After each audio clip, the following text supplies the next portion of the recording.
The Project Gutenberg ebook of Parish Life in Medieval England. This ebook is for the use of anyone anywhere in the United States and most other parts of the world at no cost and with almost no restrictions whatsoever. You may copy it, give it away or reuse it under the terms of the Project Gutenberg license included with this ebook or online at www.gutenberg.org. If you are not located in the United States, you will have to check the laws of the country where you are located before using this ebook. Title: Parish Life in Medieval England. Author: Francis Aidan Gasquet. Release date: May 5, 2024. Ebook number 73543. Language: English. Original publication: London, Methuen & Co., 1906. Credits: Carla Faust, MWS, and the online distributed proofreading team at https://www.pgdp.net. This file was produced from images generously made available by the Internet Archive/Canadian Libraries. Start of the Project Gutenberg ebook Parish Life in Medieval England. The Antiquaries Books General Editor, J. Charles Cox, Doctor of Laws, FSA. Parish Life in Medieval England. Passiontide, Office of the Penitentiary, the Lenten Veil, etc. Parish Life in Medieval England by Abbot Gasquet, D.D. Author of English Monastic Life with numerous illustrations. 2nd edition. Methuen & Co. 36, Essex Street, W.C. London. First published October 1906. 2nd edition 1907. Contents page: list of manuscript and printed authorities. 11. Chapter I. The Parish. 1. Chapter 2. The Parish Church. 21. Chapter 3. The Parish Church, continued. 44. Chapter 4. The Parish Clergy. 71. Chapter V. The Parish Officials. 102. Chapter 6. Parochial Finance. 124. Chapter 7. The Parish Church Services. 140. Chapter 8. Church Festivals. 164. Chapter 9. The Sacraments. 187. Chapter X. The Parish Pulpit. 211. Chapter 11. Parish Amusements. 233. Chapter 12. Guilds and Fraternities. 253. Index 275. List of illustrations in the text page. Thursdayable, found near Pershore 33 12th century. Pax 34. Arch Journal, 2. 149. Bracket with suspended dove and cover. 37. Violet L. E. Duke, Dictionnaire du Mobilier, I. 249. Sacramental Dove 38. Ibid, 50. St. Martin's Mass, showing disposition of altar furniture. 14th century. 47. Didron, Annals Archaeologiques, 3. 95. Pyx, and canopy, open. 48. Pyx canopy, closed. 49. Shaft Piscina, Trevoux. 52. Double Piscina, Kalinga, Suffolk. 52. Outside entrance to Rood Loft, St. John's, Winchester. 55. Journal of Arch Association, 9. 1. Corona of Lights, St. Martin de Troyes. 15th century. 61. Violet L. E. Duke, Dictionnaire du Mobilier. Backless Benches, Coston, Norfolk. 63. Font, St. Michael's, Sutton Bonington, Knott. 64. Holy Water Stoup, Wootton Courtney, Somerset. 65. Sacrament of Ordination. 79. From the Art of Goodly Vinge. Rectory, West Dean, Sussex. 89. Turner's Domestic Architecture, I. 168. Holy Water Clerk. 113. B. Museum, Royal Manuscripts, 10E4. Blessing of Food by Holy Water Clerk. 114. B. Museum, Royal Manuscripts, 10E4. Alms Box, Blythburgh, Suffolk. 130. Organ. 12th century. 144. Didron, Annals Archaeologiques, 4. 31. Low Side Window, Barnard Castle, Durham. 147. Holy Water Vat and Sprinkler. 155. Dictionnaire du Mobilier, 2. 35. The Sacrament of Penance. 169. From the Art of Goodly Vinge. Easter Sepulchre, Arnold, Knots 178 Sacrament of Baptism 191 From the Art of Goodly Vinge. Sacrament of Confirmation 195 Ibid Sacrament of Extreme Unction 202 Ibid Hers and Paul 15th century.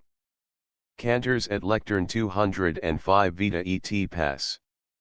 S. Dionysi Areop, Biblio.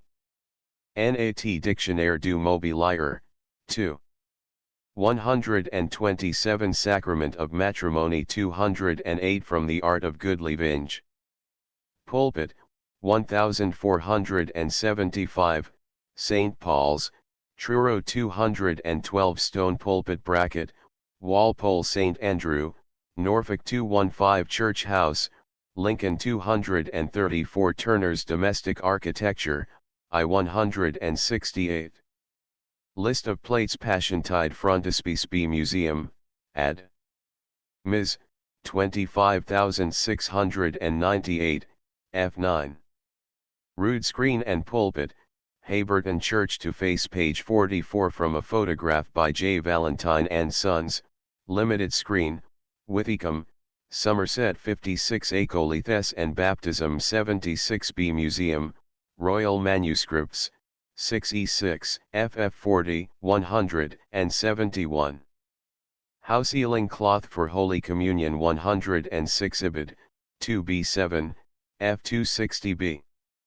Archidiaconal Visitation and Marriage 216 Ibid, 6E6, FF133, 375. Confirmation and Youths Receiving Holy Communion 222 Ibid, 6EFF 472, 337d. List of manuscript and printed authorities as in English Monastic Life, the volume I have already contributed to the series of the Antiquaries books. I have, in this book, been advised by the editor to avoid multitudinous footnotes and references. I here give a list of works, in print and manuscript, out of which I have endeavored to reconstruct the picture of parish life in medieval England, which I have tried to sketch in the following pages. Chantry's Pro Exchequer, Augmentation Office, Chantry Certificates. Pro Exchequer, Ministers' Accounts, 2-3, Edward VI. Chantry's within the County of Lancaster, Chetham SOC. Somerset, Survey and Rental of Chantry's. Ed. E. Green, Somerset Record SOC. 1888 Yorkshire, Certificates as to Chantry's, etc., Surtees SOC. 2 volumes Churchwarden's Accounts Ashburton, 1479-1580. Ed. J. H. Butcher. Arlington, Sussex, 1456-1479. British MUS Ad. Ms. 33192. Bath, St. Michael's Without the North Gate. Ed. C. B. Pearson, Somerset Archaeol, etc., SOC Proceedings, Volume XXIIIP 6. Cf. also Somerset Record SOC 1890. Bedwardine, St. Michael's, Worcester, 1539-1603. Ed. J. Amphlett. Bishop Stortford St. Michael's. Ed. J. L. Glasscock. 1882 Blythburgh, Suffolk. Ed. J. Gardner, 1754, History of Dunwich, Blythburgh and Southwold, 147-159. Bodman, Receipts and Expenses in the Building of. Ed. J. J. Wilkinson, Camden SOC, Miscellaneous, 1874. Bramley, Surrey, Transcript kindly lent by C. R. Piers, ESQ. Bristol, St. Ewan's. Sir J. Maclean, in Transactions of Bristol and Gloucester. Archaeol. Association, 15. 1890 to 1891, Cambridge, St. Mary the Great, 1504 to 1635. Ed. J. E. Foster, Cambridge Antique SOC. 1905 Canterbury, St. Dunstan's, 1484 to 1580. Ed. Cooper. 1885, reprinted from Archaeologia Cantiana, 16, 17. Cowfold, 1471 to 1485. Reverend W. B. Otter, in Sussex Archaeol. COLL 2, pages 316 to 325. Cratfield Parish, 1490 to 1642. Ed. Reverend W. Holland. Crosscombe, Pyleton, Yatton, Tintinhull, Morbath, and St. Michael's, Bath. Ed. Bishop Hobhouse, Somerset Record SOC 1890. Derby, All Saints, 1465 to 1527. Ed. J. C. Cox and W. H. St. John Hope.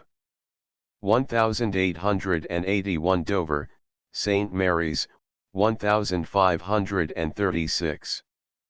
British MUSEG. Ms. 1912.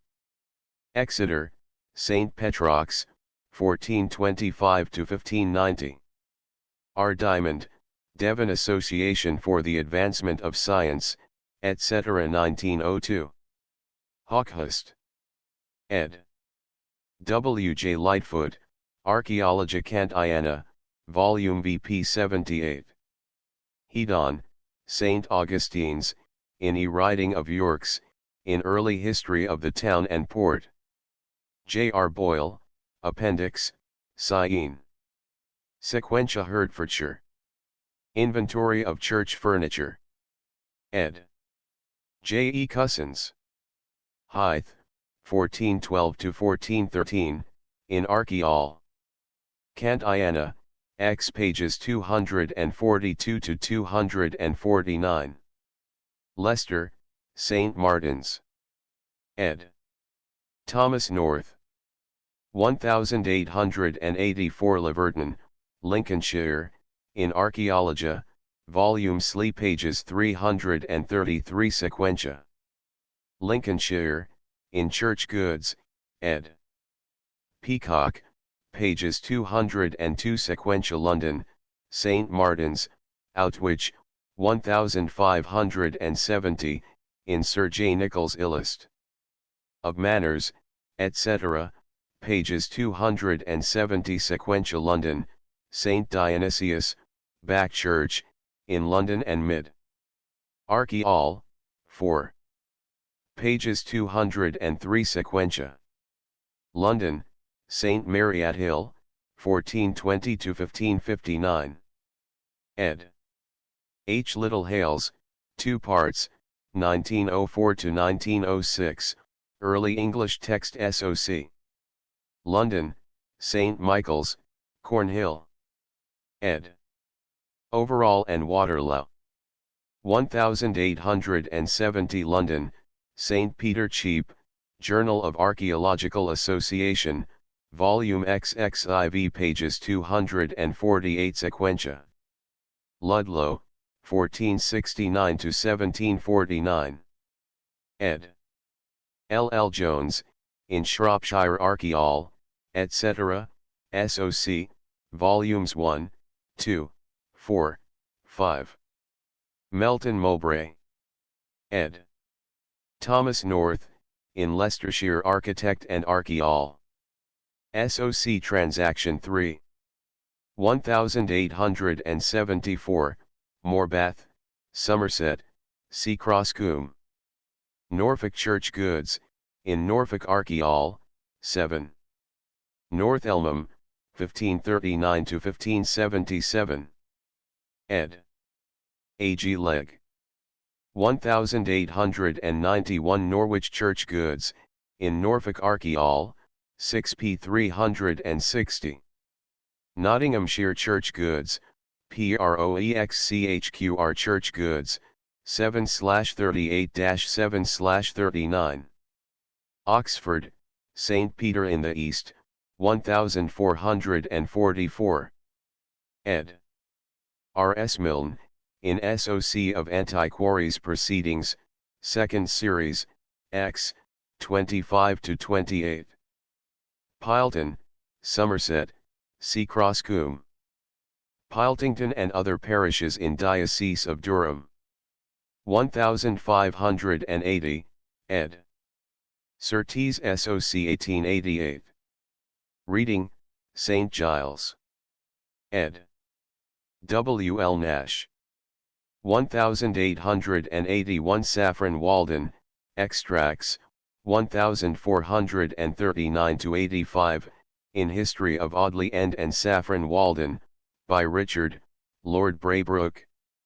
Salisbury, St. Edmunds and St. Thomas's, 1447-1702, Wilt's Record SOC. Shear, Surrey. Manning and Brays Surrey, I 529-531. Steining, Surrey, ed. T. Medland, in Surrey Archaeol, 8 133-140. Stratton, Cornwall, High Cross Wardens, 1512-1577. British MUS Ad. Ms. 32243, Archaeologia, Sylvie pages 195-236. Stutterton, St. Mary's, 1461-1536. Bib Bottle. Ms. Rawlinson 786. Surrey Church Goods, in Surrey Archaeol, 4 pages 1-189. Tavistock, Extracts, 1385-1725, in Calendar, etc. ed. R. N. Worth. 1887, Thame, Extracts 1443-1638, in History, etc. ed. F. G. Lee, pages 15-87. Tinton Hull, Somerset, C. Cross Coombe. Walberswick, 1451-1550, in Sir J. Nichols' Illust. Of Manners, etc., pages 183. Sequential Wells, St. Cuthbert's, Early Accounts, in Historical Account of St. Cuthbert's. 1875 Westminster, St. Margaret's, 1460-1461, in Sir J. Nichols' Illust. Of Manners, etc., pages 1. Sequential Westminster, St. Margaret's, Extracts 1478-1492, in Caxton Memorial, reprinted from the Builder, August 7 and 21, 1880. Wigtoft, 1484-1497, in Sir J. Nichols' Illust. Of Manners, etc., pages 77. Sequential Wing, Bucks, in Archaeologia, 30 pages 219-241. Worcester, St. Helens, 1519-1520. ed. J. Amphlett. Yatton, Somerset, C. Cross Coombe. London, St. Mary Woolnoth, Deeds relating to B. Mus Harl. Ms. 877. Clerical Life Baculus Viatories, to give priests material for instruction. British MUS Ms. Reg 8, F7. FF 41-51D. Cilium Oculi Sacerdotes. Harl. Ms. 4968, FF 1-46D, and Harl. Ms. 211, FF 51D Sequentia. Cura Clericalis. WYNKY and Awordi. 1532 De Oculo Morali. Bishop Grestest. Ms. Reg 7, CI. Also printed at Augsburg, 1480, and at Venice, 1496. Dieta Salutis. R. Halcott. B. Mus Harl. Ms. 2250, FF 64-68, Ms. Reg 7, DXXII, 5, F14, 7, 6, I, add. Ms. 11437. Doctrinal of Sapiens. Caxton. 1489 Instructions for Priests. Printed by de Wordy. Elucidarium of William of Coventry. Harl. Ms. 5234, FF 88 Sequentia. Exornatorium Curatorum. Printed by Notary, de Wordy and Pepwell. Exposition of the Commandments. By John Nidar. Flos Florum. Thomas Hibernicus or Pomeranus. British Mus Burney Ms. 356. Printed at Venice in 1550 and several times afterwards, sometimes known as the Flores Dictorum and Manipulus Florum. Gallicantus. By Bishop Alcock, of Ely. Printed by Pinson, 1498. Liber Bonitatis. Harl. Ms. 2379, FF 15d12d. Liber Festivalis. 16 printed editions between 1483 to 1532. Manipulus Curatorum. 6 printed editions in Latin from 1500 to 1509, and in translations as Liber de Sapiens and the Doctrinal of Sapiens. Manual Sacerdotes. Harl. Ms. 5306. Ocula Sacerdotes. B. Mus Harl. Ms. 1307, Ms. Reg 6, EI, 8, C2. FF 52 to 180, 8, B15. FF 1 to 163. Pupilla Oculi. J. de Burgo. Harl. Ms. 5442, and several early editions in print. Quachu or Sermons, giving matter for instructions ordered 4 times a year. Printed by Caxton, 1483, etc. Regimen Animarum. Harl. Ms. 2272. Speculum Curatorum. Ralph Higden. Harl. Ms. 1004. Speculum Eduardi. B. Mus Harl. Manuscripts 2379, 2383, 2388, 3363, Ms. Reg 8, F7. Speculum Sacerdotum. Harl. Ms. 2346. Stella Clericorum. Printed by Pinson. Summa Magri. Tome de Cabaham. Harl. Ms. 4065. Sermo Exhortatorius Cancellarii Ebersensis. Printed by Wynky and de Wordy, 1494. Episcopal Registers Canterbury Registrum Epistolarum Fratris Johannis Pesham, Roll Series, 3 volumes. Durham Reg of Bishop Richard de Calais for 1311-1316 in Registrum Palatinum Dunelmans. Roll Series. Reg of Bishop Barry, 1338-1343. Surtees SOC. Exeter in Prebendary Hingiston Randolph's monumental work already published are the following: Bishop Bronscombe, 1272-1280, Bishop Queville, 1280-1291, 1 volume, Bishop Bitton, 1292-1307, Bishop Stapledon, 1307-1326. Bishop Berkeley, 1327 Bishop Grandison, 1327–1353 volumes Bishop Brantingham, 1370–1394.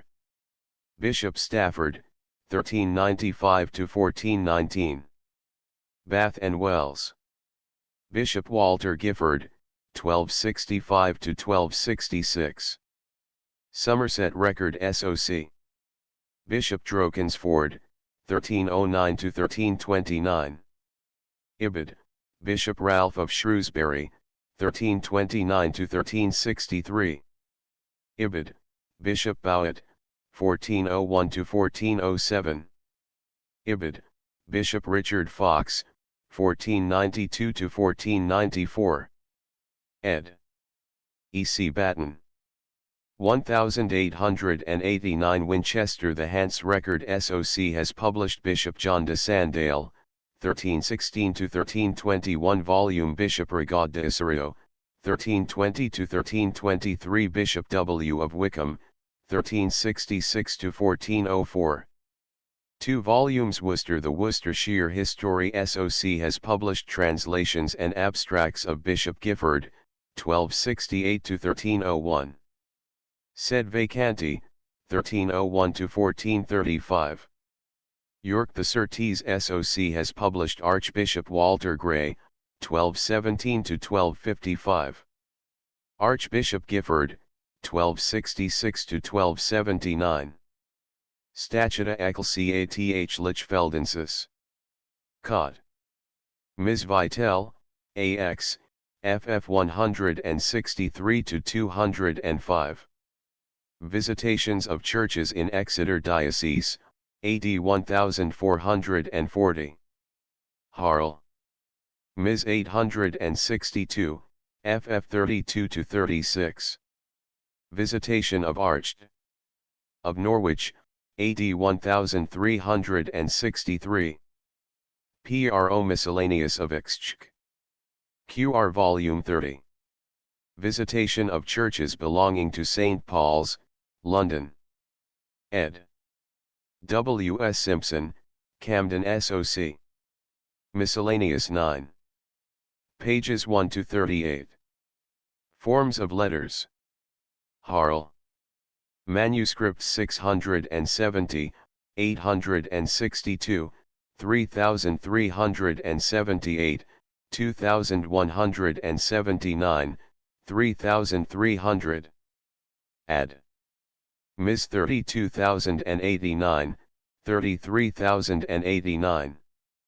Guilds and Mystery Plays Ansel, Chas, Treatise on Friendly Societies. Ashley, W.J., Introduction to English Economic History. 3 volumes, especially Volume 1. Corpus Christi Guild at St. Botolph's, Boston. Register of Harl. Ms. 4795. F. F. Fox, Some Account of Merchant Tailors of Bristol. 1880 Statutes of the Guild of the Purification, Bury St. Edmund. 1471 Harl. MS 4626. Cambridge Guilds, Notes on British MUS Ad. Ms. 5813. Cambridge Guild Records, ed. Mary Battison, Cambridge Antique SOC. English Guilds. ed. Talman Smith, E. English Text SOC. 1870 Gross, Charles, Guild Merchant. 1890 Gross, Charles, Bibliography of British Municipal History, including guilds, etc. 1897. E. B. Jupp, Company of Carpenters. 2nd edition.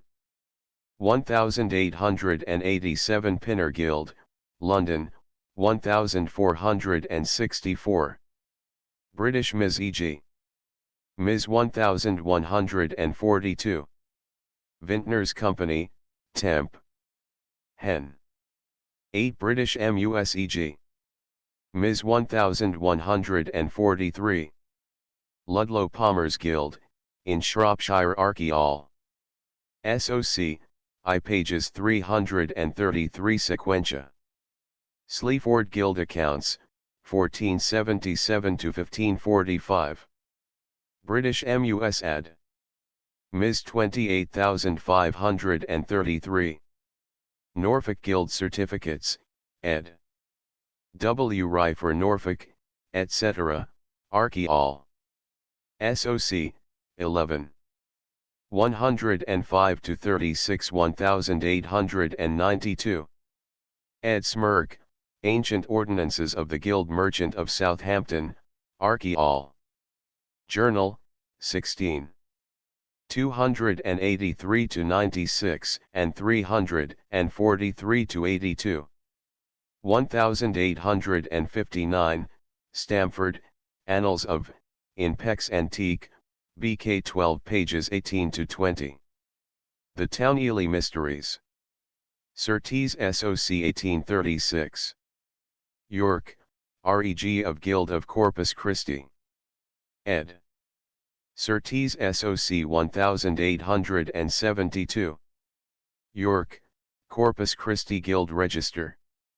British MUS Lansd. Ms. 403. Extracts from the Municipal Records of the City of York. R. Davis. Appendix. Religious Instruction and Preaching Confession, Forms of Harl. Ms. 172, ff 11 to 19, ad. Ms. 15239, f 88 sequentia, Harl. Ms. 985, 7641, 1845, 6041, f 97 sequentia, Sloane. Ms. 774. De Confessione, Tractatus. Mag Willi. De Mondibus, British MUS Cod. Ms. Vesp. D13. F 115 SEQ. De Mrs. Seal Brandis. British MUS Cod. Ms. Nero A3. F 131 to 57. Dives E.T. Popper. Harl. Ms. 149, Ms. Reg 17CXX. And 17CXXI. Printed by WYNKY and Awardy, 1496, Pinson, 1493, and by Berthelot, 1536. Excommunications. British MUS Harl. Ms. 1307, f 436. Cf. Harl. Ms. 2399, AR Ms. 130, Cod. Ms. Claude. A11. Printed by W. Dewardy in Lands. Ms. 379. Explanation of Commandments, etc. Ad. Ms. 27592. Expositio S. Geronomi in Symbolum Apostolorum. Printed by Rood, 1468. For Parish Priests. Harl. Ms. 4172, written 1426, Vidi F. 62d. Fratres Laurentii Guglielmi de Savona Margherita Eloquentia. Printed by Caxton, 1479-80. Langford's Meditations for Ye Time of Massachusetts Bib Bottle. Ms. Wood. 9 John Myrc, Instructions for Parish Priests. British MUS Claude. A2. Ed. E. Peacock, E. English Text SOC. 1868 Ponita Cito. A Practical Work on Confession, printed by WYNKY and Awardy in 1510 and again in 1520. Well known abroad, Quentel issued 6 editions. Sermons Michaelis de Ungaria. 1510 Speculum Christiani. John Wotton. Harl. Ms. 206, 2250. Lansd. Ms. 344, ad. Manuscripts 21202, 22121, 10052, 15237. Cf. also manuscripts Reg 8 EV and 9D15. Printed 4 times before 1513. Speculum Christianorum. Usha Coll lib speculum peccatorum, or the glass for a sinner. Harl. Ms. 3363, ff 59-64, Ms. Reg 8 f7. f24d. Speculum penitentis, by W. de Montibus. Cod. Ms. Vesp. D13. ff 60-67. Summa Magi Striolani. British MUS Cod. Ms. Vesp. D13. ff 67 D100. Tabula Fide Christiani. Brief Statement for Priests. Ad. Ms. 15237, ff 9-54. Tabular Instructions. Harl. Ms. 1648. Miscellaneous Wilkins Conc Ilia. Lay Folks Mass Book. Ed. T. F. Simmons for EENG Text SOC 1879. Lindwoods Provincial. Deed of Induction to a Benefice. Harl. Ch 44 C 35.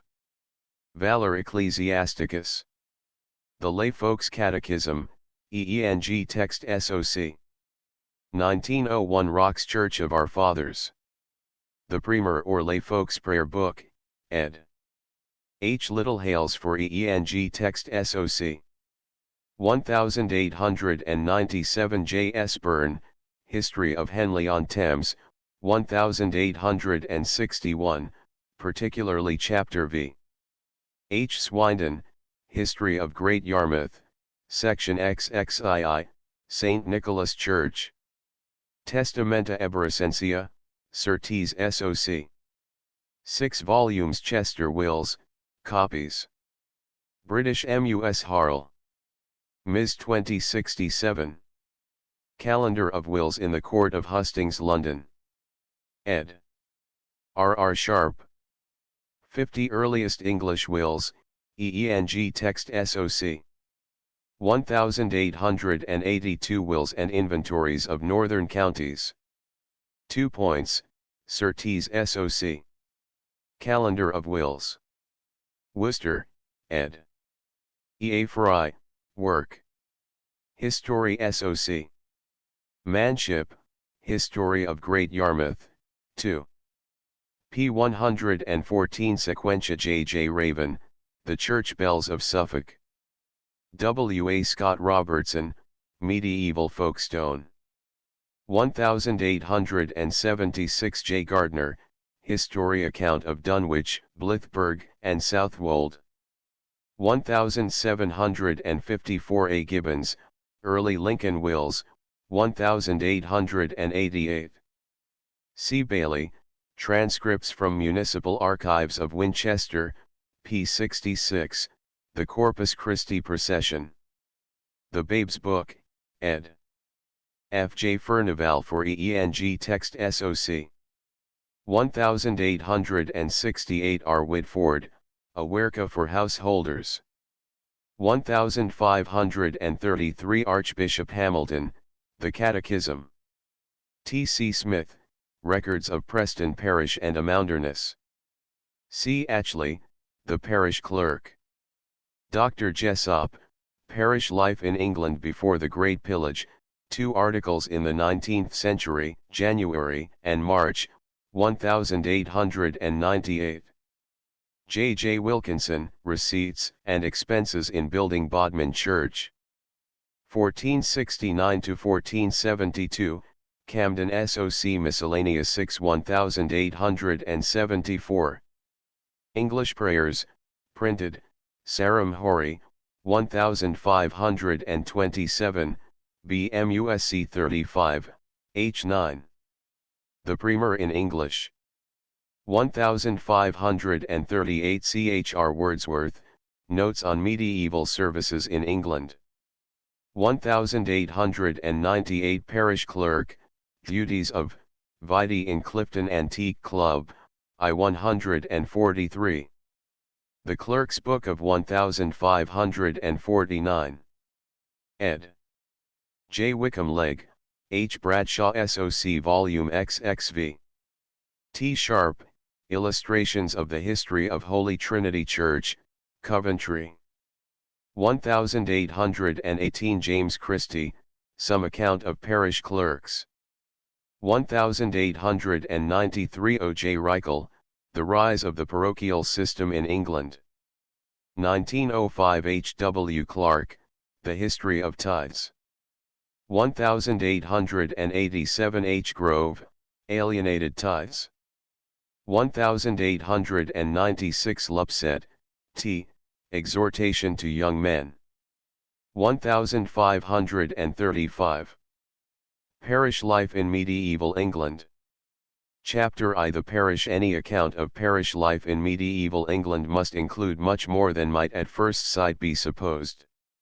To imagine that the story of the parson and his church could adequately represent the story of the parish, even with all that the one had to do for his people and all that in the other was contained and done, is somewhat like thinking that the biographies of kings and nobles and the chronicle of their battles and achievements would tell properly the story of a people or a country.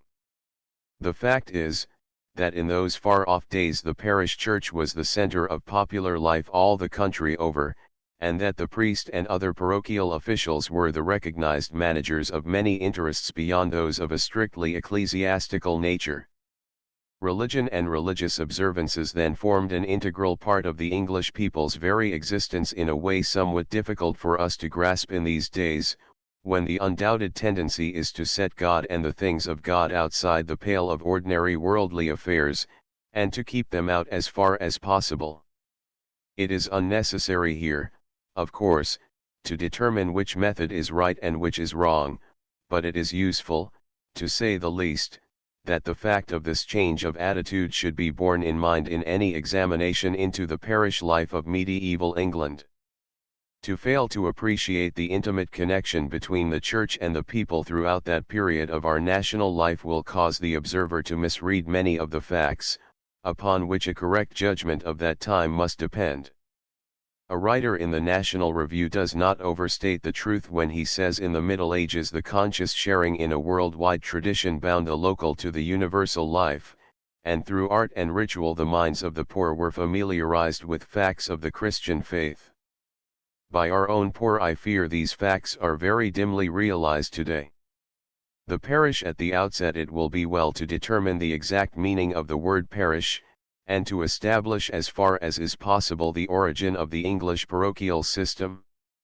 As an institution, although occupying so important a position from the early Middle Ages, the division of the country into parishes does not appear to have come down from great antiquity. The word parish, the English equivalent for the Latin parochia, is derived from the Christian use of the Greek word pi alpha rho omicron iota kappa alpha in the sense of a district or diocese under the rule and jurisdiction of a bishop. In a recent paper on the rise of the parochial system, printed in the Transactions of the Exeter Architectural and Archaeological Society, the author, the Reverend Oswald Reichel, has treated this question fully and in a most satisfactory manner. What has been so well done need not be done over again. I consequently make no apology for here following very closely his line of argument and presenting his conclusions. In Rome, Carthage, and other large cities, for the sake of the people, as Pope Innocent I says in a letter written in AD 416, there were district clergy appointed to preside at the services on the Sundays. Even then, however, in order that they might not consider themselves separated from his communion, he sent to them by his acolytes what he calls the fermentum, made by himself, which has been variously interpreted to mean the Holy Eucharist consecrated by him as bishop, or bread he had blessed, as a symbol of the communion of all the district churches with the central one, but which is almost certainly the former. These district clergy, however, were not parish priests as we understand them. For, 1. They belonged to the church of the bishop, though from time to time detailed for duty in the various churches, which existed according to need in each region or division of the city. Over each of these regions a deacon presided as the bishop's delegate. 2. The direct government of the church and the cure of souls belonged to the bishop in all places within his jurisdiction, and services were performed by him, assisted by the city clergy, on fixed days in various churches in rotation. 3. Although it is possible to trace separate revenues for separate churches as early as the end of the 5th century, the offerings of the churches of a district were not kept apart, but were administered by the deacon of the region to which they all belonged as contributions to a common fund. It is obvious, therefore, that the district clergy, thus described, cannot be claimed as the origin of our parochial system. The English parish priest was established to meet the needs of the country rather than of the city, and, beginning in the first instance to act as chaplains of landowners, who required the services of religion for themselves or their tenants, they gradually acquired the position of ecclesiastical freeholders. Appointed by the patron, they received their office and their spiritual faculties from the bishop of the see, and, whilst subordinated to him according to law, were yet irremovable except by the strict process of canonical law and for serious offences. Whatever may have been the early dependence of the priest on the patron, by the Fourth Council of Orleans, AD 541, the bishop was directed to control and protect these clergy, and in AD 813 the Council of Mainz forbade laymen to deprive presbyters of churches which they served or to appoint them without episcopal sanction. It was not, however, till the 12th century, according to Mr. Reichel, that the country parson had acquired full recognition as the permanent and official ruler of a portion of the Lord's vineyard presided over by the bishop of the diocese. The sphere of work of the local clergy was the parish, which was by no means the same as the town, hamlet, or manor. According to an authority, in the 13th century the distinction was fully recognized. For in one town there may be several parishes, he says, and in one parish several manors, and several hamlets may belong to one manor. The parochial system, then, in the Middle Ages, had come to occupy three separate functions. It had acquired, in the first place, the notion of a well-defined group of families organized for the purposes of social order and the relief of needy brethren. Secondly, the word parish, applied to the same group, was regarded as a subunit of ecclesiastical administration, directly under the parish priest, indirectly under the bishop. Thirdly, it was the name of the foundation property or estate.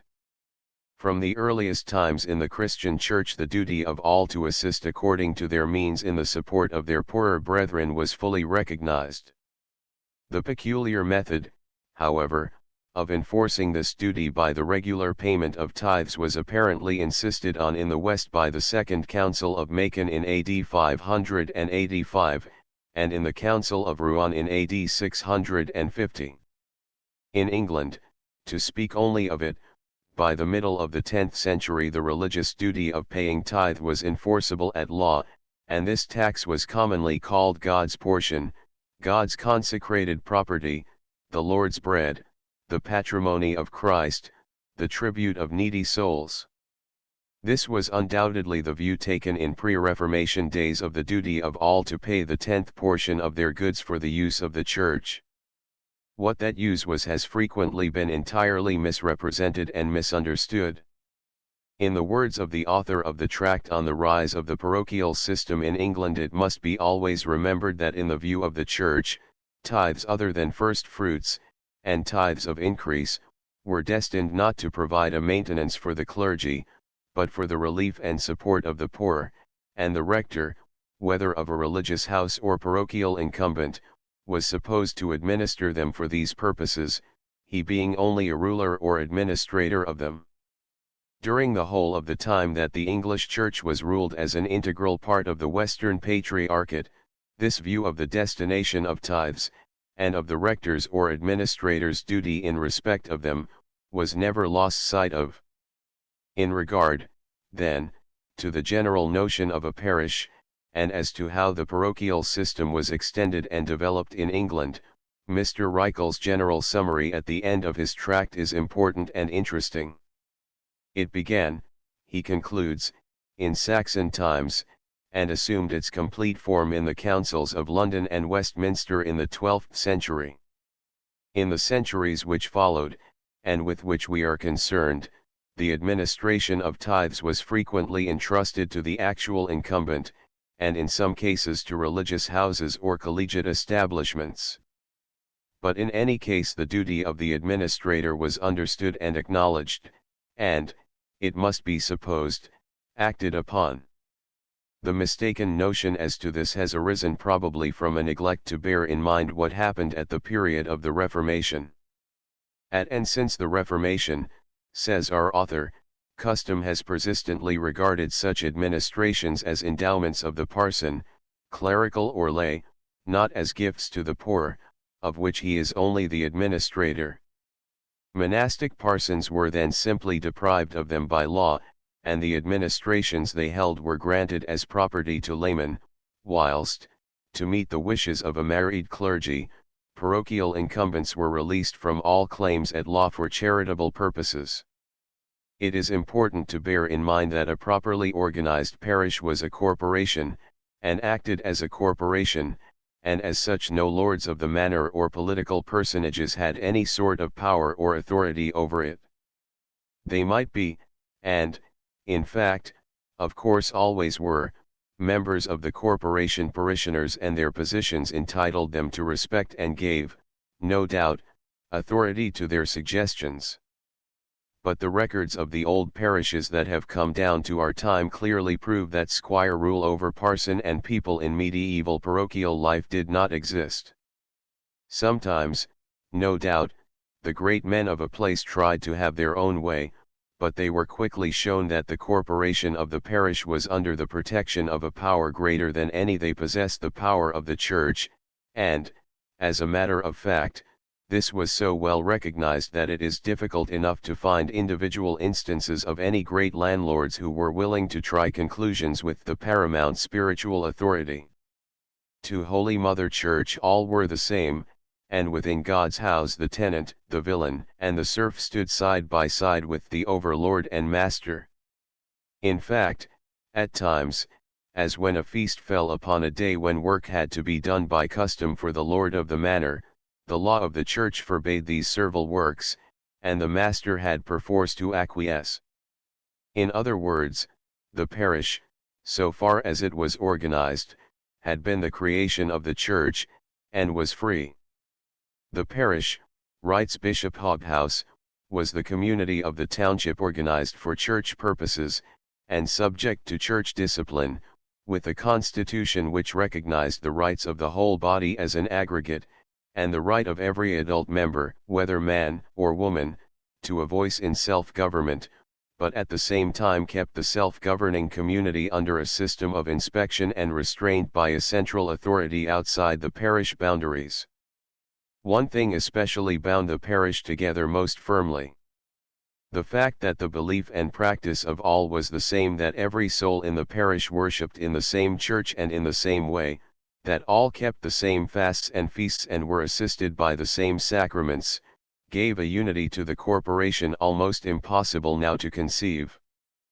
But over and above this, the knowledge that parson and people were bound together by the parochial system, and, so to speak, existed for each other, strengthened even the ties of pure religion. In nearly all the documents illustrating parish life of, say, the 15th century, there is evidence of the community of purpose of pastor and people which is really astounding. As already pointed out, every rector and vicar throughout England not only regarded himself in theory as a steward of the Panis Dominicus, the Lord's bread, under which name was meant charity to all that came to claim support, but if the laws of the English Church and Lindwood's authoritative gloss mean anything whatever, this sacred duty was carried out in practice. Wherever rectors do not reside in the place of their cures, says Archbishop Peckham, they are bound to keep proctors or agents to exercise proper hospitality or charity as far as the means of their churches will allow, and at the very least to relieve every parishioner in extreme necessity, and the gloss adds that the rector of a church on the high road and in a frequented place will obviously have to spend much more than one whose cure lies off the beaten track. For this reason, it says, the clergy of the churches in England are well endowed, especially where the calls upon them for this hospitality are great. This duty of considering the revenues of a parish as common property to be held in trust for the needs of hospitality and the relief of the poor is inculcated in every tract dealing with the subject, and acknowledged in numberless ways. In the will of William Sheffield, Dean of York in 1496, for example, the testator, after making some small bequests, says I will that the rest of my goods be distributed amongst the poor, in all the benefices that I have ever held or now hold more or less being given according to the length of time I have lived in them and maintained hospitality, for the property of a church is the property of the poor, and for this reason the conscience is greatly burdened in the disposal of the goods of the church. And for the heavy responsibility of these distributions, Jesus have mercy. In another case, in the Diocese of Exeter in 1440, a rector is specially praised at a visitation, and it is declared that he has done much good, in his parish, because he has rebuilt the chancel of his church, and has added 2 good rooms, one for himself, and one to exercise hospitality in behalf of those who need it. Here, before speaking of the working of a parish in pre-Reformation days, it may be convenient briefly to treat about the somewhat intricate question of tithes. The gifts offered by the faithful to the Church for the support of the ministers, the upkeep of its officers, or as an acknowledgement of special services, such as baptisms, marriages, the churching of women, and burials, were roughly classed under 2 main divisions: tithes and oblations. The latter were personal, and to a large extent voluntary, although custom had somewhat determined the minimum fees which all who could were expected to pay for services exercised in their behalf. In England, as Lindwood notes, oblations were almost wholly made in the form of money, and by law these offerings were regarded more as being the personal property of the priests than were tithes, and for this reason they might be spent more freely, according to the wishes of the clergy. Still, even in regard to this, the insertion of the word generally in the law seems to the author of the gloss to point to the fact that the clergy are not altogether free as to the application of any surplus from these oblations made to them, if for no other reason than because any apparent squandering of such ecclesiastical revenues might tend to destroy the devotion of the people. In oblations of this sort, of course, are not included such as were made in kind for the service of the altar and offered to the priest during the Mass, such as the bread and wine for the sacrifice, brought in turns by the chief parishioners on Sundays and feast days.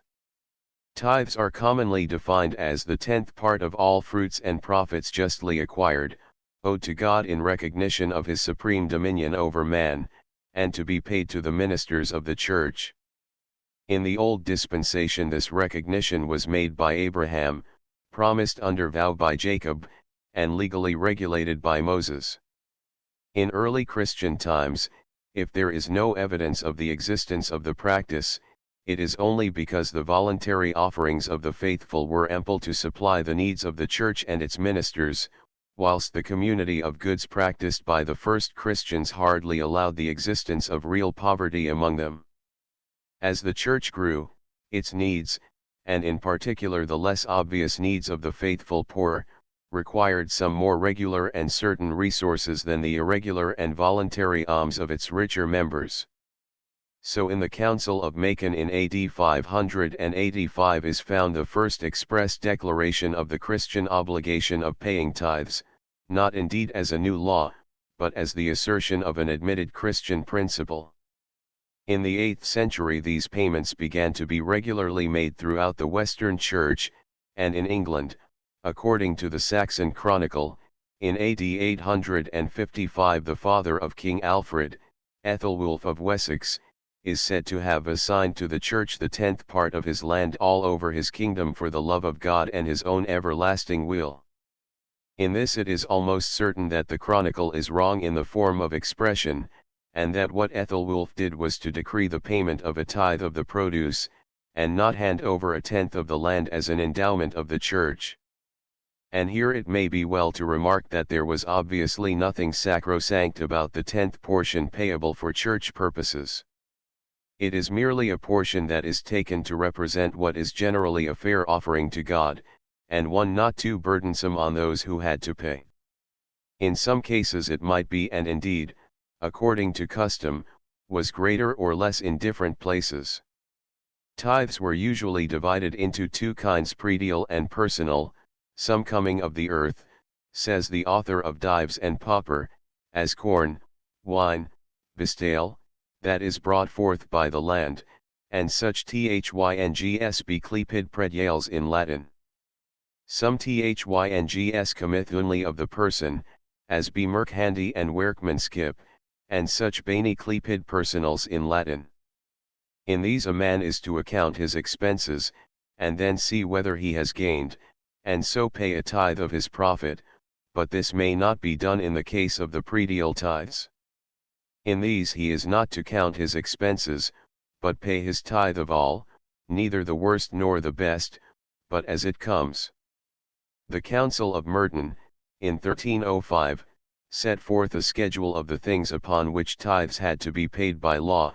This included the cutting and felling of trees and woods, the pasturage of the forests, and the sale of the timber, the profits of vineyards, fisheries, rivers, dovecots, and fish stews, the fruits of trees, the offspring of animals, the grass harvest, and that of all things sown, of fruits, of warrens of wild animals, of hawking, of gardens and manses, of wool, flax, and wine, of grain, and of turf, where it was dug and dried, of peafowl, swans, and capons, of geese and ducks, of lambs, calves, and colts, of hedge cuttings, of eggs, of rabbits, of bees with their honey and wax, together with the profits from mills, hunting, handicrafts of all sorts, and every manner of business.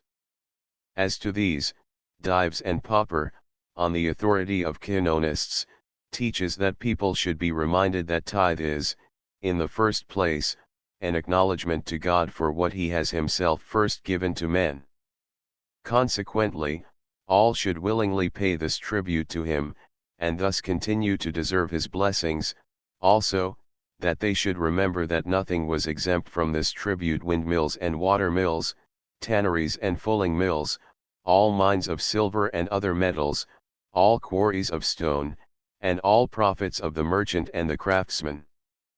Predial tithe, in a word, was payable on the annual crops of corn, wine, oil, and fruits, etc., and on the natural increase of cattle, including milk and cheese. These predial tithes were distinguished, again, into the greater tithe, that is, on corn, wine, and wool, and the lesser tithe on vegetables and fruits, etc. The tithes personal were to be paid on profits of trade and business. All this was acknowledged as sanctioned or ordered by divine law or custom. All tithes on the land predial were to be paid to the rector of the parish in which the land was situated or the animals usually fed, all tithes on business occupation, to the parish where the tithe-payer was bound by law to receive the sacraments. Tithes personal, says the author above quoted, as of merchandise and of craft, man shall pay unto his parish church where he dwelleth and taketh his sacraments and heareth his service, but tithes predial shall be paid to the church to which the manor and the land belongeth, unless custom be in the contrary. Difficulties sometimes necessarily arose as to cases where flocks of sheep, etc., were at different times in different parishes, but by episcopal constitutions this was settled on the common sense principle of dividing the tithe receivable, according to the proportion of the time spent in each parish. It was otherwise in the case of cattle feeding on land in several parishes horn with horn, as the natives called such a practice. In this case the tithe was to be paid to the parish in which the permanent sheds of the cattle at the farmstead were situated. With difficulties of this nature it is not necessary to deal, and the foregoing examples are given merely to show how universal the practice was and how carefully the obligation was fulfilled. Bishop Peter Queville, in the Synod of Exeter, held in 1287, lays down several principles which are to guide the authorities in the levying of tithes. It will be remembered that it is from these constitutions that so much as to the practical working of the Church of England in the 13th century is known. From what he says as to tithes, it seems that there was growing up a practice of seeking to deduct the cost of production before counting the tithe. This might seem not unreasonable, but the bishop condemns it, and says that expenses are by no means to be deducted first. In the same way he refused to recognize as right any claim to set aside a tenth part of a field and to count as tithe of the whole whatever was grown upon that portion. So, too, in the West Country a practice had grown up in certain places for farmers to refuse to pay their dues until the parson had given a harvest feast and a pair of gloves to the workmen. This is forbidden as contrary to law. In the same way, as the bishop says, many and well nigh unanswerable questions arose in the levying of the tithe, but from time to time these were made the subject of synodal directions, as may be seen in Wilkin's great collection, and in practice these difficulties would appear generally to have answered themselves by the application of a little common sense, assisted by a measure of goodwill, which most certainly existed in those days. It is usually difficult to obtain information about the amounts of the tithe derived from the various sources tithable. Generally the accounts do not set out the items, and give merely the totals. For the Diocese of Rochester, however, in 1536, the Valor Ecclesiasticus gives the details in many instances. From these we learn that the tithe generally had a twofold division. For instance, the rector of Huntingdon, besides £9 a year derived from the rectory house and the rent of 21 acres of pasture, accounted for the tithe of grain and hay, which produced, according to the then money value, 20 sixs. 8d, and the tithe of wool and of lambs, bringing in £4 eighths. 9d he received also an annual average of £17 twos. 5d from oblations and private donations. In the same way the vicar of Dartford received £16 13s. 4d for the tithe of wool and lambs, £2 for the hay tithe, and £25 13s. 4d for all other tithes and oblations. A word must now be said about the impropriation of parochial tithes to cathedrals, monasteries, and collegiate establishments. It is very generally stated that this was one of the great abuses of the medieval church redressed at the time of the Reformation. Without in any way wishing to defend the practice of assigning tithes to purposes other than the work of the parish in which they were receivable, it should in justice be borne in mind that this was never done without the sanction of the bishop, and upon the condition that the vicar should receive amply sufficient for his support and for the purpose of his parochial work. The notion of the great robbery of parishes to endow monasteries, and of the miserable stipends on which those who occupied the post of vicars existed or starved, is in view of records not borne out by facts. The miserable stipends formed only part of the emoluments of those who served impropriated churches, they had also the lesser tithes and all oblations made to them, and the bishops were bound by law to see, and in fact did see, that their income was sufficient. Moreover, though not very numerous, there are in the episcopal registers a sufficient number of examples to show that the arrangements, made between the impropriators and the vicar, and sanctioned by the bishop, were open to readjustment if necessary.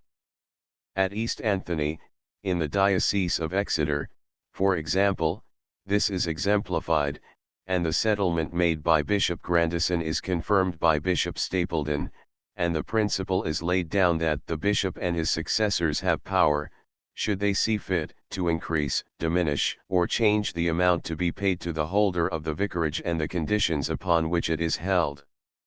It will be useful to take one or two examples of the division of tithes between the impropriator and vicar in an impropriated living. The rectory of Preston, in the county of Kent, for instance, was impropriated to St. Augustine's, Canterbury, which derived £16 a year from it. Out of this sum 53s. 5d in money was paid by way of pension to the vicar, and 6s. 8d in lieu of a certain quantity of corn in all £3. This, however, was not by any means the whole income enjoyed by the vicar, for he also received from the lesser tithes and personal oblations another £6.15s, bringing his stipend up to the sum of £9.15 a year, or ample, according to the value of money in the 16th century, to live upon. Again, the church of Monk Eaton and that of Birchington, in the same county of Kent, were impropriated to the monastery of Christ Church, Canterbury. From them the monks derived £66.13. 10d for their house, and out of this £1.12s. 4d had to be spent upon the poor of the place, and £12 8d was paid to the vicar as his stipend. He received also £11 annually from tithes and oblations, and paid 2 curates, to serve Birchington and another annexed chapel, £9.13. 4d this left him still £13.8. 4d as his own annual stipend, which was about 3 times what he considered sufficient for each of his curates. To take one more example, from the church of Kisselet the monks of St. Augustine's, Canterbury who, by the way, were lords of the manor received from the rectorial tithes £40 a year, the vicar's tithes, together with the glebe lands, bringing him £30 a year. It would appear from these instances, which could be multiplied indefinitely, that, except for the fact that tithe was taken from the district where it was raised, the grievance of which so much has been made, is an academic rather than a real one, and one of modern invention rather than one existing in the Middle Ages. That there were complaints occasionally may be allowed. Still, not only were they rare, but in the episcopal registers it may be seen that, in the few instances where they came before the bishop, they were declared to be groundless. They generally arose out of the visitations when the vicar had been ordered to repair the chancel of his church, or procure some choir books, or to do some other work for which by law the incumbent was held responsible. The vicar pleaded as his excuse for the dilapidation, or for his inability to do the work required, that the impropriator should be made to do all this, as he took so much of the tithe away from the place. It is rarely indeed that such a claim was considered reasonable, and for the most part the reply was that this had been considered at the time of the original impropriation, and that sufficient had been allowed to the vicar to carry out these legal obligations, and that all things had been made fitting and all repairs seen to before the vicarage had been established. The grounds upon which impropriation made by lawful authority was justified in the Middle Ages were, apparently, that originally tithe had been paid to the bishop of the diocese for the general good of the entire district.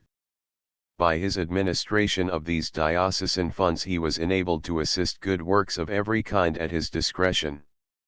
When in process of time the parish became a subunit of administration, the local tithe passed into the administration of the local parson, but never without the dormant notion, not only of episcopal control, but fundamentally of ultimate episcopal authority over it.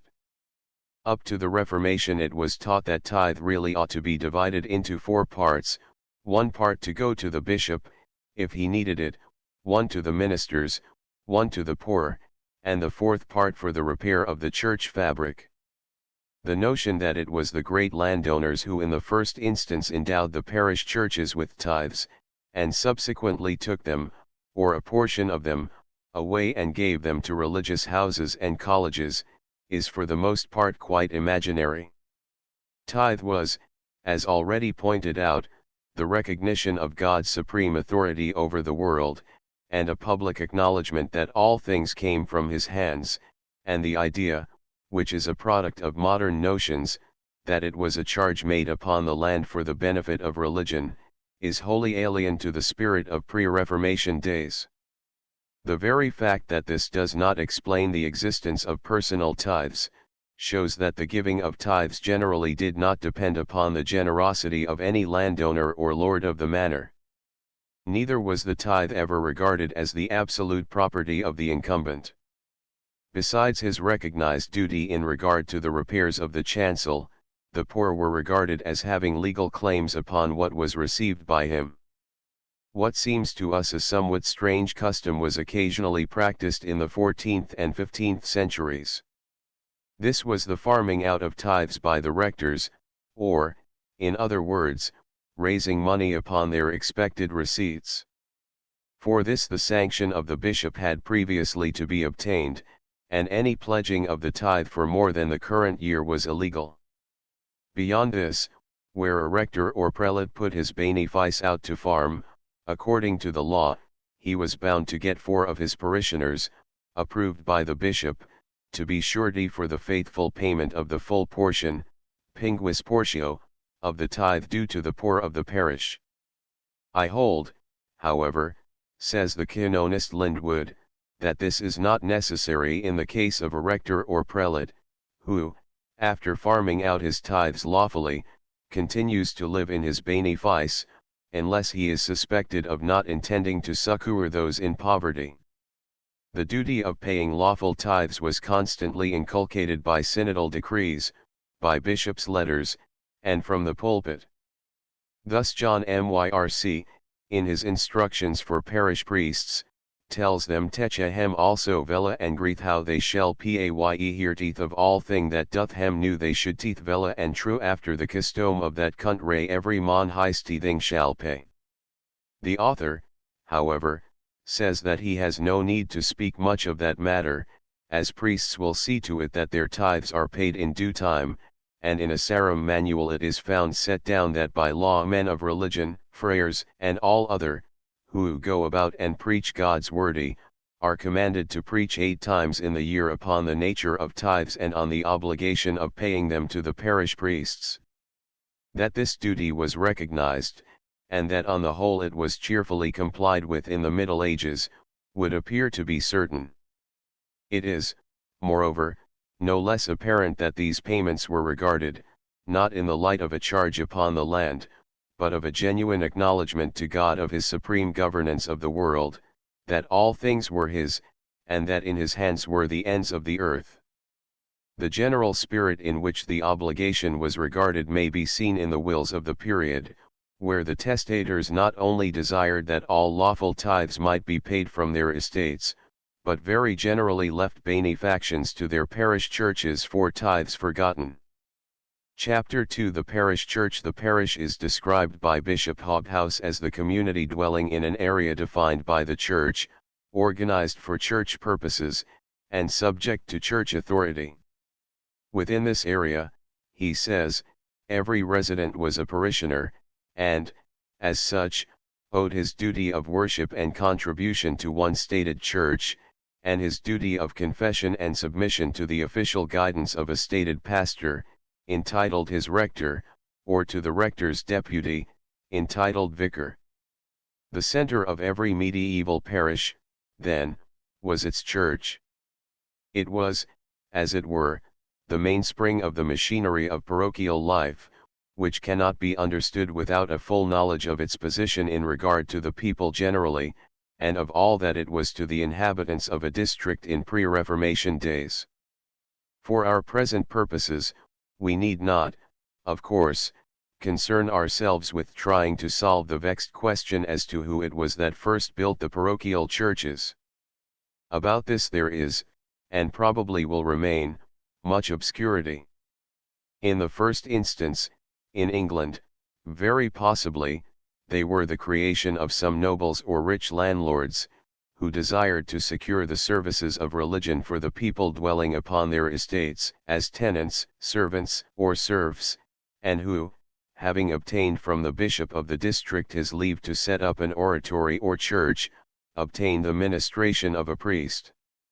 Whatever the origin, it is certain that long before the 14th or 15th centuries the parish church had practically come to be the property of the parishioners generally in a very definite manner, and, with certain exceptions, to which reference will presently be made, upon the inhabitants of a parochial district as a corporation lay the duty of repairing and rebuilding the fabric, of beautifying the edifice, of maintaining the services, and of seeing generally to its well-being. This they did as a matter of well-recognized obligation and duty, but obviously also as a matter which afforded them much satisfaction and pleasure. The fabric of the church consisted of the nave, with its chapels and aisles, when it had any, and the chancel, which included the choir and presbytery. In England, at least, there was a well-recognized and very general distinction between the chancel and the nave. The former was sometimes called the parson's freehold, and to him belonged the entire care of his chancel, and the duty of keeping it in repair. In fact, it was not disputed that one part of the tithe received by the priest from the parish was intended to furnish him with ample means for fulfilling this duty, and in the event of death removing an incumbent, where there were dilapidations in the chancel, which had not been seen to by him, his successor could, and frequently did, claim compensation from the heirs of the deceased. The synodal directions given with regard to the care and repair of the chancels are definite. In parish churches, says one of 1350, taken as an example, the chancel is to be found and maintained fittingly in all things by the rector. Bishop Brantingham, of Exeter, issued a declaration as to the custom in his diocese as laid down by his predecessor, Bishop Queville. In this he says that the work of constructing and repairing the chancels of all mother churches belongs to the rectors of the parishes, but that of the naves pertains to the parishioners, without regard to any contrary custom. In the case of chapels, which have their distinct parochial district, the entire duty of maintenance belongs to the parishioners of the chapel, as it is for their convenience such chapels are built, and, moreover, they may be obliged to assist, in case of need, the mother church. This was the ordinary rule in England, as we see from the gloss on the constitutions of Cardinal Othoboni, where Lindwood calls it the common custom in England that the parishioners repair the nave of the church where they sit, and that if the rector has the fourth part of the tithe, which was intended for the repairs of the church, he should by law see to all the repairs. By praiseworthy custom, in England, however, the author adds, the repair of the chancel only is an obligation of the rector, although he cannot entirely free himself of all responsibility for the rest of the church. Sometimes, however, as the canonist notes, as, for example, in some London churches and elsewhere, the care of the chancel is also a matter for the parishioners, and the parson, although taking the fourth part of the tithe intended to meet the general expenses of church repairs, is yet held to be free of the obligation. Sometimes, as may be seen in the visitations of parochial churches, difficulties arose about the precise obligation of parson and people as to the repair even of the chancel. In the register of Bishop Stapleton, for instance, at the inquiry held in 1301, at St. Mary Church, the parishioners represented that, up to the time of the then vicar, they had been accustomed to repair the chancel, and because of this the tithe on all store cattle had not been demanded of them. The new vicar had made them pay this, but yet had not done the repairs to the chancel, and wanted them to continue to do so. So, too, during Bishop Grandison's episcopate, the question whether the parishioners paid the decimus inst ori was the determining reason as to whether they should be compelled to repair the chancels or not. In regard to the care of the fabric, the case of appropriated churches was somewhat peculiar. The corporation to which the living was impropriated held the position of rector, the cure being administered by a vicar appointed by it and licensed by the bishop, just as in the case of a nomination to any benefice by a patron. As a rule, the religious house, college, or official holding the impropriated tithes, got rid of the rectorial obligation of seeing to the maintenance of the chancel, by arranging with the bishop that the vicar should have sufficient regular income to cover all the expenses of dilapidations. In this case, the usual practice was that, upon first becoming lawfully possessed of the appropriated tithe, the corporation was bound by the bishop, as one condition of his assent, to place the chancel in thorough repair and to see that everything, which the rector had been bound by custom to provide, was in good order. After this had been done, it was calculated, and indeed arranged, that out of the income of the vicar these could be maintained in good order. The arrangement, however, was subject to revision by the bishop, and although in practice the original agreement was usually upheld, there are to be found examples of the holders of impropriated tithes being compelled by the ecclesiastical authority to contribute to the repairs of chancels, etc., and even to undertake the entire work, where the means of the vicars were obviously inadequate to do what was necessary. Some examples of this will illustrate the matter more completely than any statement of the practice.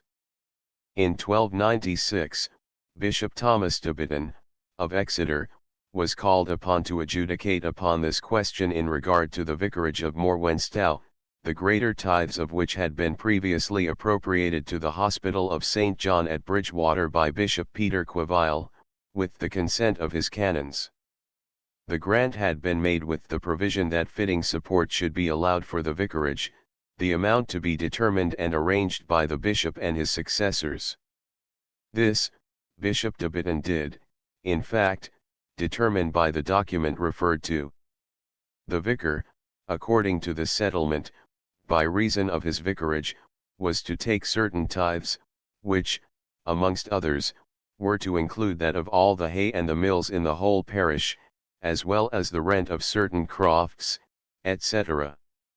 The brethren of the hospital were to find or renew all the ornaments and books not provided by the parishioners, and it was agreed that these, once being set right, must afterwards be maintained by the vicar.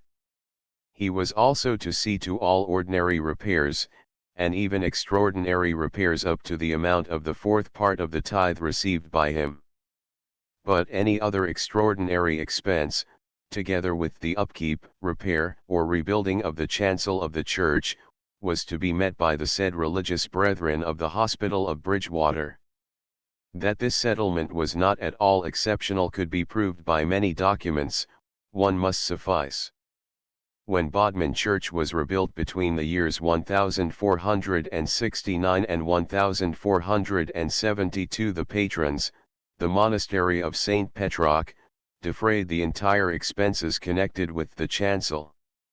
On the other hand, to illustrate the usual practice, the case of the vicarage of Lonsels in Devonshire may be cited. The abbot and monastery of Hartland held the appropriated tithes, and in 1382, the chancel standing in need of great repairs, apparently amounting almost to rebuilding, the vicar refused to carry out the injunctions of the archdeacon forthwith to undertake the work, on the plea that this was the duty of the Abbey of Hartland.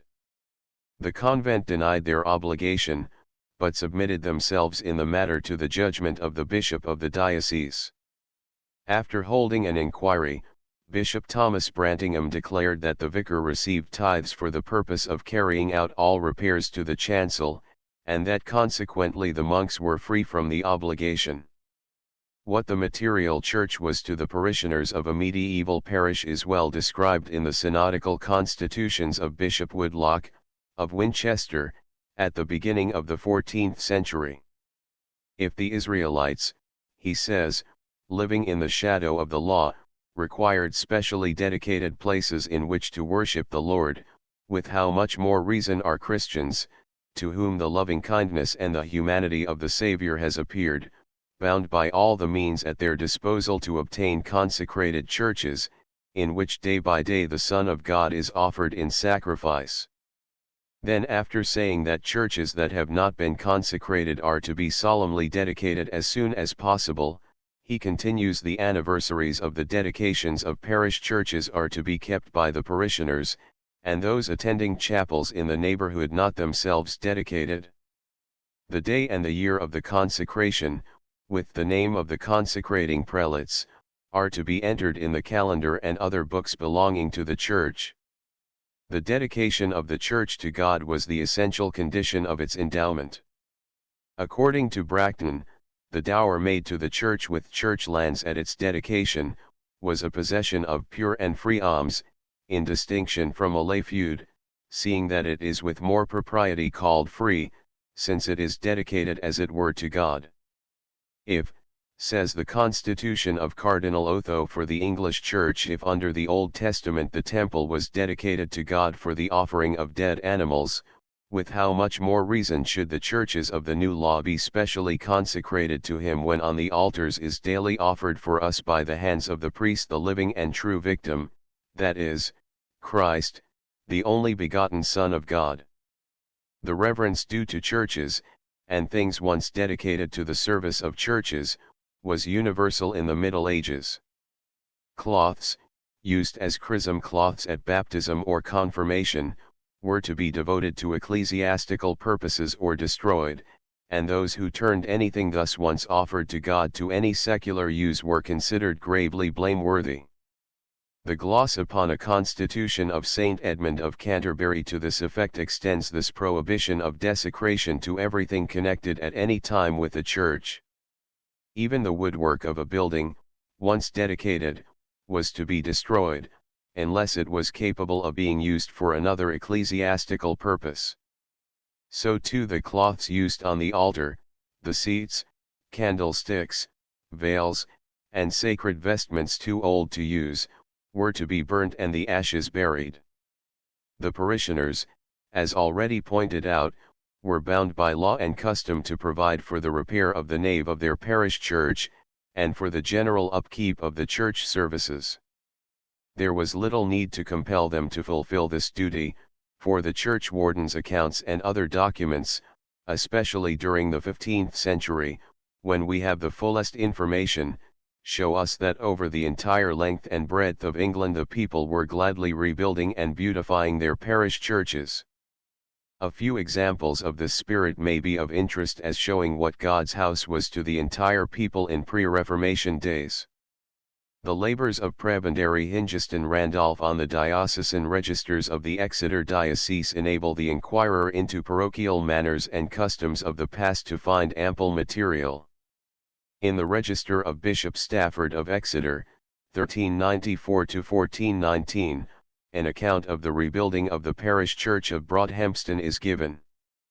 The parishioners, about AD 1400, petitioned the bishop to be allowed to rebuild their church. They represented that it was in a ruinous condition and notoriously clumsily constructed.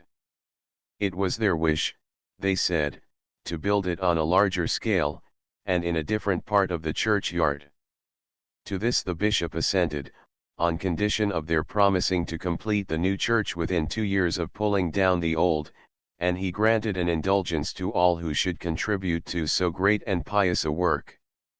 On the November 22, 1401, the work of the new church was apparently far enough advanced for use, for a license was granted for 1 year to celebrate divine service in the church or basilica newly erected and constructed in the cemetery, and this license was twice renewed for the years 1402 and 1403.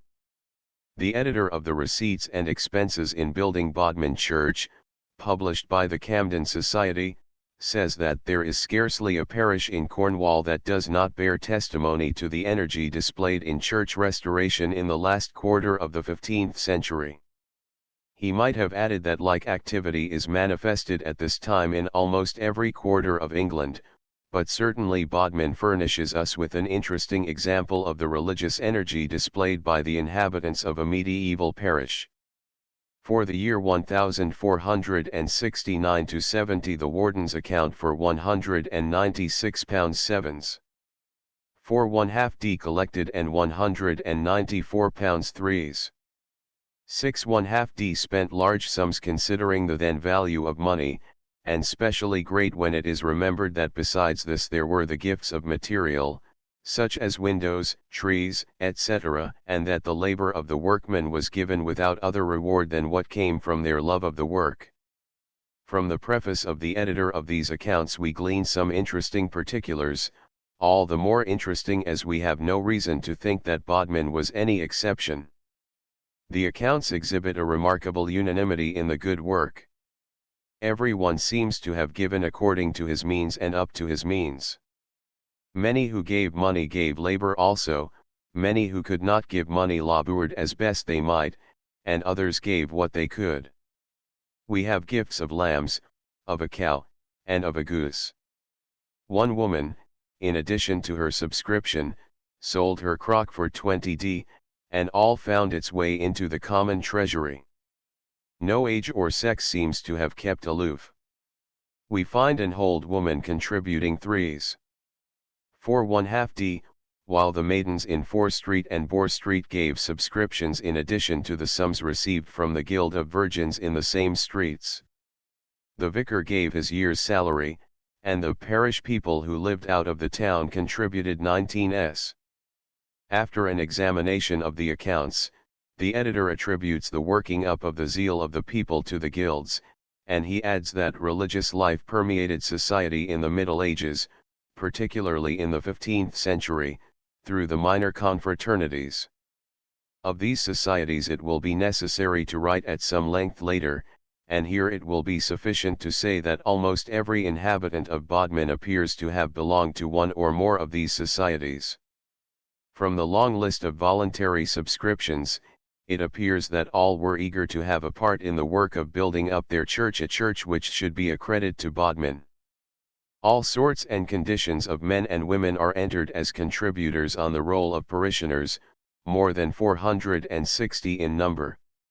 Servants appear as well as masters and mistresses, sons and daughters as well as their fathers and mothers. The same sort of story is told in every set of parish accounts that we possess, a story of popular devotion to the material fabric of the parish church. To take another and later example, at St. Mary's, Cambridge, 1515, it was necessary to build a porch and a vestry, and the people determined to make a voluntary collection for the work each Sunday during the last 6 months of the year. At these, from £6 to £8 from £4 to £5 of our money was gathered each time, and the building was carried out under the supervision of the church wardens. The evidence of medieval wills is the same as to this very general interest in church building.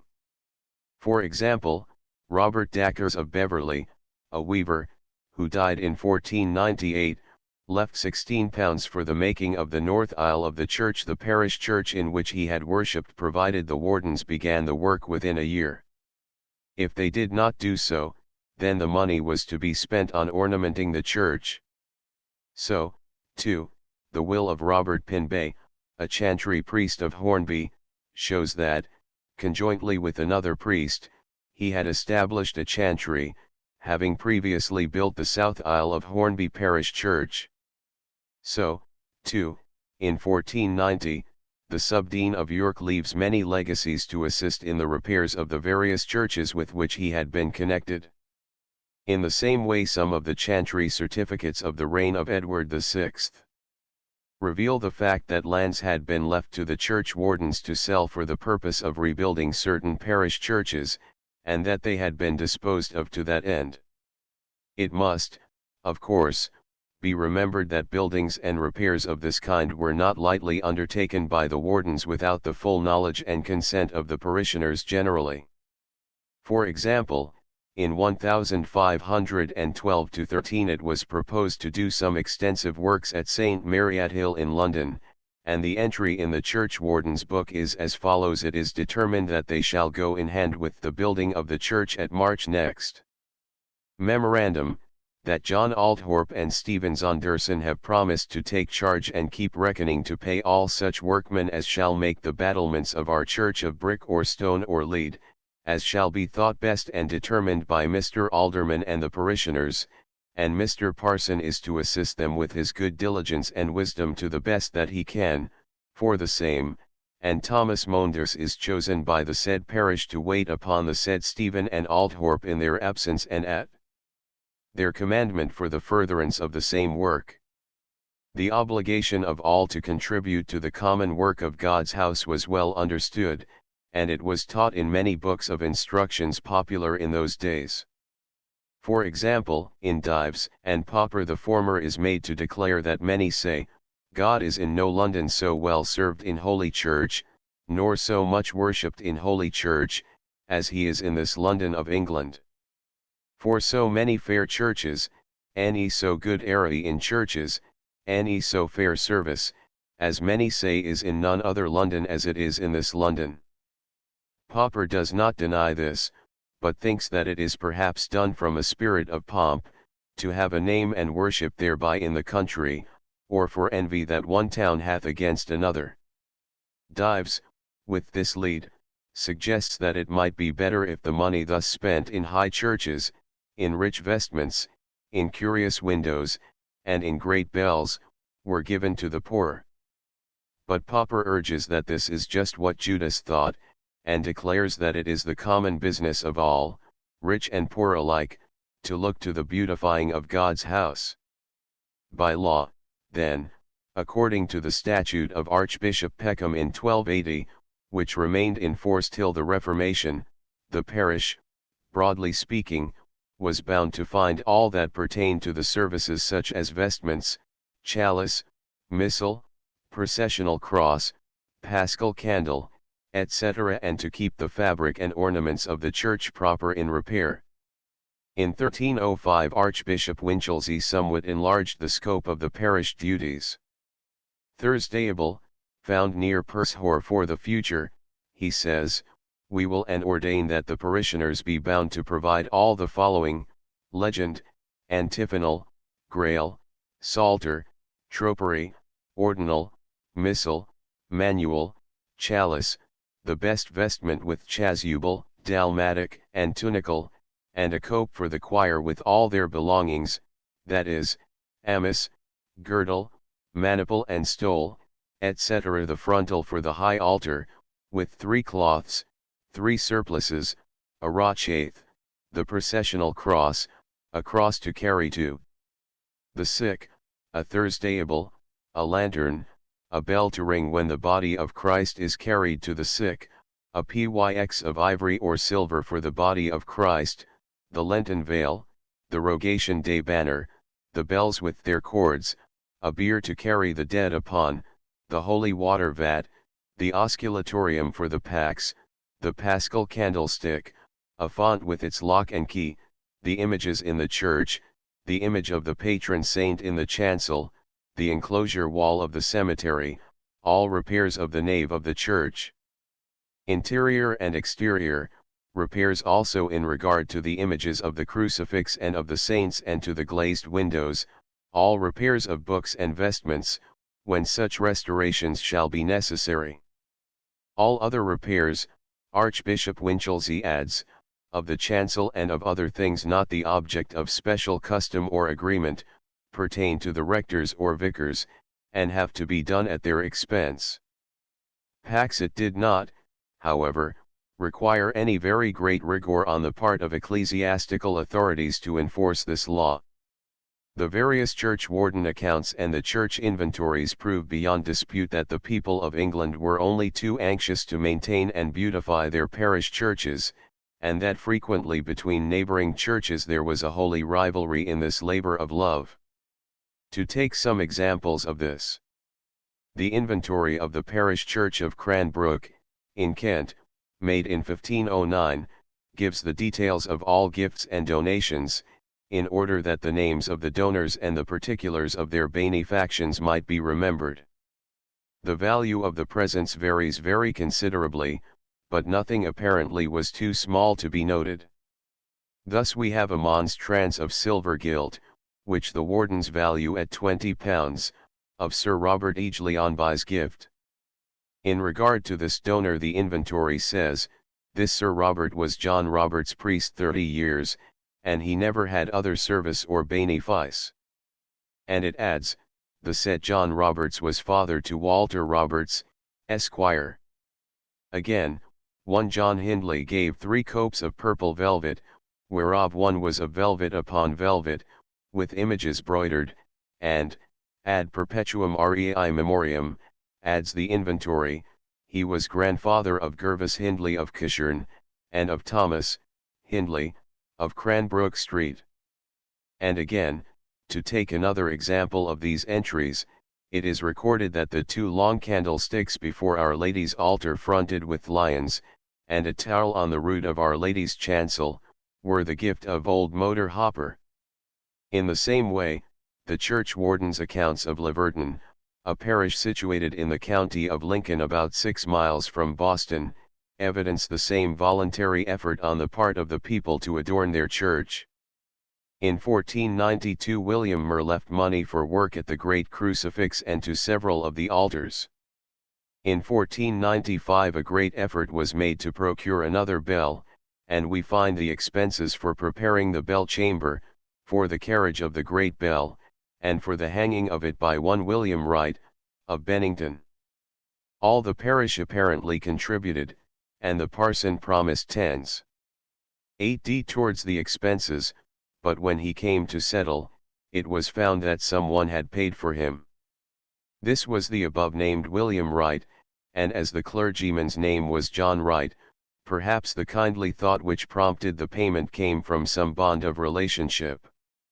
3 years later it was determined to build the steeple, and the parishioners were eager for the work.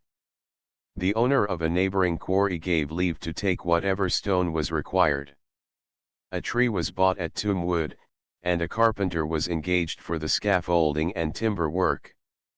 The tree was sawn into boards, lime was purchased to make the mortar, and tubs to mix it in. Later, another tree was bought and cut up for scaffolding purposes. All was entirely the work of the parish, and the ordering of everything was done by the wardens the people had chosen, whilst each one took a lively and personal interest in the common work. In 1503 another bell was made, and a deputation of the parish went to Boston to see it shot. The local blacksmith, Richard Messer, made all the necessary bolts and locks, and attended professionally to see it hung, although the chief responsibility rested upon John Red, bell-getter of Boston, who had the scoting of the bell, and received £3 6s.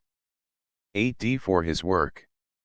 At the same time the parish paid for a Sanctus bell, which was made by the local plumber, and the young men of the parish formed themselves into a school to be taught how to toll the bells.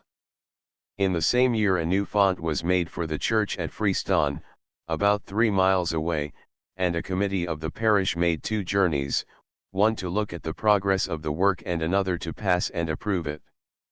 Bracket with suspended dove and cover. For some few years the expenses were normal, but in 1512 the desire to possess more bells again came upon the parish. In the same year the people purchased a pair of censer chains, when the parson was in London, and they renewed the device for hanging up the sacrament over the altar. In 1516 the bells evidently did not ring well, and a man was brought over from Boston to set them right. In the same year there are entered expenses for hanging a lamp and for making a lectern in the choir. The following year the north side of the church was found to stand in need of repair, and there are expenses for propping the wall up during the work. This year, also, the parish purchased a new vestment and a chalice, and in 1519, after the repairs, the bishop came to reconsecrate the church, and the people paid his fee of 40s for doing so. In 1525 an item of expense is of interest, to Isabel Frendyke for marking all the linen clothes, St. Thomas's with a mark of black silka plus, and O Ladies with A.M. Sacramental dove. In 1526 there was a movement to beautify the rood screen. An alabaster man, otherwise called Robert Brooke the carver, was procured, and money was gathered in the town for his support, and some who gave no money gave cheese. William Francis, one of the parishioners, died this year, and left a legacy of 40 six. 8d to buy images of alabaster to be set in Yerood loft.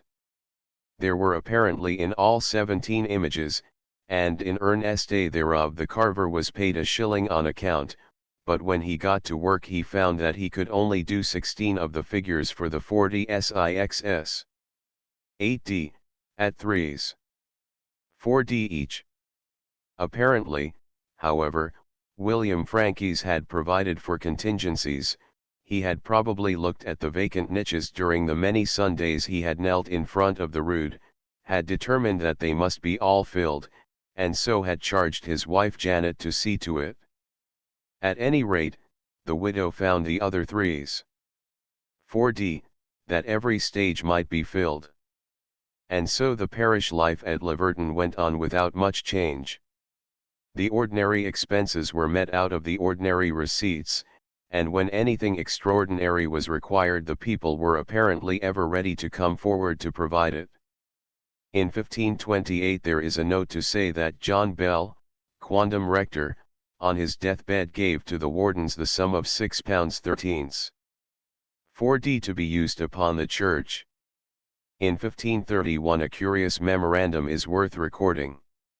It is to this effect: on October 22, Richard Shepherd, the parson, called a meeting of the parish, to take into consideration the accounts of the late wardens.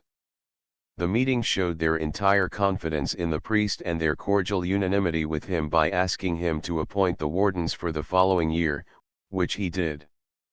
Also it was shown to the meeting that by the last will of Walter Bouch, of Laverton, 3 acres of land had been left to the parish for the purpose of being sold, in order that with the proceeds a new cope might be bought. The will was apparently destroyed by the wardens, and the money obtained from the sale had been spent upon the church work in which at the time they were chiefly interested, namely, the making of bells. The parishioners determined that they were in conscience bound to rectify this plain breach of trust, and to make up the money for the new cope.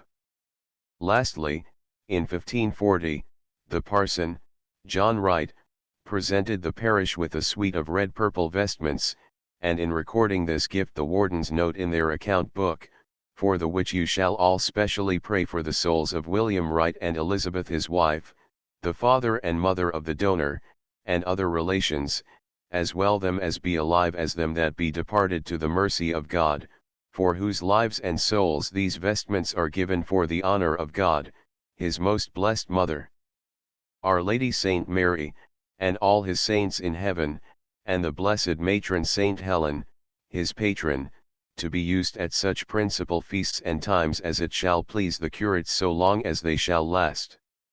In this way the names of benefactors and the memory of their good deeds were ever kept alive in the minds of those who benefited by their gifts. The parish treasury was not looked on as so much stock, the accumulation of years, of haphazard donations without definite history or purpose, but every article, vestment, banner, hanging, chalice, etc., called up some affectionate memory both of the living and the dead. On high day and feast day, when all that was best and richest in the parochial treasury was brought forth to deck the walls and statues and altars, the display of parish ornaments recalled to the minds of the people assembled within its walls to worship God the memory of good deeds done by generations of neighbors for the decoration of their sanctuary. The immense treasures in the churches, writes Dr. Jessop, were the joy and boast of every man and woman and child in England, who, day by day and week by week, assembled to worship in the old houses of God which they and their fathers had built, and whose every vestment and chalice, and candlestick, and banner, organ and bells, and pictures, and images, and altar and shrine, they look upon as their own, and part of their birthright. It might reasonably be supposed that this was true only of the greater churches, but this is not so. What strikes one so much in these parish accounts of bygone days is the richness of even small, out-of-the-way village churches. Where we would naturally be inclined to look for poverty and meanness, there is evidence to the contrary. To take an example or two. Morbath is a small, uplandish, remote parish of little importance on the borders of Exmoor. The population, for the most part, have spent their energies in daily labor to secure the bare necessaries of life, and riches, at any rate, could never have been abundant. Morbath may consequently be taken as a fair sample of an obscure and poor village. For this hamlet we possess full accounts from the year 1530, and we find that at this time, and in this very poor, out-of-the-way place, there were no less than 8 separate accounts kept of money intended for the support of different altars of devotions. For example, we have the stores of the chapels of Our Lady and St. George, etc., and the guilds of the young men and maidens of the parish. All these were kept and managed by the lay elected officials of the society's confraternities, I suppose, we should call them, and to their credit are entered numerous gifts of money and specific gifts of value of kind, such as cows, and swarms of bees, etc. Most of them had their little capital funds invested in cattle and sheep, the rent of which proved a considerable part of their revenues. In a word, these accounts furnish abundant and unmistakable evidence of the active and intelligent interest in the duty of supporting and adorning their church on the part of these simple country folk at large. What is true of this is true of every other similar account to a greater or less degree, and all these accounts show unmistakably that the entire management of these parish funds was in the hands of the people.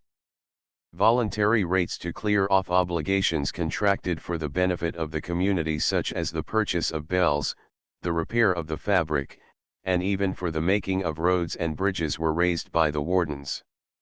Collections for Peter's pence, for the support of the parish clerk, and for every variety of church and local purpose, are recorded, and the spirit of self-help manifested, on every page of these accounts. To return to Morbath. In 1528 a complete set of black vestments was purchased at a cost considerable in those days of £6 5s, and to help in the common work the vicar gave up certain tithes in wool that he had been in the habit of receiving. These vestments, by the way, were only finished and paid for in 1547, just before the changes under Edward VI rendered them useless. In 1538 the parish made a voluntary rate to purchase a new cope, and the general collections for this purpose produced some £3 six. 8d. In 1534 the silver chalice was stolen, and at once, we are told, young men and maidens of Paris he drew themselves together, and at their gifts and provision they bought in another chalice without any charge of the parish.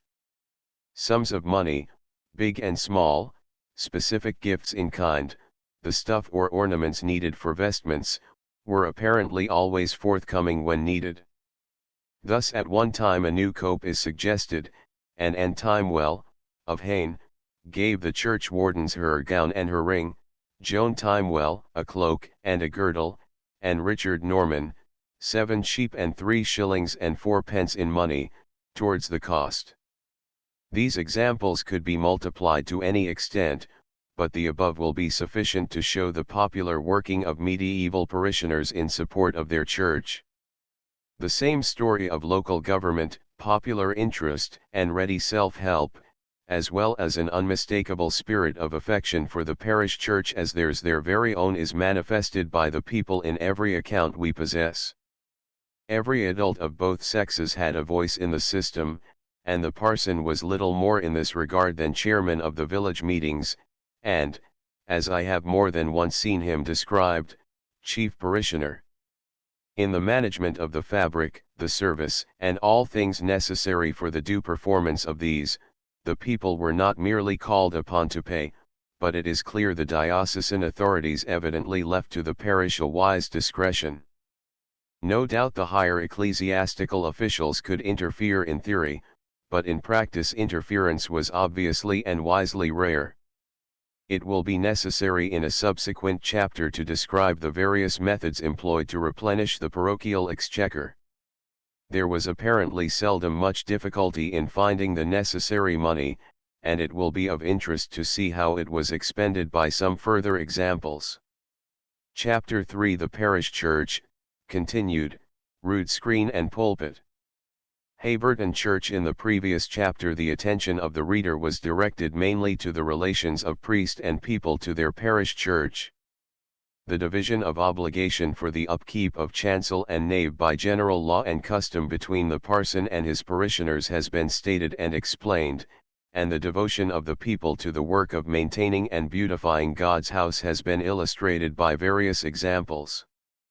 In this chapter it is proposed to speak of the various parts of the church itself, and first of the chancel, which was that portion of the sacred edifice between the altar and the nave, so called because it was separated from the rest of the church by railings, cancel.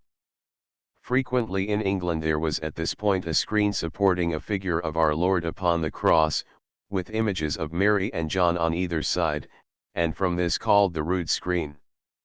The size of the chancel naturally varied according to the importance of the church, but it may be said to have generally included some stalls or seats for the assistant clergy and the parish clerks.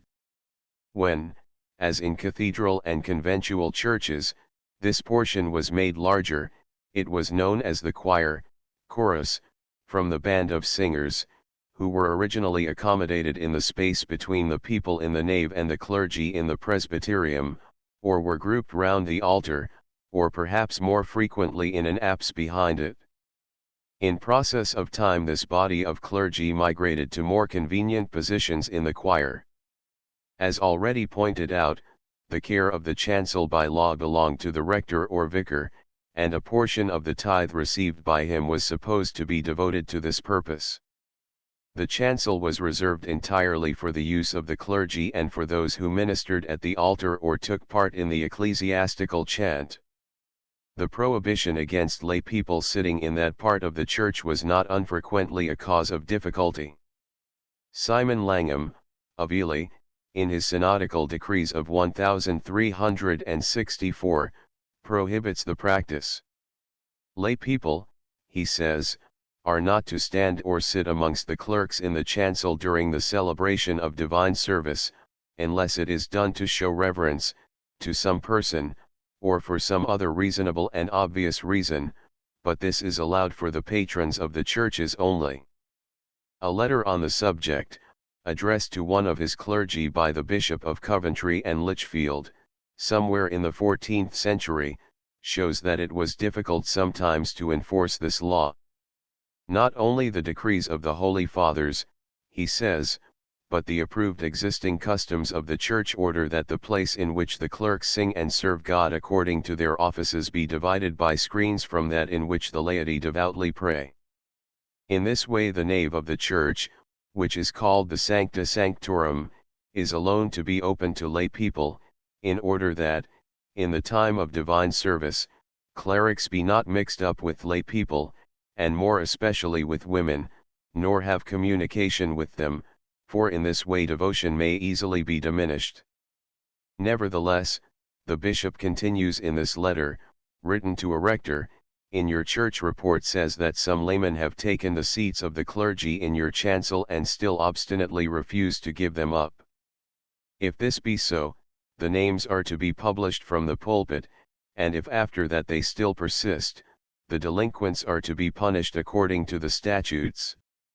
St. Martin's Mass, showing disposition of altar furniture 14th century. The altar the most prominent feature of the chancel, and indeed of the whole church, as being the very purpose for which the entire building was erected, and the center round which all the services were performed, was the high altar, summium, or magus altar.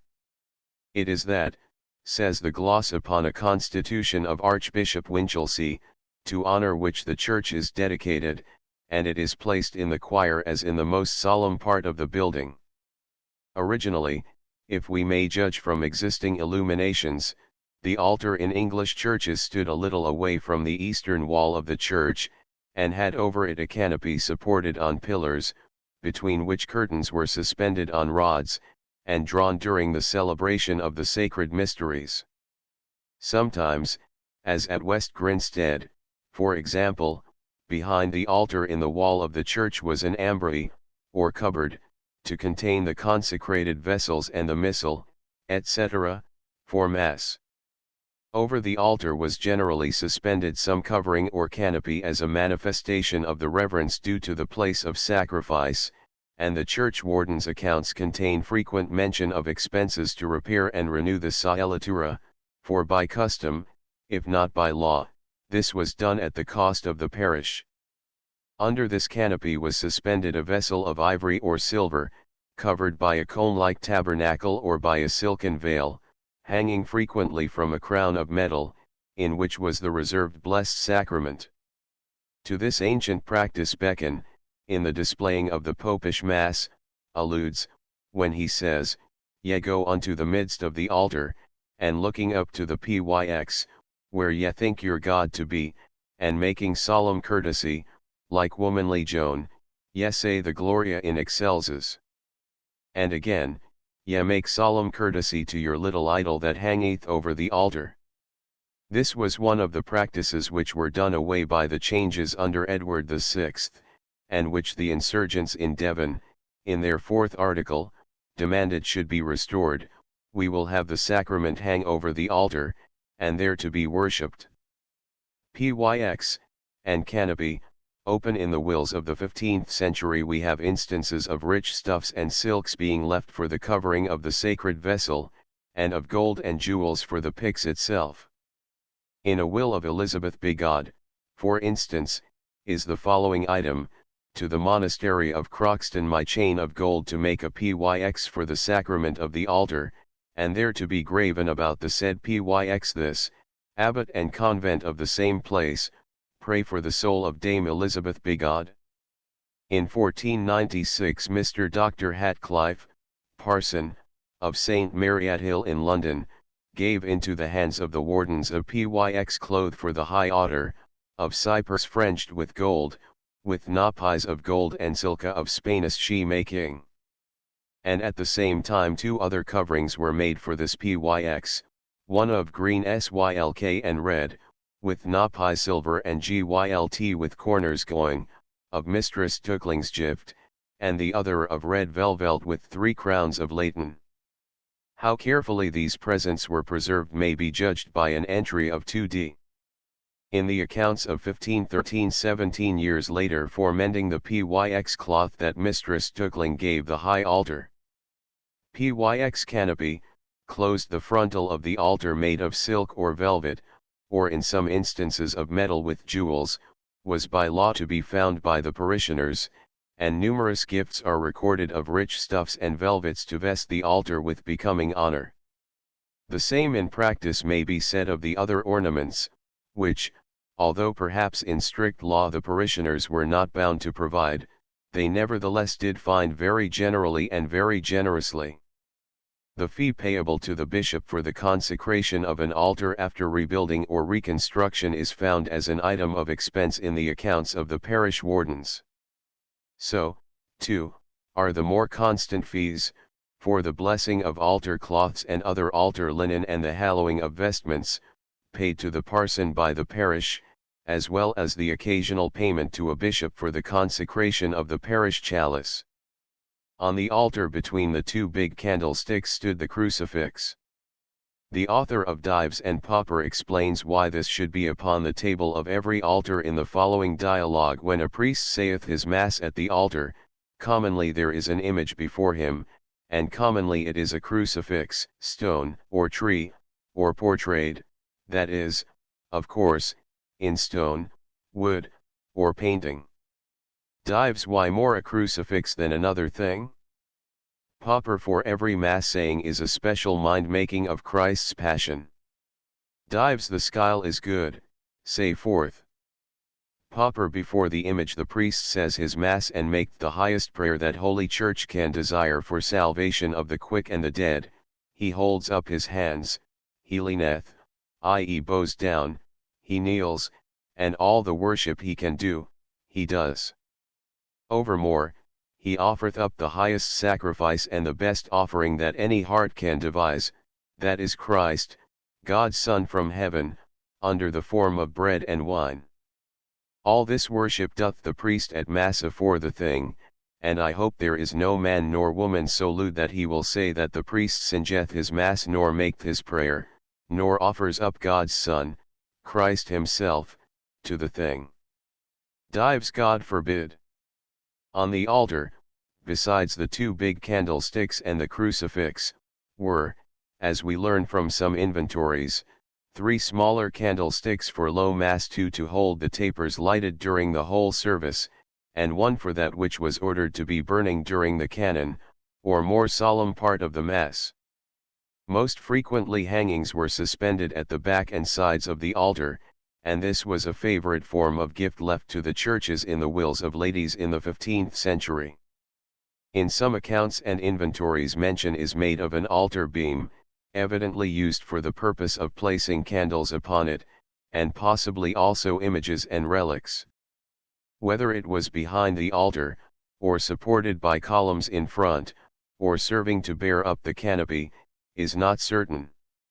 Canon Scott Robertson, writing about medieval Folkestone, suggests that it was at the back of the altar, and that it was somewhat similar to what Gervas described at Canterbury in the 12th century. At the eastern horns of the altar were 2 wooden columns, highly ornamented with gold and silver, which supported a great beam, the ends of which beam rested upon the capitals of the 2 pillars. The beam placed across the church and decorated with gold supported the majesty of the Lord, the images of Saint Dunstan and Saint Elphege, also 7 shrines, decorated with gold and silver and filled with the relics of many saints. Between the columns stood a cross, gilt, in the center of which were 60 transparent crystals in a circle. 2 other features very general in the south side of every chancel must be noted: the sedilia, or seats for the ministers at the altar, and the piscina, or place where the vessels or cruets of wine and water were placed for use at Mass, and which was furnished with a basin, from which the water used to wash the priest's hands, etc., could drain away into the earth of the consecrated cemetery. Originally the word piscina meant, of course, a fish pond, but came to mean, even in classical writers of the Silver Age, a basin or bath. Shaft piscina, Treveroof double piscina, Cowlinga, Suffolk. In the north wall of English churches, not unfrequently there was a niche for the lamp, which was always kept burning when the Blessed Sacrament was reserved on the altar. A good example of such a niche was discovered some years ago during the restoration of the parish church of West Grinstead. The smoke from the burning lamp in this instance had been allowed to escape by means of some loose stones leading to the eaves of the chancel wall, and when discovered the black of the smoke was still upon the upper stones of the niche. Lastly, in recalling the chief features of a pre-Reformation chancel, what is called in the Constitution of Archbishop Winchelsea the principal image must not be forgotten. This image was that of the saint or saints, to whom the church was dedicated, and it was one of the ornaments which the parish was specially called upon to provide. From the wording of the law it might have a place anywhere in the chancel, but probably it would have stood in a niche on one side of the altar, or, in the case of there being 2 patrons, the statues would have been placed on either side. Frequent mention is made in wills of the 15th and 16th centuries of the desire of testators to beautify the chancels of the churches in which during life they had worshipped. Thus William Greystoke, of Wakefield, left to the church there in 1508 a cloth of arras work, sometime hanging in his hall, £10 to the stalling of the said church, 2 pairs of censers, and £20 for new choir books.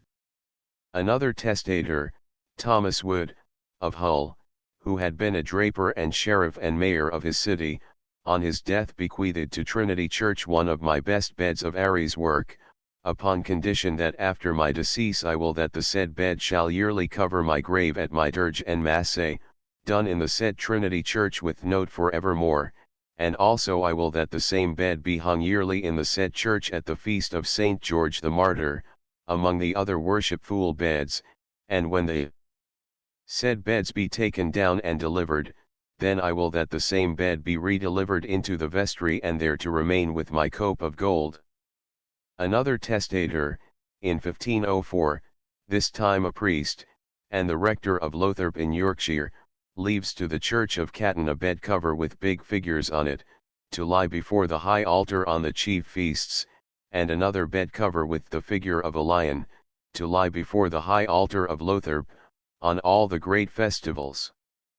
Outside entrance to Rood Loft, St. John's, Winchester. In some instances legacies are left to beautify the existing altar, to have paintings made for it, or images carved upon it. In one case a man leaves a notable sum for those days to have 2 paintings executed abroad to adorn the chancel. A very curious bequest was made to the Church of Holy Trinity, Hull, in 1502, by Thomas Goldsman, an alderman of the city.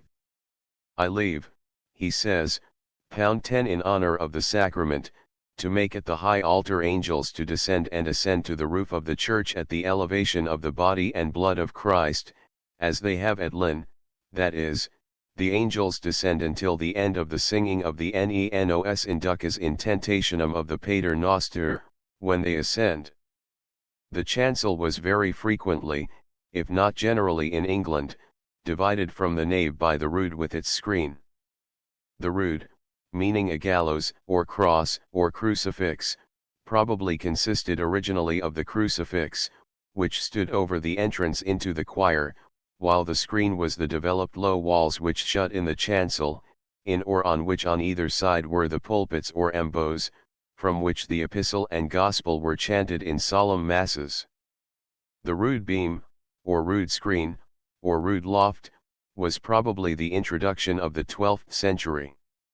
In its simplest form of a beam, the rood supported a great crucifix, which was often in the wills of the 15th century and other documents called the Summus Crucifix, and generally the 2 figures of the Blessed Virgin and Saint John were represented as standing at the foot of the cross, in reference to John 19:26. Besides this, lights were frequently placed upon the beam, and Ducange, under the word trabes, gives an example of a medieval writer who mentions 50 candles as placed on the rood beam. In the form of its highest development the rood took the shape of the screen as seen in many of our English cathedrals, or in French churches under the name of eube.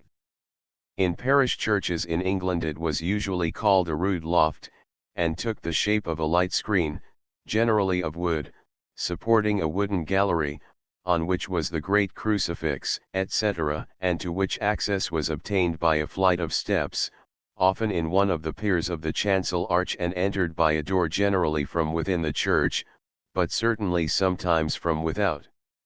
Screen. Withicum.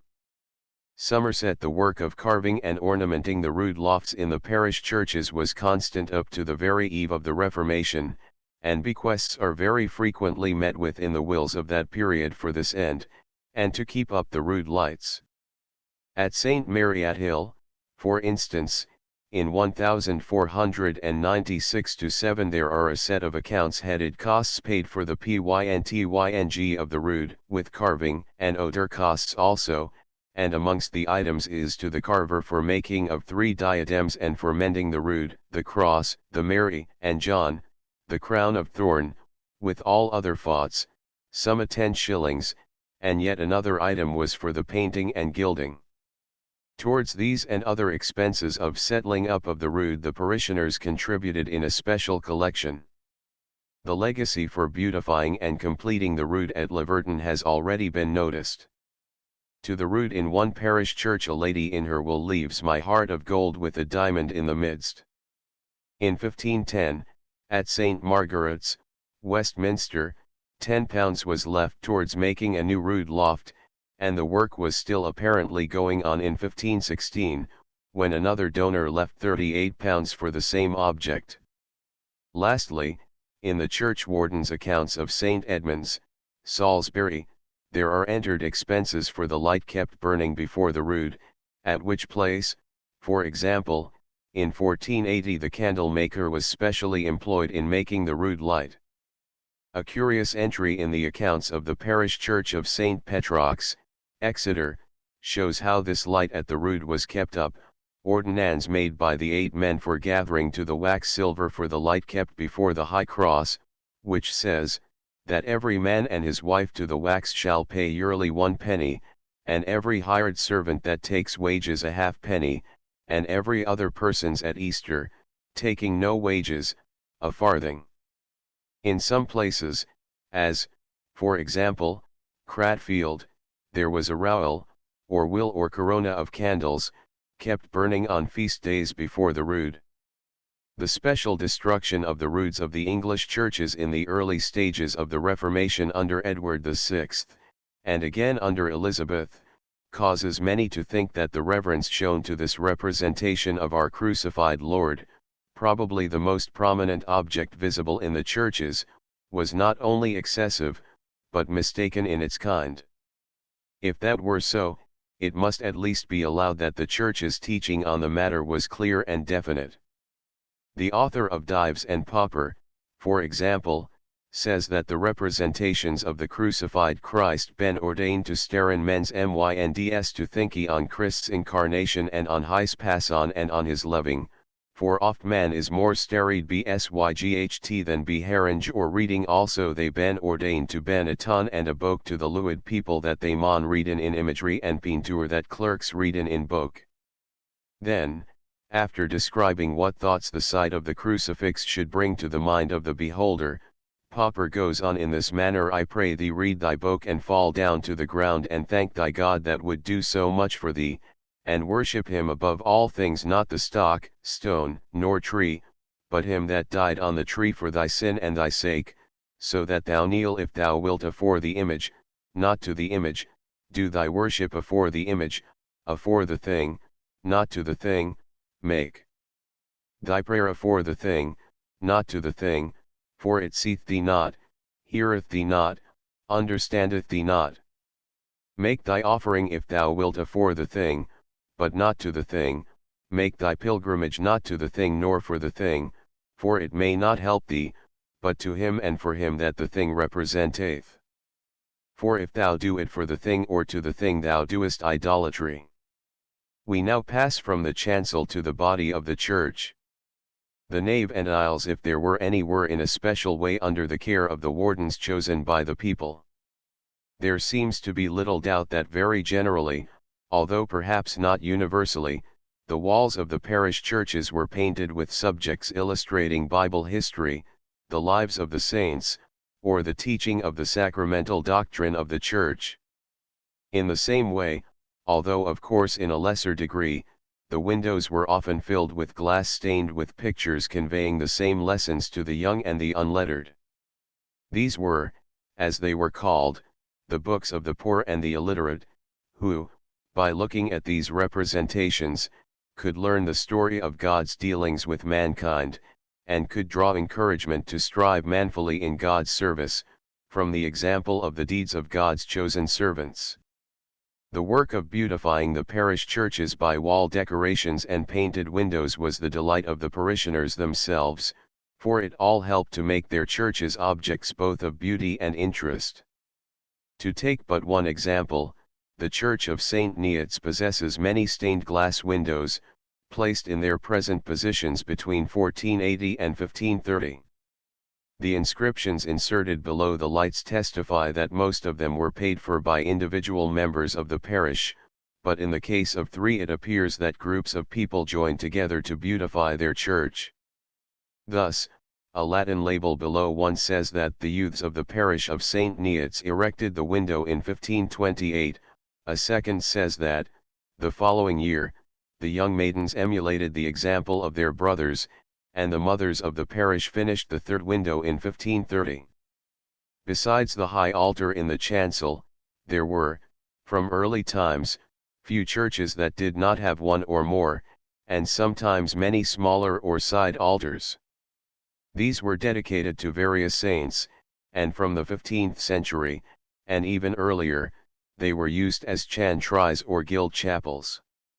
The priests serving them were supported by the annuity left by some deceased benefactor to the parish church, or by a stipend paid by the guild to the priest who acted as its chaplain, or again by the private generosity of some benefactor. These chapels were frequently richly decorated, furnished with hangings, and supplied with their own vestments and altar furniture by their founders or by the guilds that supported them. To take an example, in 1471 an indenture or agreement was made between Mr. William Dowell, master of the town of Wells, and the two wardens of Our Lady's altar in St. Cuthbert's Church, and John Stoll, Freemason, for making the front of the Jessie at the said altar. The work was to cost £40, probably more than £500 of our money, and the mason was to be paid 40s a week, with £5 to be kept in hand till the completion of the work. To take another example, at Hayton, in the East Riding of Yorkshire, the south aisle was dedicated to St. Catherine, and there is an item of expense in the churchwarden's accounts showing the existence of a painted altar, an image of the saint, and a kneeling desk in front of it.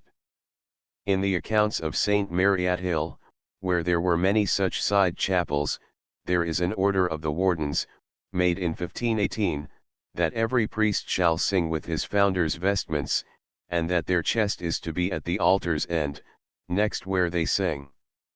In some of these small chapels there were statues, before which lights were kept burning by the devotion of various members, or groups of members, of a parish. Thus at Henley-on-Thames there were 7 chapels and 2 altars in the nave, besides the high altar in the chancel. Lights were kept burning before the rood, the altar of Jesus, and the altar of the Holy Trinity. In 1482 the warden and the commonalty ordained that the chaplain in the chapel of the Blessed Virgin Mary say Mass every day at 6 o'clock, and the chantry priest of St. Catherine's Chapel at 8 o'clock.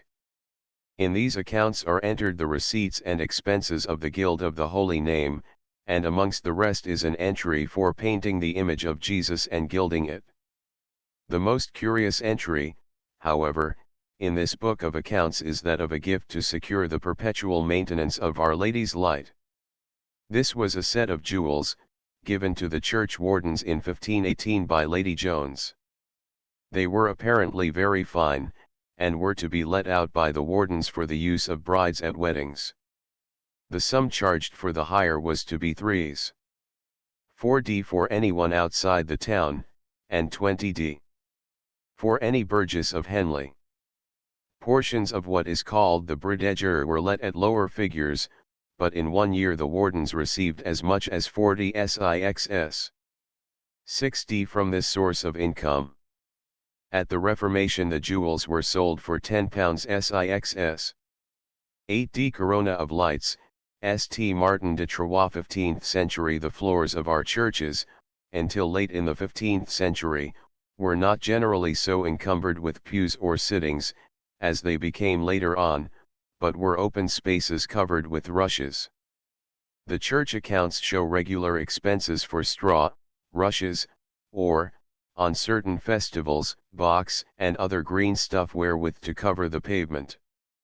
This carpet was renewed 2 or 3 times a year, and one almost shudders to think of the state of unpleasant dirt revealed on those periodical cleanings. Some accounts show regular payments made to the raker on these occasions, whilst the purchase, in 1469, of 3 rat traps for the Church of St. Michael's, Cornhill, suggests that the rush covering must have been a happy hunting ground for rats, mice, and such like vermin.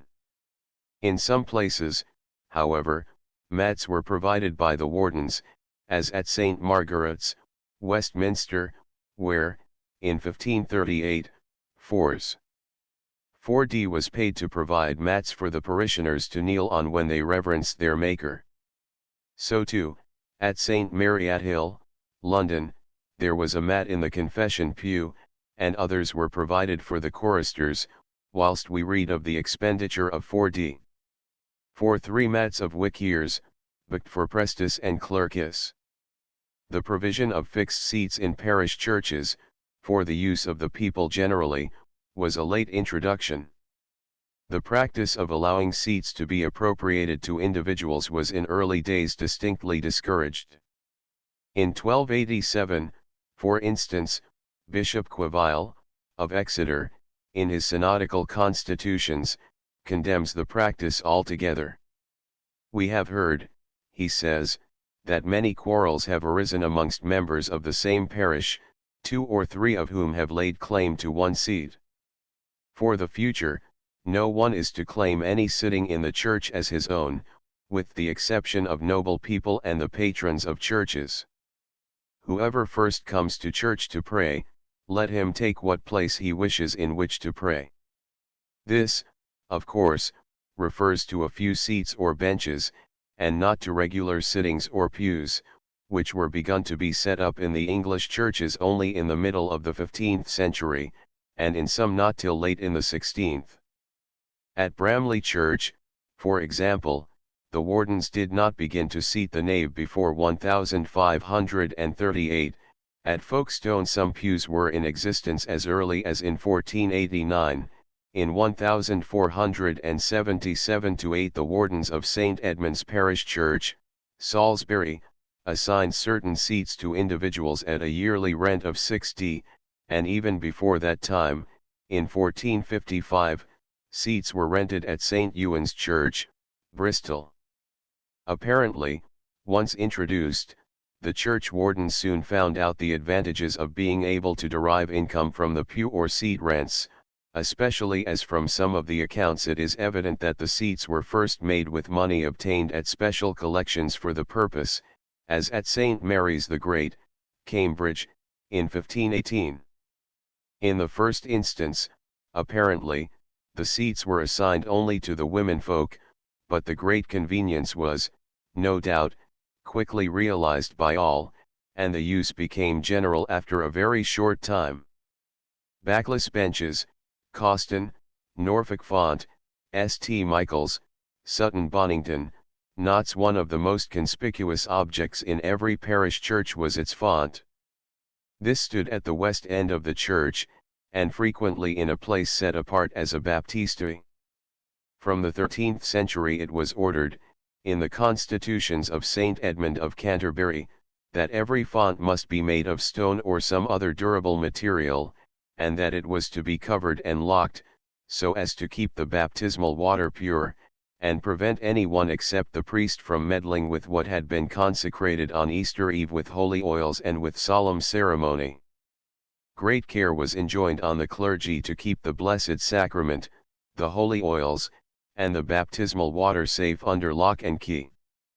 For, says the gloss on this ordinance in Lindwood, keys exist so that things may be kept securely, and he that is negligent about the keys would appear to be negligent about what the keys are supposed to guard. By the ordinary law of the church a font could only be set up in a parish church, and in the case of chapels of ease, and other places in a parochial district, where it was lawful to satisfy other ecclesiastical obligations, for baptism the child had generally to be brought to the mother church. The instances in which permission was granted for the erection of any font in a chapel are very rare, and leave was never given without the consent of the rector of the parish church. Thus a grant was made in the 14th century to Lord Beauchamp to erect a font for baptisms in his chapel at Beauchamp, provided that the rector agreed that it would not harm his parochial rights. Holy Water Stoup, Wootton Courtney, Somerset. Leading into the church very generally there was a covered approach, greater or less in size, called the porch, from the Latin porta, a door or gate. This was usually at the south side of the church, and sometimes it was built in 2 stories, the upper one being used as a priest's chamber, with a window looking into the church. In some cases this chamber was used as a safe repository for the parish property and muniments. In the lower porch, at the side of the church door, was the stoop, usually in a stone niche, with a basin to contain the holy water. With this people were taught to cross themselves before entering God's house, the water being a symbol of the purity of soul with which they ought to approach the place where His Majesty dwelt. The mutilated remains of those niches, destroyed when the practice was forbidden in the 16th century, may still frequently be seen in the porches of pre-Reformation churches. Sometimes it would seem that there was attached to the water stoop a sprinkler to be used for the blessed water, as, for example, at Wigtoft, a village church near Boston, in Lincolnshire, where the church wardens purchased a chain of iron with a holy water stick at the south door. The land round about the church was also in the custody of the people's wardens. It was called the cemetery, from the word coemeterium, a dormitory, it being in the Christian sense the sleeping place of the dead who had died in the Lord. It was likewise spoken of as the churchyard, or under the still more happy appellation of God's acre.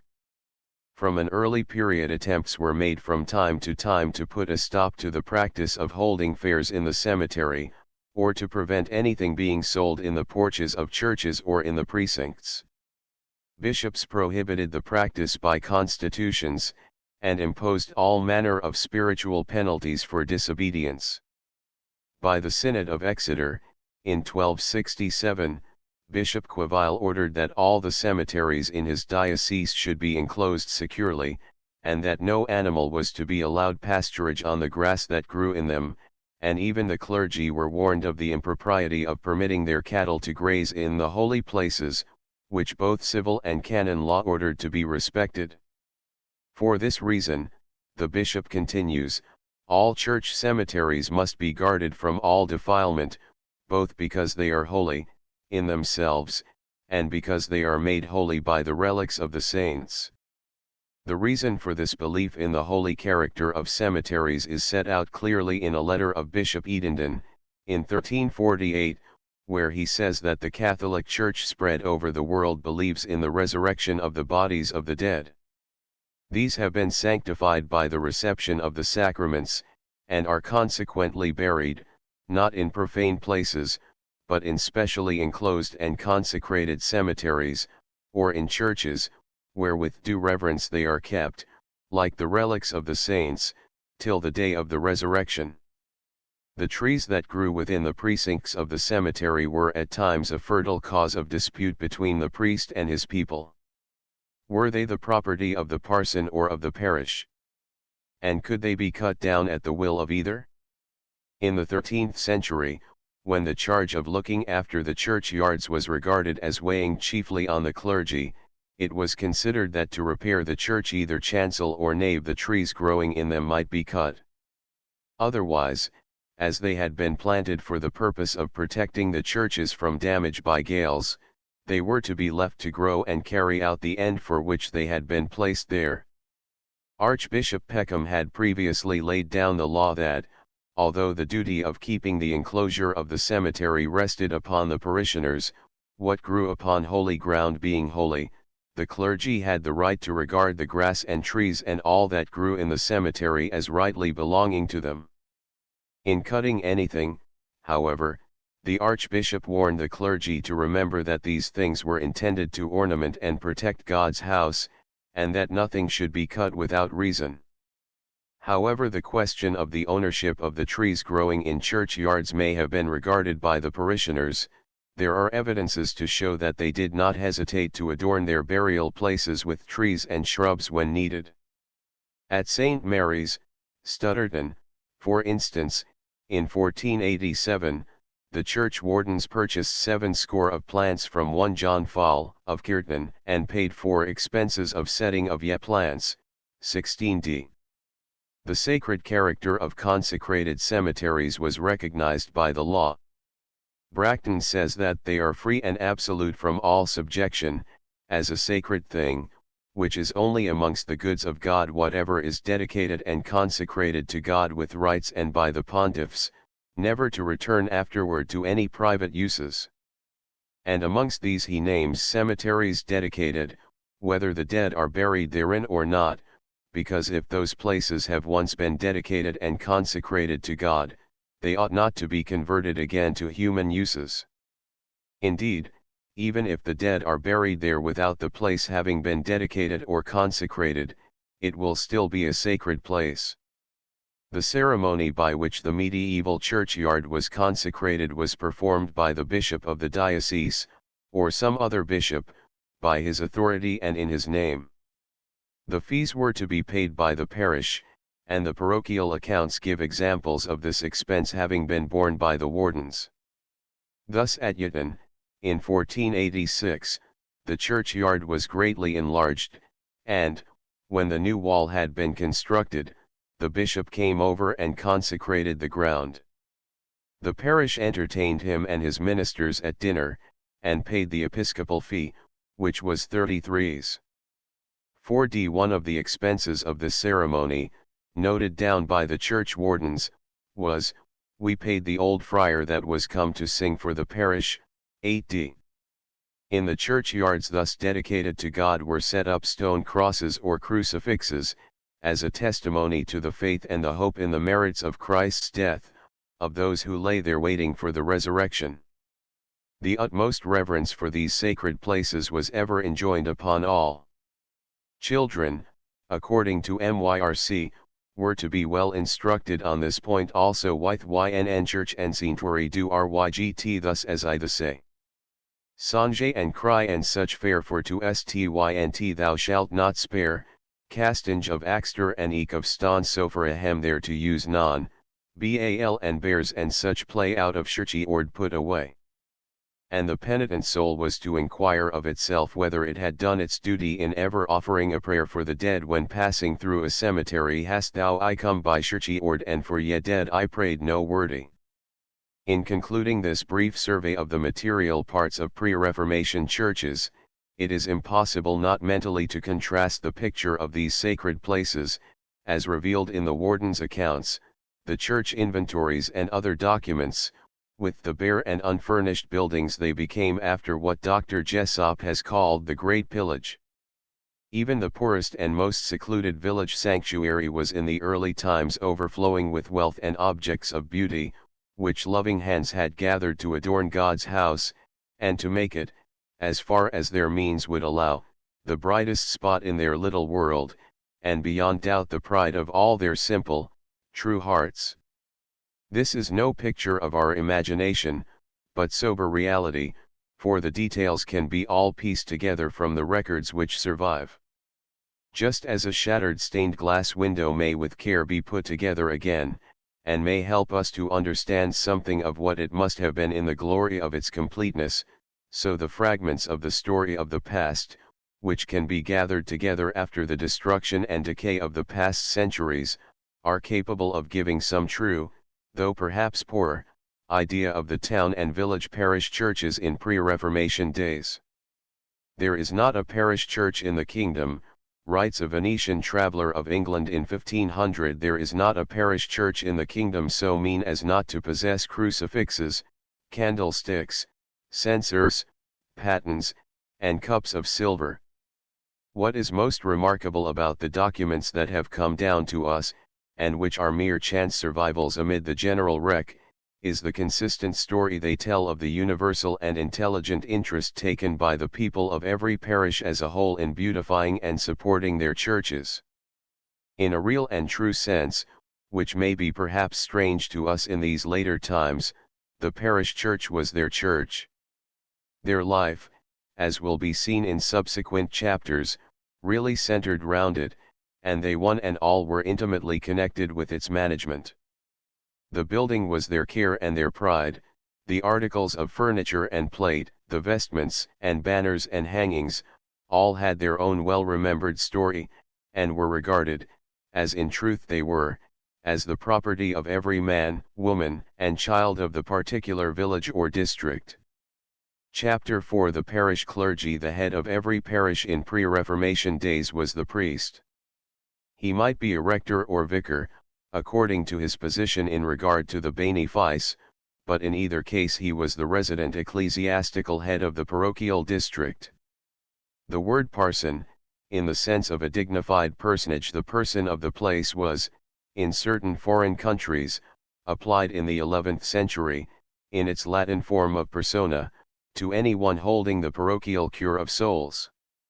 English legal writers, such as Coke and Blackstone, have stated the civil law signification of the word as that of any person by whom the property of God, the patron saint, the church or parish was held, and who could sue or be sued at law in respect to this property. In ecclesiastical language, at any rate in England, according to Lindwood, the word parson was synonymous with rector. Besides the rector or parson and the vicar, several other classes of clergy were frequently to be met with in medieval parishes. Such were curates, chantry priests, chaplains, stipendiary priests, and sometimes even deacons and subdeacons.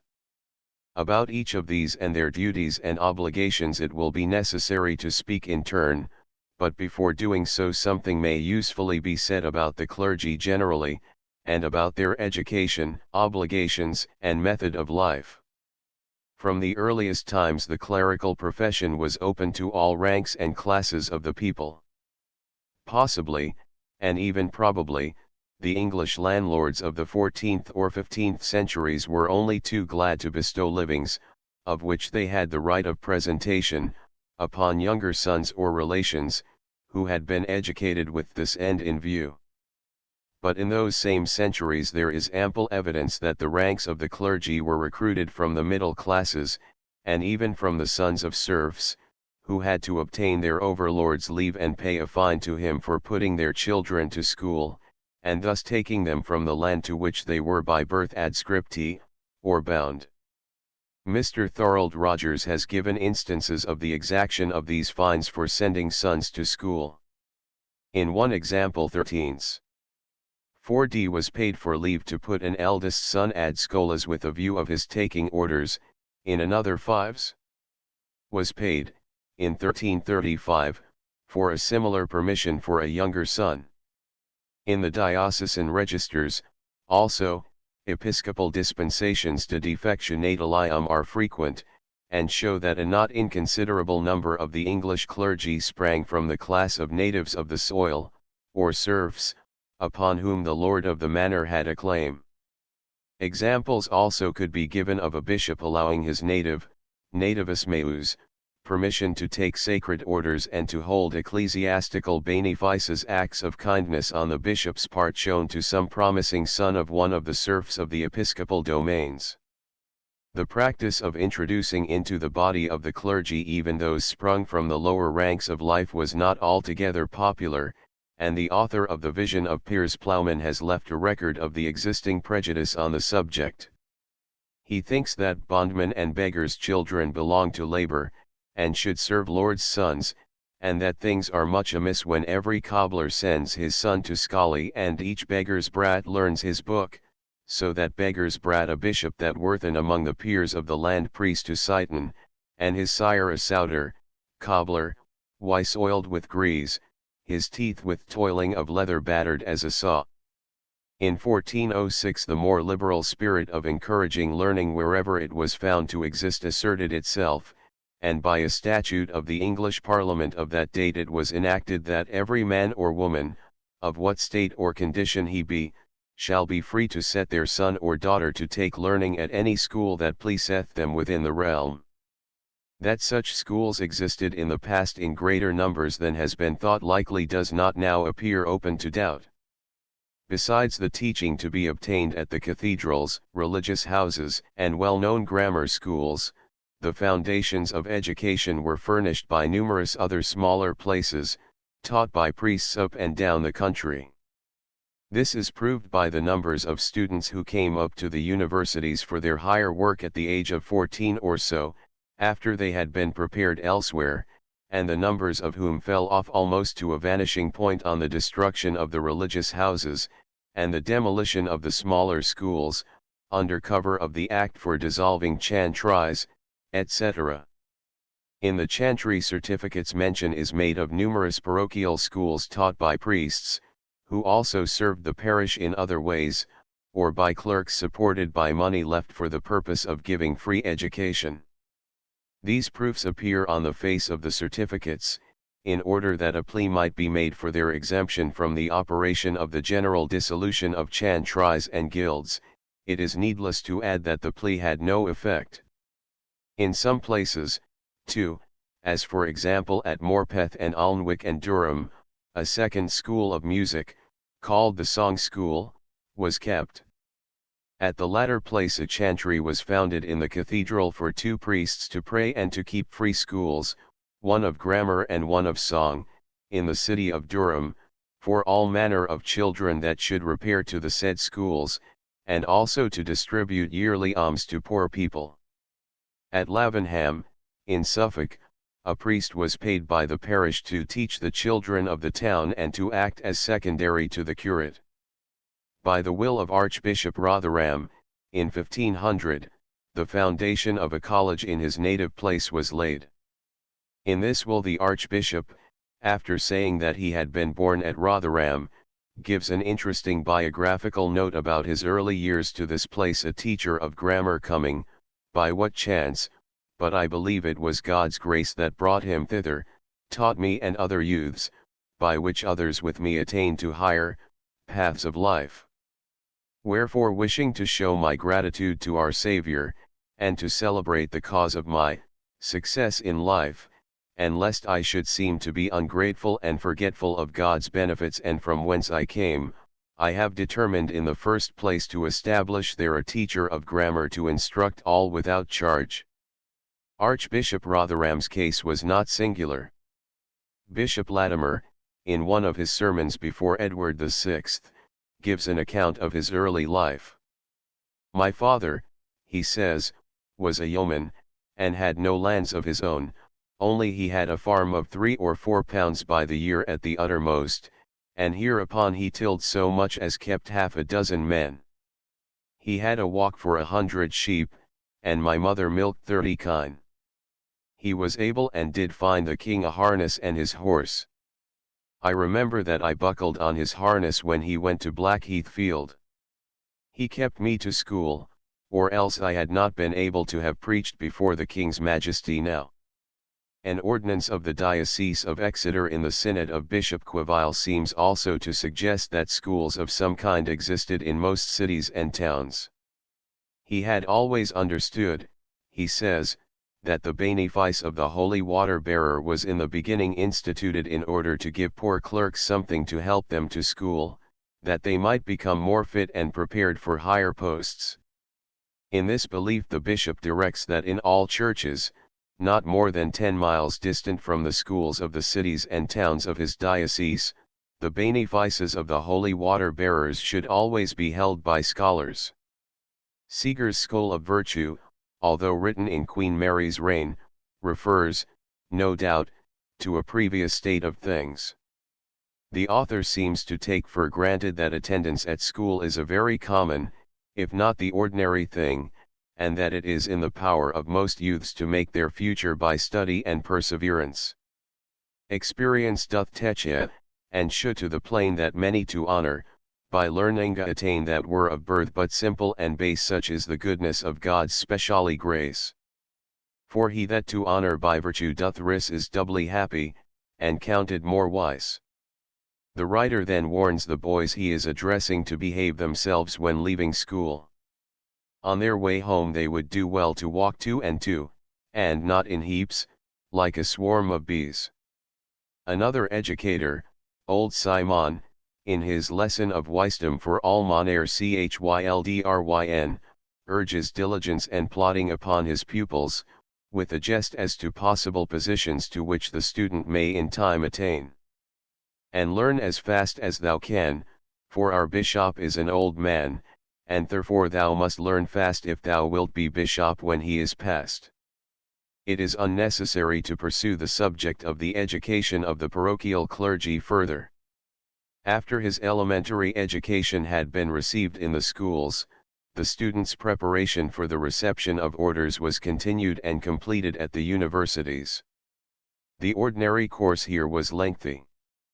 Grammar, which included Latin and literature with rhetoric and logic, occupied 4 years. The student was then admitted a bachelor.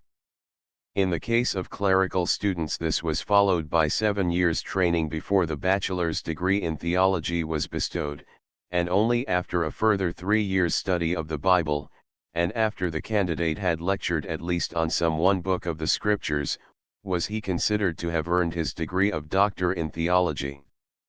Acolyth's sacrament of baptism, the age when the candidate for orders could be promoted to the various steps leading to the priesthood, was settled by law and custom.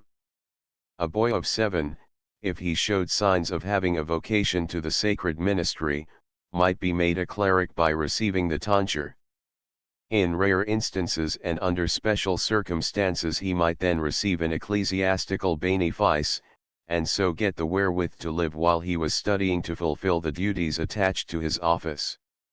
In the course of the next 7 years the youth could be given the minor orders of doorkeeper, lector, exorcist, and acolyte.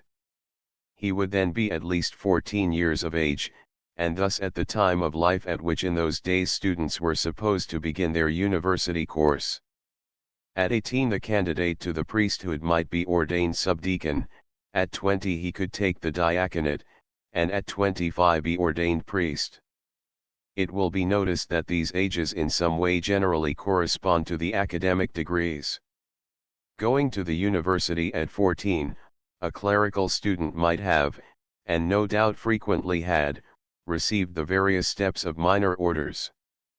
4 years of the liberal arts enabled him at 18 to take his degree of Bachelor of Arts.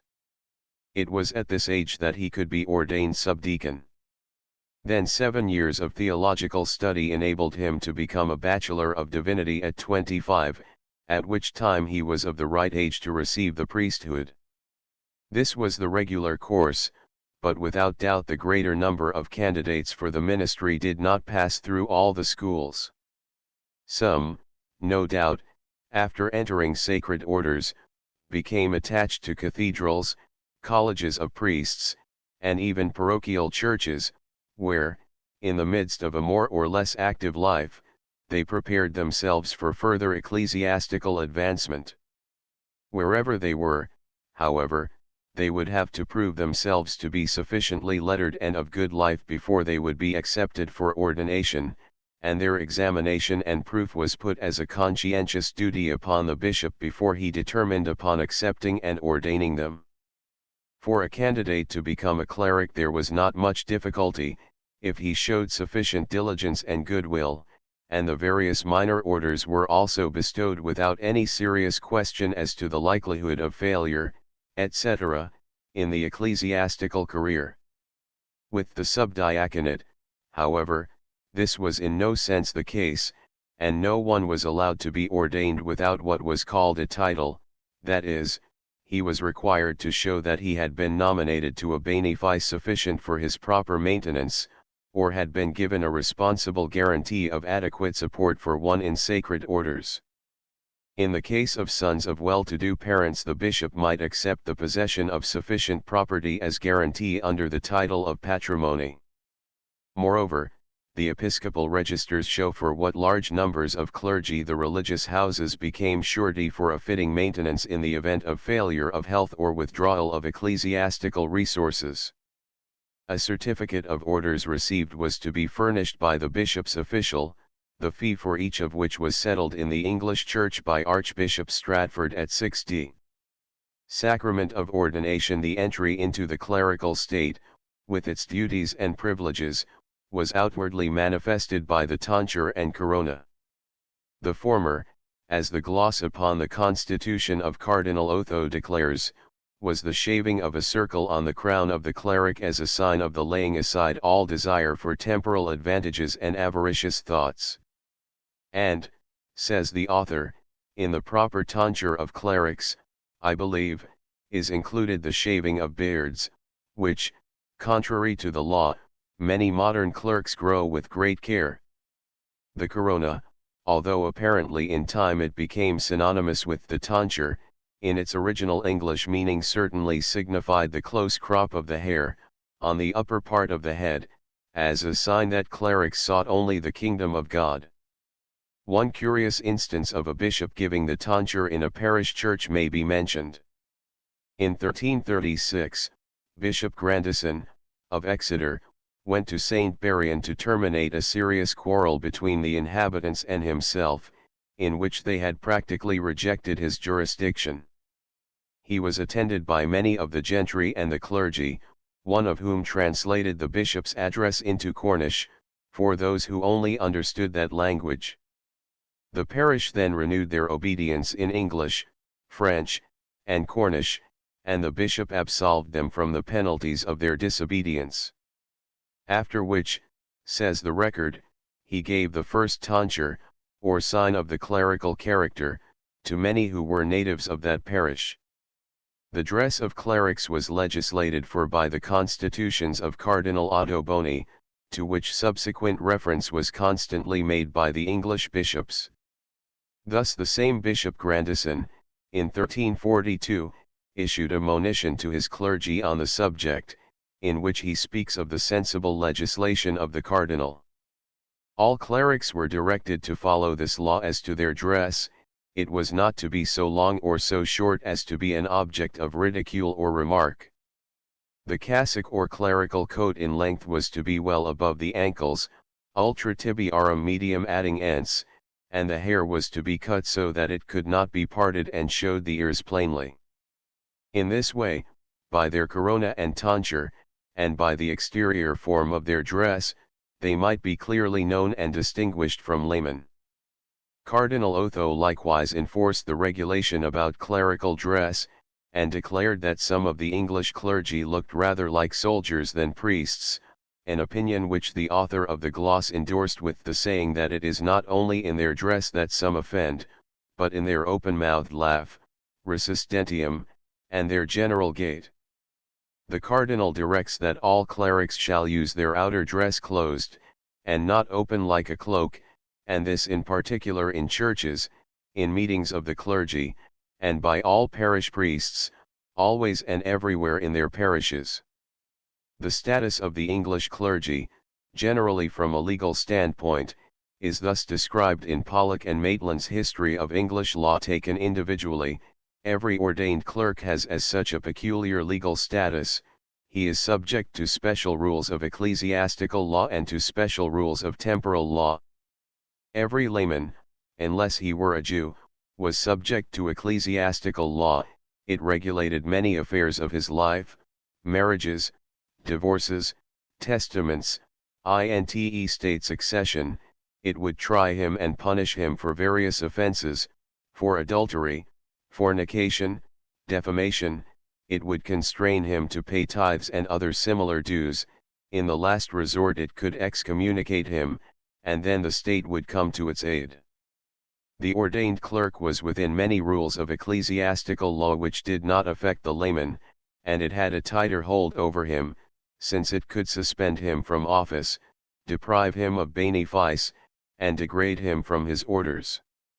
So much about the clergy generally and about the way in which they entered the clerical state and mounted the various steps of the minor and sacred orders, until their reception of the sacred priesthood brought them into the close relations which existed between the clergyman and his flock. It is now time to turn to the consideration of the various kinds of parochial clergy. And first, 1. The rector or parson was appointed to his benefice by the patron of the living, with the approval of the bishop, by whose order he was also inducted or instituted. Among the Harleian charters in the British Museum is an original deed of induction to a living, which sets out the ceremony and prescribes the feast to follow. The benefice after his induction became the rector's freehold. In the language of Bracton, the position of a rector differed legally from that of a vicar, inasmuch as he could sue and be sued for the property or benefice he held, which he did in the name of the church. And to this only rectors of parochial churches are entitled, who have been instituted as parsons by bishops and by ordinaries. It was the duty of the archdeacon, either personally or by his official, on the certificate of the bishop, to put the rector into possession of his benefice. The fee to be paid, according to the constitution of Archbishop Stratford, was not to exceed 40d. When the archdeacon came in person, which sum is sufficient for the expenses of 4 persons and their horses, or 2 shillings when the official came with 2 or 3 horses. Previously to this, however, and before issuing his letters of induction, the bishop was bound to satisfy himself that the priest presented to fill the rectory had the necessary qualities of a good pastor of souls. In the constitution of Cardinal Otho on this point, after recalling the saying of Saint Gregory that the guidance of souls is the art of arts, the cardinal goes on to say that our Catholic art requires that there should be one priest in one church, and that he should be a fitting teacher, by his holy life, his learning, and his teaching, and upon this last quality Lindwood notes that he should be able to adapt his instructions to his audience. Whilst to the wise and learned he may speak of high and profound things, to the simple and those of lesser mental capacity he should preach plainly about few things, and those that are useful. As to these qualifications the bishop had to satisfy himself within 2 months after the presentation, in order that the parish should not be kept vacant longer than was necessary. Besides the above-named qualities, by ordinary law of the English Church, any one presented as a rector was bound to be a cleric, to be at least 25 years old, to be commendable in his life and knowledge, and if not a priest, he was at least to be fit to receive the priesthood within a year. As a rule each rectory, or benefice for a rector, had but a single rector, but there are instances where in one place, at Laverton, for example, there were 2 parsons appointed to one church, with 2 houses, with the tithes divided, and, of course, with the obligations distinct. In a few cases, as at Darley-Dale, Derbyshire, there were 3 or even more rectors for the one parish. In the first chapter it has been pointed out what were the tithes payable to the rector of a parish, and that they frequently brought in a considerable sum of money. On the other hand, there were many and constant claims made upon the revenues of the parochial church, and this not accidentally or casually, but by custom and almost by law. The repair of the chancel and the upkeep of choir books and other things necessary for the services, which were not found by the people, had to be met out of the 4th part of the tithe, which was supposed to be devoted to such purposes. Another constant claim was the relief of the poor, strangers, and wayfarers, called hospitality. This, according to Lindwood, was well understood and practiced in England, where the churches, to meet those calls, were better endowed than they were abroad. This claim, there can be no doubt, was fully accepted and carried out. If a rector was for some reason or other non-resident, by law his charity or hospitality had to be administered either by the curate who served the church, or by a resident proctor appointed for the purpose. In acknowledgement of this obligation, in the wills of the period we find the clergy directing money to be paid by their executors to the poor of the parishes which they had served. Thus William Sheffield, Dean of York, who died in 1496, after arranging that this distribution should be made in proportion to the time during which he had held each benefice, adds, "For the goods of the church are the property of the poor, and therefore the conscience is heavily burdened in the spending of the goods of the church. For badly spending them Jesus have mercy." In the record of the visitation of churches in the Diocese of Exeter, in 1440, there are many references to the hospitality kept by the clergy. In one instance the rector is praised for having rebuilt his chancel and added 2 good rooms to the rectory, one for himself and one for the purposes of hospitality. In another there is a note that, from time immemorial to the day of the present rector, great hospitality had been maintained, and the goods of the church had been made the property of the sick and the poor, but that this had ceased. It seems to us, indeed, almost strange in these days to see what was the teaching of the medieval church about the claims of the poor, and to remember that this was not the doctrine of some rhetorical and irresponsible preacher, but of such a man of law and order as was the great canonist Lindwood. There can be no doubt that the proceeds of ecclesiastical benefices were recognized in the constitutions of legates and archbishops as being in fact, as well as in theory, the eleemosynary, the spes pauperum, the alms and the hope of the poor.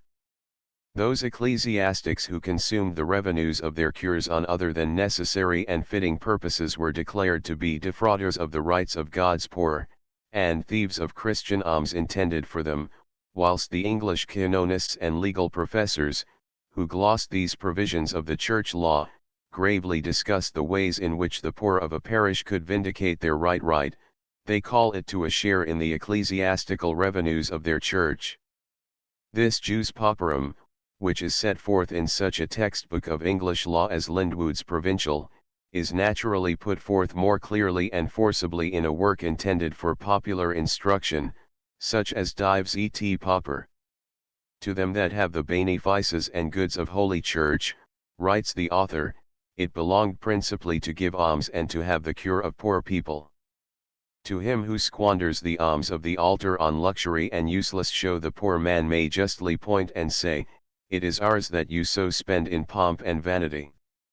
That thou keepest for thyself of the altar passing the honest needful living, it is raviny, it is theft, it is sacrilege. From the earliest days of English Christianity the care of the helpless poor was regarded as an obligation incumbent on all, and in 1342 Archbishop Stratford, dealing with appropriations, or the assignment of ecclesiastical revenue to the support of some religious house or college, ordered that a portion of the tithe should always be set apart for the relief of the poor, because, as Bishop Stubbs has pointed out, in England, from the days of King Ethelred, a third part of the tithe which belonged to the church was the acknowledged birthright of the poorer members of Christ's flock. All the old diocesan registers of English sees afford like instances of specific injunctions as to bestowing part of the income of the benefice on the poor when appropriations were granted. Besides the regular revenues from parochial tithes, the rector had other sources of income. Such, for instance, were the offerings made for various services rendered to individuals, as baptisms, marriages, churching of women, and funerals. An offering, also, for a special mass said or sung for a particular person or intention, was made to the rector if he officiated, which by the Constitution of Lambeth he could only do when the special service did not interfere with the regular duties of his cure. In 1259-60 Bishop Bronscombe settled the mass fee at 1 penny, and in the churchwarden's accounts of Dover there is an entry, in 1536, of a payment for 10 masses with their offering pence, which was for graces obit, 4s. 4d in law these offerings were known as memorial pence, denarii memorials, or earnest pence, denarii perquisiti, because, on account of this retaining fee, the priest engaged to offer mass on a special day. Various oblations, moreover, were apparently made to the parson regularly. At Folkestone, for example, according to the Valor Ecclesiasticus, an oblation of 5d was made to the priest each Sunday. Lindwood lays down, as the law regarding regular oblations made on Sundays and festivals, etc., that they belong to the priest who had the cure of souls, whose duty it was to pray for the sins of the people. Other priests, who might be attached to the church, had no claims upon them except by agreement, as those who make the offering are not their parishioners. Oblations of this kind were not always voluntary, and they could be recovered for the clergyman by the bishop, as, for instance, when they were made according to a previous agreement or promise, or in any special need of the church, as when the minister had not sufficient to support himself properly, or when such offering was made according to established custom. Bishop Queville, in the Synod of Exeter, states what were the long-established customs in the English Church as to regular oblations. Every adult parishioner above the age of 14 years had to make an offering 4 times a year, at Christmas and Easter, on the patronal feast, and on the dedication feast of his parish church, or, according to custom, on All Saints' Day. The bishop also desired that the people of his diocese should be persuaded to bring Pentecost offerings also to their parish churches, or at least to send them to their parsons. To induce them so to do, special indulgences granted to all benefactors of churches were to be published on each of the 3 Sundays before the feast, and all such offerings were to be taken to the place where the Whitsunday processions assemble. Bishop Rigaud de Osorio, of Winchester, in 1321, makes the same claim as to the regular 4 payments, but puts the age at 18, and even then only claims the oblation as a right in the case of those possessing some movables of their own. In some instances, apparently, a portion of the offerings made for any special object was by custom given to the priest for his own use, as a well-understood tax. This, for example, was the case at St. Augustine's Church at Hedon, in the East Riding of Yorkshire, where in the 15th century a third of the oblations to the Holy Cross was given to the vicar.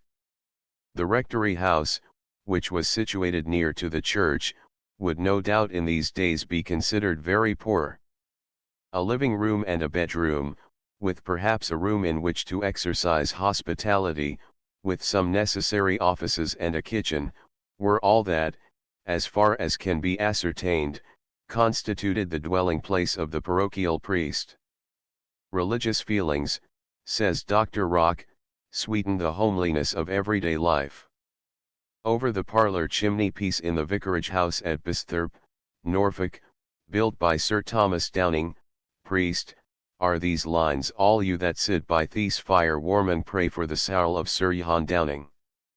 Probably, in some place attached to the rectory there would have been some kind of enclosure, or priest's garden. Occasionally, mention is made of the existence of one, as, for instance, in the Visitation of Churches of the Archdeaconry of Norwich, in 1363, where in one case the rector is said to have in his use a house and garden next to the rectory on the north side. But this seems to have been really parish property, as it is recorded that it was sufficient to find all the candles in the church.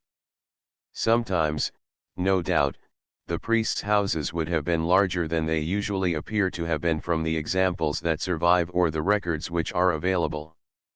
Thus in the early 15th century the Bishop of Lincoln granted a priest in his diocese permission to have a private oratory in his rectory house, on condition that the oratory was fittingly adorned, and that no other rite but Mass was celebrated in it. The Holy Sacrifice might be offered there either by him or any other priest in his presence. Rectory, West Dean, Sussex. A curious example of a poor rector being received as a boarder into a religious house is recorded in the Register of Bishop Stapleton. The parish of Charles, in Devonshire, was, in 1317, found to be burdened with great debt, and its state evidently almost bankrupt. With the consent of the bishop, the rector, Walter de Wolfe, called upon the prior of Pilton to help him out of his difficulties. It was consequently agreed that the best way was for the rector to come and live in the priory, and for the prior to farm the revenues of the parish for 5 years, during which time he should serve it, and with the savings pay off the debts of the rector. The vicar in many ways had the same work and responsibility as a rector in regard to all parochial duties. He was legally, however, as the word implies, one who took the place, or was the deputy of the rector. Although a rector, actually in possession of a parish and engaged in working it, could with permission and for adequate reasons appoint a vicar as locum tenens, in England almost universally by a vicar was meant the priest appointed to work a parish in the case of an impropriated living. The nature of these benefices has already been explained, and it is unnecessary here to do more than recall the fact, that although the greater tithes went to the monastery, college, or dignity to which the living had been impropriated, the appointed vicar had his portion of tithe, the oblations made to the church he served, and a pension settled by the episcopal authority. These, at any rate, with the rest of the income, afforded adequate support, with, in addition, sufficient to enable him to do the repairs of the chancel, which, in the case of the rectorial benefice, were incumbent on the parson. This position of vicars only requires to be illustrated here very briefly. In 1322, Bishop Rigaud de Osorio, of Winchester, settled the means of support and the duties of the vicar of Romsey, as between him and the abbess and convent. Every day the vicar was to have from the abbey 2 corrods equal to what 2 nuns had. He was to take the tithes on flax, on hemp, and on 15 other products of the soil.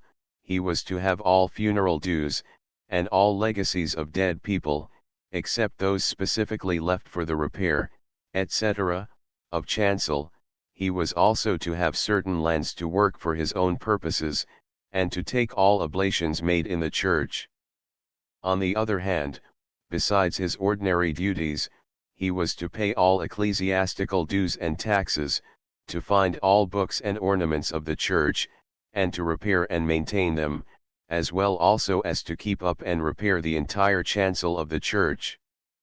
To take another case, the monks of Glastonbury, the impropriators of the parish of Dulding, in Somerset, received £18 a year in the 16th century from their portion of the impropriated tithe. Their vicar at the same time, with the duty of looking after the annexed chapels, took £43. The mode of institution for a vicar was very much that of a rector.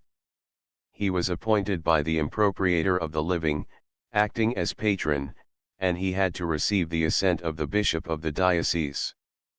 By a statute of Cardinal Otho, confirming the practice of the English Church, no one could be appointed to a vicarage unless he were a priest, or a deacon ready to be ordained a priest at the next quatu or temporum ordination.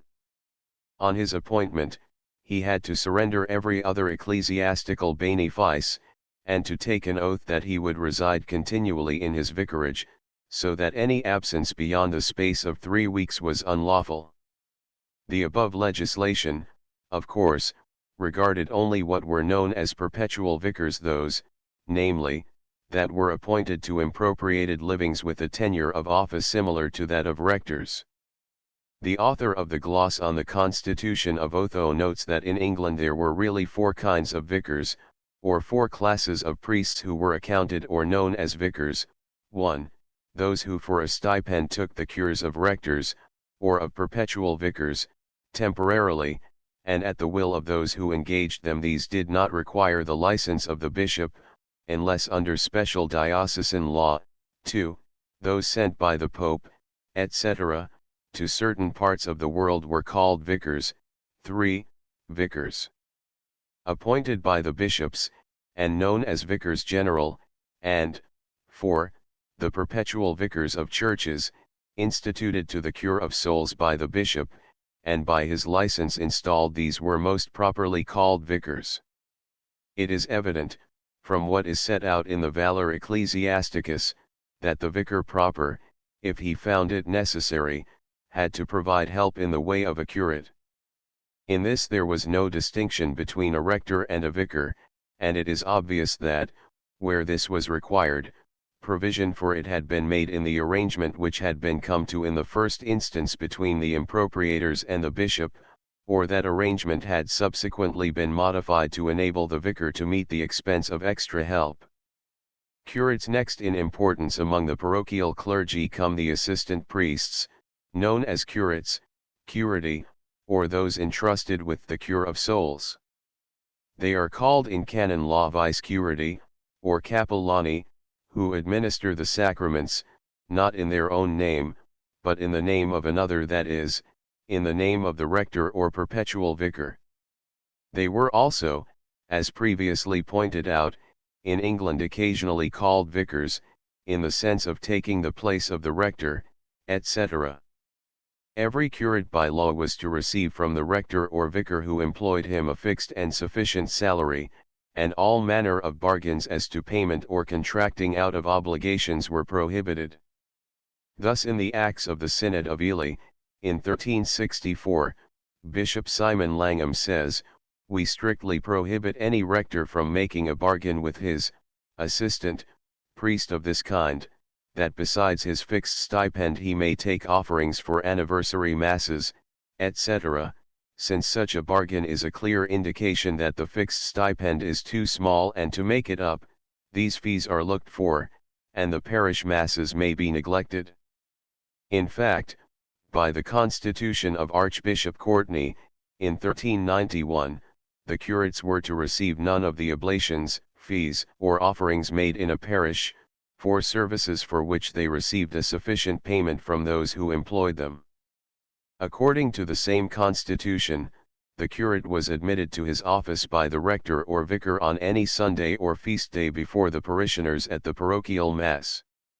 After the Gospel of the Mass, the curate took an oath to respect the above conditions as to fees, etc., in the parish church or any chapel of ease in which he celebrated Mass, and declared that he would neither stir up nor take part in any quarrel or misunderstanding between the rector and his people, but that, on the contrary, he would ever strive to preserve both peace and love between them.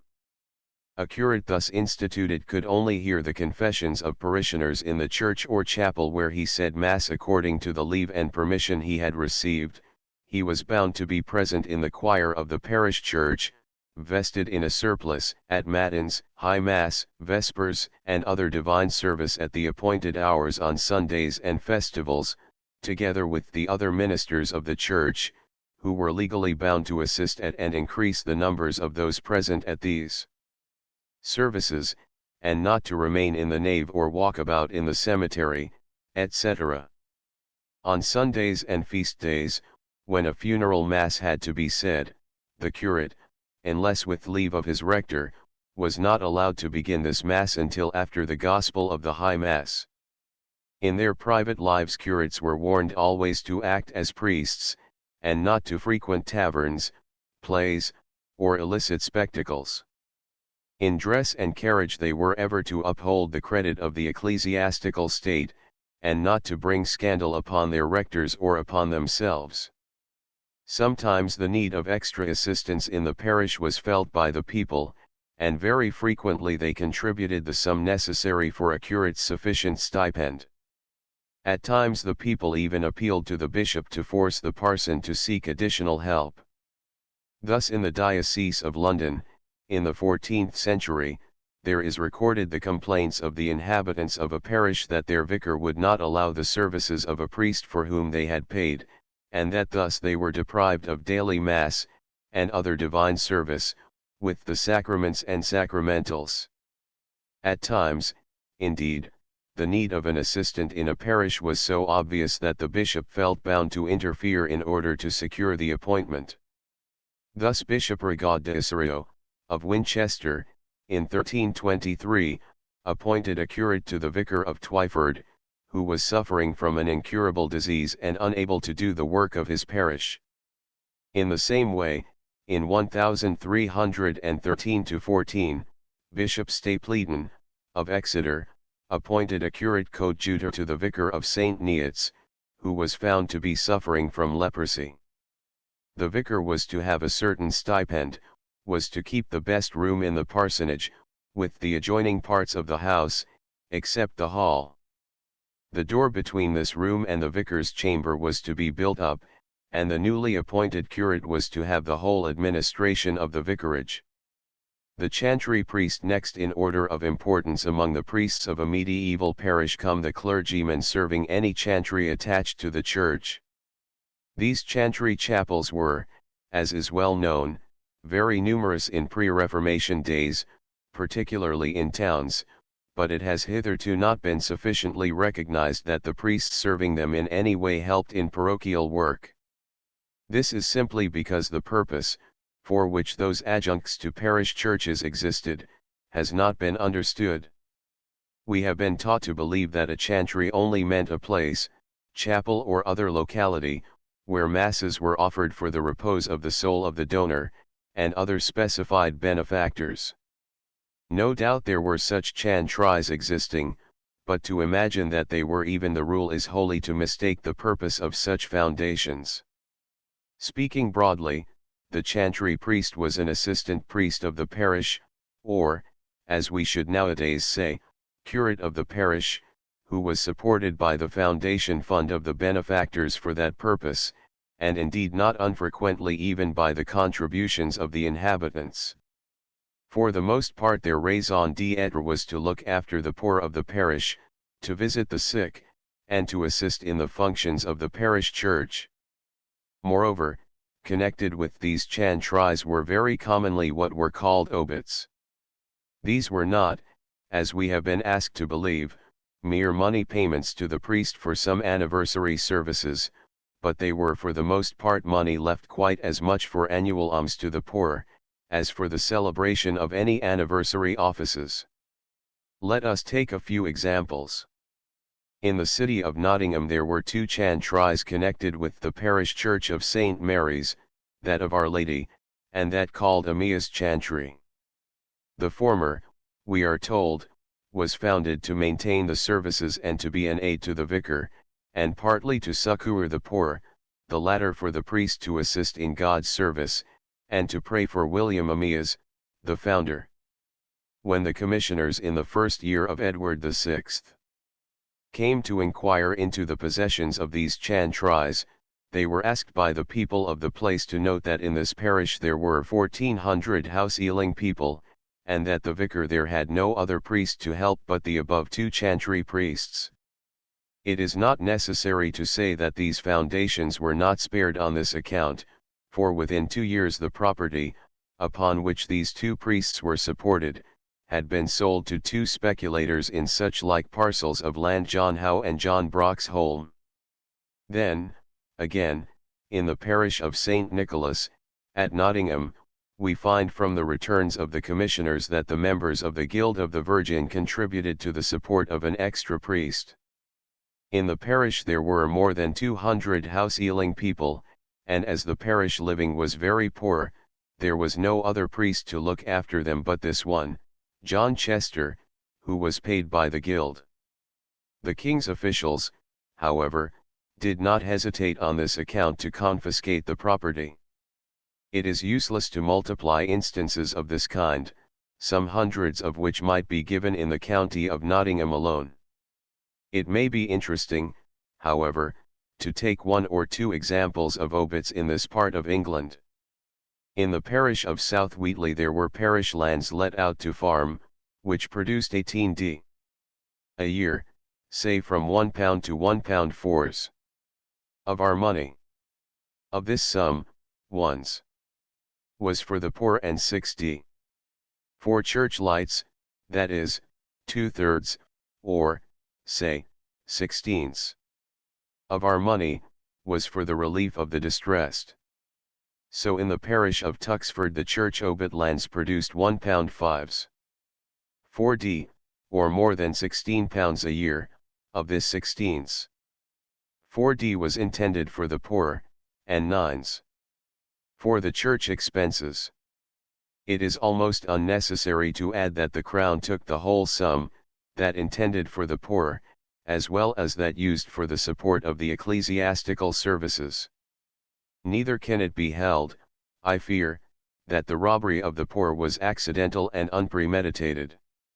It has been frequently asserted, of course, that although grave injury was undoubtedly done to the poor and needy in this way, it was altogether inevitable, since the money thus intended for them was so inextricably bound up with property to which religious obligations, now declared to be superstitious and illegal, were attached, that the whole passed together into the royal exchequer. It would be well if it could be shown that this spoliation of the sick and needy by the Crown of England was accidental and unpremeditated, but there are the hard facts which cannot be got over. The documents prove unmistakably that the attention of the officials was drawn to the claims of the poor, and that in every such case these claims were disregarded, and a plain intimation was given that the crown deliberately intended to take even the pittance of the poor. The stipendiary priest differed in little from the curate, except that he was engaged and paid for some special service and not for the general purposes of a parish like a curate. They, i.e. the stipendiaries, live, says Lindwood, upon the stipend paid them for their service, and have no fixed title or claim upon the church where they offer up their mass, except that they are paid for doing so for a year or other fixed time. They had no claim whatever to fees or oblations, and indeed, they were prohibited from receiving them. Like all other priests dwelling within the bounds of a parish, stipendiaries were bound to attend in the choir of the parochial church in surplice at matins, high mass, vespers, and at all other public divine service. They were to be ready to read the lessons, sing in the psalms and other chants, or take any other part, according to the disposition of the rector or vicar. Some entries in the chantry certificates show that this duty was understood and fulfilled to the end. At Costessey, in Norfolk, to take but one example, a stipendiary priest was paid £6 by King's College, Cambridge, to offer Mass in a free chapel, for the convenience of the people at a distance, and the certificate adds, and the said priest hath always used to help the curate sing divine service upon holy day in the parish church. Chaplain was a name given apparently to two sets of priests. The priest employed, by a nobleman or other person of distinction, to say Mass in a private chapel, and the priest who served a chapel of ease, established for the convenience of the people in a much extended parish, were both designated chaplains. Of the first, it is only necessary to say, that so far as the parish was concerned, it could claim the presence and help of even all private chaplains at the ordinary services of the church. The public chaplains, or those who served in chapels of ease, were of greater importance in parochial work.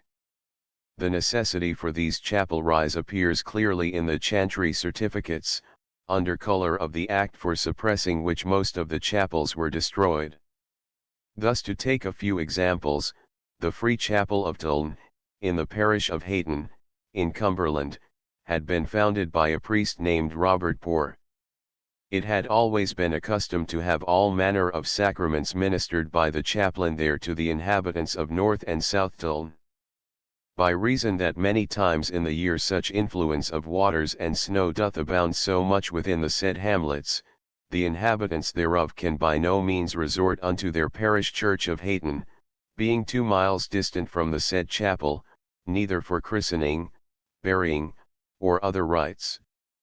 And again at South Laverton, in Nottinghamshire, there was a chapel of Cottam, a mile distant from the parish church, at which 80 people received the sacraments. And, adds the certificate, many times the waters being up the people cannot come to their parish church. Such chapels were built at the cost of the people of the parish, and under careful restrictions and conditions laid down by the bishop of the diocese. An excellent instance of this is to be found in the register of Bishop Brantingham, of Exeter, where it is recorded that in 1372 he dedicated a chapel of ease at Dartmouth.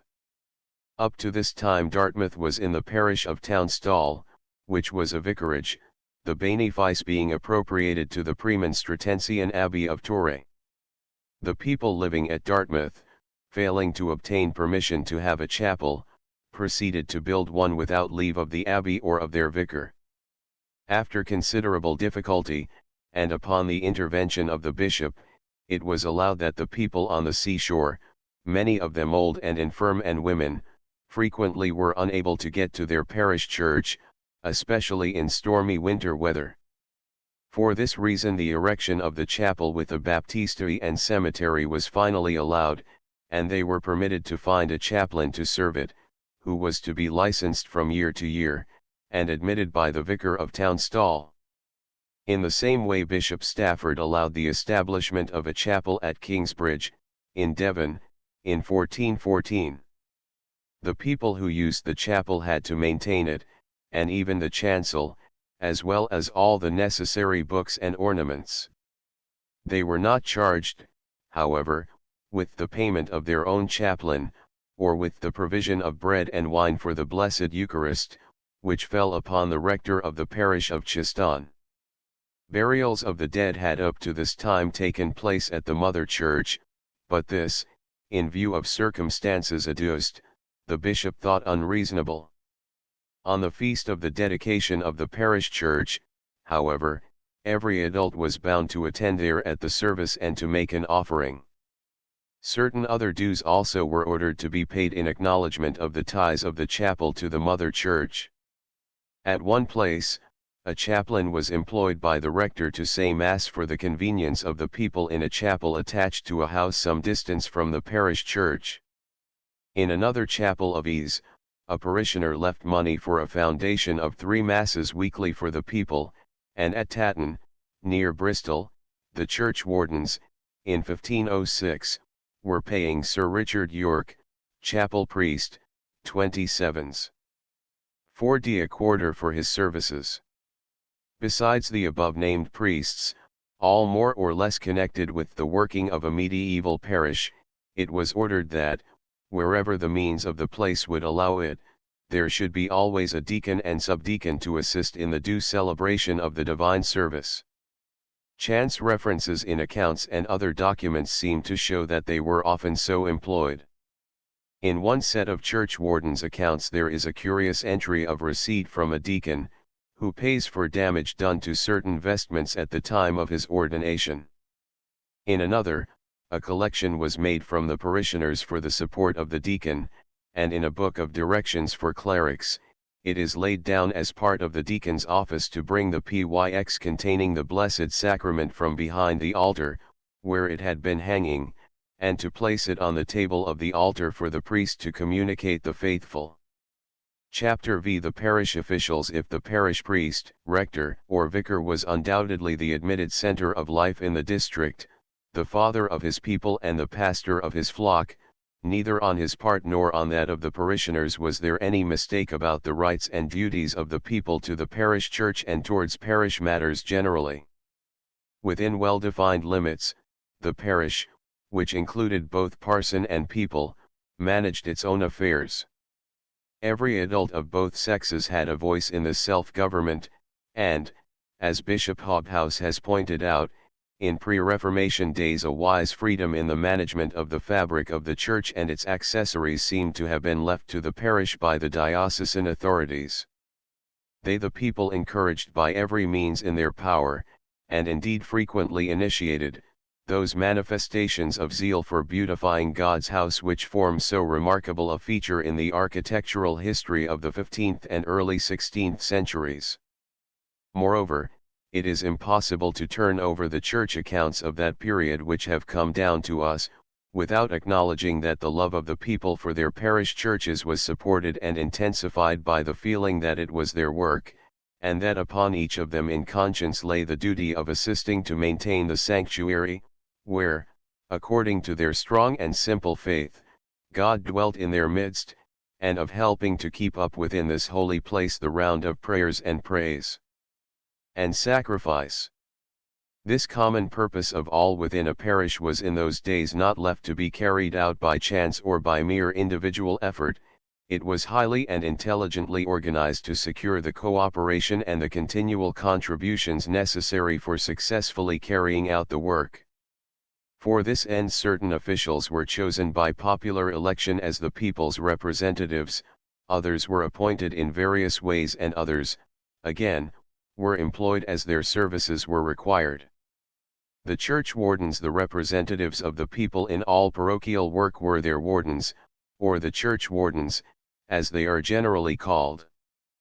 Pollock and Maitland, in their History of English Law, do not think that there were real church wardens before the 13th century. Previously, however, it is admitted that certain burdens as to the support of the church had been placed upon the parishioners as a body. In the 13th century, for example, the general custom of the Church of England, swerving in this from the Jews' commune of the Catholic Church, cast the burden of repairing the nave of the parish church, and providing the main part of the ecclesiastical apparatus, not upon the parson, but upon the parishioners. Whether this burden implied any corporate organization of the parishioners or any parish meeting seems doubtful. But no doubt the occasional nature of the charge almost compels the rector or the archdeacon to deal with the parishioners as a body, to call them together, and endeavor to persuade them that a wall is crumbling or a new missal is wanting. Still, whatever their origin, the church wardens are already in existence in the 13th century. They are then dealt with as the legal representatives of the parishioners, and they present themselves as claimants for property and possession. To the authors of the history of English law, their existence is due to the natural outcome of the responsibility placed upon the people. If the parishioners are compelled to provide precious books, robes, vessels, etc., they will naturally desire to have their say about the custody of these articles. Parsons have been known to sell the church plate. In the 15th century, the church wardens were chosen annually in a parish meeting at which, no doubt, the rector or vicar would have presided, all adult members of the parish having a voice in the election. At this meeting the outgoing wardens would give an account of their stewardship, and hand over the custody of the common funds and common property to their successors. At the Church of St. Mary the Great, Cambridge, for instance, a special parish meeting was held in the church, at the altar of the Doom in the south aisle, for the settlement of an account between Thomas Correll, plumber, on the one part, and the parishioners. But this was quite out of the ordinary, and as a rule, once the guardians or wardens were elected, all the parish business was transacted by them. In this same church the wardens were chosen, apparently, on Easter Monday, and the method of election was somewhat curious. The outgoing church wardens first each nominated one parishioner, who conjointly chose 8 persons to elect the officers of the coming year. In this case at Cambridge, besides the 2 church wardens, there were at the same time elected for the parish 2 wardens of the lights at the sepulchre and crucifix, 2 guardians of the Jesus Mass, 2 parish auditors, and 2 custodians of the keys of the chest, called the chantry hutch, in which are all the charters and deeds relating to the chantry. The number of church wardens was, apparently by the 15th century, fixed to 2, although for special purposes, as in the above instance, other wardens were appointed. In the accounts of St. Edmund and St. Thomas at Salisbury, there were at first 3 supervisors fabrici. In 1486 2 guardiani ecclesiae were charged with beginning the reparation of the church at Easter, and not to wait till winter. With these were 2 junior wardens, custodians of the goods and ornaments of the church.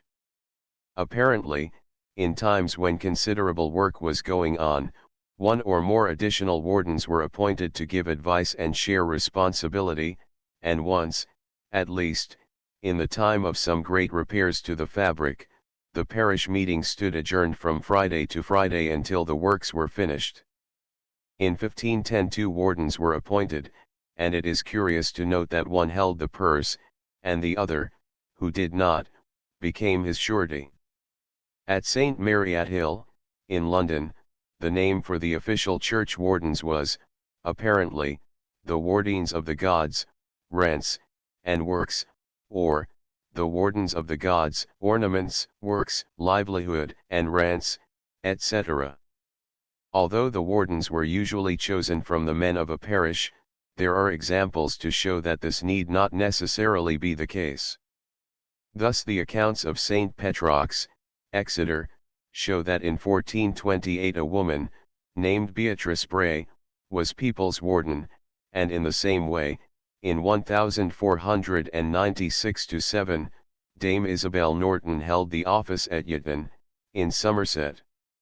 House-sealing cloth for Holy Communion. Bishop Hobhouse, in his interesting volume of Church Wardens' Accounts, has well summed up the duties and functions of these parish wardens, which were very varied. They might have both farming and trading to do in fulfillment of their office, as well as disposing of various gifts which were made by the parishioners in kind. They also might have the unpleasant duty of presenting parishioners to the archdeacon's court for moral delinquencies. Besides this, if there was building or decorating to be done in the church or on buildings belonging to the parish, such as their common house, the wardens had to find the ways and means, and to supervise the work. They had to attend at visitations, and if the church or the cemetery or a new chalice, etc., had to be consecrated, they had to arrange with the bishop and find the necessary fees. They had to see that the money due to the common purse from all the various sources was paid, and that, in the event of some extra work or engagement being undertaken by the parish, some method of raising the necessary funds was projected and carried out. At the same time, the wardens had no civil functions to perform until late in the reign of Henry VIII. In 1349, indeed, the Statute of Labourers names them, and tries to place upon them the duty of helping labourers to return to their homes, but the attempt came to nothing, and in the accounts printed by Bishop Hobhouse, the earliest entry for anything not strictly concerned with their parochial office is in 1512-13, when the wardens of Yatton were charged with repairing the sluices and scouring the yeomen. It was frequently no light task that the church wardens undertook for their fellow parishioners, for the parish possessions were considerable, and comprised all kinds of property, lands, houses, flocks and herds, cows, and even hives of bees. These were, what may be termed, the capital of the parish, which was constantly being added to by the generosity of generations of pious benefactors. Then, over and besides the chancel, which was the freehold of the parson, the body of the church and other buildings, together with the churchyard and its enclosure, and generally, if not always, the common church house, were then under the special and absolute control of the people's wardens. If the law forced the people of a parish to find fitting and suitable ornaments and vestments, it equally gave them the control of the ecclesiastical furniture, etc., of their church. Their chosen representatives were the guardians of the jewels and plate, of the ornaments and hangings, of the vestments and tapestries, which were regarded, as in very truth they were, as the property of every soul in the particular village or district in which the church was situated. It is no exaggeration to say that the parish church was in Catholic times the care and business of all. Its welfare was the concern of the people at large, and it took its natural place in their daily lives. Was there, say, building to be done, repairs to be effected, a new peal of bells to be procured, organs to be mended, new plate to be bought, and the like, it was the parish as a corporate body that decided the matter, arranged the details, and provided for the payment. At times, let us say when a new vestment was in question, the whole parish might be called to sit in council at the church house on this matter of common interest, and discuss the cost, the stuff, and the make. The parish wardens had their duties, also, towards their poorer brethren in the district. In more than one instance they were guardians of a common chest, out of which temporary loans could be obtained by needy parishioners to enable them to tide over pressing difficulties. These loans were secured by pledges and the additional surety of other parishioners. No interest, however, was charged for the use of the money, and in cases where the pledge had to be sold to recover the original sum, anything over and above was returned to the borrower. In other ways, too, the poorer parishioners were assisted by the corporate property of the parish. The stock managed by the wardens were, says one of the early English reformers, in some towns, i.e. townships and villages, 6, some 8, and some a dozen kine, given unto the stock for the relief of the poor, and used in some such wise that the poor cottingers, which could make any provision for fodder, had the milk for a very small hire, and then the number of the stock reserved, that is, of course, the original number being maintained, all manner of vails, or profits, besides both. The hire of the milk and the prices of the young veals and old fat wares, was disposed to the relief of the poor. A. To take one or two specific instances. The churchwarden's accounts for St. Dunstan's, Canterbury, show how the funds required for the repair of the parish church and other parish work were obtained. The people of the district were banded together in brotherhoods, those that were authorized to beg war scutcheons, or badges, and the special fraternity was called the Shaft. They received anything that was given to them, in kind as well as in money, and the record speaks of malt, barley, wheat, cows, and sheep belonging to the parish. One Nicholas Rugge left, by will, 4 cows to be let at a rent, the proceeds to pay for the paschal light, which the parishioners had to find, and for which they were to be freed from all further obligation. These cows, valued at 10s each, were leased out at 2s apiece. In 1521 a farmer, John Richardson, hired from the wardens 25 sheep, and at the same time the people's representatives accounted for receipts from lambs, wool, etc. Everything goes to show, says Mr. Cooper, the sympathetic editor of these accounts, what life and activity there was in the little parish, which never wanted willing men to devote their time and influence to the management of their own affairs. The churchwarden's accounts generally, it may be added, tell the same story, and show, as one writer has well said, the simple-mindedness of the population, their cheerful contentment, the general absence of fraud, their religious feelings, and general goodwill towards each other. According to early legislation, the churchwardens had to present their settlement in writing to a committee of the parishioners, who were to be appointed by the parsons for the purpose, and these accounts were to be handed to the archdeacons at the time of their visitations. Thus Bishop Queville, in the Synod of Exeter, in 1287, declares that the inventories of all that belonged to the church should be made yearly by the wardens and produced before the rectors, vicars, or, at any rate, the parish chaplains, and that such property should on no account be used for other purposes. Also, that whatever was given for a definite purpose, such as a light in the church, etc., must not be used for anything else. Property, in greater or lesser amounts, houses, lands, cattle, and rich hangings, etc., were constantly being left by will, or otherwise given to the churchwardens as trustees for the parish. The Yarmouth wills of the 14th and 15th centuries contain bequests to particular altars and lights in St. Nicholas's Church. Geoffrey Wythe, for example, in 1302 gave 5s for maintaining a lamp continually burning before the great crucifix. Richard Fastolf, by his will made in 1356, gave a tenement to St. Mary's Light in the same church. In 1490 Thomas Pound directed his executors to supply a lamp with oil burning day and night, and 5 wax candles standing about the lamp before the most holy, or high altar, to the honor of the sacrament in the time of divine service, as the said Thomas in his lifetime had used to do, to continue forever.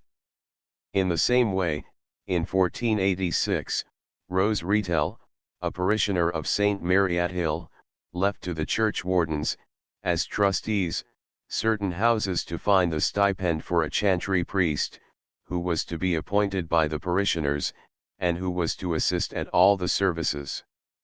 The churchwardens frequently had considerable responsibility in regard to their office, and if they did not get more frequently into serious financial difficulties than they apparently did, it was owing to the cordial way in which the parish generally supported their endeavours to serve them. In St. Peter Cheap, in London, the churchwardens held a good deal of property as trustees. They embarked on making and finishing our vestry in 1475, and the names of those contributing to the work cover a whole page. We find them repairing and decorating chantries, employing a priest to serve, making the priest's chambers in Cock Alley, where, apparently, the parson and the chantry priests dwelt in common, engaging in organ making and paying for a player and for the readers of the Passion on Palm Sunday. The morrow Mass priest, whose duty it was to say Mass every day at 6 o'clock, was paid for by the wardens on behalf of the parish, as well as a clerk to serve his Mass. In some documents connected with Exeter Diocese in the 15th century, some of the personal difficulties in which the wardens might be involved are set out. In one case, where a good deal of repair to the fabric of the church was necessary, the church wardens excused themselves on the plea that the tenants of certain houses belonging to the parish, upon the rents of which they had relied, had not paid for some time. In a second case, the excuse made was that parishioners who had promised help had not given it. In a third, the parishioners had agreed to a rate to repair the church and bell tower, and many had not paid according to their promises. In every case the bishop, whilst warning the people to keep their obligations, pointed out that the guardians, or church wardens, were personally responsible. Again, there are many examples, in the accounts of the various parishes, which show that the people considered the parochial goods held by the church wardens, even when they were in the shape of vestments and plate, as their own property. They exchanged them, lent them, and sold them always, of course, for the benefit of the church. In the warden's accounts of St. Mary the Great, Cambridge, there are several examples of this open dealing with church goods. One instance of this kind of dealing is worth recording. In the parish of Yatton, Somerset, on the eve of the Reformation about 1520, say a difficulty, to which reference has already been made, arose as to the repair of certain sluices to keep back the winter floods.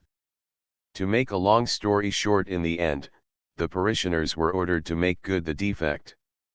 It meant money, and the warden's accounts show that they had been spending money generously on the church.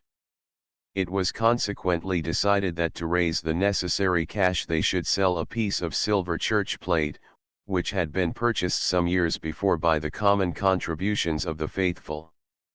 The instance furnishes a supreme example of the way in which the people of a medieval parish regarded the property of God's house as their own.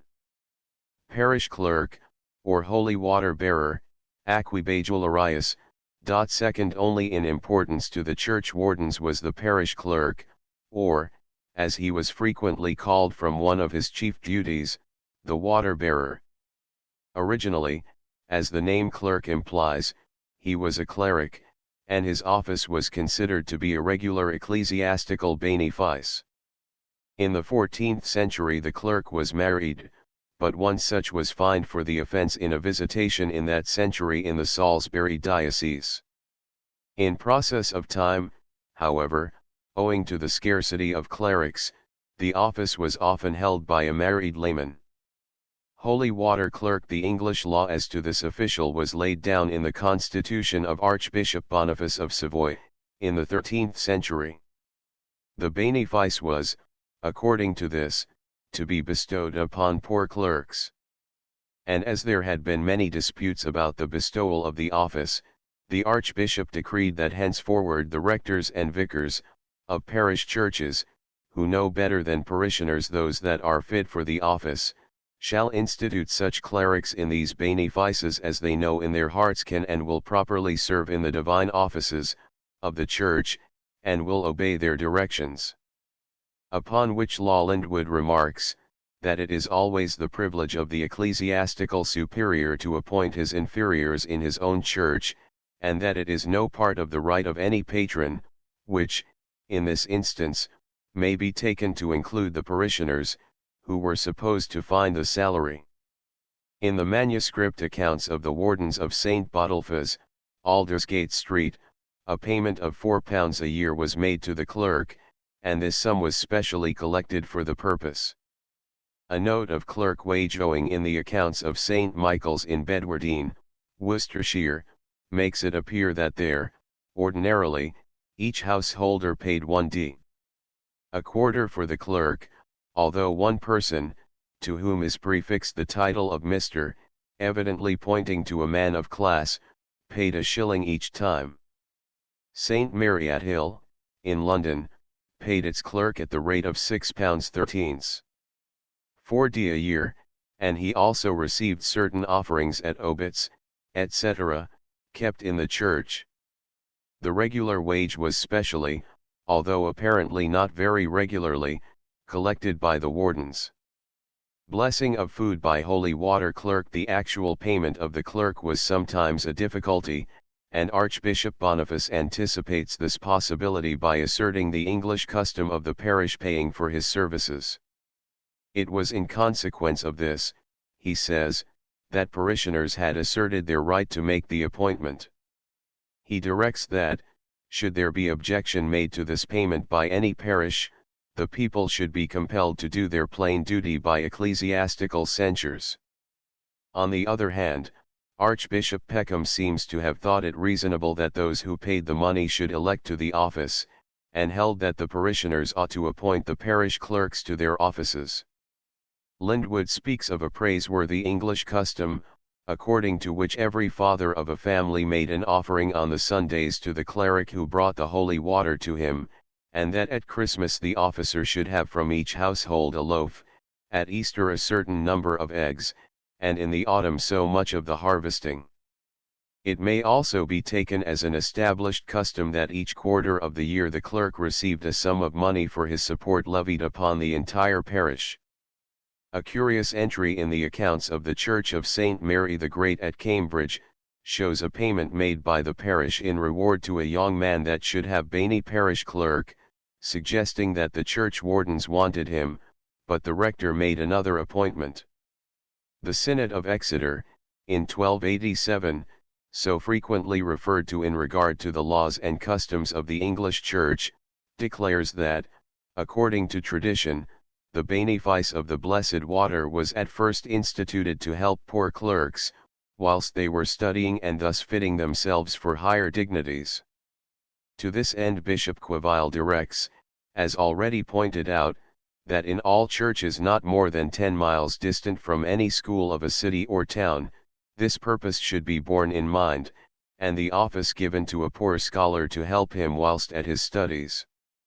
For this reason, no doubt, there are instances in which the bishop insisted upon the removal of a parish clerk who had married, and upon the appointment of another, whose intention it was to proceed to the reception of holy orders. At the same time it is quite clear that the bishop did not lightly interfere in the appointment or removal of any parish clerk. In one case, on November 13, 1386, Bishop Brantingham refused to take cognizance of the appeal of the parishioners of Pont, in Cornwall, who, not being content with the appointment made by their rector, had caused the church wardens to elect another. This the bishop altogether condemned, declaring that by law the appointment was in the hands of the rector. Besides attending to carry the holy water on the Sundays, the clerk, according to the directions given in the tract called Cilium Oculi Sacerdotes, was to assist the priest at the altar, and to read the epistle at Mass, when there was no deacon or subdeacon. He might be vested in an alb when he performed this service. It was part of his duty also to teach the children of the parish, not only their prayers, creed, and religion, but also their letters and whatever singing they ought to know. A curious document relating to the office of deacon in Trinity Church, Coventry, in 1462, has been printed more than once, and lately for the Henry Bradshaw Society, by Dr. Wickham Legge. Some of the duties there set forth for the deacon show that in this case he acted as parish clerk, and his duties are most minutely described. He was to open the door of the church at 6 o'clock, and have the chalice and missal ready for the priest who said the Trinity Mass on all feasts. He was to ring for matins, and bring in the books for the south side of the choir. He was to ring for the High Mass, and then sing in the choir, and again at 3 o'clock for evensong. He shall be rector in the choir on the south side. He is to see that there is a deacon to read the Gospel at every High Massachusetts. Beside this he has the general care of the church, to see that the floor be swept when it needs it, and that the snow is taken off the roof and from out the gutters, that the font be ready for the blessing on Holy Saturday, and palms before Palm Sunday, and that palms be burned for ashes before Ash Wednesday. For the blessing of the font he is to provide 3 copies for the priests to sing Rex Sanctorum. Every Sunday he shall bear holy water to every house in his ward, and he to have his due of every man, after his degree, quarterly. In the same way he must see that the holy cake is ready every Sunday according to every man's degree, and he shall bear the holy bread to serve the people in the north side of the church, and he to go to them on 12th day for his offering to the repair of his surplice. On Sheer Thursday, the Thursday in Holy Week, and Holy Saturday he is to get ready a barrel for the blessed water, and on the former he is to have the birch besom for the priest that washes the altar and the 3 discipling rods. Moreover, at every principal feast he is to help the church wardens to array the high altar with clothes necessary for it, being ready for them at the 3rd peal of the first evensong. He is to help the church wardens to cover the altar and the rood in Lent with Lenten cloths, and to hang the veil in the choir. He and his fellow is to look to the bells and provide ropes and grease, and they are to divide the ringing fees between them. He is to cover the pulpit with a pall when any doctor preaches. He is to go vested in his surplice to accompany the parson when he goes to take the blessed sacrament to the sick, and to fetch any corpse to the church. The second deacon or clerk, commonly called the fellow of the first in this document, has also his special duties assigned. Every weekday he is to ring the 2nd peal for matins at 6:30. He is to see to the books on the north side of the choir, and sing on that side as the first deacon does for the south. At evensong he shall do in like manner, but he shall be subdeacon every Sunday and holy day at the procession and mass, and read the epistle. Generally he is to assist the deacon with the choir books and processionals, and help to fold up the vestments and albs, etc. Beyond the above-named parish officials there were obviously many others whose services were occasionally required. Amongst others are the sexton, whose office was what it remains at the present day. Such an official is named, in 1490, in the parish accounts of Cradfield, but the extremely rare mention of the name seems to show that in a medieval parish each individual family interested saw to the preparation of the last resting place of any of their dead relations. The schoolmaster, or, at any rate, one who occupied the place of a teacher of the young, is more frequently named in connection with the parish than many people would be inclined to believe. An examination of the records of parish life contained in the invaluable Valor Ecclesiasticus will reveal the fact of the existence of both grammar and song schools in many places in the 16th century. At Preston, in Amounderness, for instance, a chantry priest was bound to keep a free grammar school for the parish, and at the suppression of the chantry, the lands left to support this were seized by the crown. The official returns by the commissioners for suppressing the chantries afford many examples of these schools taught by priests and by clerks. These generally, no doubt, existed by reason of special foundations made by generous benefactors for the purpose, but in one case at least, at Lavenham, the alderman of St. Peter's Guild finds a priest who teaches the children of the said town and acts as secondary to the curate, who, without help of another priest, is not able to serve the cure there. The bell ringer was an important official in every parish. His first duty was to ring for the services in the church, and to toll the bell for deaths, funerals, obits, or anniversary services. If his wages were paid by the parish, his labors were in most places one of the sources of income by which the parish chest was replenished, as the fees charged brought in more than the amount paid to him. In some places, besides his duty in regard to the bells, he was appointed to look after various lamps or lights. Thus at Swaffham, in Norfolk, one Simon Blake appoints a lamp to burn by his grave on all holidays and Lord's days, from Matins to Compline, and the bellman of the town of Swaffham to take care of it. At times, too, the bellman was employed in making collections for some church purpose. Thus at Sutherton, in 1485, the bellman, named Saunder, was engaged in soliciting money for keeping 2 lights at the high altar, and he was paid by the church wardens for going to Lincoln to bring home the wax, for the making of candles for the consecration of the church. At St. Nicholas's Church, Great Yarmouth, in 1511, the bellman was paid for covering the images in Lent time. But, so far as the parish was concerned, the most important function of this official was his proclamation of deaths and anniversaries. In one of the York wills there is a bequest of 60 to the bellman for announcing the funeral of the testator. Sir Adam Outlaw, priest, bequeaths a tenement to the West Lynn town bellman on condition of his going with his bell about the town on his year day to ask the people to pray for the souls of Thomas of Acre and Muriel his wife, his, Sir Adam's, soul, and the souls of his benefactors. In like manner, the Guild of St. Botolphus Church at Boston employed the bellman to announce the anniversaries of its brethren.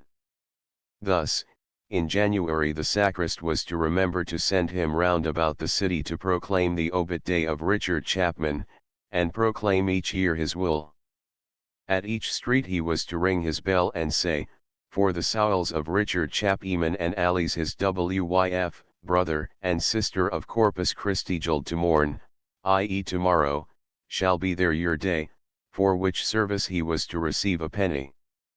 This crier was constantly being sent round on similar errands for other guilds, and from these same records the names of some 8 such societies, besides the Corpus Christi Guild, are known, that is, St. Mary's Guild, that of the Trinity, and those of St. George, St. Peter, the Fellowship of Heaven, 7 Martyrs, St. Catherine, and the Apostles.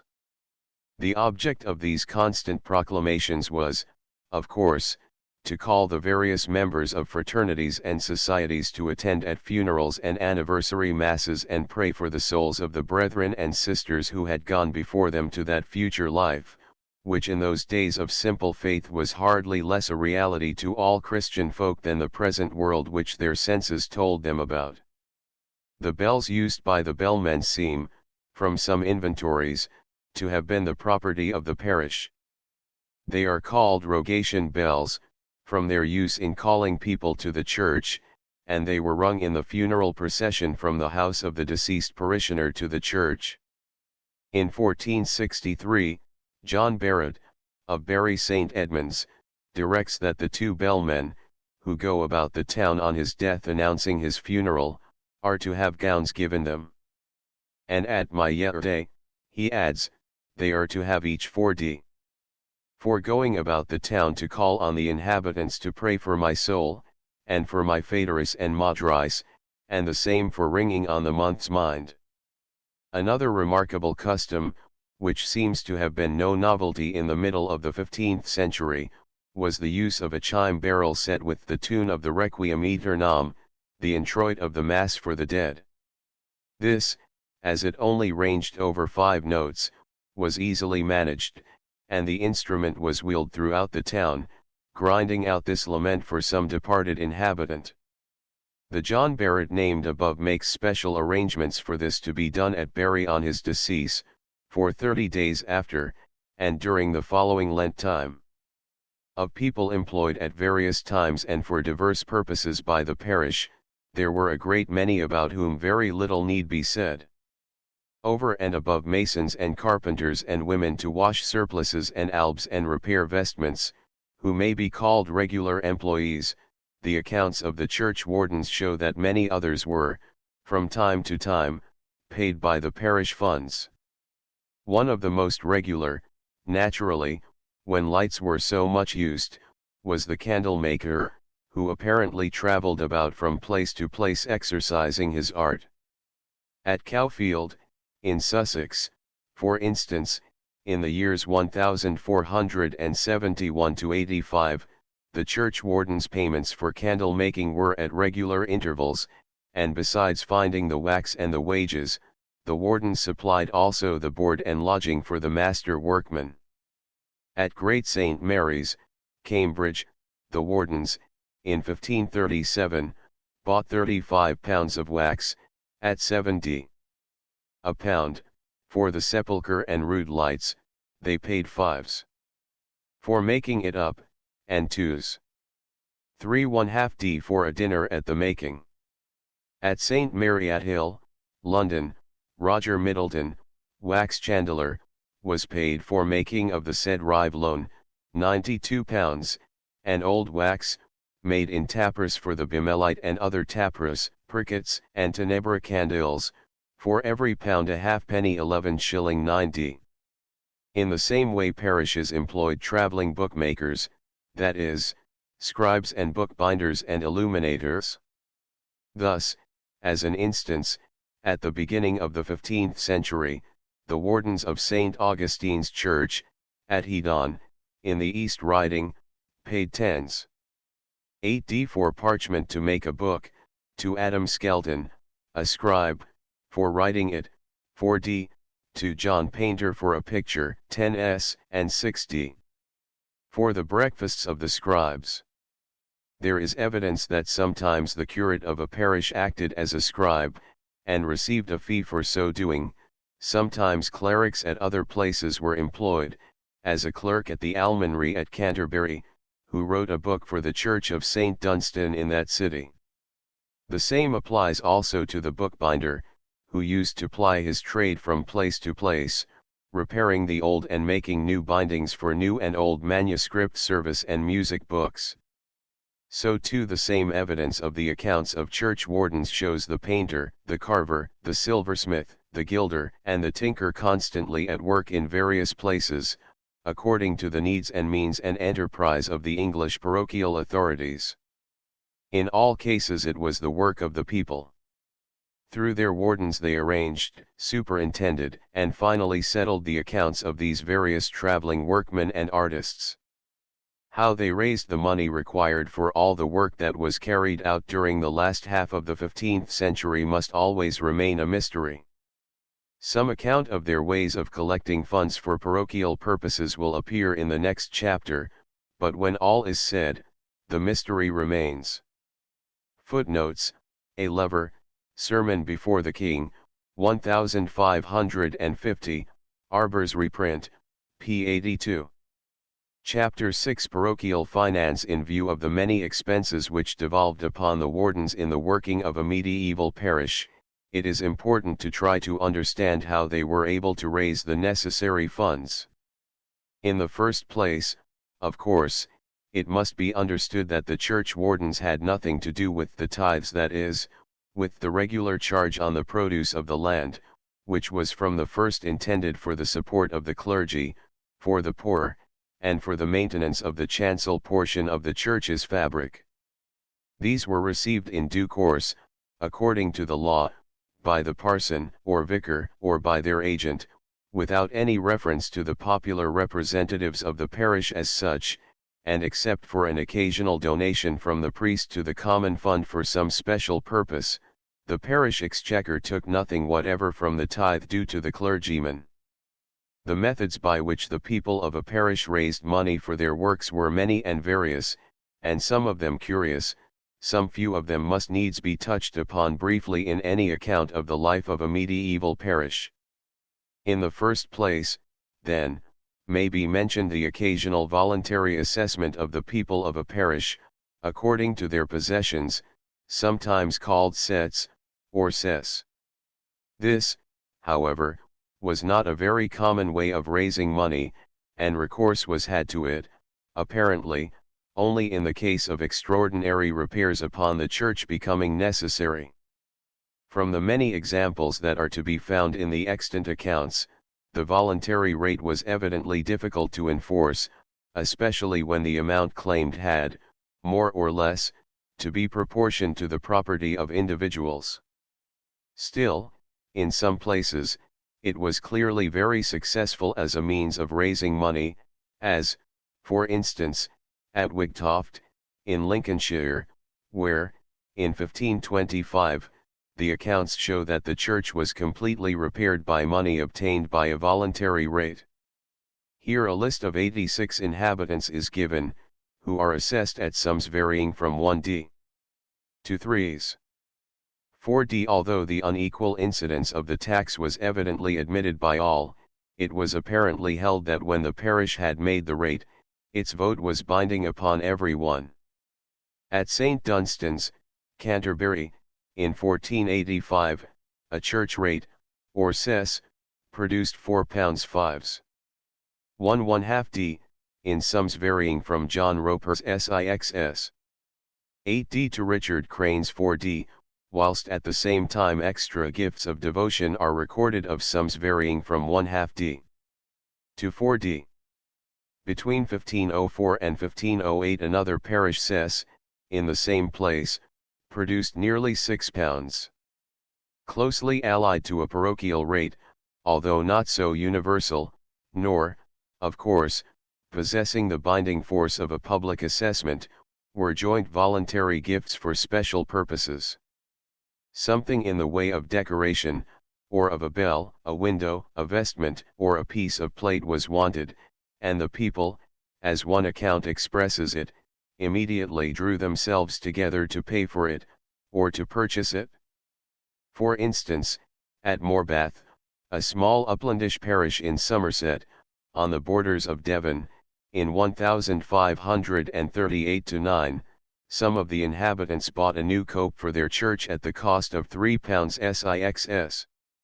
8d. From 1528, also, in the same place, the vicar gave up his rights over certain tithes of wool to add to the sum then being collected to purchase a new suit of black vestments. It is perhaps worth noting that these were only obtained for £6 fives. In 1547, just before the alterations in religion made them useless. Towards the end of the 15th century a change is noticeable in the accounts of the church wardens. It evidently became more and more common for them to possess lands, and to have houses left to them, as trustees of the parish. The revenues of these were used only for parochial purposes, and mainly, perhaps, for the upkeep of lights and the celebration of anniversaries. Running through all the wills of this period, too, is a manifestation of the same spirit of devotion to the parochial churches, with which the donors had been connected during life, and the same eager desire to leave something in money or in kind to them is everywhere seen. These naturally, if not by express desire, came into the charge and guardianship, not of the parson of the place, but of the people's wardens, who were responsible for the church goods. Instances of such gifts are so numerous that the selection of examples is rendered almost impossible, and they are taken here almost at haphazard. At Woodchurch, in Cheshire, in 1525, one James Goodacre left to the wardens of his parish church 20 marks to buy 20 bullocks to be let for the purpose of bringing sufficient revenue to find an extra priest. In Nottingham, a shop in Shoemaker's Row was left to sustain a lamp. In other places in that county there are divers lands to pay an extra priest, who has also a house. Money is bequeathed to be distributed unto the poor yearly. Arable land was given for a light, meadow land for a lamp, a stock of 5 sheep, valued at 2s 8d each, and 1 cow valued at 8s, 2 stocks of money 10s and 20s Sixs 8d in the tenure of Robert Bronisby, Edward Dawson, etc., and 20s in the tenure of Richard Blank, the interest being 4d on every noble, etc. Then collections were made by the assent of the parish at various times and in different ways. Thus the early history of the town and port of Hedon, in the East Riding of Yorkshire, shows the wardens of St. James making collections in the town for church purposes 3 times a year. At the feast of St. Mary Magdalene they themselves collected both through the town and in the fair, like the wardens of St. Augustine's.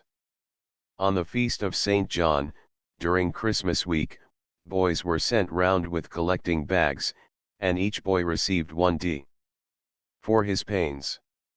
In the parish of St. Augustine's, in the same place, there were many receipts from these collections, such as, collections in the city, 5s, in the church on the feast of the circumcision, 10s, on Saint Mary Magdalene's Day, with relics in the city, 15s, on all Sundays with the tabula, 8s. This last form of collecting seems to have been very popular at Hedon and elsewhere, and probably refers to the method of carrying round some holy picture to excite the devotion and generosity of the people. In the same way, and with the same end, in numberless places relics of the saints were taken about by the collectors for the reverence of the faithful. At St. Dunstan's, Canterbury, the outdoor collections were made by members of the various brotherhoods, which, to the number of 8 or 9, were attached to the church. In the same way the parish cross, which may be considered to be the corporation banner of the parishioners, was carried round the city or district to remind the people of their duty to assist in the corporate work and to stimulate their devotion. The times for making regular collections naturally varied in different places. In the Church of St. Helens, Worcester, for instance, there seem to have been 3 yearly collections for general church purposes, namely, Lux Fulgibit Sunday, Christmas, Paschaltide, and the standing afore the church at the fair. These regular days did not, of course, interfere with other special collections in the same parish, as for St. Catherine's Light, Our Lady Light, the Clerk's Money, Peter's Farthings, etc. At St. Edmund and St. Thomas, Salisbury, special collections were made for the fabric on every Good Friday and Easter Day. On the latter day, in 1 year in this parish, £2 tens. 1/2d were contributed to the font taper, which would appear from other accounts to be the name for the penny given by each man, and the halfpenny given by each woman, who communicated on Easter Day a contribution which was prohibited by some bishops, as likely to be misunderstood. With this view, the payment was ordered to be transferred till the Sunday following the Easter Communion. Collections for specific objects are, perhaps, the most common in all parochial accounts. In 1, the holy water vat for the asparagus and the Thursdayable are said to have been purchased by collections made by boys of the parish. In another, that of St. Mary at Hill, such collections were very constant, money for candle silver was regular, and for such objects as the new rood loft, etc., frequent. At St. Petrock's, Exeter, in 1427, there was an agreement made as to the candle money, which in those days was obviously a constant and a heavy expense in every parish. It was to this effect ordinands made by the 8 men for Gatherin to the wax silver kept to the light before the high cross, which say is, that every man and his wife to the wax shall paye yearly 1 penny, and every hired servant that taketh wages a halfpenny, and every other persons at Esther, talk in no wage, a farthing. Sometimes the wardens placed a collecting box in the church to receive general offerings towards parochial expenses. This seems to have led at times to difficulties with the parson, and at one time it was prohibited. Bishop Queville, of Exeter, for example, says that the practice introduced into some parishes of putting a box, either into the church or outside, to gather alms, has led to contentions between the rector and his parishioners. Some of the latter have further declared that it was a better almsdeed to put money into the common box than to give it to the priest, and in this way the priests do not get their accustomed offerings. They do not, for instance, get from the laity their donations towards the candles on the Feast of the Purification and other feasts of the year, according to laudable custom, but these gifts go into the hands of the wardens for a light before the great crucifix, etc. The bishop consequently orders that all such collecting boxes be removed from the churches or cemeteries of his diocese at once. Alms box, Blythburgh, Suffolk. Regular Sunday collections were made in certain places for the wants of the parish.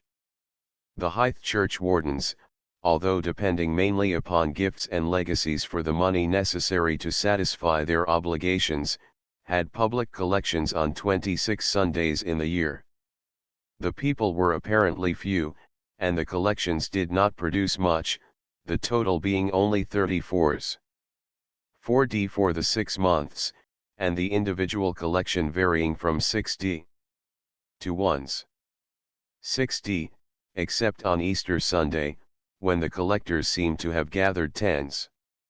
6d in 1498 the parochial needs at Laverton, in Lincolnshire, became so great that the two wardens, Christopher Pyckyll and Robert Taylor, made an appeal at ye gathering of the townskip and in the kirk, with the result that they collected the sum of £4 13s. 10d for the building of the steeple. One of the most regular sources of parochial receipt was the fee for burial in the church or churchyard. To judge from several entries in various accounts, the cost of opening a grave in the nave of the church was 6s.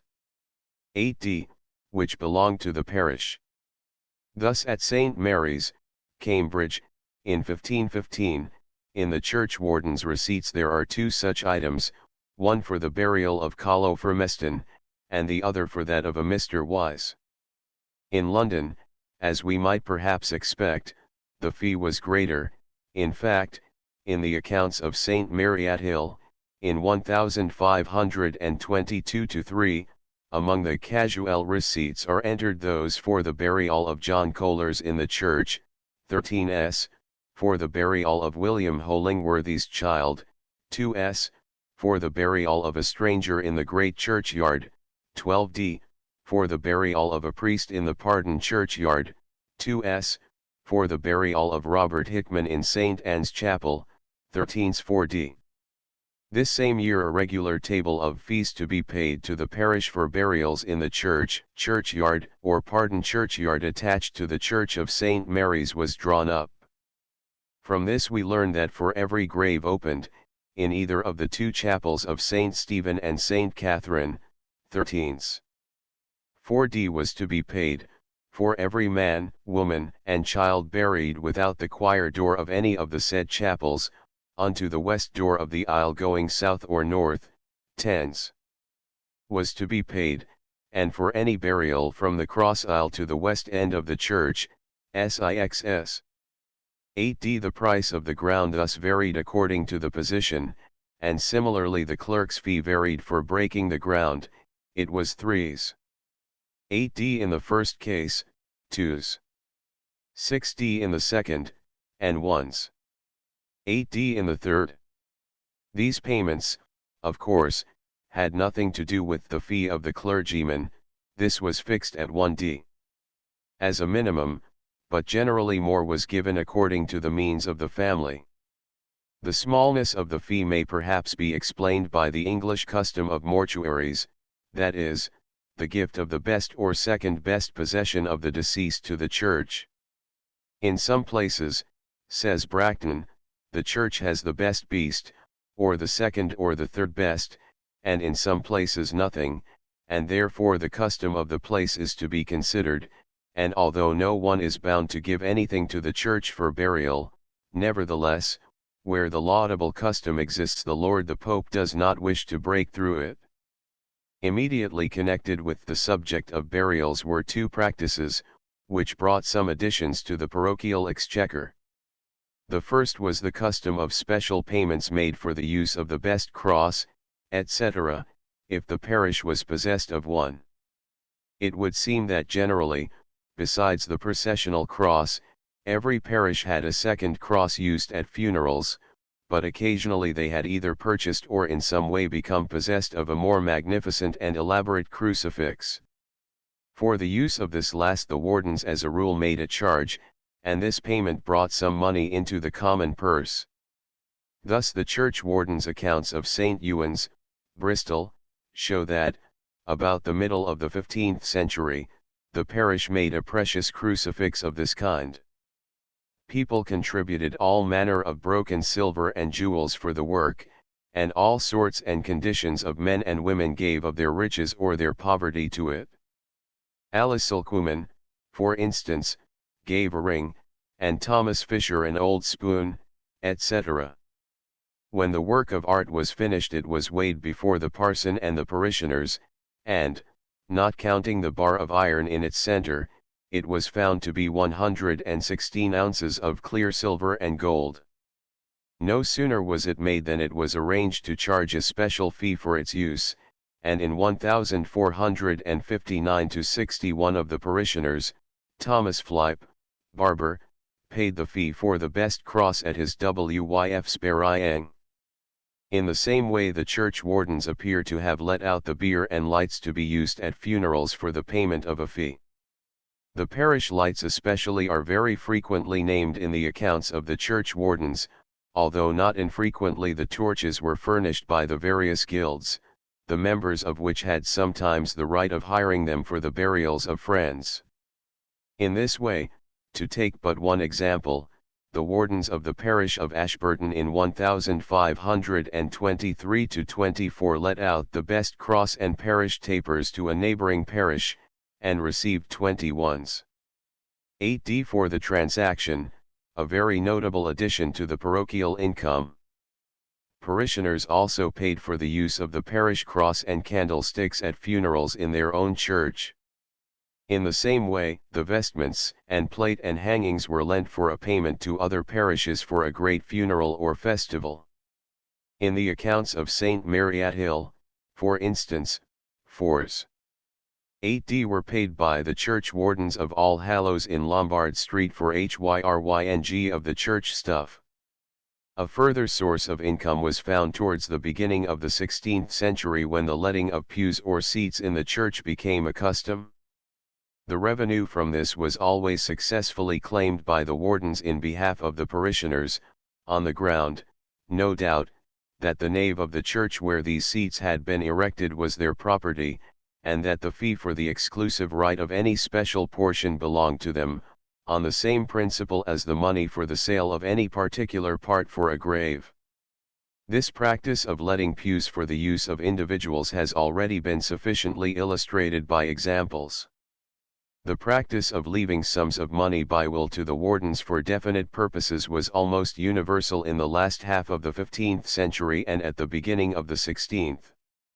In the accounts of St. Mary at Hill, in London, are to be found such entries as, received of William Blase, Barbarez, i.e. the barber's wife, for painting of an image of Our Lady within the church 20d, and many other examples have previously been given of sums left by deceased parishioners for special work in their parish churches, such as the erection or adornment of the rood or its loft. Bishop Hobhouse has noticed in the Somerset churchwardens' accounts that there was hardly any conceivable kind of property that was not handed over to the wardens for church purposes, either to produce income by being leased out, or to be sold for the benefit of the common exchequer. Livestock of every sort is represented: cows, oxen for ploughing, rams, sheep, lambs, bees, cocks and hens, geese, and even pigs are named. At Morbath almost every altar had its endowment of sheep, and at St. Mary's, in the city of Bath, there was a little flock managed by the wardens. In the former small parish there were no fewer than 8 different accounts kept, and a supernumerary body of from 3 to 9 parishioners were added to the wardens as controllers of the parish stock.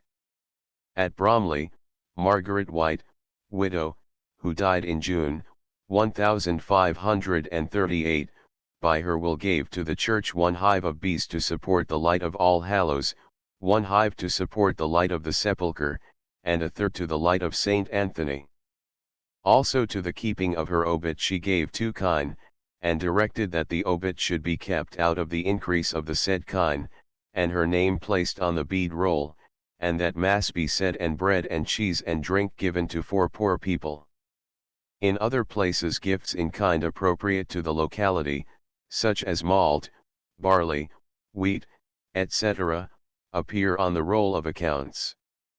At Walberswick, in Suffolk, in 1451, one Thomas Comer handed over to the people's wardens 2,500 herrings, another gave a set of fishing nets. At Wigtoft, a village near Boston, a long ladder was given to the church, whilst in the same place a parishioner, named Peter Saltweller, paid a yearly rent of 1s. 4d for a salt pan, or pit for making salt, which had been given to the church. Many of the gifts in kind were, of course, sold. Thus, for the Walberswick herrings the wardens obtained 1s, and the set of fishing nets brought in no less than 8s. 6d in the same parish, in 1500, one John Almingham left by will, dated October 7, a sum, large in those days, of £20 to his parish church. £10 were to be expended by the wardens in purchasing a pyre of organies. Item with the residue, he says, I will a canopy over the high altar well done with Our Lady and 4 angels, and the Holy Ghost, probably a dove to contain the Blessed Sacrament, going up and down with a chain. In 1483 to 4 the parishioners of St. Edmund's and St. Thomas's, Salisbury, contributed all kinds of articles to be the common goods of the parish, or else to be sold for what they would fetch. From the wife of a barber in the city there is recorded the present of a brass dish and a plate. At another time, for writing the names in the book, or bead roll, one William Dyn gave to the wardens a red girdle ornamented with silver and gold. One of the favorite gifts at this time for people to make to their churches was a set of beads, or, to call it by the modern name, a rosary. Again and again this kind of gift is recorded, and so also is the sale of the same for the benefit of the common purse. For example, in the accounts of Saint Mary the Great, Cambridge, may be seen numerous instances of this.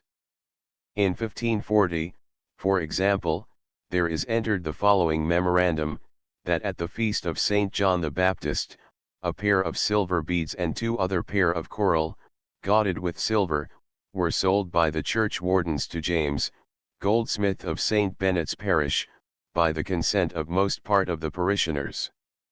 Item the collar of baldric of gold, having 9 links enamelled of gold, with the ouch of St. Nicholas and little monstra or relic of St. Nicholas oil, is taken from the custody of the church wardens to be sold at Stourbridge Fair by agreement and consent also of the parishioners. At Walberswick, to turn again to that parish for an example, in 1498 the wardens acknowledged the receipt of 4s. 4d for a pair of beads that were Margaret Middleton's. So, too, at Pilton, in Somerset, in 1515, one of the parishioners paid the church wardens 10d. for a set of beads, which had been given them to dispose of, and at Yatton another pair of amber were sold for 7d, which was credited to the common stock. It is well to note, however, that gifts made for some special purpose, for a particular altar, or statue, etc., were not disposed of in the way described above, but were preserved, and the names of the donors were kept alive by means of the bead rolls, which will be subsequently spoken about. What apparently the parishioners held that they had a right to sell for the common good of the parish, were gifts made with the donor's expressed or implied intention that this should be done, and goods, plate, or vestments, which had been previously purchased by the parish, and which, as was held in those days, certainly could be sold to purchase other goods or ornaments, or to carry out some necessary parochial work. Goods of all kinds, given for a special purpose and held by the church wardens as trustees, were protected by ecclesiastical legislation. The Synod of Exeter, for example, in 1287, orders the wardens to keep all such presents in careful custody, to produce them when called upon by authority, and not to turn them to any other use than that for which they were originally given. This applies, the Constitution declares, to the revenues of chantries and altars, and even to the lights provided for them, and this property may never be alienated, except in case of some great necessity, when the leave of the archdeacon, or at any rate of the rector, must be first obtained. The names of some few other parish collections may here be usefully recorded. Dowling, or dwelling house money, was a tax or rate levied for parochial purposes on each household at church rate. In fact, this assessment was sometimes known as smoke money, or smoke farthing, meaning the contribution made from each family hearth or house. Sometimes this was evidently known as Pentecostal, and it then referred to the offerings made by the parishioners at Whitsuntide to the parish priest. Pentecostal oblations, varying in amount from ones to ones. 4d, are entered for many years in the churchwarden's accounts of Aldworth, Berks. Smoke money, or smoke silver, is said also to have been a money payment made to the parson in lieu of a tithe of wood, but the name certainly appears in some churchwardens' accounts as a contribution to the parish, and not to the priest. For instance, at Bromley, in 1527-8, smoke farthings produced 14s. For the common parochial purse, and dowling money 9s. 3d at Laverton, in Lincolnshire, each householder apparently gave 1/2d as his share of smoke money, and at St. Edmund's and St. Thomas's, Salisbury, the tax was known as smoke silver, or smoke farthings. At Easter time the churchwardens had to collect Peter's pence, Rome farthings, Rome scot, or Peter farthings, the contribution from each household to the Pope. It is well to remark, however, that it is obvious, from the accounts of this contribution to be found, that not more than 50% of the amount collected ever found its way into the papal coffers. The wardens collected the money and paid it to the archdeacon at the time of visitation. At St. Mary the Great, Cambridge, for example, they paid at Visitation, for Rome farthings 22/1/2d. Great care was taken to secure the punctual payment of these dues to the Holy See, and warnings were issued when the parish was in arrears. For continual neglect to pay it was punished with interdict. Lastly, there was another very general form of collection made by the churchwardens, called variously wax silver, candle silver, Easter money, or Paschal money. These were payments made in many parishes towards the annual expenses of the parish in finding candles and lamps to burn in the churches. In some places the amount paid by each parishioner was 1/2d. Besides the above, there were various forms of contribution in different places, as, for example, special payments for the holy loaf, or blessed bread. An examination of the various extant churchwardens' accounts will show that these officials were never at a loss to obtain money from their fellow parishioners when they needed it for any special purpose. One great resource, which apparently never failed them, took the form of social meetings at the church house, or elsewhere, but as to these gatherings more will have to be said in a subsequent chapter. Chapter 7 The parish church services. As the church was from the earliest times the center of the parish, and the priest the head of his flock and the chief person the parson of the district, it is natural to look for the first indications of all parochial life in the church itself. From the cradle to the grave, as it has often been said, through the clergy, religion extended its care to every soul, and exerted its influence over man, woman, and child in every parochial district, mainly by means of the church services and the administration of the Christian sacraments. In this and the following chapter it is proposed to examine the nature and extent of these influences in pre-Reformation parochial life. Daily Massachusetts. In the first place it is proper to speak of the perpetual round of prayer and Eucharistic sacrifice known as the Daily Massachusetts. Archbishop Cranmer, in his works on the Supper, testifies to the devotion of the people generally to their morning Mass. He represents them as saying, "This day have I seen my Maker, and I cannot be quiet except I see my Maker once a day." The Mass was regarded, as the author of Dives and Pauper says, as the highest prayer that Holy Church can devise for the salvation of the quick and the dead, in which the priest offereth up the highest sacrifice and the best offering that any heart can devise, that is Christ, God's Son in heaven, under the form of bread and wine. According to Lindwood's gloss on Archbishop Peckham's constitution, every priest in those days was supposed to offer up his Mass as frequently as possible, unless he was prevented by some bodily infirmity, or some personal and adequate reason made him abstain from daily celebration. In that case, very frequently, the parishioners would themselves provide for the morning Mass to be said by some paid chaplain. In one case, in the Diocese of London, in the 14th century, the people seriously complained to their bishop that their vicar will not secure the services of a chaplain and a clerk, for whom they had agreed to pay, to give them Mass every day. At Henley-on-Thames, in 1482, the mayor and commonalty arranged that the priest of the altar of the Blessed Virgin Mary should say Mass every day at 6 a.m., and the chantry priest of St. Catherine's at 8 o'clock.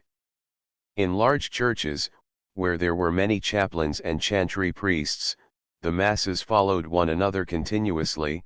Thus, for example, at Lincoln Cathedral the early morning Mass was said at 5 o'clock each day in St. Chad's Chapel, but the chaplain, whose duty it was to say it, was not bound to be at midnight matins. The same may be said of Lichfield. The other daily Masses were to be each hour, from 6 a.m. till 10, when the High Mass was begun. After the consecration of the sung Mass, the last daily Mass, intended for travelers, was to be begun. These early morning Masses were called by various names, of which Morrow Mass and Jesu Mass were the most common. In the chantry certificates a great number of entries of parcels of lands, etc., for the support of some daily Mass in the early morning, show how popular this service was in pre-Reformation days. In one place, in the county of Nottingham, the chantry suppressed is declared to have been founded for a priest to say Mass every morning before son rising, for such as be travellers by the way, and to maintain God's service there, which town is also a thoroughfare town. At Barnard's Castle, the Guild of Holy Trinity paid for a priest to say Mass daily at 6 o'clock in the morning, and to be resident at Matins, Mass, and Evensong, and to keep a free grammar school and a song school for all the children of the town. At Ipswich, Mr. Alfrey's chantry was founded for a priest to sing the Morrow Mass, in the parish church at St. Matthew, whilst at Newark the chantry priest of St. Mary Magdalene's had to say Mass for the people at 4 o'clock in the morning. Most of the instances recorded show that the Morrow Mass, whether at daybreak or at 4 or 5 or 6 o'clock, was endowed by benefactors with the revenues of lands or tenements. Sometimes, however, the stipend of the priest was paid by money collected for the purpose from the parishioners. At Bury St. Edmunds, for instance, the greater part of the necessary money for the early Mass priest was gathered weekly of the devotion of the parishioners. The churchwarden's accounts of St. Edmund's and St. Thomas's, Salisbury, show that a certain fraternity paid for a priest to say the Morrow Mass of Jesus. They also paid for a torch and 6 pounds of tallow candles for the said Morrow Mass pressed in winter. In the parish of St. Peter Cheap, London, the wardens paid the stipend for a curate to say Mass every morning at 6 o'clock, and the wages of a clerk to serve him. At St. Martin's Outwich, London, the sum of 33s. 4d was found each half-year as the reward of the priest who said the Morrow Mass. In 1472, one of the parishioners of St. Mary at Hill, London, left to the churchwardens of the church certain lands and houses to find a priest to say Mass daily, immediately after the Morrow Mass, in the said church of St. Mary, to be sung, yf the Morrow Mass in the same church be continued as heretofore it was wont to be and now is used, or else in default of the same Morrow Mass, that my said priest syng daily reasonable timely his Mass in stead and time of the Morrow Mass. Then, after saying that this chaplain will, of course, assist at all the church services. The donor adds, also that the said priest say every workaday in the said church of St. Mary at Hill, his matins, prime, and hours, evensong and compline and all his other prayers and services, by himself, or with his fellows priestes of the same church. In this church also the accounts show that the wardens paid one of the priests an extra fee of 5s. a quarter for taking the Moro Masse. At St. Mary Woolnoth, to take but one more example, Simond Eyre, sometime Mayor of London, and Draper, established a fraternity of Our Blessed Lady St. Mary the Virgin. There was to be a Mass by note and also 2 Psalms by note, one in honor of Our Lady, the other in honor of St. Thomas of Canterbury, to be sung by a priest, clerk, and children. To pay for this he gave the tavern called the Cardinal, etc. In 1492 the property was found not to be sufficient to support this, and another parishioner, Sir Hugh Bryce, alderman and goldsmith, left to the church wardens other property to maintain this custom, namely, 8d more to the priest, and 20s. For that the clerk shall daily cape an anthem or salve before the crucifix in the body of the said church, with aves of Our Lady. The Masses are to be sung as follows: every Monday, Tuesday, Thursday, and Saturday a Mass of Our Lady, every Wednesday a Missa de Requiem, and every Friday a Mass in honor of the glorious name of Jesus. Organ 12th century. It may, then, be taken as certain that, generally speaking, Mass was celebrated daily in most of the parish churches. It is equally certain that this was fairly attended by those whose duties permitted them to be present. The Primer of 1538, in giving the duties of the week, thus speaks of Monday men ought me for to call, in which good works ought to begin, Harange Masse, the first deed of all, intending to fle deadly sin. So, too, the Young Children's Book, which is dated about AD 1500, takes for granted that those to whom the author addresses his lines will go to their morning Massachusetts Eris be time out of tea bede, and blice tea breast and tea forehead, then wask tea hands and tea face, kem tea hid, and ask God grace the to help in all tea works. Thou shall sped better whatso thou confies, then go to yechurch, and hear a Masse.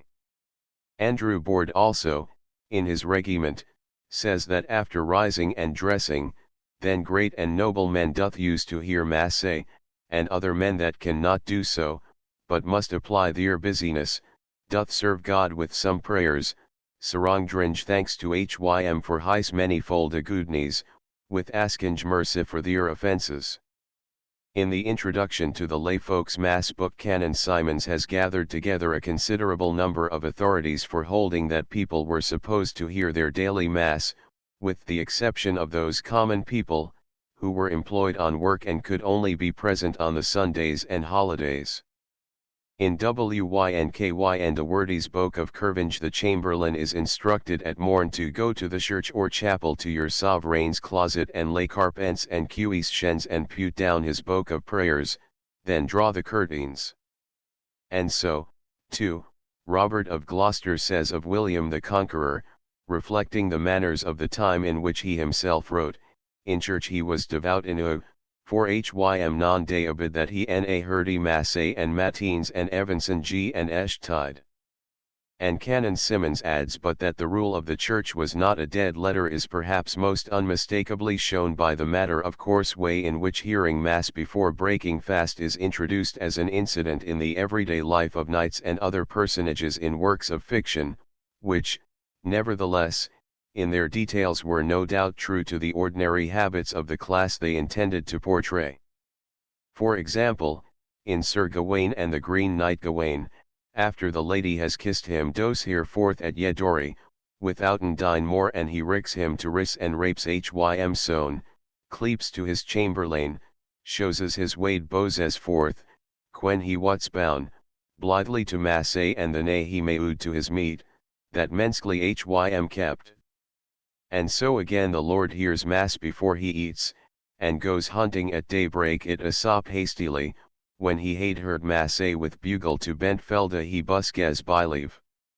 The Venetian traveller, who at the beginning of the 16th century wrote his impressions of England, was struck by the way in which the people attended to their religious duties in this matter of morning. Massachusetts they all attend mass every day, he writes, and say many paternosters in public.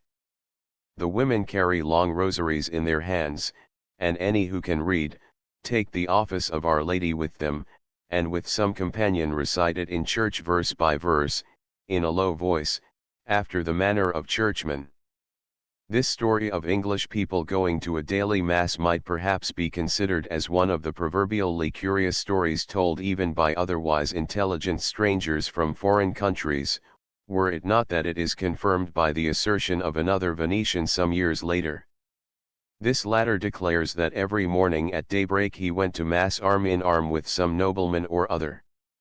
Low side window, Barnard Castle, Durham. Even in the case of those whose business kept them from the church itself, it is probable that they were united in spirit to the great act of worship which was being offered in God's house, in their name as well as in that of all those present. The bell known as the Sanctus bell, because it was rung at the saying of the Sanctus at the beginning of the canon of the Mass, and also at, what was considered the most sacred time of the sacrifice, the consecration and elevation of the elements, was intended to give notice to those working in the fields or within reach of its sound, of these most solemn parts of the Mass. Sometimes this bell was set in the rood beam, sometimes in a turret rising from the chancel arch, and sometimes from the nave gable. Occasionally it was of considerable size, but apparently more frequently it was small, and rung by hand.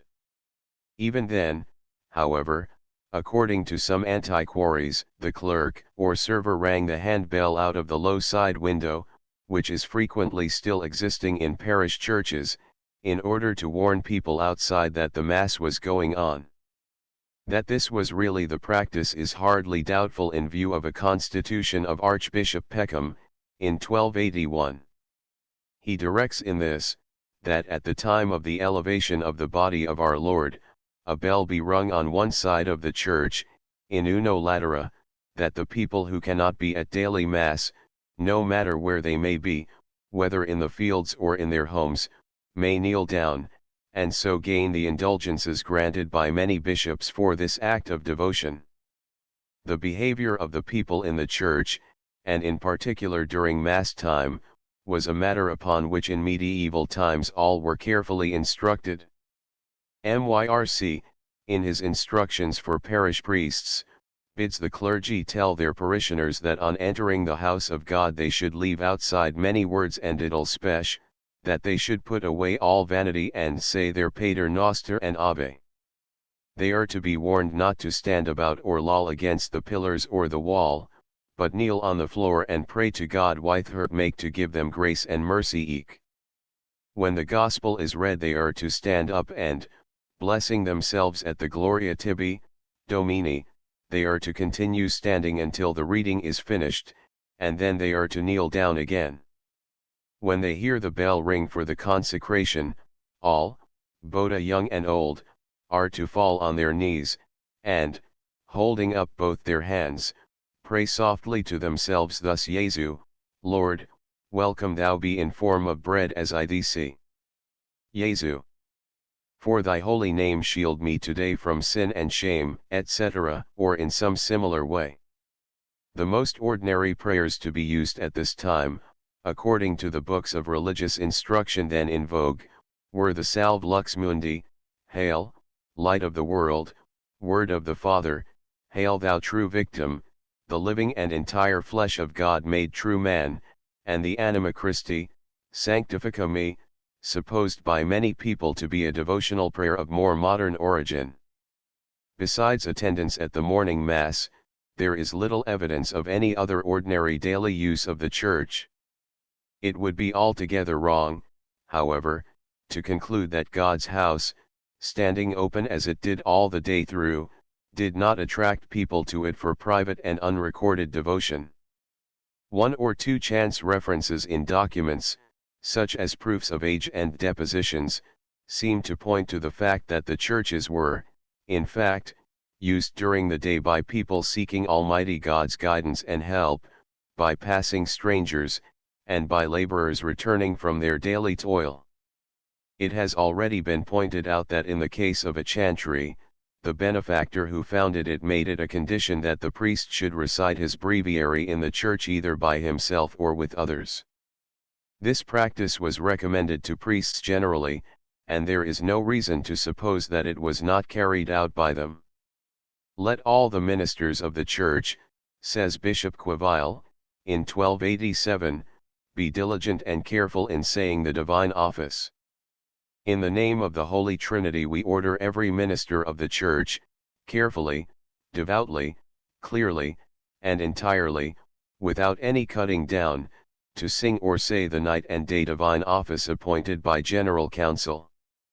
Let those who chant it remember to pause in the middle of the verse, and let no one begin any verse before the other has finished the verse preceding, and, in regard specially to parish churches, the same constitution ordered that parish priests shall not leave their churches until on feast days and holy days they shall have said the canonical hours either before or after Mass, and that no priest say his Mass before he has done his duty to his Creator by saying Matins and Prime. In the same way, in 1364, the Synod of Ely, held by Bishop Simon Langham, ordered that priests were to say the whole office in their churches, and that all pastors of souls and parish priests, when they had finished the recitation of their office in their churches, shall apply themselves diligently to prayer and the reading of Holy Scripture, in order that, by a knowledge of the Scriptures, they may be ready, as becomes their office, to satisfy anyone who asks for the reason of their faith and hope. Let them ever be earnest in the teaching and the effect of Scripture on their work, like the poles in the rings of the Ark of the Covenant, so that their prayer may be nourished and rendered fruitful by assiduous reading as by their daily bread. In some of the larger parish churches a considerable portion of the divine office, as well as the Mass, was sung daily. A note in the churchwarden's accounts of St. Michael's, Cornhill, London, written in 1538, asks prayers for Richard Aidfield, sometime parson of the church, for that he, with consent of the bishop, ordained and established matins, high mass, and evensong to be sung daily, in the year 1375. This had been done regularly for 163 years, and the hours at which the various services were held would appear to have been, matins at 7 a.m., high mass at 9, and evensong on workdays at 2 p.m. In many of the larger churches, also, benefactors or fraternities had arranged for the singing of a salve or other anthem of Our Lady in the evening time at her altar or statue. At these times also tapers would usually be lit in honor of Christ's Holy Mother. In the Church of St. Mary at Hill, for example, in 1353, the practice existed, for in that year a parishioner left money to support a priest, and among his duties it is said that he be every day in the same church after evensong, at the time of syng of Salve Regina, and that he sing the same, or else help the singers after his coming, in honor of our Blessed Lady the Virgin. At other places, as at St. Edmund's, Salisbury, for instance, the singing of the salve was only undertaken at stated times. In this case the Fridays in Lent were apparently chosen for this evening hymn to Our Lady. Chaucer, in the Prioress's Tale, makes a little boy, who doubtless had taken his part in this, ask his older schoolfellow what another such anthem of Our Blessed Lady meant the Alma Redemptoris. Nocht wist he what this Latin was to see, for he so young and tendre was of age, but on a day his fellow gone he prithee expounden him this song in his lungage, or telly him why this song was in usage. His fellow, which that elder was than he, answered him thus, this song, I have heard see was maked of our blissful Lady free, here to salue, and eke here for to pry to ben our help and succour when we die. And is this song maked in reverence of Christ's motor, see this innocent, now, certes, I will do my diligence to convey it all ere Christmas is went. Sunday in the parish church. It is time to pass to the consideration of what took place in the medieval parish church on the ordinary Sundays of the year. In the Primer of 1538 are to be found some verses called the Days of the Wake Moraliste, in which the duty of the Christian in regard to Sunday is thus set forth: I am Sunday ye honorable, the head of all the Wake days. That day all thyng labourable ought to rest and give laud and prayers to our Creator, that always would have us rest after travail. Manservant and thy beast, he says, and the other or thyng avail. The first question that arises is as to the attendance of the people at the matins which preceded the parochial mass. It would seem to be quite certain that even in the smallest churches on Sundays and holy days the office was recited by the priests, or, in the cases where there was only one, by the priest and his clerk in the early morning. Further, from the various directions and instructions given to the people, it seems practically certain that they were not only expected to be at the matins, but, as far as possible, were actually present at them. The evidence of the various visitations shows that even the smallest churches were expected to be provided by the rector with the matin books. For example, in the visitation of churches in the Diocese of Exeter, in 1440, there were constant notes as to the libri matutinales being in need of repair, or being sufficiently good. In one case it is stated that the rector had built a new chancel, had done much to the rectory house, and had provided good matin books. In another the rector is said to have hired a scribe to write new books. In the same diocese, in 1301, it was made an article of complaint, by the parishioners of Colebrook, at the visitation, that their vicar did not sing matins on the greater feasts with music, cum nota, and that he only said Mass every other day. The general orders for the provision of books for this service in the constitutions of the English Church is sufficient evidence that the service was faithfully said or sung. Myrc, in his instructions, says that the holy day only ordained was to hear God's serves and the Mass, and spare that day in holinies and leave all other by sins. And Langland, after saying that all business, hunting, and labor is to stop on the Lord's day, says, and upon Sundays to cease God's service to wear, both matins and masse and after mate, in churches to wear hear evsong, every man ought. That this was really done, and moreover that the English practice was to go to the parish church and hear matins before breaking the morning fast, appears in a passage of Sir Thomas More's writings. Some of us laymen, he says, think it a pain once in a week to ris so soon fro sleep, and some to tarry so long fasting, as on the Sunday to come and hear out they matins.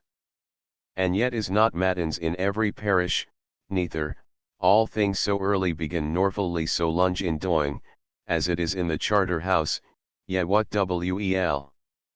In a 15th century book of instructions there are given as practical examples of the vice of sloth when a man castus hym to les in rest, to sluppy Mikel, to be long in bed, late coming to God's service, having non savor nor sweatnies in preaching, nor in bds byddyng, nor no devotion in matins nor in evsong.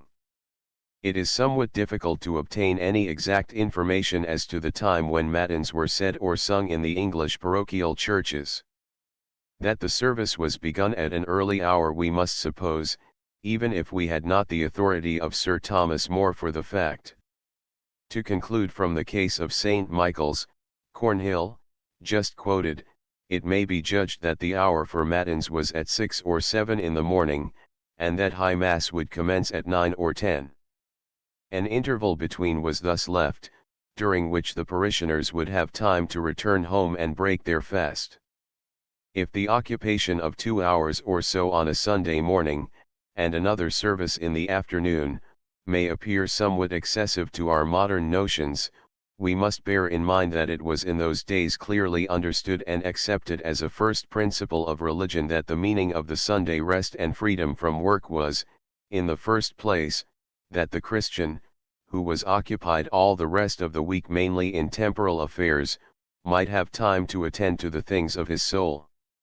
His chief duty on the Sunday was, as one of the synodical constitutions puts it, to hear divine service and holy mass, to pray and to listen to the voice of the priest instructing him in his belief and duty. Holy water vat and sprinkler, the parochial, or high mass, as the chief sung mass was called, was preceded on each Sunday by the public and solemn blessing of the holy water.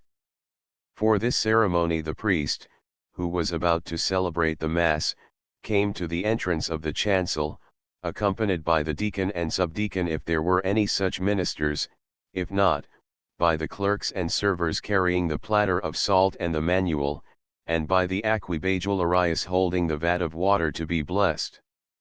From the earliest times of English Christianity the people had been taught to use this water and salt mingled together with the Church's prayers, that by it they might be reminded of the purity of heart necessary to all God's servants, and that, by virtue of the power of God invoked in the prayers upon the water, His providence might watch over them and defend them from all danger of body and soul. Pope Saint Gregory the Great had told Saint Mellitus to bid our first apostle, Saint Augustine, make use of the old pagan temples, having first caused holy water, to be blessed and sprinkled all over them. In the same way the English people were taught to make use of the water thus solemnly blessed on the Sunday in their midst. As far back as the days of Archbishop Theodore, as appears in Thorpe's ancient laws, it was written, "Let the people sprinkle their houses with hallowed water as often as they wish." And in the porch of each parochial church a small niche contains some of the consecrated water, with which those coming to God's house sign themselves, the while whispering a prayer that they may be accepted as pure in the sight of the Most High. On the Sunday, moreover, after the blessing was finished, the priest and his assistants came to the foot of the altar, which was sprinkled with newly blessed water. Then turning, he, in the same way, sprinkled each of the assistants as they passed before him, and, last of all, if there were no procession, he passed down the church casting the water upon each altar he came to, and upon the people gathered in the nave.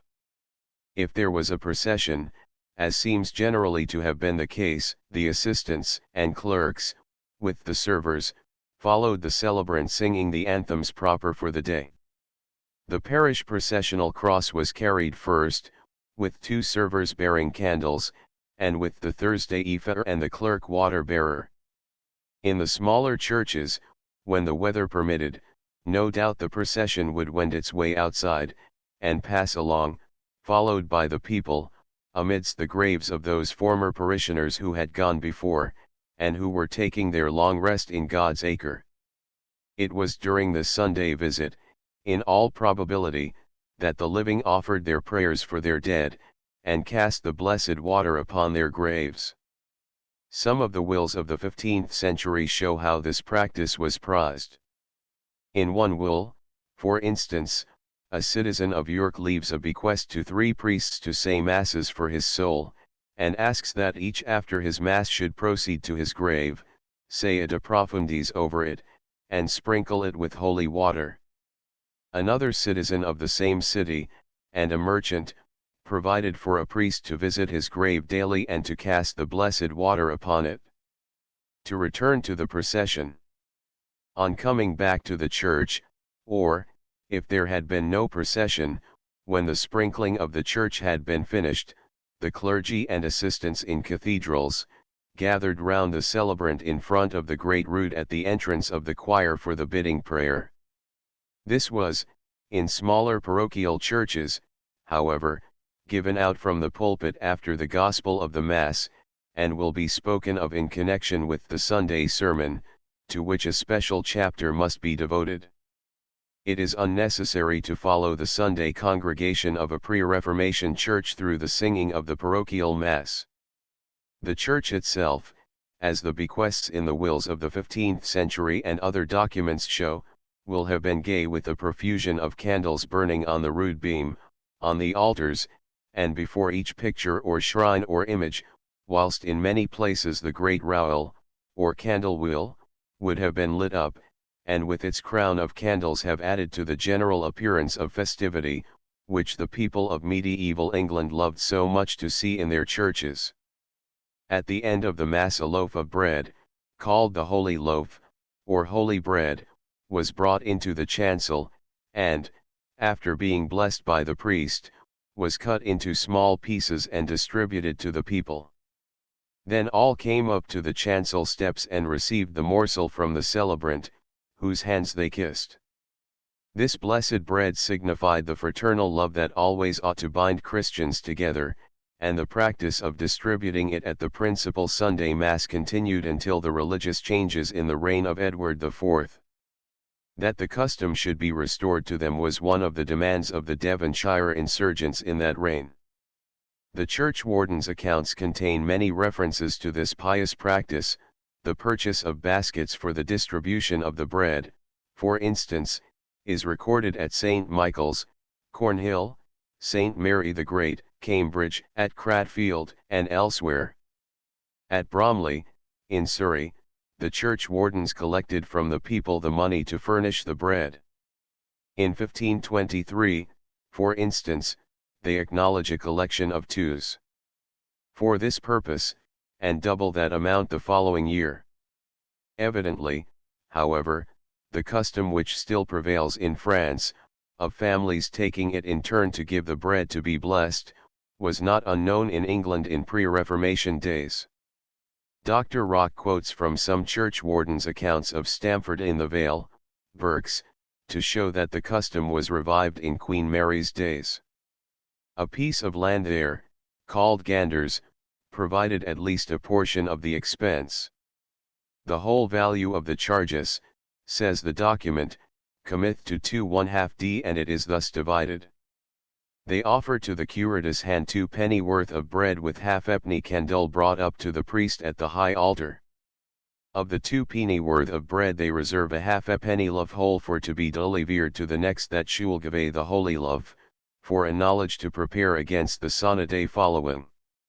The remainder of the Sunday, with the exception of the time from half an hour to 3/4 spent in taking part in the evensong or vespers, which were probably sung about 2 or 3 o'clock in the afternoon, was devoted to rest and reasonable recreation, about which something will be said in a subsequent chapter.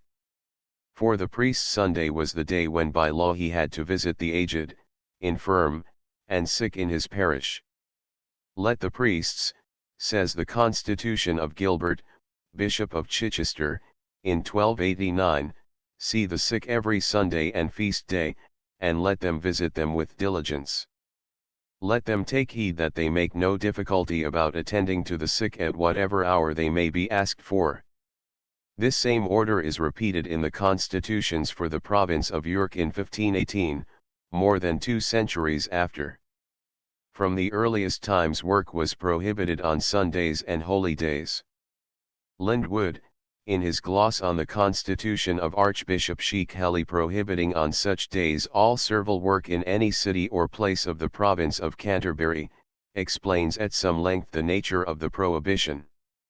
When the work was genuinely necessary, as might be in the case of a barber, or a blacksmith, or a cook, then it was excused by the necessity, and did not come under the law.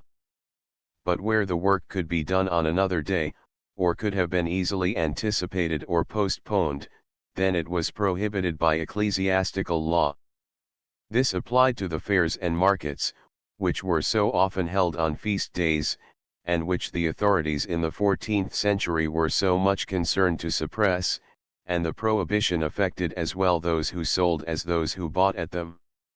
The Constitution of John Thoresby, Archbishop of York in 1367, was the first order against the growing practice of holding markets and fairs on the Sundays, and the misuse of the cemeteries in this respect. The following year Archbishop Simon Langham sent out a general monition for the province of Canterbury, and a special prohibition against certain abuses in the Isle of Sheppey, where, for the noise of the people, the solemnities of the Mass in the church were disturbed, and where, on account of the attraction of the market, people were induced to neglect their duty of being present at the divine service. The prohibition against selling and purchasing, however, did not apply to the ordinary necessaries of life, as bread, meat, etc., so long as the sale or purchase did not interfere with the religious obligations of the parties, and did not prevent them from going to church.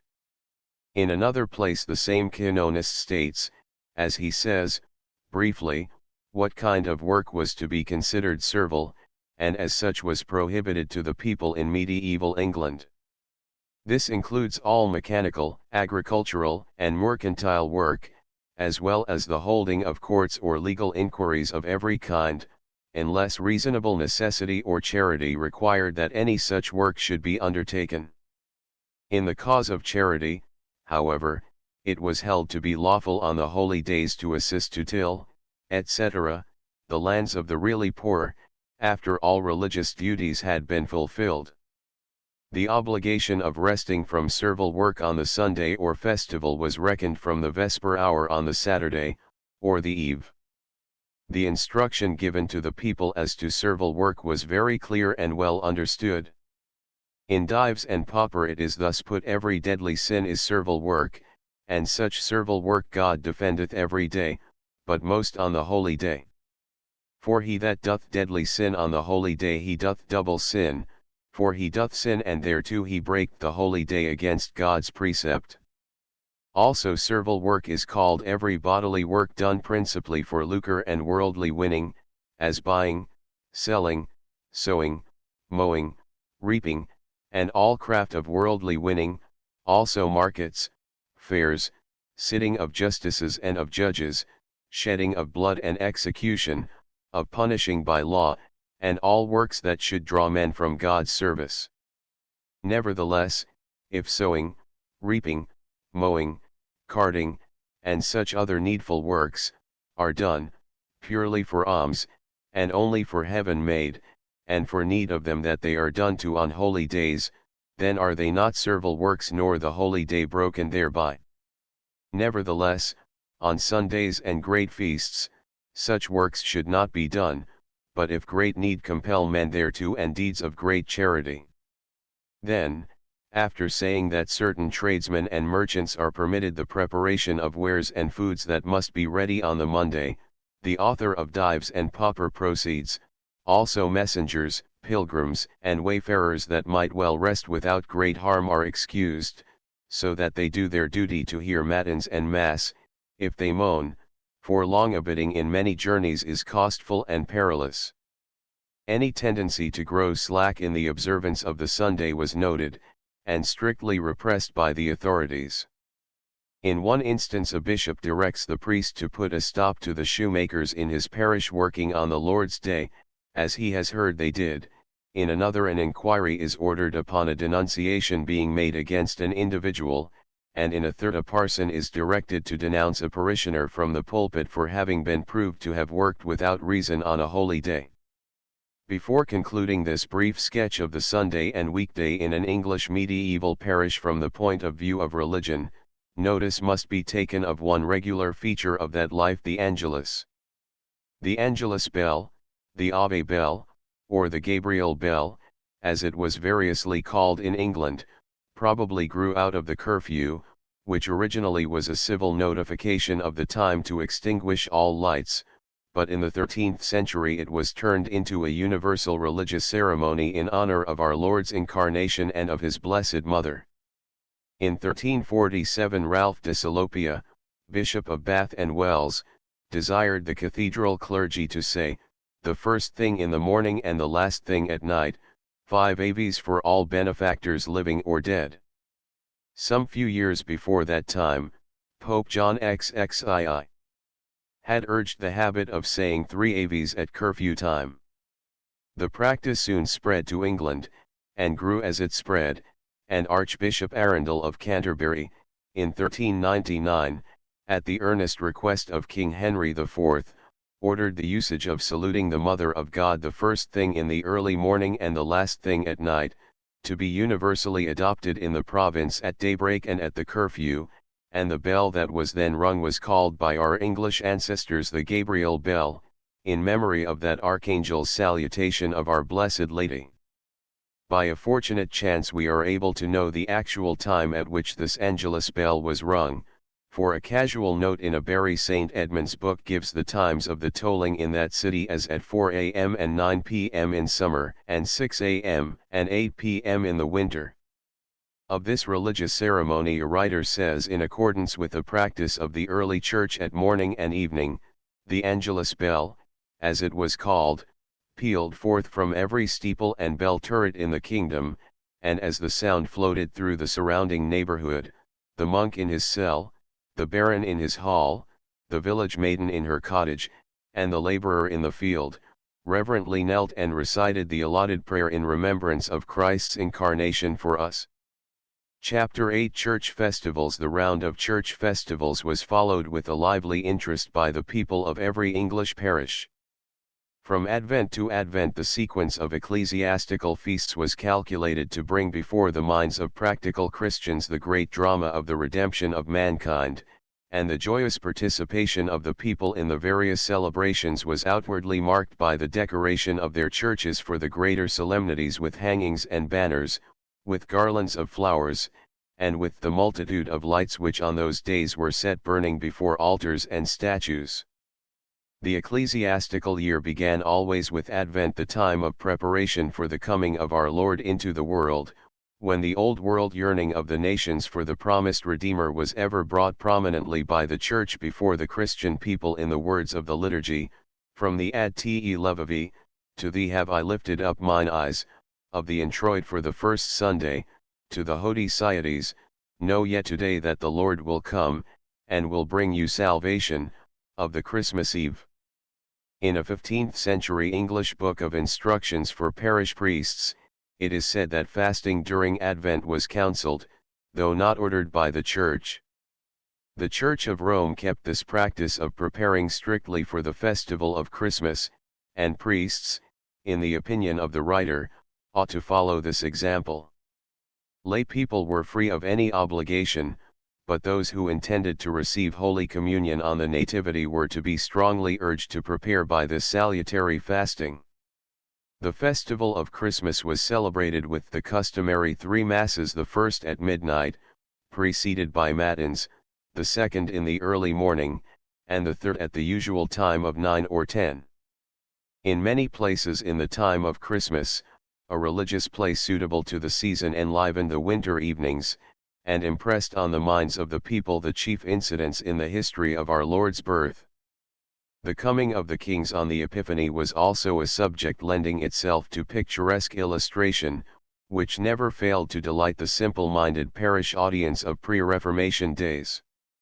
At Great Yarmouth, year after year, the people kept the Feast of the Star, and such entries occur in the accounts as for making a new star, for leading the star, for a new bauchline to the star, and reeving the same. Manship, in his history of that town, says that in the chancel aisles were performed those sacred dramas intended to give the people a living representation of the leading occurrences narrated in Holy Writ, and of the principal events in our Lord's life.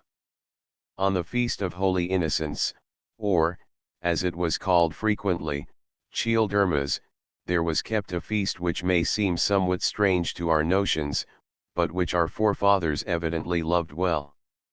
It was the festival of the boy bishop, attended by his youthful ministers. Sometimes the celebration was associated with the name of Saint Nicholas, and was thus kept on December 6, rather than on the 28th, but the method of the festival was the same. Dr. Rock, in the Church of Our Fathers, has described this pageant for us. In every cathedral, collegiate, and parish church the boys of the place, and in those days every little boy either sang or served about the altar at church, met together on the eve of the feast, and chose of their number a Saint Nicholas and his clerks. This boy bishop and his ministers then sang the first vespers of the saint, and in the evening walked all round the parish making collections for their feast. All who could afford it asked them into their houses and made them presents of various kinds. In 1299 Edward I, for instance, attended Vespers in his chapel at Hitton, near Newcastle-on-Tyne, at which the boy bishop and his fellows sang, and he gave them 40s. For singing before him, and the Northumberland household book tells us that my lord used and accustometh to gyfe yearly, upon St. Nicholas even, if he keep chapel for St. Nicholas, to the mester of his children of his chapel for one of the child Aaron of his chapel, yearly sixs8d. It was upon this feast that, in memory of the Holy Innocents, some father of a family in the parish would make an entertainment for his children, and invite those of his neighbors to join in the festivities. In such a case, of course, the Nicholas and his clerks sat in the most honored place. The Golden Legend relates a story illustrating the practice. A man, for the love of his son that went to school for to learn, hallowed every year the fest of Saint Nicholas most solemnly. On a time it happed that the fater had do make ready the dinner, and called many clerks to this dinner.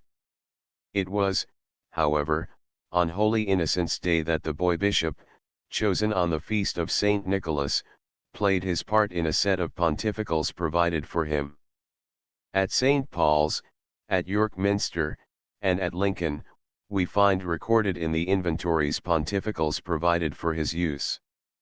In the parish church of St. Mary at Hill, in London, the church wardens paid for a mitre for a bishop at St. Nicholas Tide. At this parish church, too, there was a store of copes, a mitre, and a crozier for the boy bishop, whilst at St. Mary's, Sandwich, the inventory contains a lytyll chasebill for St. Nicholas bishop, and at York there were 9 copes for the boy attendants. On the feast of Holy Innocents the boy bishop was frequently expected to preach a sermon, which had been written for him.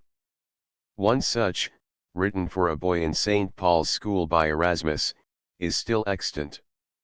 Until Archbishop Peckham's day the little Nicholas and his clerks used to take a conspicuous place in the services of the church during the octave of the feast, but in 1279 that prelate decreed that the celebration should be confined to the one day of the feast only.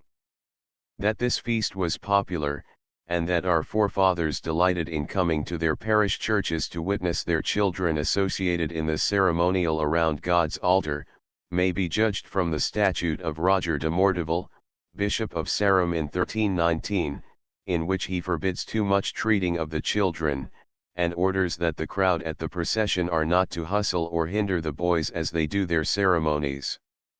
Hardly had the festivals connected with Christmas been celebrated, then on the 2nd day of February the Feast of the Purification, known as Candlemas Day, was kept. From the earliest times our English forefathers gathered together in their parish churches on that day, for the blessing of the candles and for the procession with lighted tapers, as the symbols of the burning love of their hearts for Christ, and in memory of the presentation of our blessed Lord in the temple. Ælfric, the Saxon homilist, speaks of the feast in his days, and the celebration remained the same till the change of religion.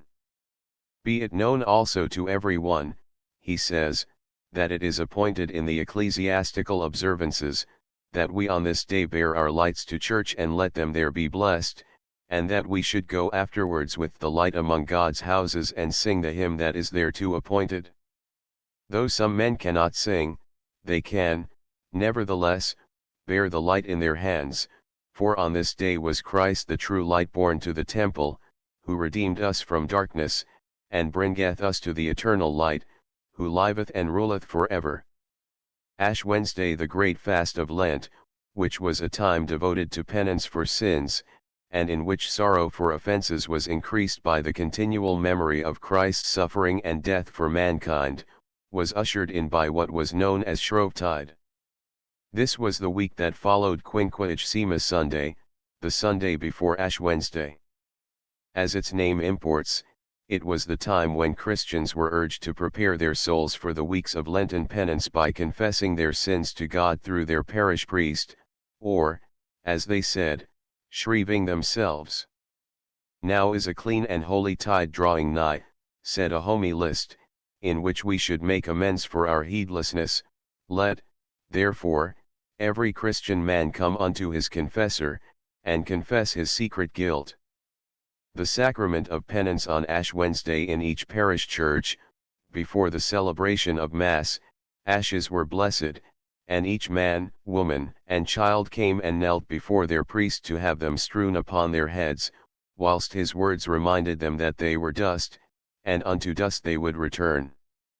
After the distribution of the ashes, according to an ancient English custom, if there were another church in the same district, all the people went to it in procession, and, having made there a stay, or statio, for prayer, returned to their own church for Mass. With Ash Wednesday began the strict fast of Lent, which had to be kept on all days except Sundays, and even then no meat was permitted. On the weekdays the fast was not allowed to be broken till after Mass and Vespers had been said in the parish church, that is, before 11 or 12 o'clock. The Anglo-Saxon Ecclesiastical Institute speaks of those days of Lent as the tithing days of the year, which all good Christians should render to God most strictly. Every Sunday at this holy tide, says the same authority, people should go to housel, a practice which was not preserved in the later Middle Ages. The time of Lent was also known as the holy time, and unnecessary and distracting business was as far as possible avoided. Thus, for instance, the assizes were prohibited during the whole period. The Lenten curtain from the evening before the first Sunday of Lent till the Thursday before Easter, what was known as the Lenten curtain, or Lenten veil, hung down in all parish churches between the chancel and the nave. It was one of the ornaments which the parishioners were bound to provide, and the churchwarden's accounts contain many references to it, both as to its provision and as to the expenses of erection. It was made of white stuff or linen, and hid the sanctuary from the people, except at the reading of the Gospel and until the Orate Fratra, when it was pulled aside. It was also drawn back on all feast days kept during Lent. The order that the confessions of women should be heard outside the veil, in the sight of all but out of hearing, refers to the Lenten veil. The veil, says the Liber Festivalis, that all the Lent has been drawn between the altar and the choir betokeneth the prophecy of Christ's passion, which was hidden and unknown till these days. But in these 3 last days of Holy Week it is done away with, and the altar openly scawed to all men, for on these days Christ suffered openly his passion. Upon the first Monday in Lent all the crucifixes and images of every kind, both large and small, were covered with white cloths, or in the case of those niches which had their own wooden doors, these were closed till the eve of Easter. The linen or silk coverings were worked or painted with the red cross, and the red cross had its peculiar significance in the ritual of the English Church. The procession on each Sunday in Lent was not allowed to be headed by the ordinary crux processionalis, but a wooden cross painted red, in reference to the shedding of our Lord's blood upon the cross in the throes of his crucifixion, was substituted for it. That the practice had a special meaning to our forefathers seems to be the case, since Sir Thomas More walked to execution, as Cressacre More says, carrying in his hands a red cross. Langland, too, in his vision makes conscience say that these Aaron Christs are mess. Hus colours and hus cotarmure, and he that cometh so bloody, hit his Christ with his croy, conqueror of Christine. Palm Sunday. The dramatic ceremonies of Holy Week commenced with those of Palm Sunday. This week now begun, says an old 15th century writer, is called Penissa, because people, in this more than in any other week, keep their sins before their minds, and mortify themselves in their sorrow. From the earliest times, as Aelfric tells us, it was the custom in England on this Sunday that the priest should bless palm twigs and distribute them so blessed to the people, and that then the people should go forth in procession with him, singing the hymn which the Jewish people sang before Christ when he was approaching to his passion. The so-called palms in England were probably willow, box, and yew, charges for which appear in the churchwarden's accounts. In fact, one 16th century authority states that the yew trees so frequently to be found in the neighborhood of churches were planted in the churchyards of England to furnish the yew branches which usually served for palms on Palm Sunday. Dr. Rock thus describes the procession and other ceremonies in the first part of the service. On this day in many parts of the country a large and splendidly ornamented tent was set up at the furthermost end of the close or burial ground, and thither, early in service time, was carried by two priests, accompanied with lights, a sort of beautiful shrine of open work, within which hung the Blessed Sacrament, enclosed in a rich cup or pyx. The long-drawn procession, gay and gladsome with its palms and flowers, went forth, and halted now and then, as it winded round the outside of the church to make a station. While they were going from the north side towards the east, and had just ended the Gospel read at the first of these stations, the shrine with the sacrament, borne by priests under a canopy, surrounded with lights in lanterns and streaming banners, and preceded by a silver cross and by a Thursday ephah with incense, was borne forward, so that they might meet it as it were, and our Lord was hailed by the singers chanting An Rex Venit Mansuetus. Kneeling lowly down and kissing the ground, they saluted the sacrament again and again, in many appropriate sentences out of Holy Writ, and the red cross withdrew from the presence of the silver crucifix. The procession then moved forward in parish churches to the churchyard cross, where it halted, and there, falling down, all, priests and people, worshipped him who had died on the cross for the sins of men. Then palms and flowers were strewn round about it, and after the Passion had been read, palms were brought and the churchyard cross was wreathed as for a victory, in memory of Christ's triumph over death. From the cross the procession now went to the closed door of the church for the singing of the Gloria Laus, the joyous imitation of the hymns the Jews sung on that day when bringing our Saviour to the gates of Jerusalem. When this part of the ceremony was ended, the church doors flew open, and the priests who bore the shrine with the Blessed Sacrament, held their sacred burden aloft in the doorway, so that all who went in had to go under the shrine, and in this way the procession came back into the church, each one bowing his head in token of reverence and obedience as he passed beneath the sacrament. The fourth and last station of the Palm Sunday procession was held before the Great Rood, from which the large curtain, which all Lent had hidden the figure of the crucified Saviour, was now drawn aside. At the sight of the crucifix the celebrant and his assistants, together with all the people, knelt and saluted it thrice with the words Ave Rex Noster, Filii David, Redemptor. A 15th century preacher, giving only a brief instruction on this day, because, as he notes, of the length of the service, says Holy Church this day in a solemn procession makes in mind of that procession of our Lord to Jerusalem. And as they songen and diden worship to Christ in their procession, rith so we this day worship the cross in our procession, thrice kneeling to the cross in worship, in yement of hym that was for us done on the cross, and we welcome him with songe in the church as they welcomed him to the city Jerusalem.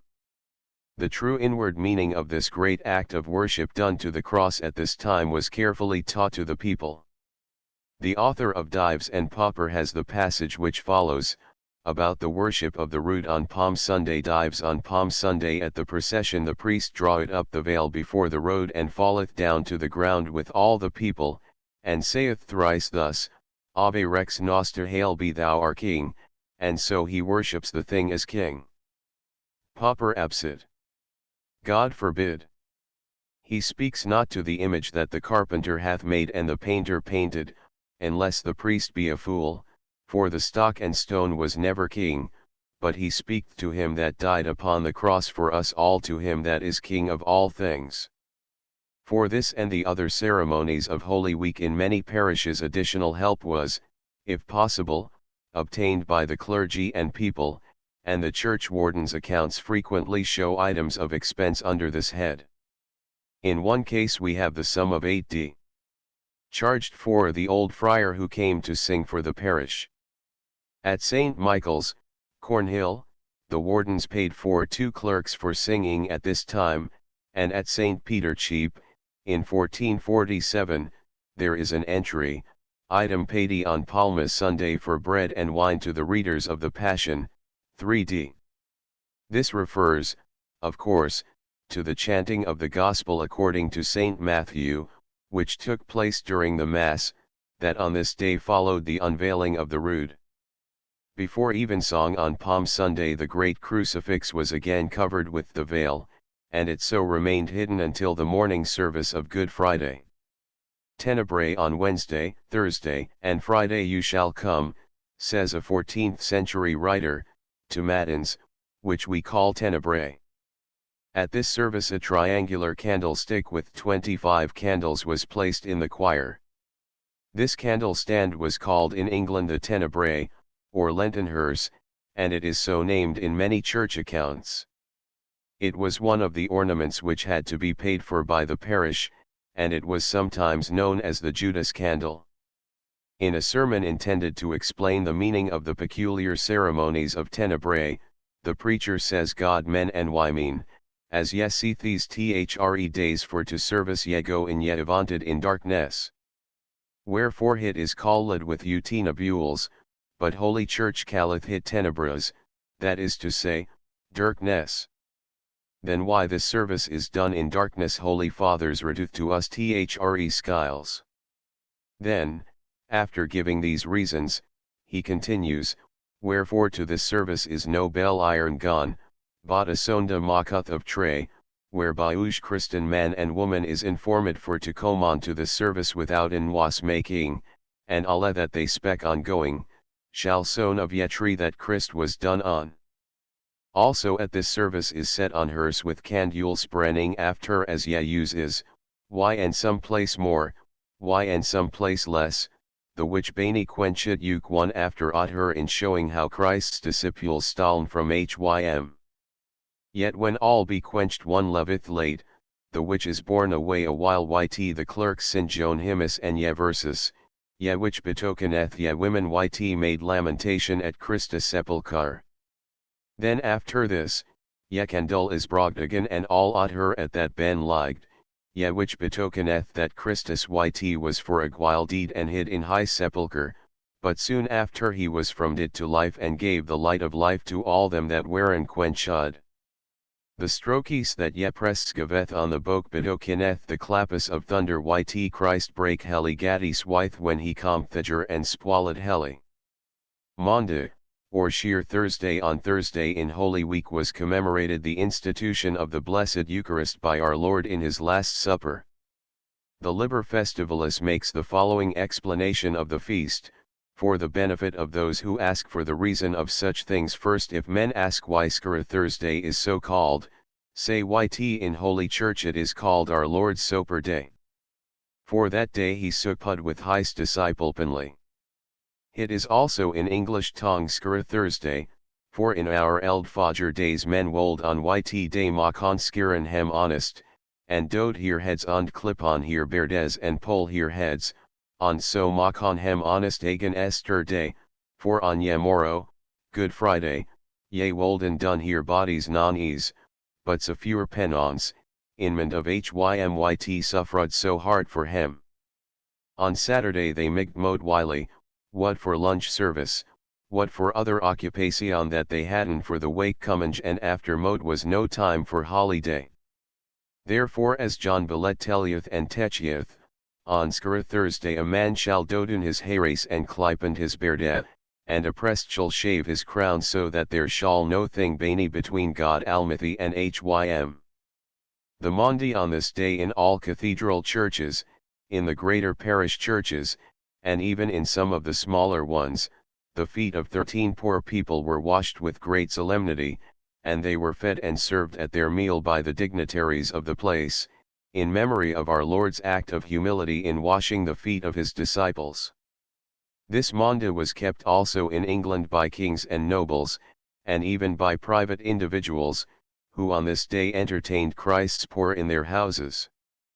The Absolution Thursday in Holy Week was also known to our forefathers as Absolution Day, because, after tenebrae, in the evening, in larger churches, the people knelt before the penitentiary in acknowledgement of their repentance of sin, and received from him a token of God's acceptance by a rod being placed on their heads.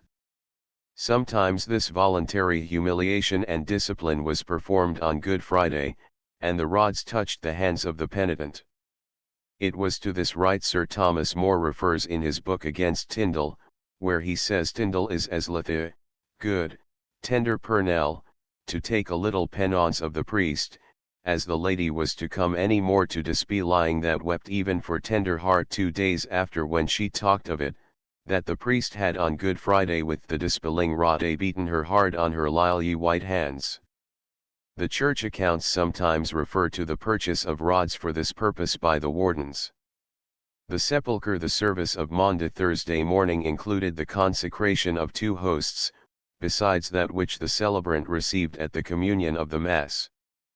At the conclusion of the service these 2 hosts were carried to some becoming place till the following day, when one was used in the Mass of the Presanctified, and the other was placed in a pyx and put along with the cross, which had just been kissed and venerated, into what was known as the Easter Sepulchre.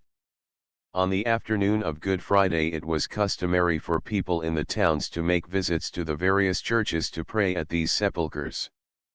There is no expense more constantly recorded in all the parochial accounts than that for the erection and taking down of the Easter sepulchre. Generally, no doubt, it was a more or less elaborate, although temporary, erection of wood, hung over with the most precious curtains and hangings which the church possessed, some of which were even frequently left for this special purpose. Here in this chapel of repose the Blessed Sacrament was placed at the conclusion of the Mass of the Presanctified, and here the priest and people watched and prayed before it till early in the morning of Easter Day. Easter Sepulchre, Arnold, notes there are, however, in England some interesting instances of permanent tombs being erected to serve as the Easter Sepulchre. Some people in their wills left money to have a structure for the altar of repose, worthy of its purpose, built over the spot on which they themselves desired to be buried. After the morning service of Maundy Thursday, the high altar, and then all the altars in the church, were stripped of their ornaments and cloths and were left bare, in memory of the way our blessed Lord was stripped of his garments before his crucifixion. In the evening of the same day all the altars were washed with wine and blessed water, the minister saying at each the prayer of the saint to whom the altar was dedicated. Then he and all the clerks, having devoutly kissed the stone slab, retired in silence. Good Friday. The chief feature in the morning service of Good Friday was undoubtedly the adoration of the cross and the ceremonial kissing of it, better known in England as the creeping to the cross.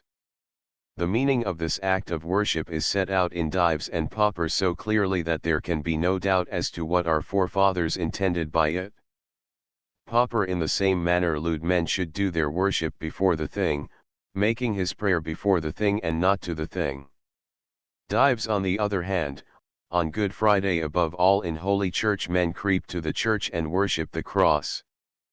Popper that is so, but not as thou meanest, the cross that we creep to and worship so highly that time is Christ himself that died on the cross that day for our sins and our sake. For the shape of man is a cross, and as he hung upon the root he was a very cross. He is that cross, as all doctors say, to whom we pray and say, Ave crux, spes unica hail be thou cross, our only hope, etc. And as Bede saith, for as much as Christ was most despised of mankind on Good Friday, therefore Holy Church hath ordained that on the Good Friday men should do him that great high worship that day, not to the cross that the priest holdeth in his hand, but to him that died for us all that day upon the cross. Archbishop Simon Mepham, 1327–1333, issued a special constitution as to the way in which this solemn day was to be kept throughout England. "We order and ordain," he says, "that this holy day of Good Friday, on which our Saviour and Lord Jesus Christ after many stripes laid down his precious life on the cross for the salvation of men, according to the custom of the Church should be passed in reading, silence, prayer, and fasting with tearful sorrow. For which reason the Synod forbade all servile work on this great day, the Archbishop adding, however, that this did not apply to the poor, and that the rich might show their charity to the poor by aiding them in work upon their land." The canonist Lindwood points out, in commenting on this provision, that by silence the Archbishop probably intends to prohibit all shouting or noise, all loud talking or disputes, which might interfere with the solemnity of this commemoration. Holy Saturday. The service of this day probably began at a late hour, as, according to primitive custom, it was the office of a vigil. The first act in the long office was the blessing of the new fire, which had previously been struck by a steel out of flint. After a candle had been lit at the new fire, the procession passed from outside the western door, where this first portion of the ceremony had been held, into the church for the blessing of the Paschal candle. The preparation of the symbol of the risen Lord, with the 5 glorified grains of incense, to remind all of his 5 sacred wounds, was one of the yearly parochial works. The charges for it are to be found in every book of church accounts. Money was collected for the purpose, people gave presents towards it, and in some places at St. Dunstan's, Canterbury, for instance, goods in kind were placed in the hands of the wardens, in order that the hiring out of them might pay for the annual Paschal. To this practice of having their annual Paschal, the people clung somewhat tenaciously on the change of religion, and as late as 1586, at Great Yarmouth, charges were made by the church wardens for taking down and putting up the Paschal. The Paschal, apparently, was commonly a lofty construction, a tall thick piece of wood painted to represent a candle, and ornamented, rested in the socket of the candlestick, and on the top of this, at a great height, was the real candle. For some reason not known, the wooden part was called by our English ancestors the Judas of the Paschal. On this day also, in every parish church, the font was hallowed with impressive and symbolic ceremonies. Easter Day. On this day, says an English 14th-century sermon book, on this day all the people receive the Holy Communion. This was apparently the universal custom, and although in preparation for this Easter duty the parishioners were advised to go to their parish priest at the beginning of Lent, there are indications that during the last days of Holy Week there was sometimes a press of penitents. At St. Mary's, Dover, for example, in 1538 and 1539, the church wardens enter in their expenses, item paid to 2 priests at Easter to help shrive 2s. And in 1540 the entry runs, item paid to 3 priests to help shrive and to minister on Maunday Thursday, Easter even, and Easter Day, 2s 4d. Early in the morning of Easter, at the first streak of dawn, the people hastened to the church to be present when the Blessed Sacrament was brought by the priests from the sepulchre to the usual place where it hung over the altar. Sometimes the image of our Lord, which had been placed with it in the figurative tomb of the Easter sepulchre, was made movable, and on Easter Day was placed on the altar in a standing position. This probably was the case at St. Mary's, Cambridge, where in 1537 the church wardens paid for mending of the vice for the resurrection. Generally, however, the crucifix was brought out of the place of repose and taken to some side altar, and there once more, as on Good Friday, all clergy and people knelt to honor it and kiss it.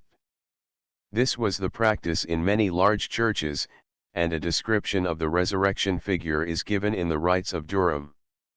There was in the Abbey Church of Duursma, says the writer, a very solemn service upon Easter Day, between 3 and 4 of the cloche in the morninga in honor of the resurrection, where 2 of the oldest monkeys came to the sepulchre, being set up upon Good Friday after the Passion, all covered with red velvet and embroidered with gold, and then did cense it, either monkey with a pair of silver censers sitting on their knees before the sepulchre. Then they both rising came to the sepulchre, out of the which, with great devotion and reverence, they took a marvelous beautiful image of our Saviour, representing the resurrection, with a cross in his hand, in the breast whereof was enclosed in bright crystal the holy sacrament of the altar, through the which crystal the blessed host was conspicuous to the beholders. Then, after the elevation of the said picture, carried by the said 2 monkeys upon a fair velvet cushion all embroidered, singing the anthem of Christus Resurgens, they brought it to the high altar, setting that on the midst thereof, whereon it stood, the 2 monkeys kneeling on their knees before the altar and censing it, all the time that the rest of the whole choir was in singing the aforesaid anthem of Christus Resurgens.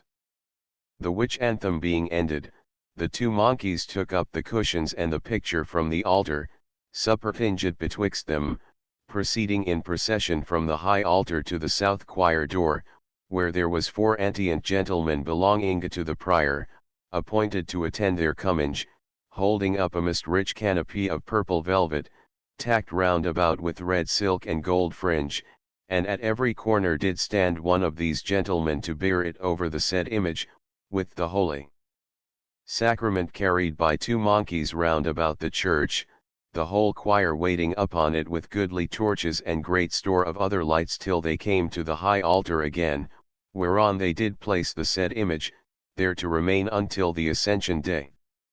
An English Easter custom is referred to in more than one book of sermons. Frynds, says one preacher, you shall understand that hytys a custom in places of worship, and in many other diverse places, that at the solemn fest of Eastern, the wick ye day and fest of the glorious resurrection of our Lord Jesu, now to put out and remove ye fire out of ye hall wt ye blick wincher brandis defilled and made blick wt vile smoke, and instead of ye seed fire and blick winter brandis to strew ye hall with green rushes and other swit flewres. And another preacher adds the moral shewing example to all men and women that they should in like wise cleanse the house of their souls. Langland gives us a slight sketch of an Easter morning in England as he knew it in the 14th century. Men rang to ye resurrection and with that ich awaked and called my wyf, and callote my daughter, Aris, and go reverence, God's resurrection, and creep on knees to he cryos and cuss hit, for en rit fu locust a relic. Non ricker jewel on earth for God's blessed side body hit bar for our boat and hit a fareth ye feond for such as ye mig may no graze lick gost glither hit shaduth. Rogation days during the entire week of Easter all work not actually necessary was ordered to be laid aside, that the people might have time for spiritual rejoicing. During this time also, in most of the larger churches, after evensong, a procession with all the ministers vested in albs was formed to the newly hallowed font, which, wreathed with flowers and evergreens, was censed by the parish priest, and a station for prayer was held at that spot. On the 3 days before the feast of our Lord's Ascension, the ancient practice of going in procession singing the Litany of the Saints was kept up in every church, unless it was one of the churches in a cathedral city, for in that case the various parishes had to attend at the mother church and join together in one procession. These rogations, as they were called, passed out of the church precincts, and wound their way about streets or country roads of the parish, unless bad weather confined them to the church itself. God men, says the Liber Festivalis, these thre days suing, Monday, Tuesday, and Wednesday, ye shall fasten and come to church, husband and wife and servanda, for Allah we be sinners and needeth to have mercy of God. So holy chrch ordaineth yt none shall excuse an hym from these processions yt may godly bend there. The celebrated Richard Fitzralph, Archbishop of Armagh, in 1346, when Dean of Lichfield, preached to the people at St. Nicholas Chapel on the meaning and obligation of these days of intercession or rogation, and explained why men prayed to the saints, and why they sang their Miserere to God. He also told the people why the cross went at the head of the procession, and why the image of a dragon with its tail out was carried the 2 first days before the procession and the 3rd day without its tail after the procession. It is to those standards that the Sarum processional refers in regard to these litanies, and to the same are to be referred the items to be found in church accounts, such as those of Salisbury, where in 1462 boys are paid to carry the poles and standards on rogation days. The rest of the Christian year, with its round of feasts, does not here require to be specially noted. The celebration of one differed from that of another merely in the degree of splendor with which the people decked their churches and brought forth their precious vestments. At Whitsuntide and Corpus Christi Day, on Assumption and on All Hallows, as well as on its own dedication day, each church endeavored to outdo its neighbor by the splendor of its services. In the processions of Corpus Christi Day, not unfrequently several churches united their forces together, and made a brave show in honor of the most blessed sacrament with their various processional crosses and banners, torches, and Thursdayables, not to speak of the amalgamated choirs and the throng of devout worshippers who accompanied the sacred host in a triumphant progress through the streets of our English cities, or along the roads and lanes of rural England. Chapter 9 The Sacraments. This account of parochial life in pre-Reformation England requires some brief description of the sacramental system, which had its effect on every soul in the district. From the time of his baptism as a child of the Church, till his body was laid to rest in its tomb, each parishioner was the constant recipient of some one of those mysterious rites, by which, as he was taught by the Church and as he believed, God's grace was received into his soul to enable him to lead the life of a good Christian. In the administration of these sacraments, nothing is more clear in the teaching of the Church of the Middle Ages than that there was to be no question of money. The sacraments were spiritual things, and to sell them for fees would be plain simony, which was prohibited by every law of God and man.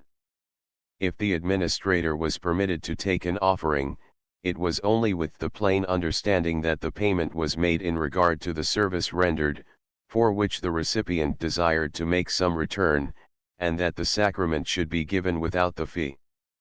In the case of such a sacrament as penance, for example, where the acceptance of a fee or offering might lead to a misunderstanding of the judicial character of the rite, and so bring it into contempt, the reception of money was altogether prohibited by the ecclesiastical authorities, and any such abuse was sternly repressed. Thus, to take an example, in the Acts of the Synod of Ely in 1364, the bishop, Simon Langham, says, "We have heard, and greatly grieved to have done so, that some priests exact money from the laity for the administration of penance or other sacraments, and that some, for the sake of filthy lucre, impose penances which bring in money to them. These we altogether prohibit. The sacraments, according to the teaching of the Church, which every one who pretended to be a practical Christian was bound to receive, were baptism, confirmation, penance, Holy Eucharist, extreme unction, and in the case of those desiring to marry, matrimony. Something may, therefore, usefully be said about each of these. Baptism to those coming into the mare magnum of this world, says the legate Otho Bono, baptism must be regarded as the first plank of safety in the sea of many shipwrecks to support us to the port of salvation.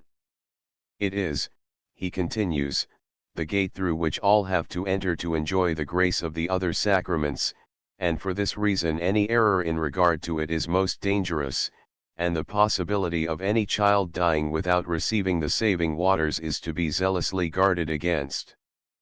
Because of the priceless efficacy of the sacrament, every parish priest was warned to teach his people in the vernacular the form of properly administering it, in case of need when a priest could not be had.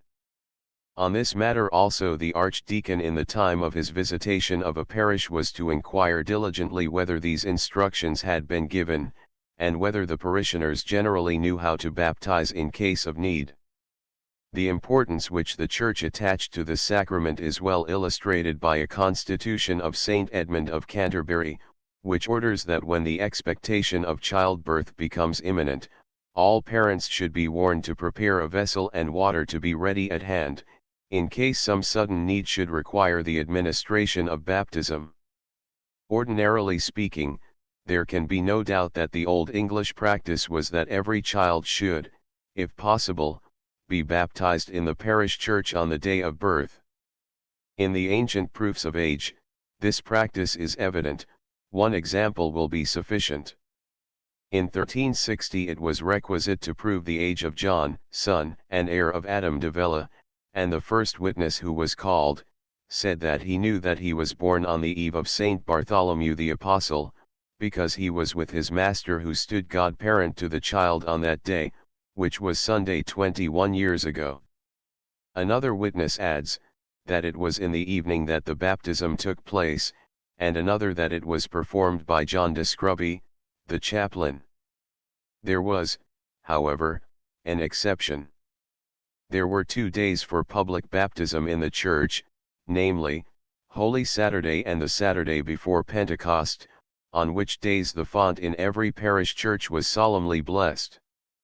Apparently among English mothers in the 13th century, this day was regarded as unlucky, and was avoided by them as far as possible for the baptism of their children, a superstition that the two legates Otho and Otho Bono endeavored to eradicate. It became consequently in England the practice, if children were born within 8 days of either of these 2 vigils of Easter or Pentecost, that their baptism should be administered after the blessing of the font, if there were no danger in the delay. In the case of the baptism being held over, however, halfway between the day of birth and the day of baptism, the child was to have all the accompanying rites administered except only the actual baptism. One of the demands of the Devon rebels in the time of the religious changes in Edward VI's reign had reference to this question of baptism. "We will," it ran, "that our curates shall minister the sacrament of baptism at all times, as well as in the weekday as on the holy day." To this Cranmer, in his reply, says, "Every Easter and Whits uneven, until this time, the fonts were hallowed in every church and many collects and other prayers were read for them that were baptized. But alas! in vain, and as it were a mocking with God, for at those times, except it were by chance, none were baptized, but all were baptized before." The offering for the administration of baptism was strictly voluntary. Whenever any difficulty arose between the parson and his people on this matter, the bishop always took the opportunity of laying down as the common law of the church that nothing could be exacted. Bishop Grandison, for instance, in 1355, in a case at Moreton Hampstead, declared that no priest could deny, or presume to deny, any sacrament to his parishioners by demanding money, but that he might afterwards take what the people chose to offer him. Sacrament of baptism. The reverence with which our forefathers regarded whatever had been used for any sacred purpose is illustrated in a matter connected with this sacrament. Bishop Queville, in the Synod of Exeter in 1287, states that when in case of necessity a child had been baptized in its own home, the vessel that had been used should either be destroyed by fire or given to the church to be used for ecclesiastical purposes, and that the water should either be thrown on the fire or taken to the church and poured down the sacrarium. Myrc, in his instructions, gives this same order another way: "Thou might to yet in a vessel to christen hyt, and when sco hath do ryght so water and vessel bren hembo, other bring hyt to the church anon and cast hyt to the font ston." Bishop Queville, in the same synod, also states the law of the church as to godparents. For a boy 2 men and 1 woman were permissible, and similarly for a girl 2 women and 1 man. All others could only be regarded as witnesses, and did not incur the bond of spiritual relationship as true godparents and their godchildren did. Before passing on, a few words must be said as to the font. According to the constitutions of the English Church, it was to be made of stone, and to be covered. It was on no account to be used for any other purpose, even ecclesiastical. For this reason, like the holy oils, it was to be kept under lock and key. It was the privilege of a parochial church alone to have a font, and the construction of one, even in a chapel of ease, required the leave not only of the bishop, but also of the rector of the parish. Thus, to take an instance, about the middle of the 14th century Lord Beauchamp desired to have a font in his chapel at Beauchamp. The bishop gave his consent, but on condition that the approval of the rector was first obtained. Churching of women immediately connected with the question of baptism is that old Catholic practice of the churching of women. The rite was probably suggested by the prescriptions of the law in Leviticus, and it was used in the Greek as well as in the Latin Church. The priest leads the woman into the church, saying, "Come into the temple of God. Adore the Son of the Blessed Virgin Mary, who has given thee fruitfulness in childbearing." For churchings, as for marriages and burials, the general fee was supposed to be 1d, but most people who could afford it made a larger offering. The fee for churching is specially named by Bishop Grandison amongst those which a parson should not demand, but which all who could, ought to give willingly. Amongst the goods of Saint Mary the Great, Cambridge, in the churchwarden's accounts is 1 item. A cloth of tapestry work for churching of wives, lined with canvas, in ecclesia. This, no doubt, would be a carpet upon which the woman knelt before the altar. Confirmation was, as Myrc says, in Ludmens Menenge is I called the bice, opinge, because it is and can be given only by bishops. Strong pressure was brought to bear upon the clergy to see that all were rightly confirmed, and Archbishop Peckham, in 1280, forbade any one to be admitted to the sacrament of our Lord's body and blood unless he had been confirmed, except when in danger of death. Bishop Woodlock of Winchester, in 1308, has a special instruction on the need of this sacrament. Because he says, our adversary the devil, wishing to have us as companions in his perdition, attacks with all his powers those who are baptized. Our watchful Mother the Church has added the sacrament of confirmation, that by the strength received in it every Christian may resist with greater force our hostile enemy. Parents are consequently to be warned to have their children confirmed as soon as possible. If they are not confirmed before they are 3 years old, unless there has been no opportunity, the parents are to be made to fast 1 day on bread and water in punishment of their negligence. Moreover, since the sacrament may not be given twice, parents are to be bound to acquaint their children, when they grow up, of the fact of their confirmation. Priests are also to instruct their people as to the law that through confirmation there arises a spiritual relationship, as in baptism, between the godparents and the children and their parents. Sacrament of confirmation. The Synod of Oxford laid it down as the law, that any adult, when about to be confirmed, must first go to receive the sacrament of penance from his own parish priest and fast on the day of his confirmation till after its reception. Priests were required, also, to instruct their people frequently on the need of getting their children confirmed as soon as possible after they were baptized. This the canonist Lindwood considers would mean within 6 months or so.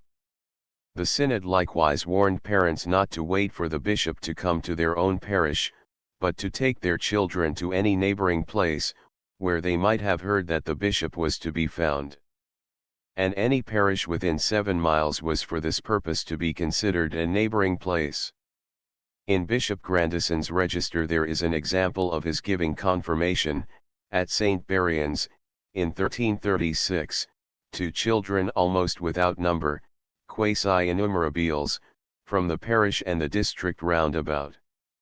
The honor and respect shown to the chrism, which was used by the bishop at confirmation, is manifested by the old silk cloth and a cloth of sindal used to carry the chrismatory at St. Mary the Great, Cambridge.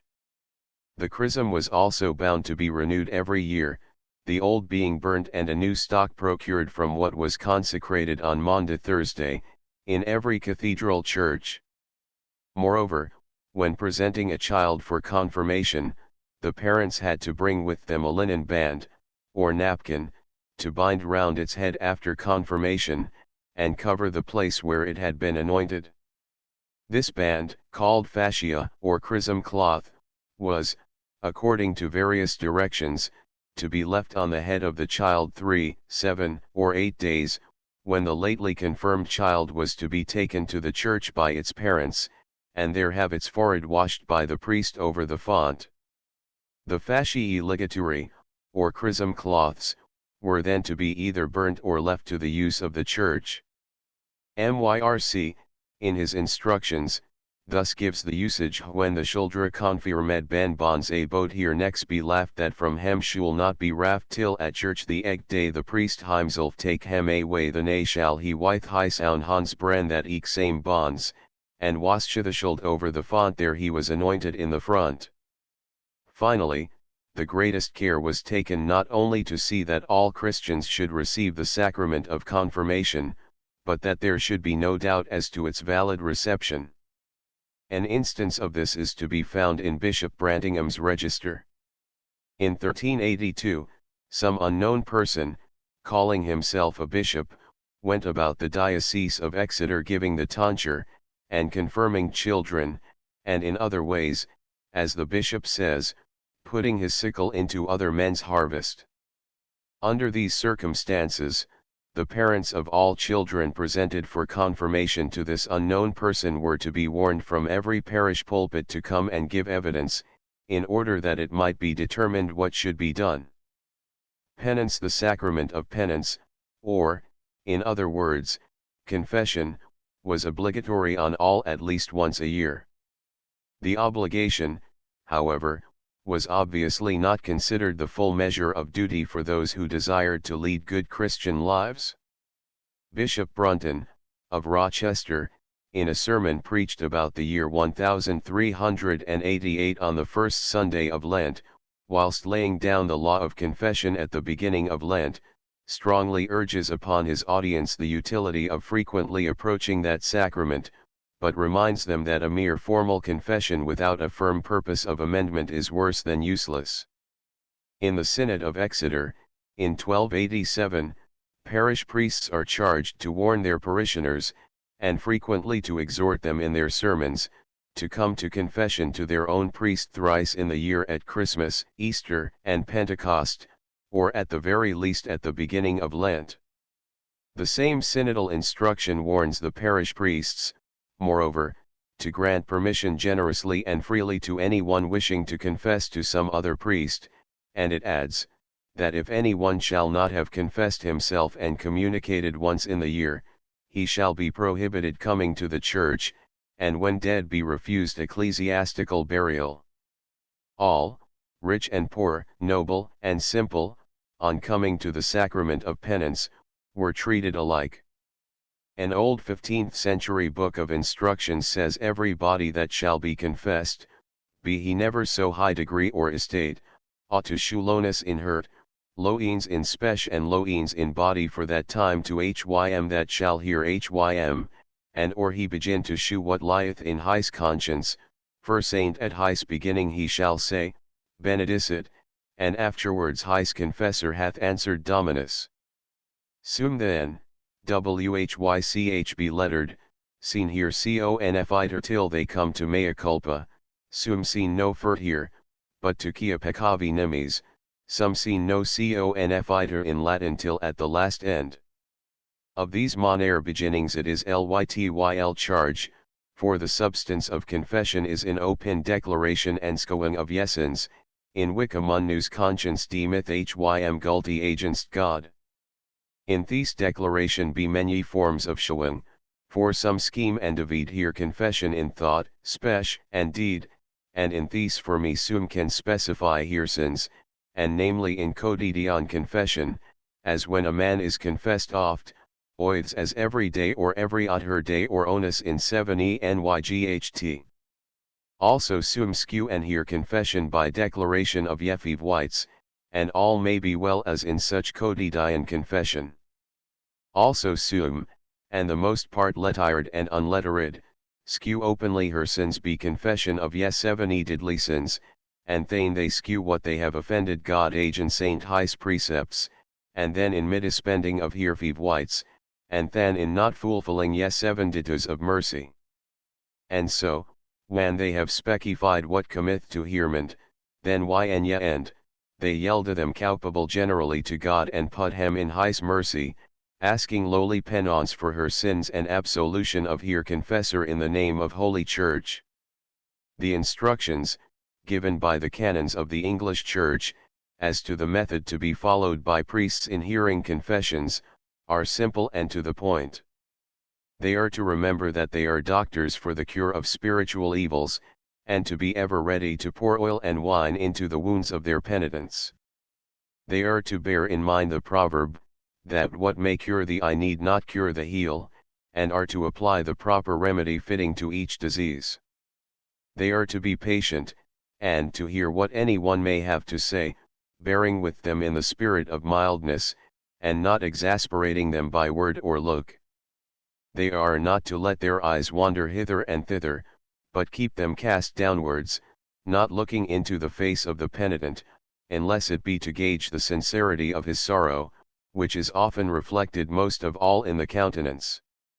Women are to be confessed in the open church, and outside the Lenten veil, not so as to be heard by others but to be seen by them.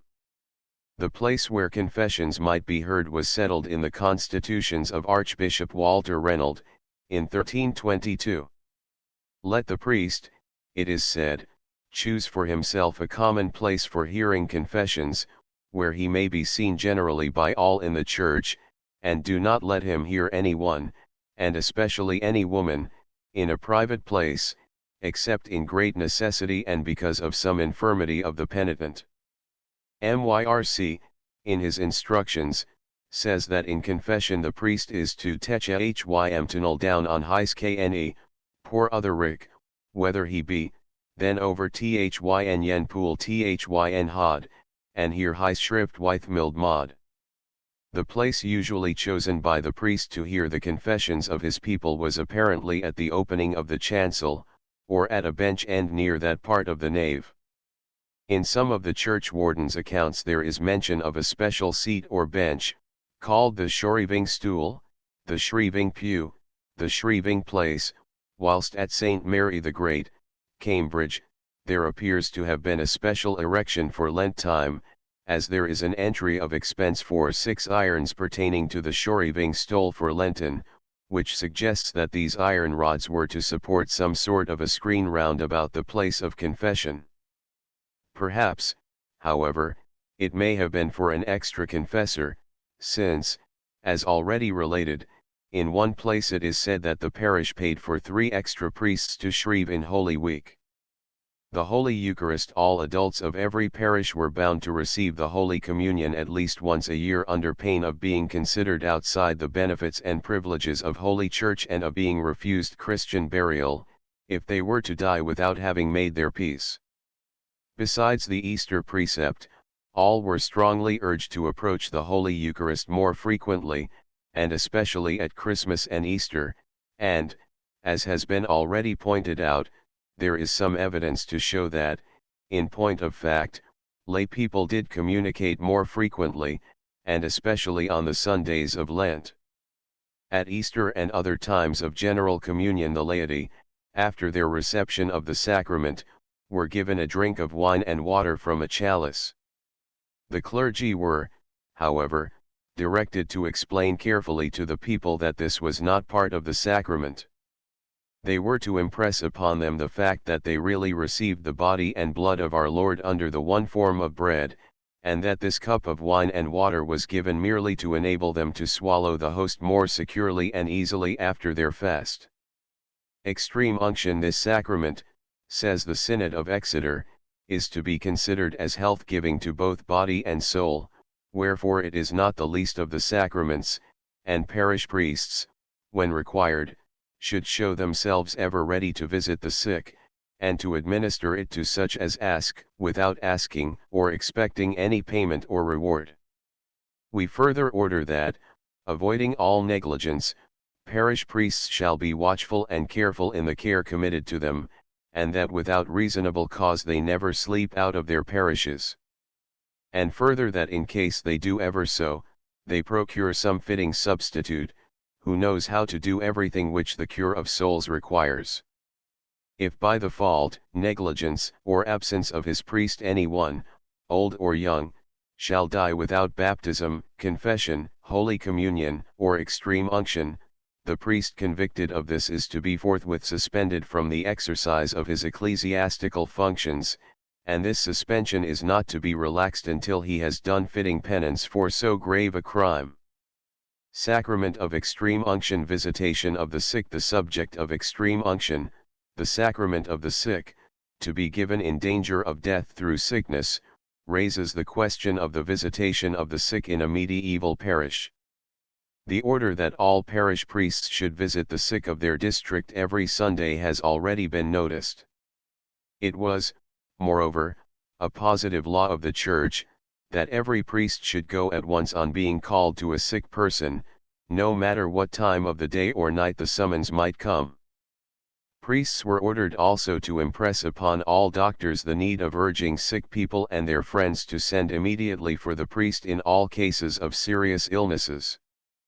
Priests, however, were not to wait to be called, but directly they heard that any of their people were unwell they were warned to go at once to them. A chance story, used to enliven a 15th-century sermon, illustrates the readiness of priests to go to the sick whenever they were summoned. I read, says the preacher, in Devonshire, besides Axbridge dwelt a holy vicar, and had in his parish a sick woman that lay all at the death, half a mile from him in a town. The which woman at midnight sent after this vicar to come and give her her rights. Then this vicar with all haste that he might he rose and rode to the church and took God's body in a box of ivory, etc. Archbishop Peckham legislated for the mode of carrying the Blessed Sacrament to the sick, or rather he codified and made obligatory the usual practice. The parish priest was to be vested in surplice and stole, and accompanied by another priest, or at least by a clerk. He was to carry the Blessed Sacrament in both hands before his breast, covered by a veil, and was to be preceded by a server carrying a light in a lantern, and ringing a hand-bell, to give notice to the people that the King of Glory under the veil of bread was being born through their midst, in order that they might kneel or otherwise adore him. If the case was so urgent, that there was no time for the priest to secure a clerk to carry the light and bell, Lindwood notes that the practice was for the priest to hang the lamp and bell upon one of his arms. This he would also do in large parishes, where sick people had to be visited at a distance and on horseback. In this case the lamp and bell would be hung round the horse's neck. On the return to the church, should the Blessed Sacrament have been consumed, the light was to be extinguished and the bell silenced, so that the people might understand, and not, in this case, kneel as the priest passed along. Lindwood adds that the people should be told to follow the sacrament with bowed head, devotion of heart, and uplifted hands. They were to be taught also to use a set form of prayer as the priest passed along, such as the following: Hail, Light of the world, Word of the Father, true victim, living flesh, true God, and true man. Hail, flesh of Christ, which has suffered for me. O, flesh of Christ, let thy blood wash my soul. The great canonist says that he himself on these occasions was accustomed to make use of the well-known Ave Verum Corpus, Natum ex Maria Virgin, etc. Hurst and Paul, 15th century. Cantors at lectern the bell and light, or lights, for the visitation of the sick, were to be found by the parish, and the churchwarden's accounts consistently record expenses to procure and maintain these lights. In some places, apparently, the people found 2 such lanterns instead of the one which the law obliged them to furnish. In the archdeacon's visitations, also, there were set inquiries to see that the parish did its duty in this matter. In one such examination there are references to the necessary siphus pro infirmis, which is stated to be good, bad, or wanting altogether. What this may have been is not quite clear, but probably it was the dish in which the priest purified his fingers, after having communicated the sick person. MYRC gives a rhyming summary of what a priest should know about visiting the sick. He is to go fast when called, he is to take a clean surplice and a stole, and pool thy hot over thy syght, in case of death being imminent, he is not to make the sick man confess all his sins, but merely charge him to ask God's mercy with humble heart. If the sick man cannot speak, but shows by signs that he wishes for the sacraments, nevertheless thou shalt hym soil, and give hym hosol and holy oil. The bishops watched carefully to see that no laxity should creep into the mode of giving the viaticum to the sick. Bishop Grandison, in 1335, issued a special mandate to the priests of his diocese on the matter, as he had heard that some carelessness had been noticed. He reminds them that the provincial constitutions were clear in their prescriptions that all were to wear a surplice and stole, unless the weather were bad, and then these might be carried and put on before the room of the sick man was entered. They must always have the light borne before them, however, and the bell was to be rung to call the attention of the people generally to the passing of the sacrament, and thus enable them to make their adoration. According to most books of instruction on the duties of priests, before the sick man was anointed or received the holy viaticum, the parson was to put to him what were known as the 7 interrogations. He was to be asked, 1. If he believed the articles of the faith and the Holy Scriptures, 2. Whether he recognized that he had offended God Almighty, 3. Whether he was sorry for his sins, 4. Whether he desired to amend, and if God gave him more time, by his grace he would do so, 5. Whether he forgave all his enemies, 6. Whether he would make all satisfaction, 7. Believest thou fully that Christ died for thee, and that thou may never be saved but by the merit of Christ's passione, and Thonthankest thereof God with thine heart as mosh as thou mayest? He answereth, Yea. Then let the curate desire the sick person to say in manistwas and cetera with a good steadfastment and yf that he can. And yef he cannot, let the curate say it for hym. And whosoever may veerly of very good conscience and trouth without any feigning, answer ye, to all the articles and points afore rehearsed, he shall live ever in heaven with Almighty God and with his holy company, whereunto he suspringe boda you and me. Amen. Marriage. So far in this chapter the sacraments which every parishioner had to receive at one time or other have been briefly treated. It remains to speak of the sacrament of matrimony, which, though not absolutely general, yet commonly affected most people in every parish. Marriage, says Bishop Queville, in the Synod of Exeter, marriage should be celebrated with great discretion and reverence, in proper places and at proper times, with all modesty and mature consideration. It should be celebrated not in taverns nor during feastings and drinkings, nor in secret and suspect places. That a matter of this importance should be rightly done, the Synod lays down the law of the Catholic Church on the point. No espousal or marriage was to be held valid unless the contract was made in the presence of the parish priest and 3 witnesses. 4. Although the contract of the parties was the essential factor in marriage, still, without the authority of the Church, by the judgment of which the contract had to be approved, marriages are not to be contracted. Sacrament of matrimony. The first matter to be attended to in arranging for a marriage in any parochial church was, as now, the publication of the banns in the church on 3 successive Sundays or feast days. This was to secure the proof of the freedom of the parties to marry. In a book of instructions for parish priests, written about 1426, some interesting information is given as to marriage. The seventh sacrament is wedlock, it says, before the which sacrament the banes in Holy Church shall be thrice asked on thre solemn days, a work day or two between, at the lest, esh day on this monair, N of V has spoken with N of P to have here to his wife, and to RYGHT leave in for me of Holy Church. If any mon know any letting QWY, they may not come to jetter say now or never on pain of cursing. On the day appointed for the marriage, at the door of the church, the priest shall interrogate the parties as follows: N hast Thursday willa to have this woman to tea wedded with? Are yes ear? My Thursday wel find at tea best to love her and hold yet to her and to no other to tea lives end. Are yes ear?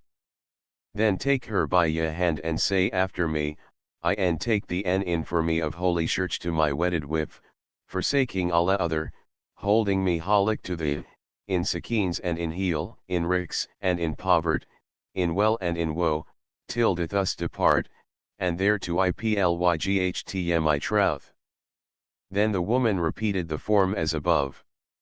It was this marriage at the church door which had to be established, according to Bracton, in any question as to the legality or non-legality of the contract. After this taking to wife at the church door, the parties entered the church and completed the rite in the church itself. As in the case of baptisms, churchings, and funerals, the fee for marriages was fixed at 1d, but apparently all who could afford it, gave more. 3 ornaments, says the author of Dives and Pauper. 3 ornaments, at marriage, belonged principally to the wife: a ring on her finger, a brooch on her breast, and a garland on her head. The ring betokeneth true love, the brooch betokeneth cleanness of heart and chastity that she ought to have, and the garland betokeneth the gladness and the dignity of the sacrament of wedlock. Some of the ornaments for the bride at marriage the parish provided. The nuptial veil was one of the things which the church wardens were supposed to find, and frequent inquiries were made concerning it in the parochial visitations. In one parish the wardens possessed one standing mazer to serve for brides at their wedding, and in another, a set of jewels was left in trust for the use of brides on their wedding day. If lent outside the parish, they were to be paid for, and the receipt was to go to the common purposes of the church to which they belonged. Chapter X: The Parish Pulpit. The influence on parochial life of the Sunday sermon and what went with it can hardly be exaggerated. It was not only that it was at this time that the priest instructed his people in their faith and in the practice of their religion, but the pulpit was the means, and in those days the sole means, by which the official or quasi-official business of the place was announced to the inhabitants of a district. The great variety of matters that had necessarily to be brought to the notice of the parishioners would have all tended to make the pulpit utterances on the Sunday, in a pre-Reformation parish, both interesting and instructive. In this chapter it is proposed to illustrate some of the many features presented at the time of the Sunday sermon, and first as to the regular religious teaching of faith and morals. The first duty of the Church, after seeing to the administration of the sacraments and the offering of the sacrifice of the altar, was obviously to teach and direct its children in all matters of belief and practice. This was done from the pulpit, which was in all probability an unpretentious wooden erection, perhaps in the screen, or at the chancel arch.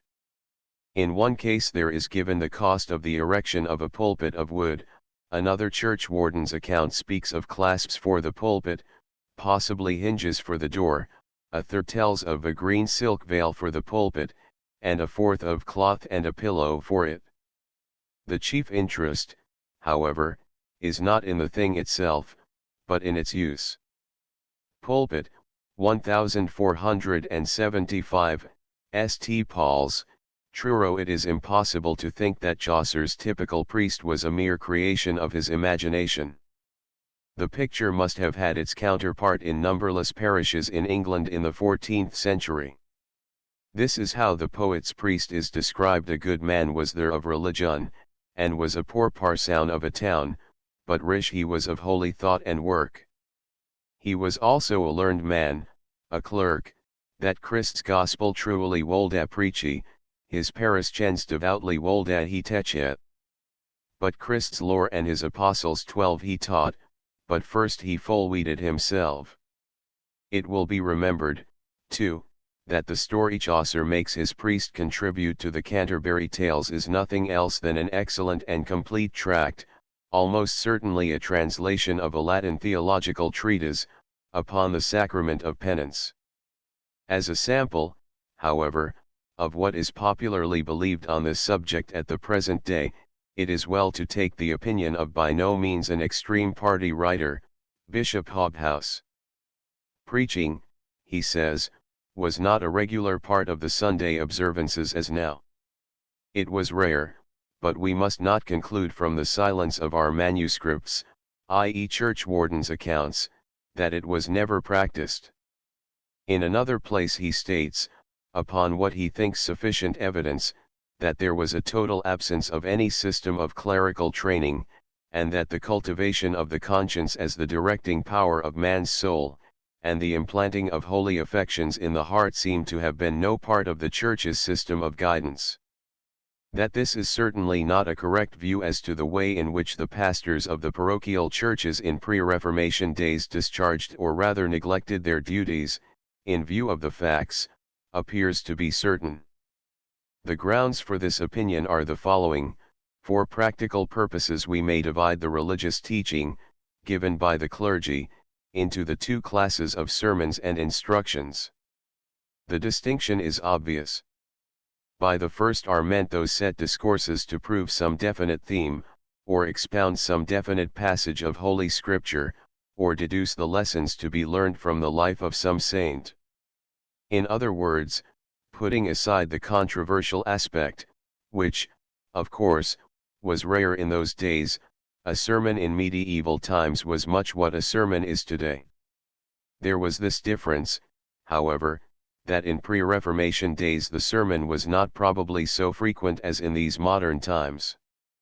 Now, whatever instruction is given to the people at large is conveyed to them almost entirely in the form of set sermons, which, however admirable in themselves, seldom convey to their hearers consecutive and systematic, dogmatic, and moral teaching.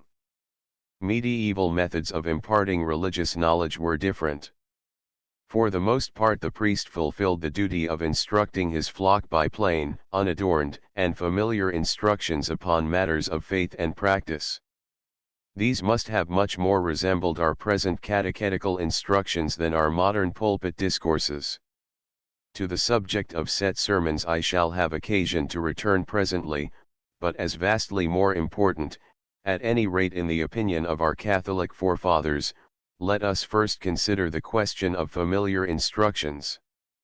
For the sake of clearness we will confine our attention to the 2 centuries, the 14th and 15th, previous to the great religious revolution under Henry VIII. Before the close of the 13th century, namely, in AD 1281, Archbishop Peckham issued the celebrated constitutions of the Synod of Oxford, which are called by his name. There we find the instruction of the people legislated for minutely. We order, runs the constitution, that every priest having the charge of a flock do, 4 times in each year, that is, once each quarter, on one or more solemn feast days, either himself or by some one else, instruct the people in the vulgar language, simply and without any fantastical admixture of subtle distinctions, in the articles of the Creed, the 10 Commandments, the evangelical precepts, the 7 works of mercy, the 7 deadly sins with their offshoots, the 7 principal virtues, and the 7 sacraments. The synod then proceeded to set out in considerable detail each of the points upon which the people must be instructed. Now, it is obvious that if 4 times a year this law was complied with in the spirit in which it was given, the people were very thoroughly instructed indeed in their faith. But was this law faithfully carried out by the clergy, and rigorously enforced by the bishops in the succeeding centuries? That is the real question. I think that there is ample evidence that it was. In the first place, the constitutions of Peckham are referred to constantly in the 14th and 15th centuries as the foundation of the existing practices in the English Church. Thus, to take a few specific instances, in the middle of the 14th century, the decree of a diocesan synod orders that all rectors, vicars, or chaplains holding ecclesiastical offices shall expound clearly and plainly to their people, on all Sundays and feast days, the Word of God and the Catholic faith of the Apostles, and that they shall diligently instruct their subjects in the articles of faith, and teach them in their native language the Apostles' Creed, and urge them to expound it, and teach the same faith to their children. Stone Pulpit bracket, Walpole St. Andrew, Norfolk. Again, in AD 1357, Archbishop Thoresby, of York, anxious for the better instruction of his people, commissioned a monk of St. Mary's, York, named Gatrike, to draw out in English an exposition of the Creed, the Commandments, the 7 deadly sins, etc.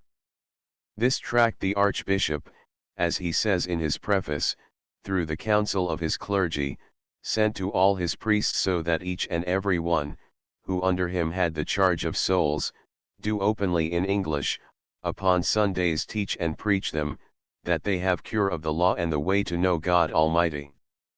And he commands and bids, in all that he may, that all who have keeping or cure under him, enjoin their parishioners and their subjects, that they hear and learn all these things, and oft, either rehearse them till they know them, and so teach them to their children, if they any have, when they are old enough to learn them, and that parsons and vicars and all parish priests inquire diligently of their subjects at Lent time, when they come to shrift, whether they know these things, and if it be found that they know them not, that they enjoin them upon his behalf, and on pain of penance, to know them. And so there be none to excuse themselves through ignorance of them. Our Father, the Archbishop, of his goodness has ordained and bidden that they be showed openly in English amongst the flock.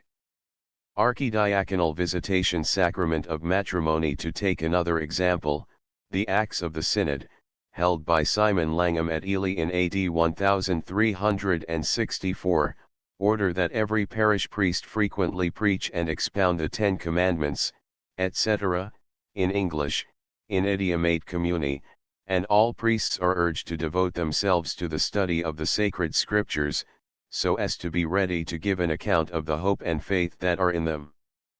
Further, they are to see that the children are taught their prayers, and even adults, when coming to confession, are to be examined as to their religious knowledge. Even when the rise of the Lollard heretics rendered it important that some check should be given to general and unauthorized preaching, this did not interfere with the ordinary work of instruction. The orders of Archbishop Arundel in AD 1408, forbidding all preaching without an episcopal license, set forth in distinct terms, that this prohibition did not apply to the parish priests, etc., who by the constitutions of Archbishop Peckham were bound to instruct their people, in simple language, on all matters concerning their faith and observance. And further, in order to check the practice of treating people to such formal and set discourses, these simple and practical instructions were ordered to be adopted without delay in all parish churches. To this testimony of the English Church as to the value attached to popular instruction may be added the authority of the Provincial Council of York, held in AD 1466 by Archbishop Neville. By its decrees not only is the order as to systematic quarterly and simple instructions reiterated, but the points of the teaching are again set out by the synod in great detail. There is, moreover, ample evidence to convince anyone who may desire to study the subject, that this duty of giving plain instructions to the people was not neglected up to the era of the Reformation itself. During the 15th century, manuals to assist the clergy in the performance of this obligation were multiplied in considerable numbers, which would not have been the case had the practice of frequently giving these familiar expositions fallen into abeyance. To some of these manuals it will be necessary to refer presently, but here should be noted specially the fact that one of the earliest books ever issued from an English press by Caxton, probably at the same time, AD 1483, as the Liber Festivalis, or Book of Sermons for Sundays and Feast Days, was a set of 4 lengthy discourses, published, as they expressly declare, to enable priests to fulfill the obligation imposed on them by the constitutions of Peckham. As these were intended to take at least 4 Sundays, and as the whole set of instructions had to be given 4 times each year, it follows that at least 16 Sundays, or a quarter of the year, were devoted to this simple and straightforward teaching of what every Christian was bound to believe and to do. That the parish priests really did their duty in instructing their people there is evidence of another, and that an official character. The episcopal, or chapter registers fortunately in some few cases contain documents recording the results of the regular visitations of parishes. It is almost by chance, of course, that papers of this kind have been preserved. Most of them would have been destroyed as possessing little importance in the opinion of those who ransacked the archives at the time of the change of religion. The testimony of these visitation papers as to the performance of this duty of instruction on the part of the clergy is most valuable. Hardly less important is the proof they afford of the intelligent interest taken by the layfolk of the parish in the work, and of their capability of rationally and religiously appreciating these instructions given them by their clergy. The process of these visitations must be understood to fully appreciate the significance of their testimony. First of all, certain of the parishioners were chosen and were examined upon oath as to the state of the parish, and as to the way in which the pastor performed his duties. As samples of these sworn depositions, what are to be found in a visitation of capitular manors and estates of the Exeter diocese may be taken. Extracts from these have been printed not long ago by Prebendary Hing Eston Randolph, in the Register of Bishop Stapledon. The record of these visitations comprises the first 15 years of the 14th century.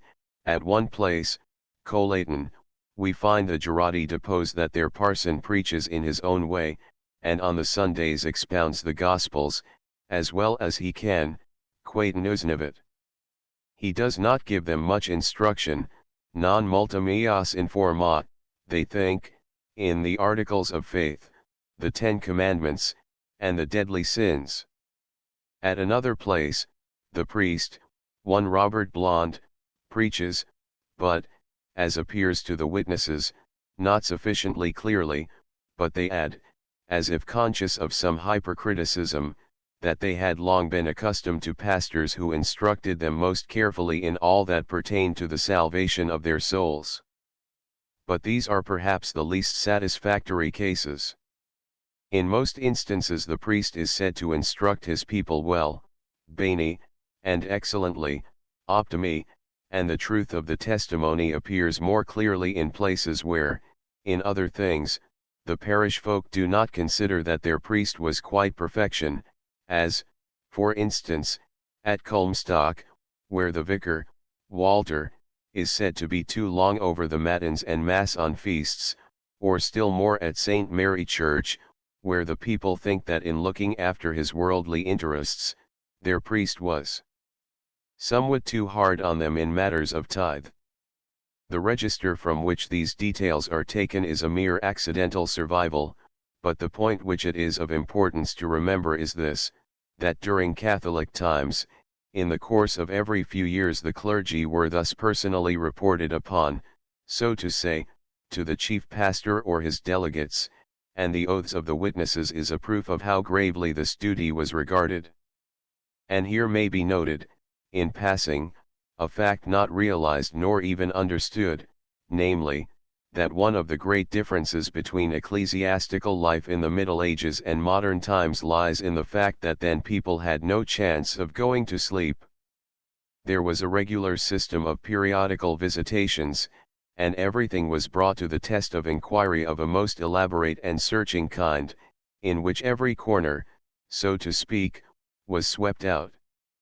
In this special instance, before passing on, attention may be called to the manifest intelligence, in spiritual things, shown by these jurors, peasants and farmers in out-of-the-way parishes of clodhopping Devon, in the early years of the 14th century. To assist priests in the preparation of these familiar discourses, manuals of all kinds were drawn up in the 14th and 15th centuries. It is impossible here to do more than give the names of a few of the best known. They are, 1. The Pars Oculi Sacerdotes, by William Pagula, or Parker. 2. The Papilla Oculi, by John de Burgo, rector of Collingham in AD 1385. 3. The Regimen Animarum, compiled about 1343. 4. The Speculum Christiani, by John Walton. 5. The Flos Florum, etc. All these, and many others like them, may be called popular books of instruction. Besides these, of course, there are a multitude of theological textbooks, all calculated to aid the clergy in what the great Grosseteste calls as much a part of the cura pastoralis as the administration of the sacraments. In the same way that the work of instruction proper took a fixed form, so that of preaching was fashioned on a well-understood and well-recognized model. A short exordium, following upon the chosen text of Scripture, led almost invariably to a prayer for divine guidance and assistance, which concluded with the Pater and Ave, and only then did the preacher address himself to the development of his subject. For the most part, until comparatively recent times, which have introduced somewhat strange themes into the sacred pulpit, the sermon was based almost entirely upon the Bible, and generally upon the Gospel or other scripture proper for the day. This practice, whilst it imbued the minds of those who listened with a thorough knowledge of the sacred writings, gives the sermons, as we read them now, so great a similarity that we are apt to regard them as generally dull and uninteresting. With rare exceptions, it is clear that, in England at least, brilliant, startling, and sensational sermonizing was not regarded with favor, but, on the contrary, was looked on with suspicion, as savoring of the treatise or method of the schools, and founded on the practice of heretics.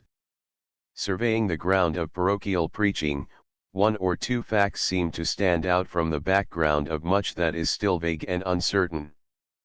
First, it is certain that popular and vernacular teaching was by no means neglected by the parish priests in pre-Reformation pulpits. Next to this is the prominence given to homely and familiar instruction, as distinct from formal sermons, and the importance which in those days was attached to the constant reiteration of the same old, yet ever new, lessons of faith and practice. On the part of the people, hearing of sermons was taught as a duty, and they had to examine their consciences as to whether they had tried to shirk the obligation. As Myrc puts it, "Has thou without devocy one I heard any predication? Hast thou gone or sitten elsewhere when thou mightest have been there?" Besides the sermon, which followed upon the reading or singing of the Gospel in the Mass, there were several other Sunday practices connected with the pulpit. First may be mentioned the reading of the bead roll. This was of two kinds, general and particular, and Dr. Rock has printed an interesting specimen of the first and several examples of the second. From the first, a few quotations will make the nature and intention of the Church in the bidding of beads quite clear. It begins, "Masters and frons, as for holy days and fasting days ye shall have none these wake." Of course, when there were any they were named, but ye may do all manner of good works, that shall be to the honour of God and the profit of your own souls. And therefore, after a laudable consuetude and lawful custom of our Mother Holy Church, ye shall kneel down moving your hearts unto Almighty God, and making your special prayers for the three estates, concerning all Christian people, that is to say for the spirituality and temporality and the souls being in the pains of purgatory. Sacrament of Confirmation. Youths receiving Holy Communion. Then after mentioning the Pope, the Metropolitan, the Bishop, and parish priests having cure of man's soul, and in the temporality the King, Queen, and royal family, with the Lords, etc., the priest from the pulpit recommended to the people's prayers all those that have honored the church with light, lamp, vestment, or bell, or any ornaments, by the which the service of Almighty God is the better maintained and kept. After this, prayers were asked for all workers and tillers of the earth, for the fruits and for proper weather for them, for those in debt or deadly sin, that God may free them, for the sick and for all pilgrims, and for women that be in Our Lady's bonds, that Almighty God may send them grace, the child to receive the sacrament of baptism, and the mother purification.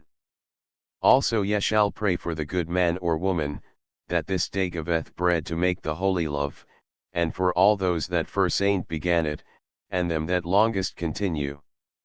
The priest then turned towards the altar for the Pater and Ave with the Psalm Deus Misereator, etc., and these being finished, he turned once more towards the people and said thirdly, ye shall pray for your friends' souls, as your father's soul, your mother's soul, your brethren's soul, your sister's soul, your godfather's soul, your godmother's soul, and for all those souls whose bones rest in this church and churchyard, and above all, for those souls whose names be accustomed to be rehearsed in the bead roll as I shall rehearse them unto you by the grace of God.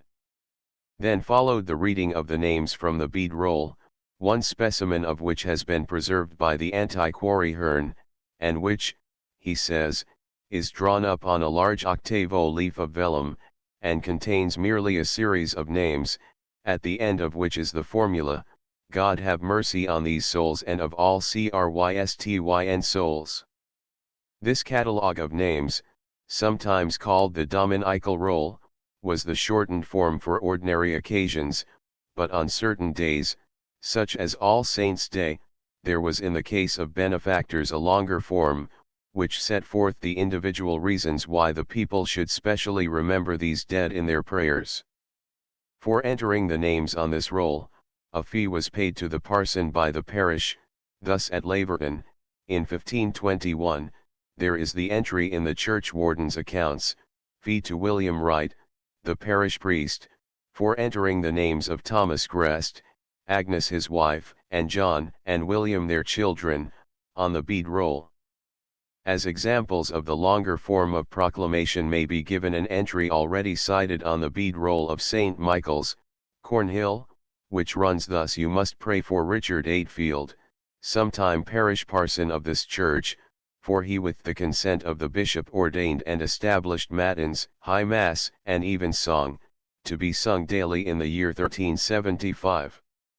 Or the following from the Laverton account: The suit of red purple velvet vestments were given by Sir John Wright, parson, son of William Wright and Elizabeth, for the which you shall specially pray for the souls of the above, etc., and for all benefactors as well as them that be off leave as be departed to the mercy of God, for whose lives and souls is given here to the honor of God, his most blessed Mother Our Lady Saint Mary and all his saints being in heaven, and the blessed matron Saint Helene, and they to be used at such principal feasts and times as it shall please ye curates, as long as they shall last. For all these souls and all Christian souls ye shall say one Pater Noster.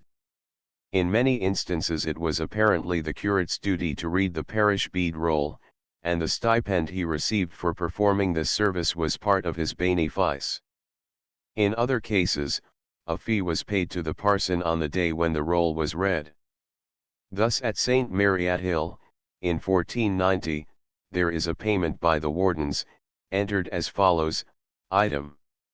To Mr. John ready for rehearsing of the bead roll, 8d.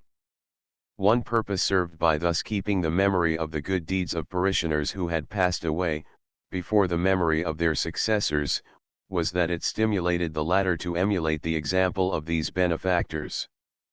Bishop Hobhouse is obviously right when he says that popular bounty was undoubtedly elicited by hearing the names of the doers of past generous deeds read out in church on great days. All, in pre-Reformation days, appear to have been anxious, according to their means, to find a place on this roll of honor. Very similar to this bead roll was what was known as the kithword, for which fees are recorded so often as having been paid. Apparently this was the announcement of the death of a parishioner made for the first time after his decease.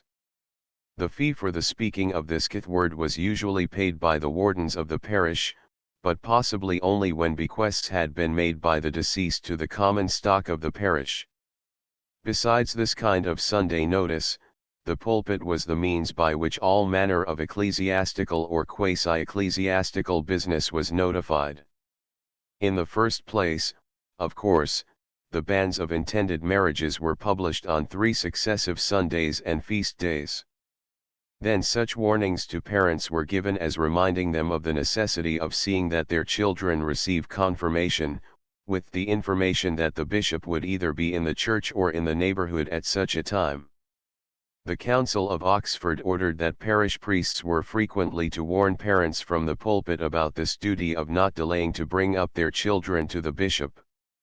Then there were constant appeals being made for assistance of some kind or other, generally of a public or semi-public character, supported by an indulgence, or grant of spiritual favors from the bishop.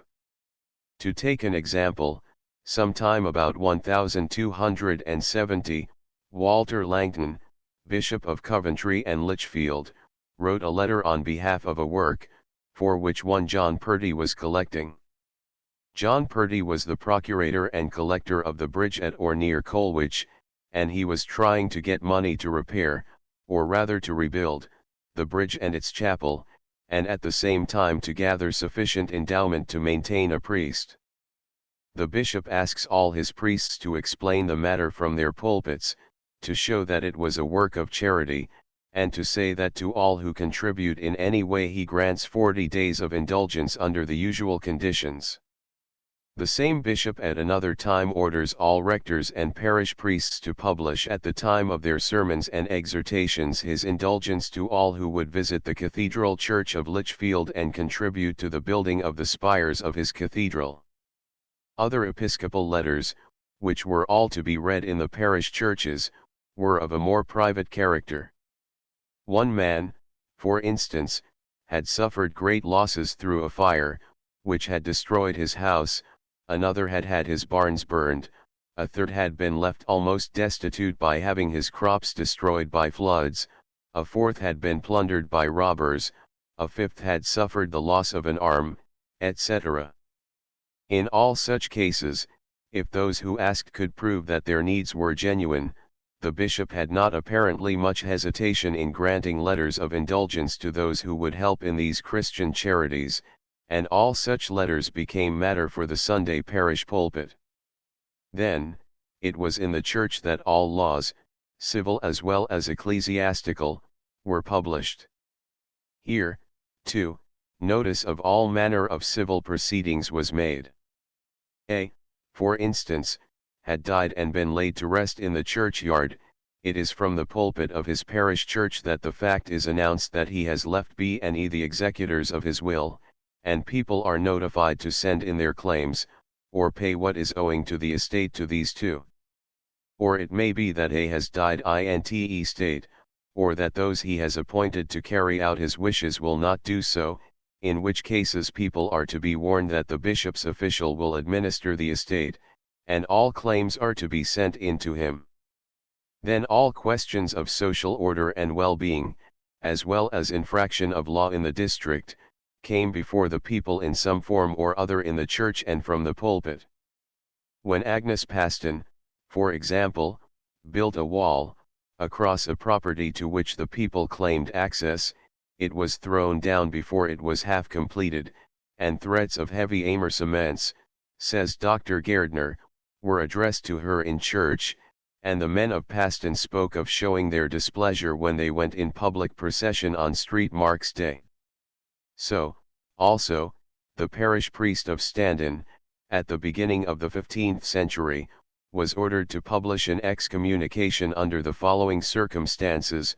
Margaret Bassoon, a parishioner, was charged by some people with having stolen a silver ring belonging to Alice Bramer, and with having sold it to Anne Buckley. Margaret Bassoon denied the truth, and was called to make canonical purgation before the bishop. She did so, and the bishop, having heard the case, declared her innocent of the charge, and ordered her innocence to be proclaimed, and an excommunication to be pronounced against those who had defamed her. To take another sample case, a man spread false stories about the apprentices of his father, saying that they had been the thieves of some goods, etc., which had been stolen. An examination by the bishop revealed the fact that it was the accuser who was in reality the robber, and it was proved that he had made a false key, had opened his father's chest, and taken from it money and jewels. The bishop directed that this should be told the people on the following Sunday. Once more, a person has been much defamed in his parish by people saying he had buried a child in his back garden. He denied this charge utterly, and the denial was published to the people from the pulpit, whilst his accusers were warned to come before the bishop and oppose his purgation. Or, lastly, John Spencer, the official of the Archdeacon of Lincoln, issued a letter to be read in the parish church, in which he declares that he has had before him Alice B. and Matilda S. The former had defamed the latter by calling her a meretrix. On examination this was found to be untrue, and Matilda S. was declared innocent. Alice B. is to be compelled to cease these injuries, and to pay all the expenses. Another set of proclamations which had to be made on the Sunday from the parish pulpit were the excommunications pronounced by the bishop or by some other authority. In the register of Bishop Bronscombe is a document, dated November 24, 1277, pronouncing two people of good family excommunicated for living together without being rightly married. The fact is notorious, and the keys of the church are vilely despised, and this contempt may be hurtful to ecclesiastical authority if allowed to continue. For this reason the bishop's sentence of excommunication is ordered to be published in every church and chapel. A second instance may be taken from Bishop Grandison's register for 1335. It appears that one John Hayward, the bailiff of Plympton Priory, for some reason not apparent, took sanctuary in the church of Sutton. Despising the sanctity of the place, some people unknown broke down the doors of the church, and, dragging the unfortunate man from his place of safety, wounded him, and even broke both his thighs. The bishop consequently orders the sentence of greater excommunication to be pronounced upon the unknown criminals, with bell and candle, in all churches. Other instances of excommunications published from the church pulpit are, 1. For detaining charters, rolls, indentures, bills, evidences, and other muniments, which had to do with the right of a man's succession to the estate of his father. The persons holding the documents are unknown, and so all who have them, or are assisting in concealing them, are excommunicated after 15 days. 2. For stealing a trap to catch eels, set in a pool called in English a leap, and throwing it into a pool in the town of C, belonging to the prior of O. 3. For laying violent hands on a priest, who was known to be one by his dress and tonsure. 4. For breaking into the room of Thomas, rector of a London parish. The room was, by the way, in the Campanile, and the thieves took clothes, gold and silver to the value of 40s, etc. As a final instance of this kind of denunciation, an incident recorded in Bishop Grandison's register for 1348 may be given. There had been, the bishop says, much talk, and many complaints had reached his ears about a woman named Marjorie Keitel, who exercised magic arts, and was regarded as a witch. He, the bishop, had cited her to appear to answer the charge, but she had not done so. The major excommunication is ordered to be pronounced against her, and all people in every church and chapel are to be warned, under the same penalty, not to have anything to do with her, still less to consult this Phytonissa Demonica. A further class of parish notices were the citations of principals and witnesses to ecclesiastical courts. For instance, on February 19, 1426, an order was given to the chaplain who served the chapel of Bad Esley to cite those who had acted as executors of the wills of John Barkby and Juliana Power, for having done so without the leave of the Bishop of Coventry. In answer to this, John West, Vicar of Polesworth, certifies that he has published the citation, and that Nicholas Power, the son of the above-named Juliana, had acted as her executor, and that of John Barkby. As a second example may be given the case of a rector of a parish church in Staffordshire, who was ordered to cite two of his parishioners, Thomas Greenagore and his wife, for keeping a bad house in the parish, to appear at the prebendal church of Ilchal on August 10, 1426, to receive correction for the good of their souls. Of much the same kind is the letter of William, Bishop of Coventry and Lichfield, in 1441, which recites that Thomas, son of Richard Tomlinson, of Marchington, in the county of Stafford, on September 6, 1420, broke into Sudbury Church and stole 3 chalices, 2 vestments worth £10, 1 breviary, a surplice, and 2 curtains, the property of the church wardens. The said Thomas, having been captured by the secular power, had been handed over to the ecclesiastical authorities, and this letter was to be published in the church of Sudbury, to summon witnesses to appear at the bishop's court. Connected with this phase of parochial life were the public penances which had to be performed in the parish churches. In the comparatively rare instances of people convicted as heretics, the punishment was so severe that, in these days, it must cause astonishment that they were submitted to so quietly. For such a cause the penitent had to walk barefooted and dressed only in underclothing, bearing a bundle of faggots, in the Sunday procession for 3 successive Sundays. During the course of the passage of the clergy and people through the churchyard, the priest was to give certain disciplines, fustigationes, and the penitent was then to kneel at the entrance of the chancel during Mass, with the faggot in front, and holding a candle in one hand. Other public ecclesiastical punishments were hardly less severe. Ida B., for example, in the 14th century, was condemned to undergo 6 public whippings, fustigationes, on 6 Sundays before the procession in his parish church, for having violently beaten a cleric.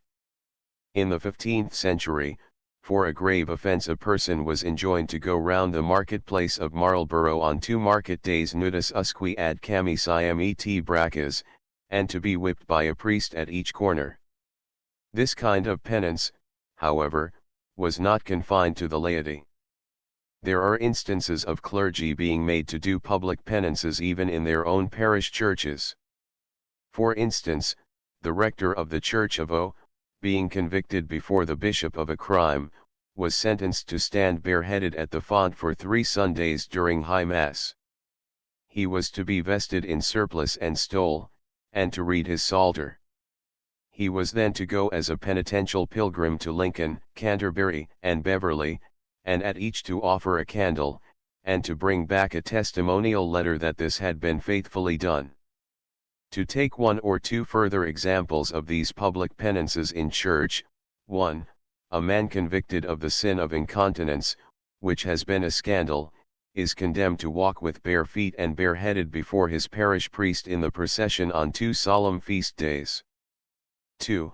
A woman convicted of unchastity, publicly known, is sentenced to 3 fustigations round the parish church in the usual penitential way, sola camisia dun taxit induta.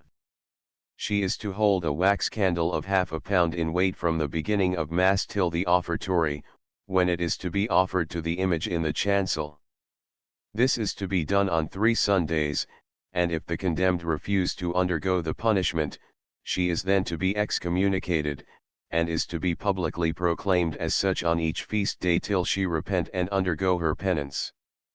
Chapter 11 Parish amusements. Notwithstanding that the parish was instituted primarily for ecclesiastical objects, the people quickly came to understand the utility of the organization for common and social purposes. Although it was not till well into the 16th century that any successful attempt was made to impose by law upon the parishioners, as such, any purely secular duty, such as the care of local roads and bridges, or the repair of ditches, dikes, and sluices, the people's wardens had long before this assumed the superintendence of all the common parochial amusements, and in some instances of works, such as brewing and baking, etc., undertaken for the common benefit or profit. These probably mostly sprang out of their necessary management of parochial property, which had a natural tendency to grow in extent, and in particular of the church house, which in one form or other most parishes possessed. The church house. Mr. J. M. Cooper, in his preface to the accounts of the church wardens of St. Dunstan's, Canterbury, gives a useful description of the purposes for which the church, or, as it was sometimes called, the parish, house existed. In the 15th century, and indeed before that, the church was the real center of all parochial life, social as well as religious. From the font to the grave the greater number of people lived within the sound of its bells. It provided them with all the consolations of religion, and linked itself with such amusements as it did not directly supply. Church house, Lincoln parish meetings not unfrequently settled local disputes. Thus at Canterbury in 1485, at St. Dunstan's, there was some dispute between the parish and a man named Baker, and the church wardens spent 2½ on arbitration. Later on, 2 families fell out, and the vicar and 4 parishioners met in council, heard the parties, and put an end to the difficulty. A parish, with all the great interests involved in its proper management, required some place where parish meetings could be held. They were sometimes, no doubt, held in the aisle of the parish church, but this arrangement was for obvious reasons inconvenient, and a church house became a necessity. Its existence was apparently almost universal. At Hackney, for instance, the parish built a house in which to hold meetings. At Yatton, in Somerset, in 1445, the people subscribed to the building of their house. At Tinton Hull, in the same county, one was completed in 1497, but in 1531, another was erected to take the place of the older one, and Thomas, prior of Montacute, helped the parish with a donation of 20 shillings. The church house was sometimes let out to tenants and for various purposes, with the reservation of its use when necessary for parochial meetings. Thus, at Wigtoft, the rent of the house brought in a regular sum of money to the church wardens. At Stratton, in the county of Cornwall, it was let on occasion, as, for instance, in 1513, the accounts show a receipt of 8d. of Richard Rowell for occupying of the church house, and of 12d. of the painters for working in the church house. At the annual fair time the church house was let to wandering merchants to display their goods. At St. Mary's, Dover, in 1537, an item of parochial receipt was, 1 whole year's farm of the church house in Broad St, 5 shillings. Sometimes there was land belonging to the parish, which was let together with the house, as, for example, at Cratfield, where, in 1534, an acre of land was let with the church house. Very probably this was the land on which subsequently the parish shooting butts were erected. If there were receipts to the parish, there were, of course, also expenses for repairs to the common house, which in some accounts appear to be very frequent, and which shows probably that it was much used. In one or two instances there seems to have been 2 floors to the house, and in one of these instances these were let out separately, one of the 2 tenants being a woman. In many cases it is clear that cooking was done on the premises for the parish meetings. In some Wiltshire accounts there is evidence of this, and of utensils of various kinds being kept in the house for parochial feasting and for ministering to the poor. The householders made merry and collected money for church purposes, and the younger people had dancing and bowls in many places, while the ancients sat gravely by. At St. Dunstan's, in Canterbury, there were 24 trenchers and spoons, and one annual dinner is mentioned. Dr. Jessop thus speaks of these church houses frequently, indeed, one may say usually, there was a church house, a kind of parish club, in which the guilds held their meetings and transacted their business. Sometimes this church house was called the Guild Hall, for you must not make the mistake of thinking that the church houses were places of residence for the clergy. Nothing of the kind. The church house or guild hall grew up as an institution which had become necessary when the social life of the parish had outgrown the accommodation which the church could afford, and when, indeed, there was just a trifle too much boisterous merriment and too little seriousness and sobriety to allow of the assemblies being held in the church at all. The church house in many places became one of the most important buildings in a parish, and in the little town of Durham, in Norfolk, the church house or guild hall is still, I think, the largest house in the town. When the Great Fire took place at Durham, in 1581, which destroyed almost the whole town, the guild hall or church house, from being well built of stone, was almost the only building in the place which escaped the terrible conflagration.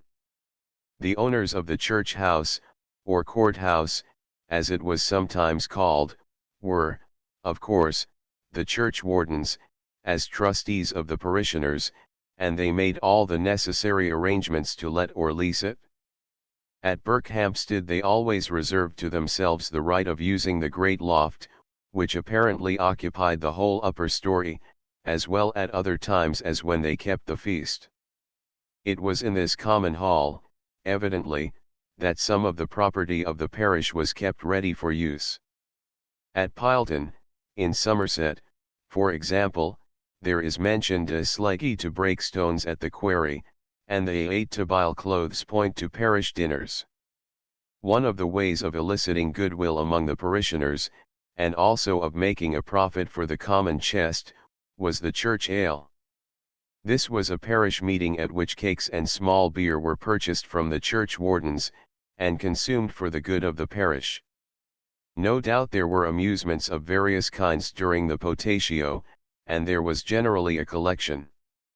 At Cratfield, for instance, in 1490, the chief source of income was from the church ales.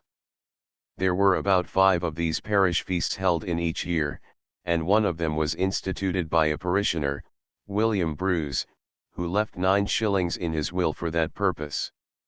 Very commonly a collection for the expenses of the common amusements was made by the working men on the first Monday after Twelfth Night, the first Monday of work after the Christmas holidays. They drew a plough round to the various houses, asking for donations, and from this the day became known as Plough Monday. Mr. Peacock, in the Archaeological Journal, Volume XL, has given some interesting particulars he has been able to gather about the village ales. The drink itself was apparently a sweet beverage made with hops or bitter herbs.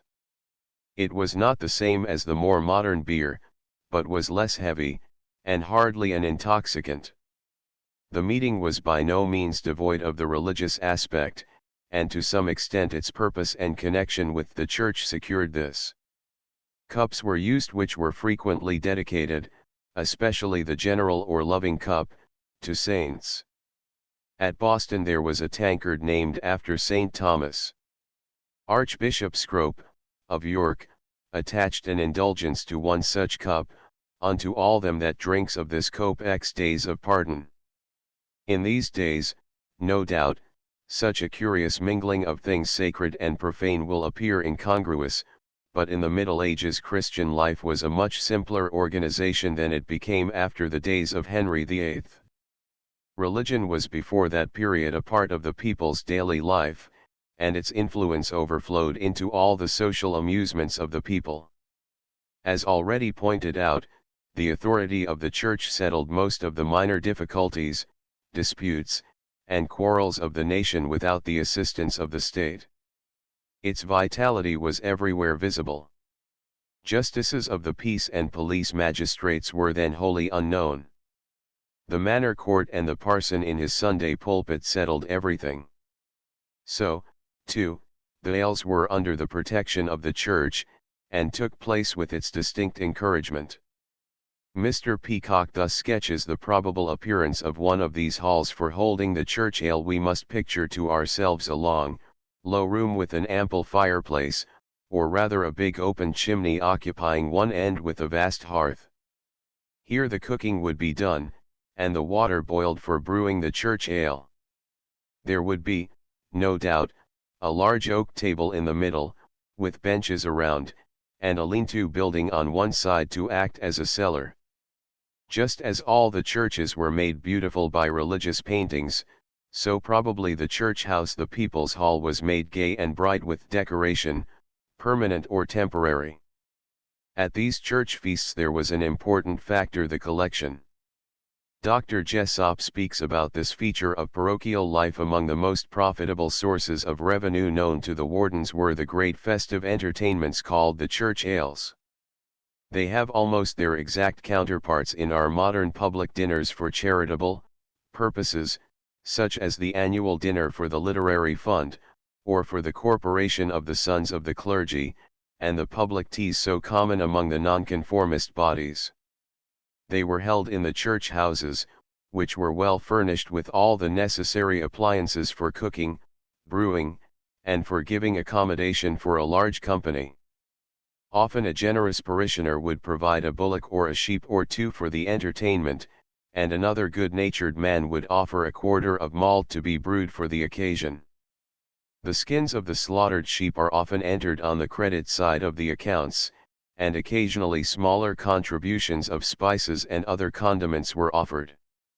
Of course, the inevitable collection followed, and, according to the goodness of the feast, the number of the guests, or their satisfaction with the arrangements made, the amount of donations was large or small. To take an example or two of these collections, at Walberswick, in the county of Suffolk, in 1453, the church ales produced 13s. 4d, at Bishop Stortford, in 1489, 2 parish gatherings brought in £4 six. 8d to the common exchequer. At times, too, various neighbouring parishes would unite their forces and have a joint church ale. At Yatton, in Somerset, for example, the parishioners both entertained and were entertained by a neighbouring parish, and in the book of the Accompties of Bramley Church are entered in expenses of the parish of Silchester 5s, in expenses of the parish of Hurt Ely 2s 4d. At Shire, in the county of Surrey, an ale was held at Pentecost in 18 Henry VII, which produced 56s. Of this sum Albury contributed 12s, Wotton 5s, Abingdon 5s, and Ewhurst sixs. 8d out of this sum, 17s. 5d was expended over the provisions for the feast, and the residue was the amount available for the common fund. In 1536, in the same place, there is an example of a private entertainment given for the benefit of the parish. Thus was a drinking made by John Redford at his own expense, from strangers attending at his instance, £7 3s 4d. In the parish at Bramley there were apparently a whole series of dinners and suppers in the week of Whitsuntide. These are worth giving in full, as they have not previously been printed. Receipts. 1531 to 2 kyngl on White Sunday, 10s. 9d at Sapar, 20s. 7d on Monday at dinner, 2s at supper, 10s. 7d on Tuesday at dinner, sixs. 9d on the said Tuesday of the parish of Pamber, 4s. On the said Tuesday of the parish of Strathfield say, 9s. On the said Tuesday at supper, 10s. 6d on the Wednesday at dinner, 13s. 6d received for calf and sheepskin, 21d. At supper on Trinity Sunday, 12s. 6d for tapping money, 7s. 6d the payments made by the wardens for the above series of entertainments are towards the kyngl to Alice Carter 6 bushels wood, sixs. 4d to Mr. Vicar for 3 bushels wood, 3s. 8 barrels of bear, 13s. 8d to John Reading for 2 calves, sixs. 8d to Richard Terry for 1 calf, 2s. 8d to William Littlework for 2 wethers, 5s. 5d to Henry White for a barren ewe and 3 lambs, 7s. 4 geese and pyg with hare, 17d. To Hugh Carter's wife for check-ins, 6d. An acre for butter and eggs, 6d. For wood, 21d. For minstrel, 20d. For rushes and making clean the barn, 3d. For spices, 4d. To Simon Reading and his wife, and his motor above, 12d. Holidays in many parishes there was a feast celebrated, according to some, in memory of the massacre of the Danes in AD 1002. It was called Holiday and Hocktide, and seems to have been specially the women's feast in the parish. The second Monday and Tuesday after Easter were the Hocktide days, on which, with some sportive traditional customs, money was collected for parish purposes. According to an early custom, women seized and bound men and then demanded a small payment for their release. This seems to have been prohibited, and then recourse was had to stopping roadways and bridges with ropes, and demanding a toll from all men who desired to pass. For example, at Shire in Surrey in 1536, 8s. are entered in the accounts, as coming from the collection of pennies by the married women on Hock Monday. In the accounts of St. Mary the Great, Cambridge, in 1518, there are 2 entries of receipt for Hockday money, item received of Misters Sabin, Mistress Butt, Misters Halbeat and other wyfys of money gathered by them on Hock Monday 20 shillings, and memorandum that there remaineth in the hands of Catherine Hawes in halfpennies of the gathering on Hock Monday 2s4d. So also in the accounts of St. Mary at Hill, London, for 1511 to 12, there is this item, received of the gathering of Hock Monday by the women 20s, rec of the gathering on Twistday 4s. In the parish of SS Edmund and Thomas, Salisbury, the women paid a composition to escape binding on the Tuesday of Hocktide. In the year 1499 to 1500, for example, there is the following entry in the accounts, received of divers wives and maidens to save them from binding in Hock Tuesday in all the year, 5 shillings. In another account we learn that the maidens kept a bridge over which all had to pass on this Hock Monday, and that they gathered much in the way of fees for passengers. It may be here remarked that in the way of raising money for parish work, or, in particular, for the beautifying of their churches, the women folk were in no ways behind the men. There are constant notices of gifts, etc., in the parish accounts, and such entries as one at Walberswick in Suffolk, in 1496, by a gathering of the wives in the town for a glass window, 9 shillings, are common features in the medieval accounts. The women folk also had their feast at the church house on certain days when the parish came together for the purpose of dancing. In 1538, at Salisbury, there is a receipt from the wives' dance. At St. Ewan's, Bristol, there was special dancing money, and at Crosscombe in Somerset an item of receipt of sixs. In 1483 is said to be collected of the wives' dancing. Another form of collection by women in some places was called Robin Hood penny.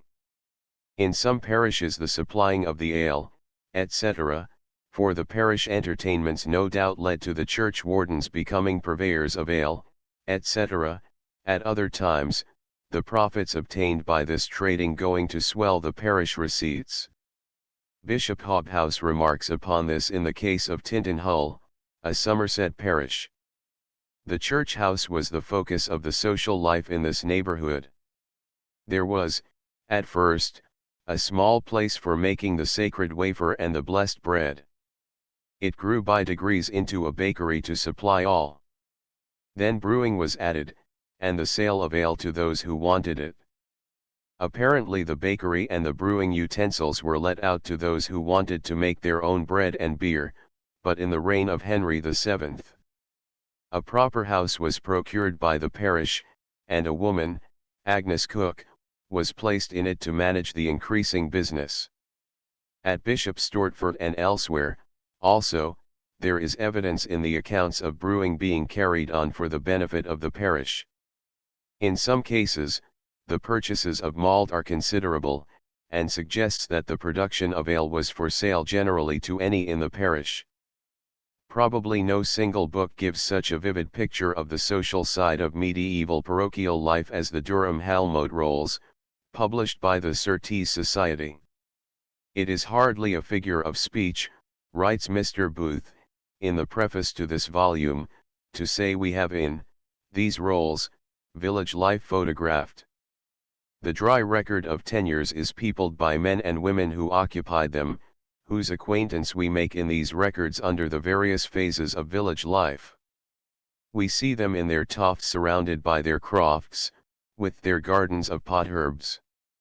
We see how they ordered the affairs of the village, when summoned by the bailiff to the ville to consider matters which affected the common will of the community. We hear of their trespasses and wrongdoings, and how they were remedied or punished, of their strifes and contentions, and how they were repressed, of their attempts, not always ineffective, to grasp the principle of cooperation as shown by their bylaws, of their relations with the prior, who represented the convent, and alone stood in relation of lord. He appears always to have dealt with his tenants, either in person or through his officers, with much consideration, and in the imposition of fines we find them invariably tempering justice with mercy. In fact, as the picture of medieval village life among the tenants of the Durham Monastery is displayed in the pages of this interesting volume, it would seem almost as if one was reading of some utopia of dreamland.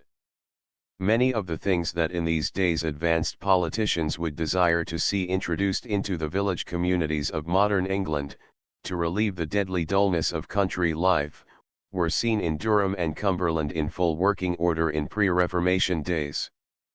Local provisions for public health and general convenience are evidenced by the watchful vigilance of the village officials over the water supplies, the care taken to prevent the fouling of useful streams, and stringent bylaws as to the common place for clothes washing, and the times for emptying and cleansing ponds and mill dams.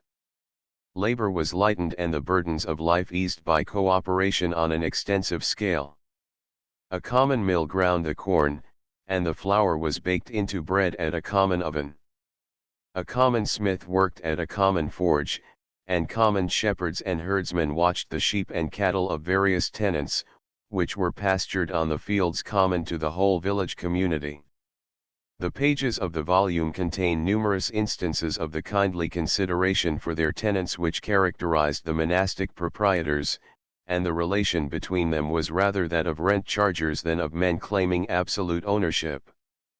In fact, as the editor of the volume says, notwithstanding the rents, duties, and services, and the fine paid on entering, the inferior tenants of the prior had a beneficial interest in their holdings, which gave rise to a recognized system of tenant right, which we may see growing into a customary right, the only limitation of the tenant's right being inability, from poverty or other cause, to pay rent or perform the accustomed services.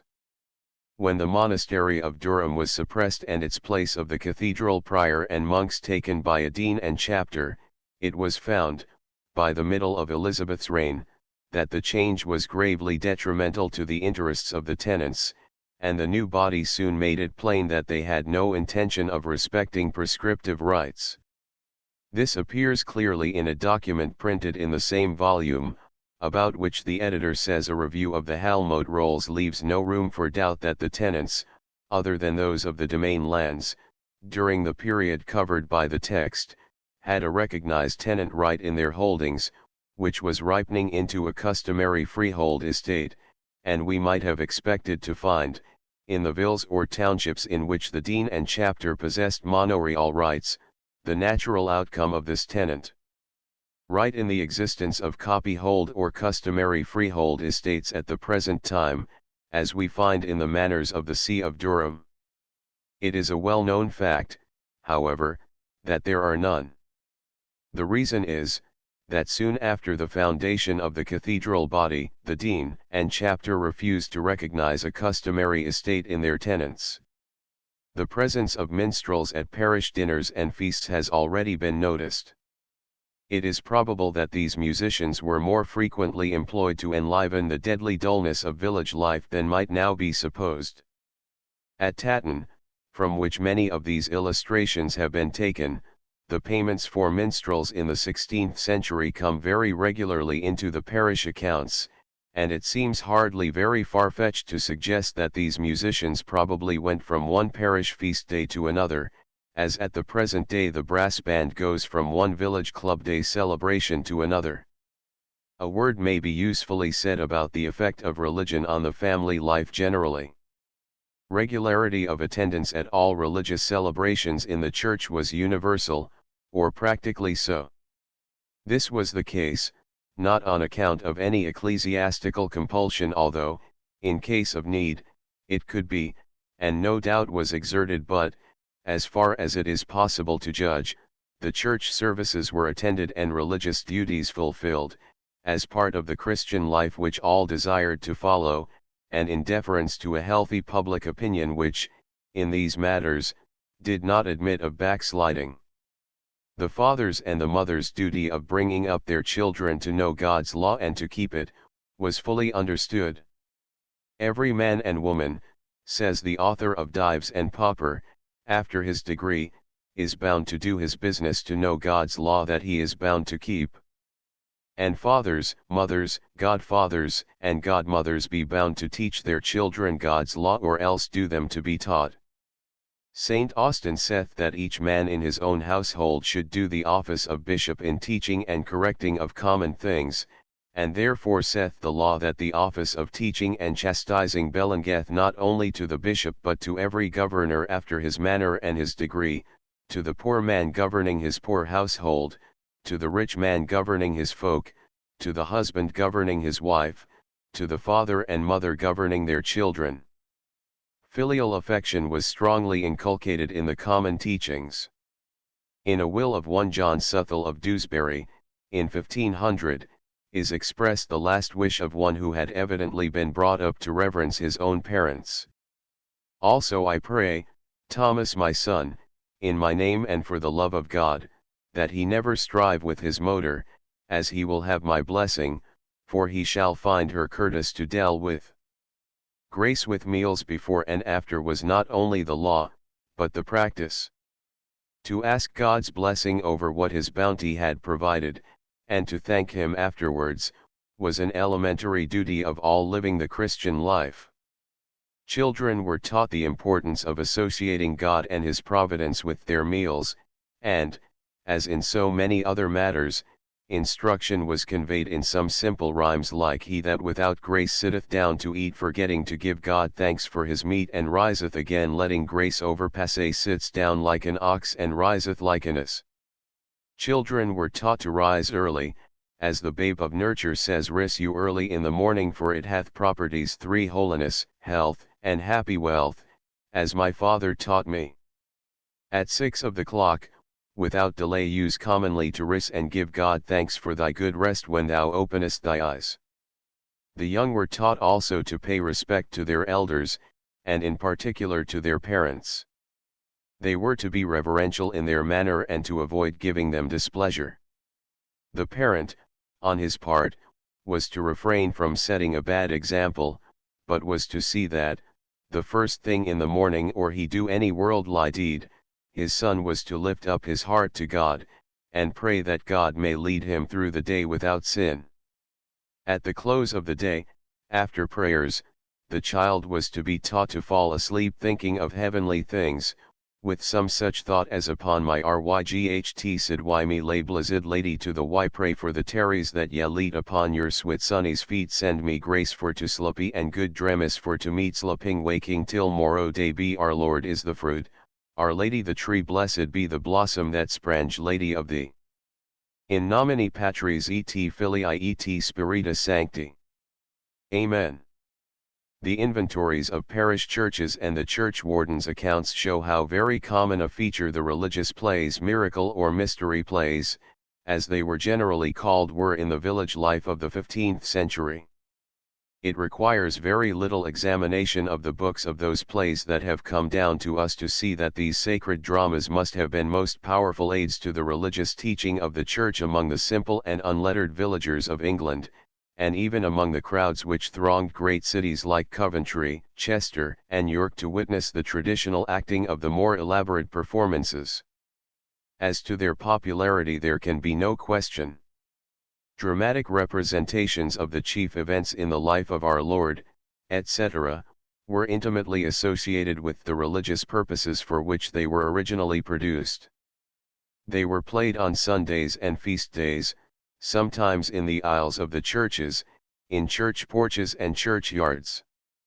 The author of Dives and Pauper says spectacles, plays, and dances that are used on great feasts, as they are done principally for devotion and honest mirth, and to teach men to love God the more, are lawful if the people be not thereby hindered from God's service, nor from hearing God's word, and provided that in such spectacles and plays there is mingled no error against the faith of Holy Church and good living. All other plays are prohibited, both on holidays and work days, according to the law, upon which the gloss saith that the representation in plays at Christmas of Herod and the Three Kings, and other pieces of the Gospel, both then and at Easter and other times, is lawful and commendable. There can be no reasonable doubt that such simple dramatic representations of the chief mysteries of religion and the principal events in our Lord's life, or of some incidents in the lives of the saints, served to impress these truths and fix these events upon the imaginations of the audiences that witnessed them, and to make them in the true sense of the words vivid realities. The religious drama was the handmaiden of the Church, and it helped to instruct the people at large and, quite as much as the painted wall or pictured window, formed a book ever open and easily understood, graphically setting forth and illustrating truths which formed the groundwork of the formal instruction in the Sunday sermon.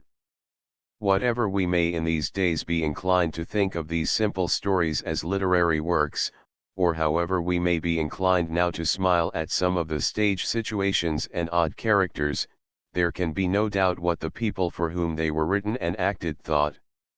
In great devotion and discretion, says the chronicler, Higden published the story of the Bible, that the simple people might understand in their own language. The subjects treated of in these plays were very varied, although those that were acted on the great festivals of Christmas, Easter, the Ascension, etc., generally had some relation to the mystery then celebrated. In such a collection of plays as that known as the Town Ely Mysteries, we have examples of the subjects treated of in the religious plays of the period.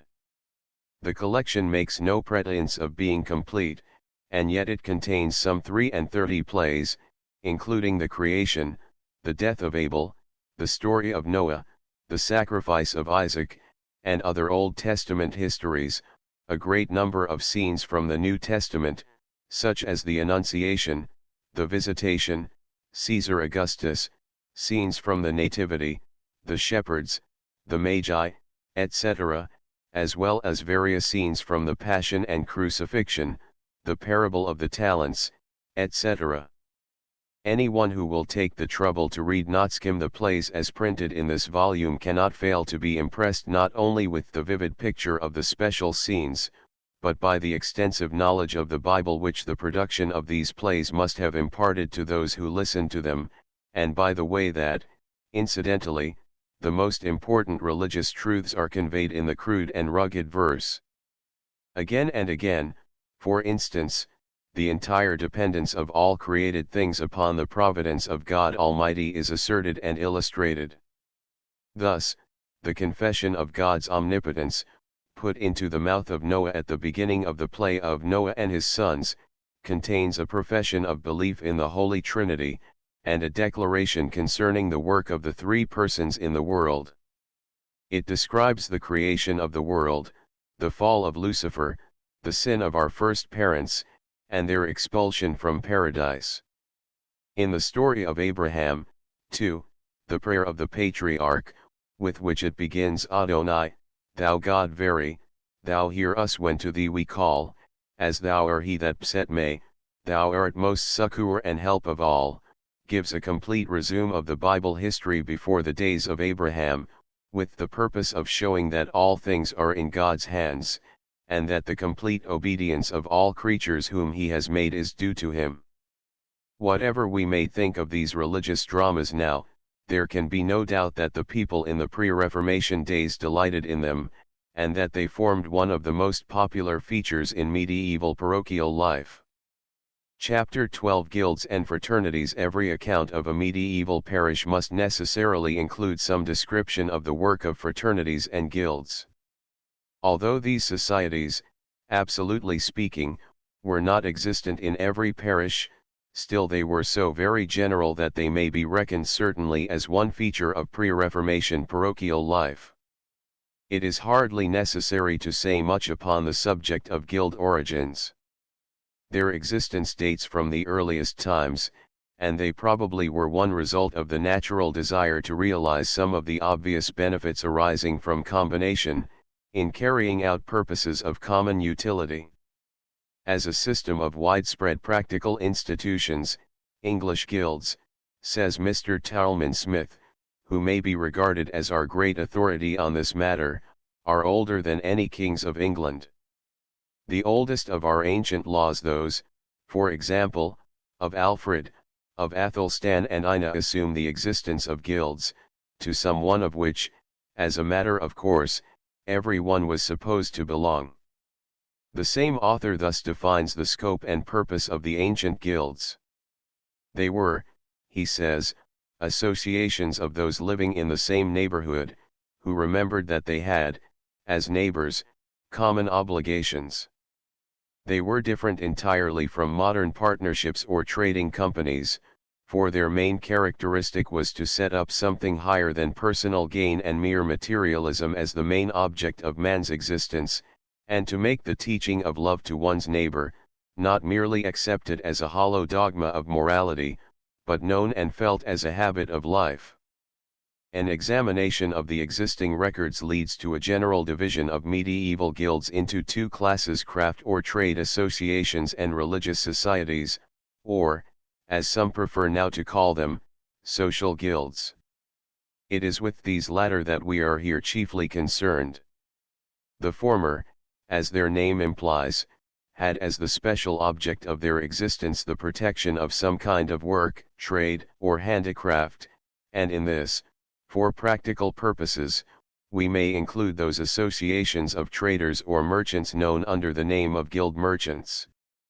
Such, for instance, were the great companies of the City of London, and it was in reality the plea that they were trading societies, which saved them from the general destruction which overtook all fraternities and associations in the 16th century. The division of guilds into the two classes named above is, however, after all, a matter of convenience, rather than a real distinction, grounded on fact.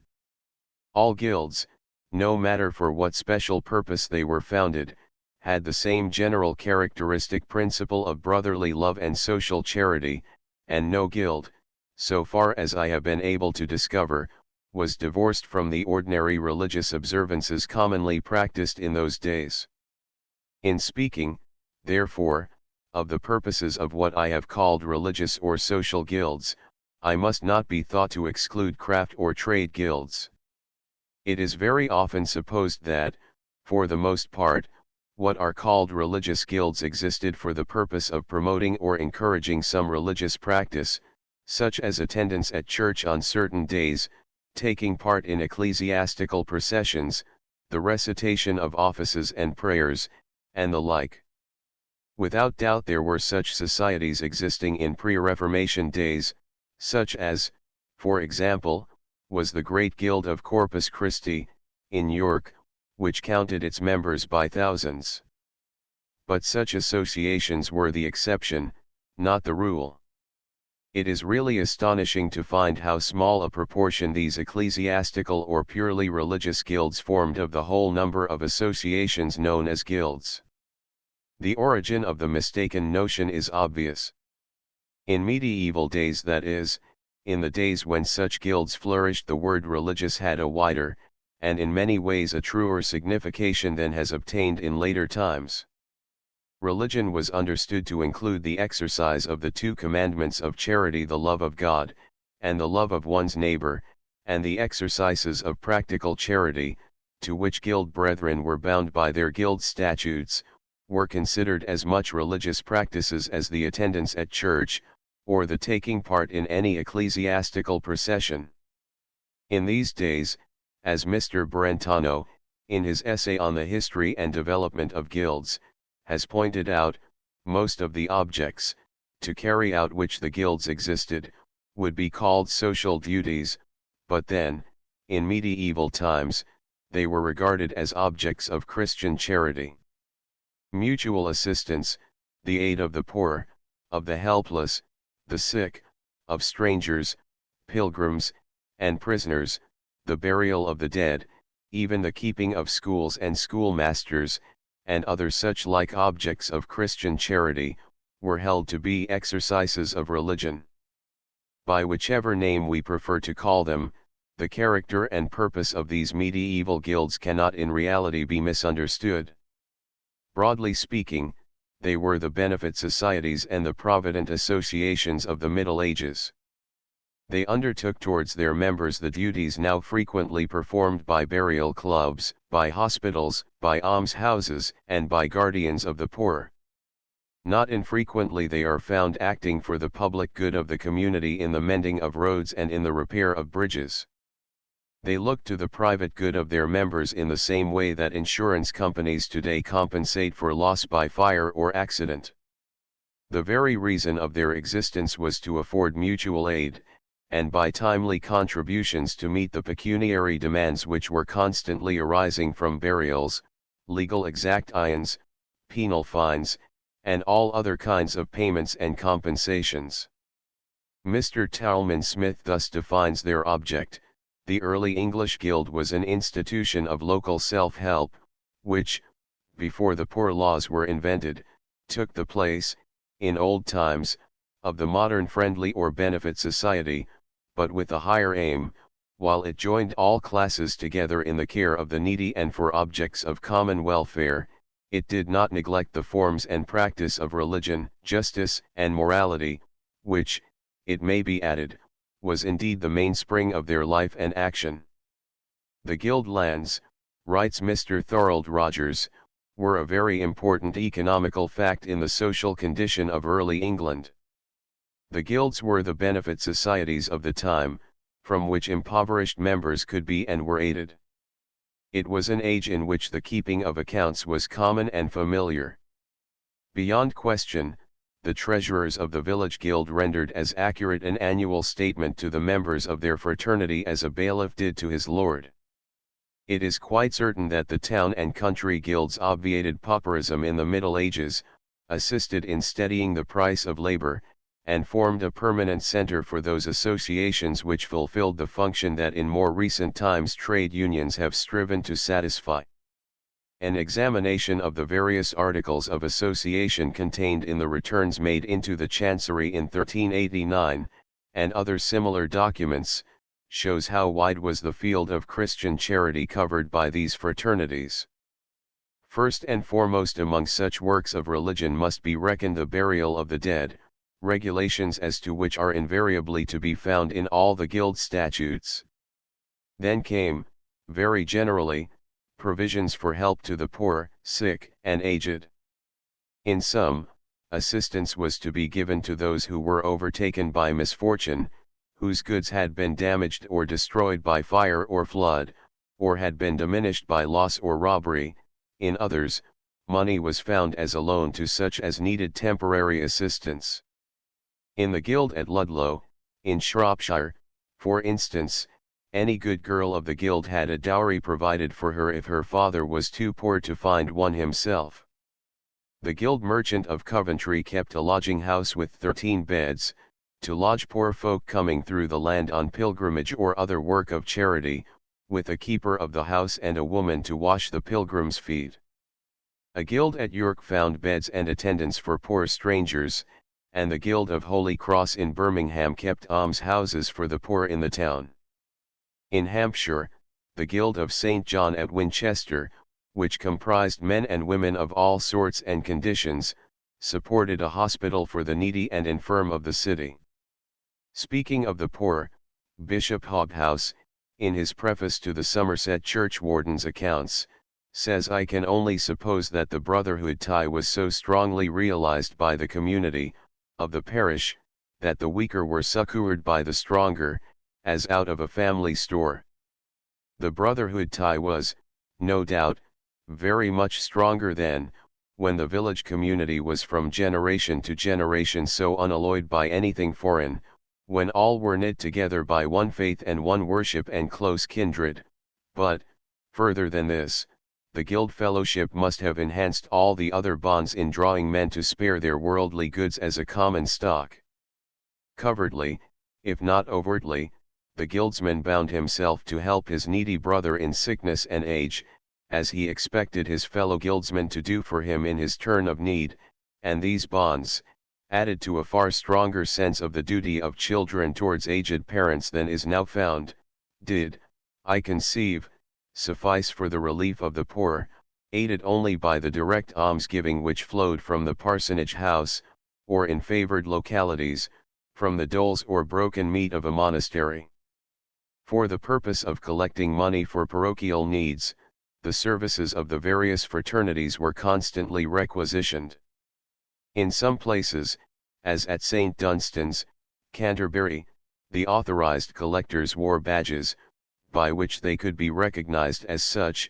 At others, as at St. Peter's Cheap, London, the various brotherhoods were connected with some special chapel, or altar, or statue, and regularly collected for the particular end of their society. In some parishes these religious fraternities were more numerous than many at this day would be inclined to suppose. At St. Dunstan's, Canterbury, just mentioned, there was first the Brotherhood of the Shaft, which seems to have been a general society embracing the whole parish, and which possessed property, such as malt, barley, wheat, cattle, and sheep. Besides this, there was the Fraternity of St. Anne, which included women, and that of St. John. There were also small groups under their wardens, and of these we have the wardens of St. John's Light, those of St. Anne's Light, and those of St. Catherine.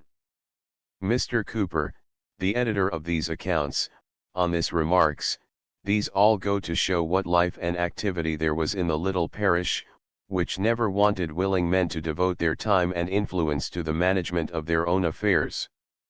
In times of common need, or when some great work of repair or of decoration was undertaken by the parish for their church, the various fraternities are found contributing out of their peculiar stores to the object. At Ashburton, for example, in 1486–87, a silver foot was made to the parish cross, and also the weathercock got out of order and had to be seen to. To both of these objects there were contributions from the stores of St. Nicholas, and of St. George, etc.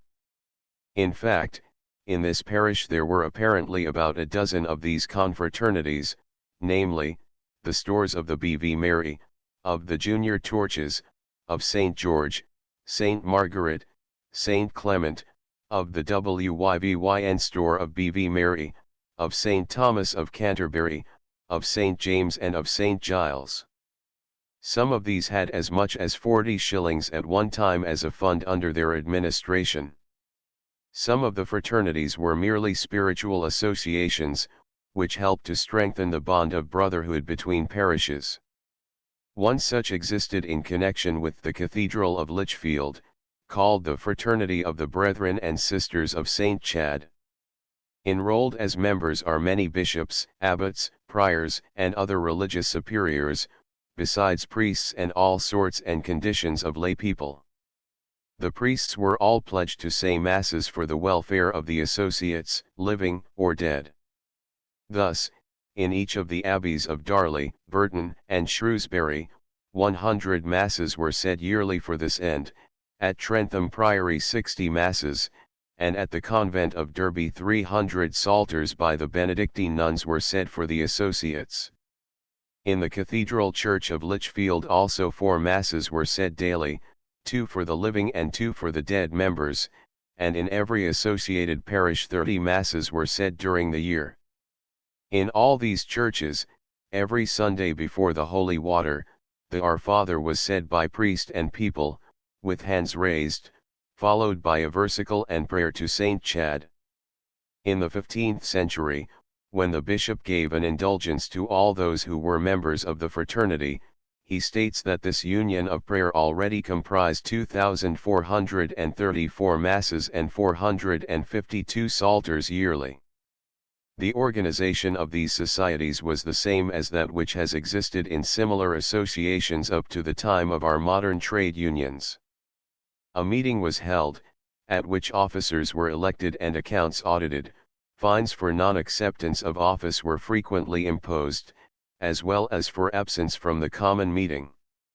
Often members had to declare, on oath, that they would fulfill their voluntary obligations, and would keep secret the affairs of the society. Persons of ill repute were not admitted, and members who disgraced the fraternity were expelled. For example, the first guild statutes printed by Mr. Talman Smith are those of Garleckheath, London. They begin in worship of God Almighty our Creator and His Mother, Saint Mary, and all saints and Saint James the Apostle. A fraternity is begun by good men in the Church of Saint James at Garleckheath in London, on the day of Saint James, the year of our Lord 1375, for the amendment of their lives and of their souls, and to nourish greater love between the brethren and sisters of the said brotherhood. Each of them have sworn on the book to perform the points underwritten first. All those that are, or shall be, in the said brotherhood shall be of good life, condition, and behavior, and shall love God and Holy Church and their neighbors, as Holy Church commands. Then, after various provisions as to meetings and payments to be made to the general fund, the statutes order that if any of the aforesaid brethren fall into such distress that he hath nothing and cannot, on account of old age or sickness, help himself, if he has been in the brotherhood 7 years, and during that time has performed all the duties, he shall have every week after from the common box 14 pence, i.e. about £1 of our money, for the rest of his life, unless he recovers from his distress. In one form or other this provision for the assistance of needy members is repeated in the statutes of almost every guild. Some provide for help in case of distress coming through any chance, through fire, or water, thieves or sickness, or any other haps. Some, besides this kind of aid, add, and if it so befall that he be young enough to work, and he fall into distress, so that he have nothing of his own to help himself with, then the brethren shall help him, each with a portion as he pleases in the way of charity. Others furnish loans from the common fund to enable brethren to tide over temporary difficulties. And if the case falleth that any of the brotherhood have need to borrow a certain sum of silver, he can go to the keepers of the box and take what he hath need of, so that the sum be not so large that one may not be helped as another, and that he leave a sufficient pledge, or else find a sufficient security among the brotherhood. Some, again, make the contributions to poor brethren a personal obligation on the members, such as a farthing a week from each of the brotherhood, unless the distress has been caused by folly or waste. Others extend their Christian charity to relieve distress beyond the circle of the brotherhood, that is, of any whosoever falls into distress, poverty, lameness, blindness, sent by the grace of God to them, even if he be a thief proven, he shall have 7d. a week from the brothers and sisters to assist him in his need. Some of the guilds in seaside districts provide for help in case of loss through the sea, and there is little doubt that in medieval days the great work carried on by such a body as the Royal Lifeboat Society would have been considered a work of religion, and the fitting object of a religious guild.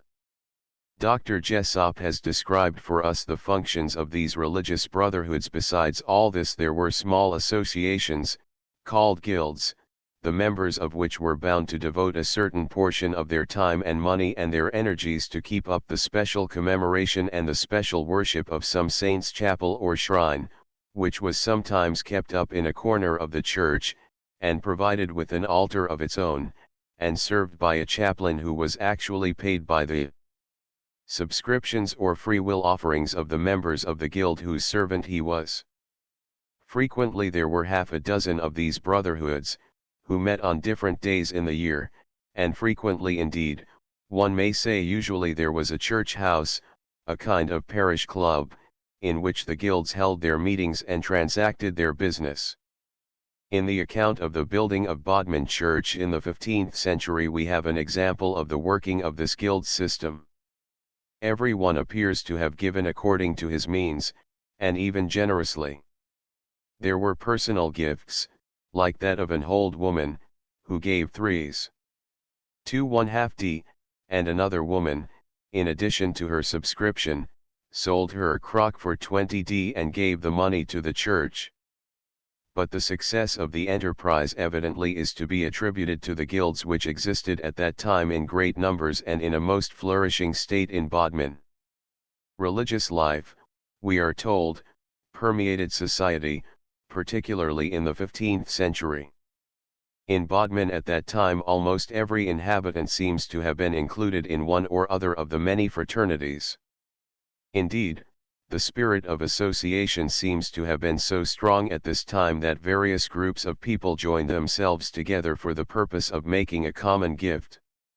In this way we read that the young maidens of Fore Street and Bore Street gave a common subscription in addition to the sums received from the Guild of Virgins in the same streets. These interesting accounts also give the names of no fewer than 40 guilds, all more or less connected with the parish church of Bodmin.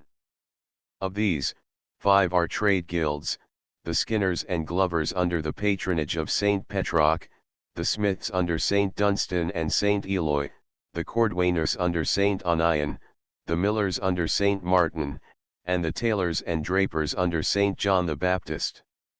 All the rest of these fraternities were, says the editor of these accounts, established for social and religious objects, for the glory of God and the good of man. For the wax gathering, money was received from, 1.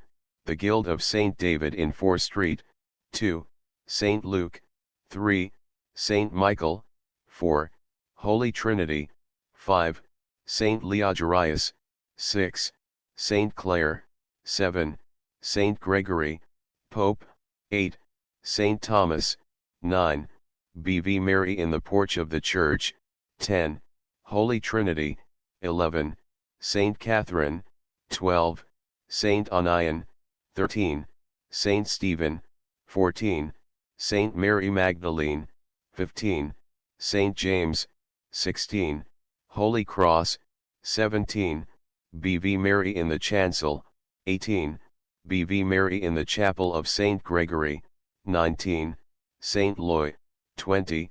St. Petroc, 21, St. John, 22, St. Thomas in Church Hay, 23, Corpus Christi.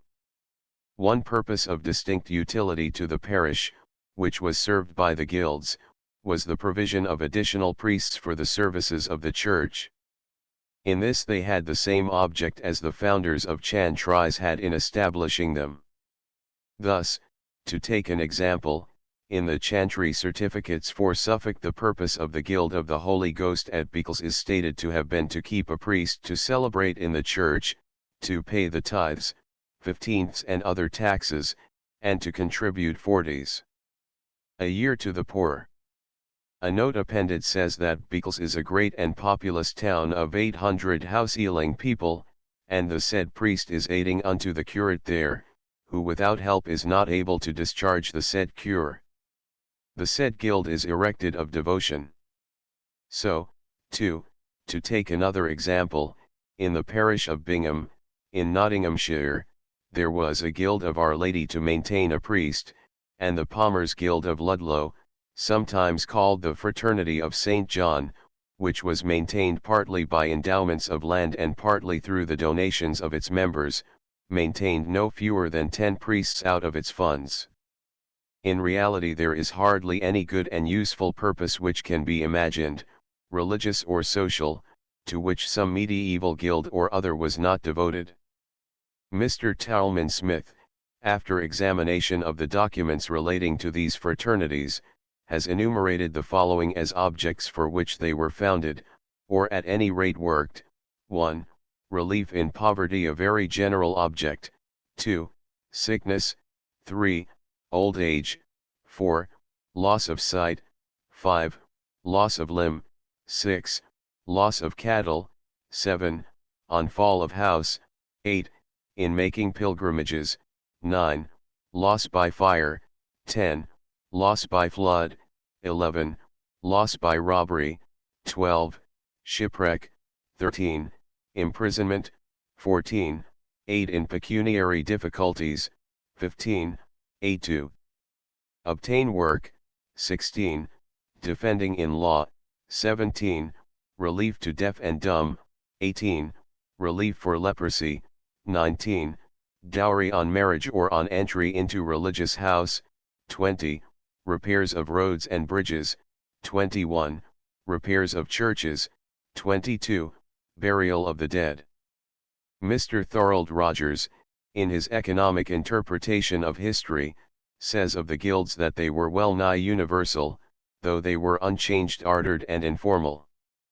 Their prosperity was derived from grants or charges on land or houses made for the purpose of securing the continuance of a religious office, much appreciated and exceeding common in the period of English social history which precedes the Reformation, prayers or masses for the dead. The ancient tenements, which are still the property of the London companies, were originally burdened with masses for donors. In the country the parochial clergy undertook the services of these chantries.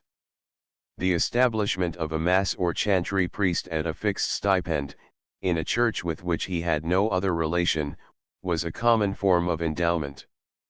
The residue, if any, of the revenue derivable from these tenements was made the common property of the guild, and as the continuity of the service was the great object of its establishment, the donor, like the modern trustee of a life income, took care that there should be a surplus from the foundation. The land or house was let, and the guild consented to find the ministration which formed the motive of the grant.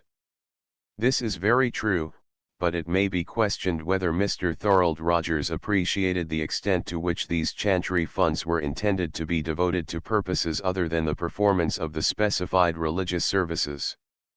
Certainly writers generally have treated the question of the chantries as if they had no object but the keeping of obits or anniversary services for the original founder and his kin. To show what really was the case, it may be well to take a couple of instances in Hampshire. In connection with the parish church of Alton in the 16th century there were 6 obits or chantries. The following is the account of these which I take from the chantry certificates made by the King's Commissioners in the first year of the reign of Edward VI: 1. Issues of land for an obit for John Pigott, growing and coming out of certain houses and lands in Alton, for to maintain forever a yearly obit there, in the tenure of Thomas Matthew of the yearly value of 23s 4d. Whereof to the poor 15s. 4d, to the priest and his clerk 8s, 2, the same for an obit for William Redding of the annual value of 15s, of which the poor were to have 10s. And the priest and his clerk 5s, 3, the same for Alice Hacker of the yearly value of 10s, of which the poor were to get 7s. 8d and the priest 2s. 4d, 4, another of the value of 4s, the poor getting 2s. 10d and the priest 1s. 2d, 5, another for the soul of Nicholas Bailey, worth annually 11s, and of this 7s. 8d was intended for the poor and 3s. 4d for the clergy, 6, another for Nicholas Crushellow worth 4s. 4d, the poor getting 3s. 1d and the priest 1s. 3d that is to say, out of a total of 77s. 8d the poor were to get 40 sixs. 7d, and only 31s. 1d was devoted to the ecclesiastical services connected with the obits of Alton. Or, if we take the value of money in those days as being only 12 times that of our present money, out of a total of 36 pounds 12s. Some 27 pounds 19s. Went to support the poor. As a further example of the way in which property was left to a guild as trustees, the case of the Candlemas Guild at Bury St. Edmunds may be cited. A few years after its foundation in 1471, one of its members left the guild considerable property for the common purposes of the fraternity, and for certain other specified objects. The name of the donor was John Smith, and his will was witnessed by the abbot and prior of Bury. It provided for the keep of an annual obit devoutly, and for the residue of income to be kept till the appointment of every new abbot. On that event the sum thus accumulated was to be paid to the new abbot in lieu of the sum of money the town was bound to find at every election. Should there be any sum over the amount necessary for this purpose, it was to be expended in payment of the 10th or 15th, or other tax imposed on the citizens by royal authority. Year by year, at the annual meeting of the guild, the wardens were bound to give an account of their administration of this trust. Year by year John Smith's will was read out at the meeting, and proclamation was made before the anniversary of his death in the following manner: "Let us all of charity pray for the soul of John. We put you in remembrance that you shall not miss the keeping of his dirge and also of his Massachusetts." Round the town went the crier also with the lines: "We put you in remembrance all that the oath have made, to come to the mass and the dirge the souls for to glade. All the inhabitants of this town are bound to do the same, to pray for the souls of John and Anne, else they be to blame, the which John afore rehearsed to this town hath been full kind, 300 marks for this town hath paid, no penny unpaid behind. Now we have informed you of John Smith's will in writing as it is, and for the great gifts that he hath given, God bring his soul to bliss. Amen." The example set by this donor to the Candlemas Guild at Bury was followed by many others in the latter part of the 15th century. For instance, a gentlewoman, as she calls herself, Margaret Odom, after providing by will for the usual obit, and for a lamp to burn before the Holy Sacrament in St. James' Church, desires that the brethren of the guild shall devote the residue of the income arising from certain houses and lands she has conveyed to their keeping, to paying a priest to say Mass in the chapel of the jail before the prisoners there, and giving them holy water and holy bread on all Sundays, and to give to the prisoners of the long ward of the said jail every week 7 faggots of wood from Hallowmas, November 1st, to Easter Day. One function of the medieval guilds must not be altogether passed by. This was their attendance at the great processions, and notably at that of Corpus Christi. Some guilds, like the celebrated Corpus Christi Guild at York, with its thousands of members, were, of course, founded chiefly to do honor to the Blessed Sacrament. But, ordinarily, guilds of every kind were only too ready in those days to take part in the ecclesiastical pageants of the day. One example will suffice. It is the order of the Corpus Christi procession at Winchester in 1435 at a convocation held at the city of Winchester the Friday next before the feast of Corpus Christi, in the 13th year of the reign of King Harry VI, after the conquest. It was ordained by Richard Salter, mayor of the city of Winchester, John Seymour and Harry Putt, bailiffs of the city aforesaid, and also by all the citizens and commonalty of the same city. It is accorded of a certain general procession in the fest of Corpus Christi of diverse artificers and crafts within the same city, being, that is to say, the carpenters and felters shall go together first, smythes and barbers, second, cooks and bookers, third, showmakers with 2 lights, fourth, tanners and tuppeners, fifth, plumbers and silkmen, sixth, fishers and farriers, seventh, taverners, eighth, weavers with 2 lights, ninth, fullers, with 2 lights, 10th, dyers with 2 lights, 11th, chandlers and brewers, 12th, mercers with 2 lights, 13th, wives with 1 light and John Black with another, 14th, and all these lights shall be borne orderly before the said procession before the priest of the city. And 4 lights of the brethren of St. John's shall be borne about the body of our Lord Jesus Christ, the same day in the procession aforesaid. Lastly, it may be well to give an instance of some of the laws under which the medieval guild system was governed. For this purpose the statutes of the Guild of the Purification of Our Lady at Bury St. Edmunds, which were revised and renewed in 1471, may be taken as a sample one. All members were to swear obedience to the laws, were to pay 4d on enrollment and 1d to the light kept by the guild in the parish church. They must also get a surety to pay 10s to the property of the fraternity on their death. 2 On becoming members all shall swear to fulfill the wills of John Smith and Margaret Odham, which were written in English at the beginning of the book, and which were to be read every year at the guild dinner on February 2nd. After the dinner all members of the guild shall kneel and say the De Profundis and the prayers that long thereto for the souls of the above founders. 3 All officers to be elected yearly. 4 All shall have every year their presence and spech day at the charnel or in the churchyard in the day of the Epiphany for the ordinance and profit of the guild. And if any be absent of the said fraternity, but if he have a reasonable excuse, he shall lose a pound of wax. 5 All shall come to the guild hall anent after evensonge the day of the purification to the beads bidding, and there devoutly to pray for all the brethren and cistern souls that have been in guild aforesaid. For absence a fine of a pound of wax. 6 On the death of any one member all shall attend at the exequie and dirige. 7 The alderman and die, i.e. sword bearer, shall have £10 to give a dinner to the guild out of the crease. The £10 to be delivered to the next alderman and die at election. 8 The alderman and die to have for their trouble 3s. 4d, and £1.5 of wax for a torch.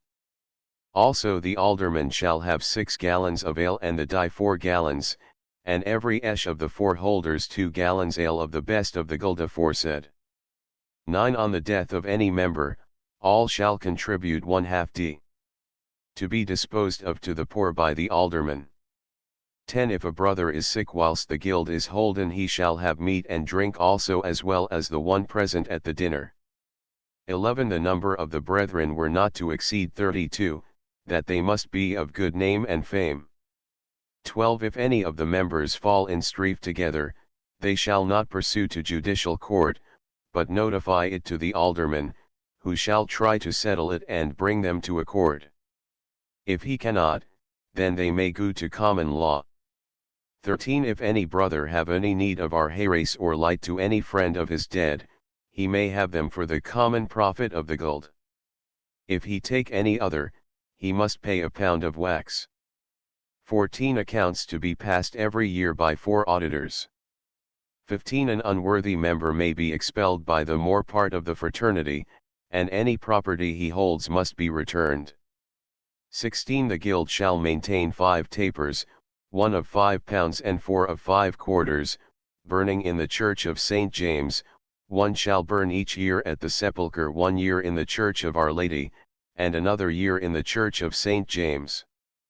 17 The fraternity shall sing a mass on the purification at one of the churches, at which each shall offer 1/4 d. for dead members. 18 The alderman shall find a part of the high days in the guild hall, that is, all manner napery to the sedides or table longing, and also all manner stuff to the for Saint Messe except bread and ale. And the die, the charges in the kitchen and the holders all the necessaries longing to the buttery, pantry and to the said tables in the guild hall except bread and ale. 19 All who hold any guild cattle shall come to the hall on the Sunday after the Assumption, and the aldermen, die, and auditors shall have the roll of stock and the increase entered. 20 The aldermen and die shall receive of 2 houses in Wellis Street of the gift of Geoffrey Glems for the 2s yearly, keeping the reparation of 4 almshouses joining to them. 21 Upon any alienation of the lands, etc., that John Smith gave to the town of Bury, the same shall be done with those which Margaret Odham gave to the Candlemas Guild, also those belonging to St. Mary's altar, to St. Thomas's altar and to the almshouses. 22 According to John Smith's will, 4 of the feo fees of the property to be chosen at Candlemas are to give account to the other feo fees. They shall provide for the dirge on St. Peter's even at midsummer and the Mass next day for J.S. and his wife N. 23 Those who have keys of the hutch or of the porch door of guild are to bring them in at Candlemas, and they are to be given to those who are considered best to keep them. In the foregoing chapters I have endeavored to gather together from the scattered and frequently minute material which exists some illustrations of parochial life in medieval times. The result must speak for itself. It is, I feel sure, as far as it goes, correct as to the outline of the picture. Had I not been anxious not to weary the reader by the very multiplicity and minuteness of the details, the result might have been perhaps more definite, and the lights and shades been more effective. As it is, however, my purpose has been accomplished if I have succeeded in interesting them in this description of the life led by our ancestors in a medieval parish, a life so strangely and entirely different to that which now exists in the towns and villages of modern England. For in the Middle Ages, says a writer in a late number of the National Review, in a passage already referred to, the conscious sharing in a worldwide tradition bound the local to the universal life, and through art and ritual the minds of the poor were familiarized with facts of the Christian faith. By our own poor I fear these facts are very dimly realized. Index Absolution Day, 177 Adoration of the Cross, 179 Advent, 164 Altar, 46 to 49, Scillatura, 46, Frontal of, 49, Beam, 51, 134 Embry, 46 Angelus, 162, 163 Appropriations, 86 Aquibagularius, 112 to 114 Arundel, Archbishop, 162, 217 Ash Wednesday, 168 to 170 Ave Bell, 162 Babe of Nurture, 248, 249 Banns, 209, 225 Baptism, Sacrament of, 188 to 192, No fee exacted, 190 Beckon, 48 Bead Rolls, 136, 222 to 225 Beads, Bidding of, 222, 223 Bellman, 119, 120 Benefice of the Blessed Water, 115 Brentano, 255 Bidding.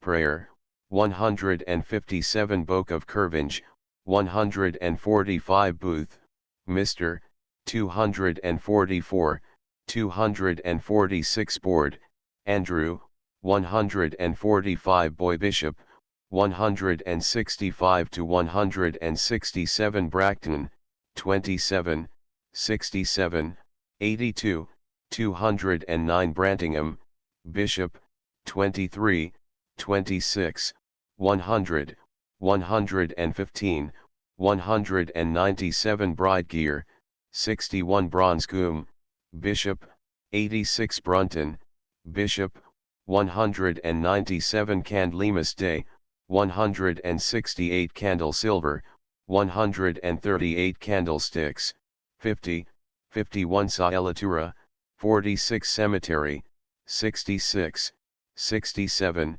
68, Consecration of, 68, Trees in, 67 Cess, 125 Chancel, the, 22, 23, 44 to 46, 54 Chantries, 59, 73, 74, 95, 96, 111, 149, 264, 266 Chantry Certificates, 264, 266 Chantry Priest, 95, 96. 111, 118, 266 Chapel of Ease, 99 to 101 Chapel of Repose, 178 Chaplains, 99 to 101 Chaucer, 151 Childermas, 165 Choir, 44, 45 Chrism, 196 Chrismatory, 196 Chrism Cloths, 27, 196 Christmas, 165 Church Ale, 237 to 239 Churches, Riches of, 70 Church House, 233 to 237, 239 Church Wardens, 103, Origin of, 103, 104, Election of, 104, Number of, 105, Duties of, 106, 108, 110, 111, 121, 122, 126, 132, 133, 138, 210, 232, 241, 243 Churching of Women, 193, Origin of Right, 193, Fee, 193 Clergy, District, 3, 4, from all classes, 72 to 76, their education, 74 to 78, dress of, 80, 81, status of, 81, qualifications, 83, hospitality, 84 collections, 127 to 130, 240 to 243 confession. See penance confirmation, sacrament of, 193 to 197, spiritual relationship of godparents in, 194, instruction before, 194, preparation for, 194 confraternities, 30, 109 constitutions of Cardinal Otho, 27, 78, 82, 92, of Saint Edmund of Canterbury, 28, 64, 189, of Archbishop Winchelsea, 53, of Cardinal Otho Bono, 80, of Archbishop Stratford, 82, of Lambeth, 86, of Archbishop Courtney, 93, of Archbishop Boniface, 113, 114, of Archbishop Peckham, 141, 148, 214 to 218, of Bishop Gilbert, 159, of Province of York, 159, of Archbishop Sheikhelly, 159, of Archbishop Thoresby, 159, of Archbishop Mepham, 180, of Archbishop Walter Reynold, 199 Corona, 78, 80, of Candles, 57 Corpus Christi Day, 185 Councils of Orleans, 4th, 4, of Mainz, 4, of Macon, 2nd, 5, 11, of Rouen, 5, of Merton, 12, of York, 217, of Oxford, 226 Cranmer, Archbishop, 140, 190 Creeping to the Cross, 179 Crucifix, on Altar, 50, 54, Summus, 54, 57, 58 Curate, 92, 94, 224 Cyphus Pro Infirmis, 205 De Iserito, Bishop, 88, 91, 95.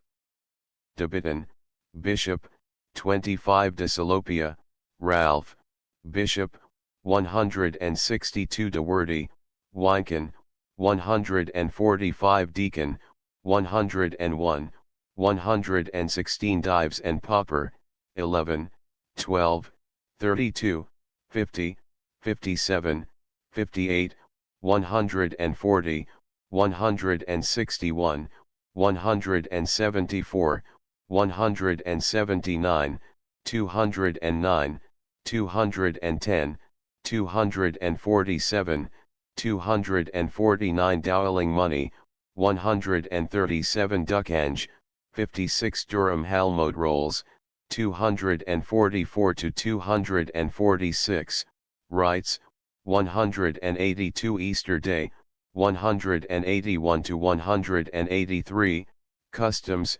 183 Easter Sepulchre, 177 to 179 Ecclesiastical Institutes, 170 Edendon, Bishop, 66 Ethelwulf of Wessex, 11 Evensong, 159 Excommunications, 227 to 230 Extreme Unction, Sacrament of, 201 to 207 Farming of Tithes, 19 Feast of the Star, 165 Fees, for Consecration of Altar, 50, for Blessing Altar Cloths, 50, for Burial, 130, for Churching, 193, for Marriage, 209, for Cathword, 225, for Mass, 86 Fitzralph, Archbishop, 185 Font, 63, 64, Safekeeping of, 64, 192, Leave for Construction of, 192, Blessing of, 189, Made of Stone and Kept Covered, 192 Fraternities, 253 to 273 Gabriel Bell, 162 Gawain and the Green Knight, 146 Gervas, 51 Gifts in Kind, 135 Golden Legend, 166 Good Friday, 179 Grace with Meals, 247, 248. Grandison, Bishop, 16, 24, 80, 190, 193, 196, 206 Gross Attest, 220 Guilds, 120, 142, 253, craft, 254, religious, 254, 255, chapels, 59, hall, 236, 237, lands, 256, priests, 264, statutes, 261, 269 to 273, objects, 265, trusts, 267, processions, 269, oaths, 260, 261 Halmode rolls, Durham, 244 to 246 Harleian charters, 82 Hingiston Randolph, Prebendary, 28, 219 Hobhouse, Bishop, 7, 21, 106, 134, 213, 225, 258 Hocktide, or Hockdays, 241, 242 Holy Eucharist, Sacrament of, 200, 201, obligatory once a year, 200, under form of bread, 201, use of wine and water from chalice, 201 Holy Innocents' Day, 165 Holy Loaf 139, 157 Holy Saturday, 64, 180, 181, 189, Superstition concerning, 189, 190 Holy Water Bearer, 112 to 114 Holy Water, Blessing of, 155, Stuk 4, 65 Impropriation of Tithes, 15 to 18 Indulgences, 226, 227 Innocent I, Pope, 3 Instructions, familiar, by clergy, 214 Interrogations, 7, 206 Jessop, Dr. 69, 236, 239, 262 Jesu Mass, 142 John XXII, Pope, 162 Judas Candle, 175 Judas of the Paschal, 181 Jus Pauperum, 85 Langham, Simon, Bishop of Ely, after, Archbishop, 45, 93, 150, 160, 188, 216 Langland, 171, 184 Langton, Walter, Bishop, 226 Latimer, Bishop, 75 Lent, 170, 171 Lenten Vale, 170, 171 Liber Festivalis, 171, 176 Lollards, 216 Lord's Bread, the 8 Lindwood, 8, 10, 19, 23, 64, 71, 87, 98, 113, 114, 141, 159, 180, 194, 204 Manuals, 220 Marriage, 207, At the Church Door, 209, Form, 209, Ornaments, 209, 210, some provided by Parish, 210 Mass, daily, 140, 144, 146 Mass. High, 155 Matins, 152 to 154, Books, 152 Matrimony, Sacrament of, 207 to 210 Monde, the, 176, 177 Maundy Thursday, 176, 177 Mepham, Simon, Archbishop, 180 Minstrels, 246 Miracle Plays, 248 to 252 more, Sir Thomas, 153, 171, 177 Morrow Mass, 142, 143 MYRC, John, 19, 68, 148, 153, 192, 193, 196, 199, 205, 222 Nave, 45 Neville, Archbishop, 217 Obits, 96, 97, 266, 267, 268 Oblations, 10, 87 Old Simon, 76 Orders, Reception of, 76 Otho, Cardinal, 81, 91 Otho Bono, Cardinal, Legate, 23, 188 Palm Sunday, 171 to 174.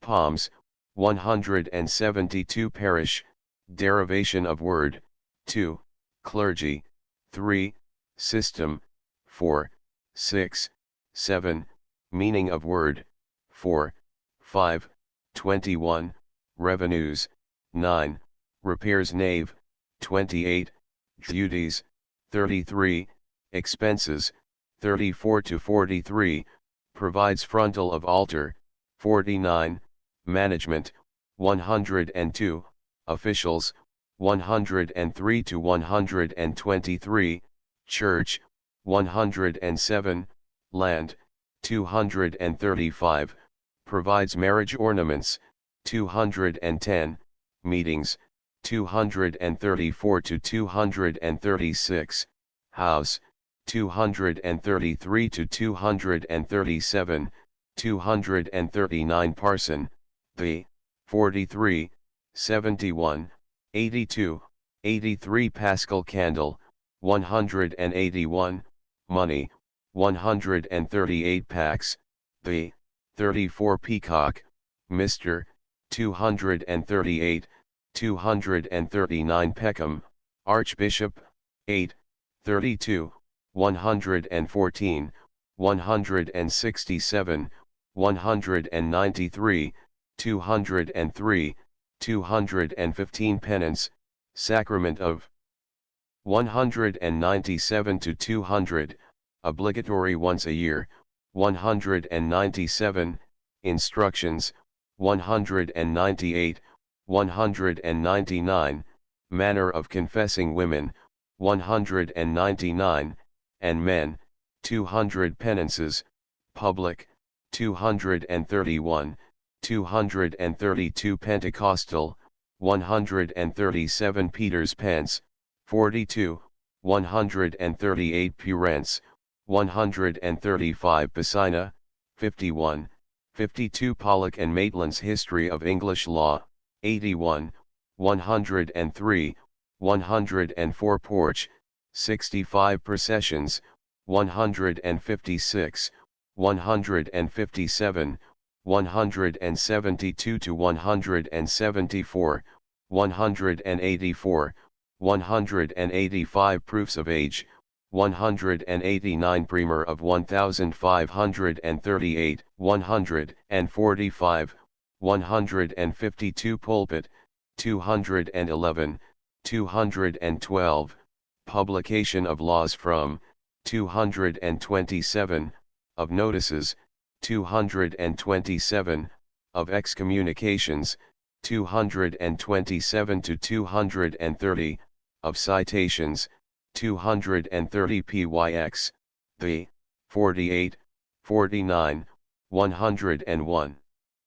Kith Word, the, 225 Quavile, Peter, Bishop, 13, 23, 25, 66, 75, 87, 109, 115, 129, 149, 192, 207 rates, voluntary, 42, 124, 125 rector, the, 71, 82, qualifications, 83 rectory house, 88, 89 Red Cross, 171 registers, Bishop Grandisons, 196, 229, Bishop Brantingham's, 100, 197, Bishop Bronescombe's, 229 Reichel, Reverend Oswald, 1, 3, 4, 6 Rights of Durham, 182 Robert of Gloucester, 146 Rock, Dr., 158, 166, 172 Rogations, 184 Rood, 54, Screen, 54, 56, Light, 57, Loft, 56, 57 Rotherham, Archbishop, 74 Rowell, 57 Sacramental System, 187 Sanctus Bell, 147 Sarum Manual, 20 Shaft, 109, 259 School of Virtue, 75 Schoolmaster, 118 Scott Robertson, Canon, 51 Screen, 44 Scrope, Archbishop, 238 Sedilia, 51 Sermons, 211 to 222, distinguished from instructions, 213 Servile work, 159 to 161 Sexton, 118 Sheer Thursday, 176 Sheffield, William, Dean of York, 9 Shrovetide, 168 to 170 Shrevingstool, 200 Simons, Canon, 145, 146 Smoke Farthing, 137, 138 Stafford, Bishop, 28, 100 Stapleton, Bishop, 16, 24, 90, 95.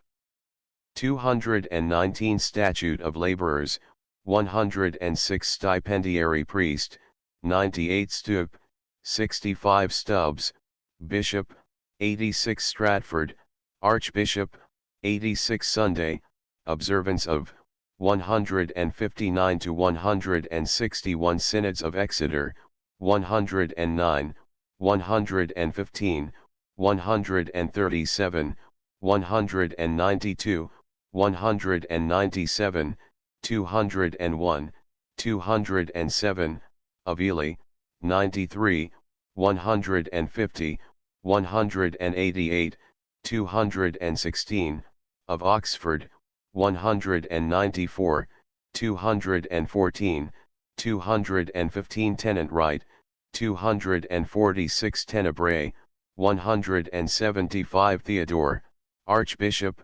156 Thoresby, Archbishop, 215 Thorold Rogers, 72, 256, 265, 266 Thursdayable, 33 Tithes, 10 to 14, 16 to 18 Tonsure, 78, 80 Talman Smith, Mr., 253, 256, 261, 266 Town Ely Mysteries, 251 Universities, Education of Clergy at, 76, 77 Valor Ecclesiasticus, 14, 87, 92, 118 Vespers, 159 Viaticum, 206 Vicar, Duties and Position of, 90,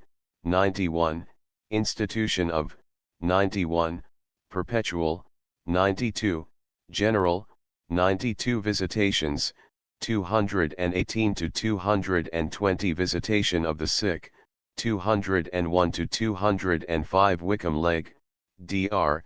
116 Winchelsea, Archbishop, 33, 46 Windows, 58, 59 Wives' Dance, 243 Woodlock, Bishop, 26, 194 Young Children's Book, 145. Printed by William Clowes and Sons, Limited, London and Bickles. Transcriber's note: minor punctuation errors have been changed without notice. Spelling of names have been standardized. Otherwise, spelling has been retained as originally published.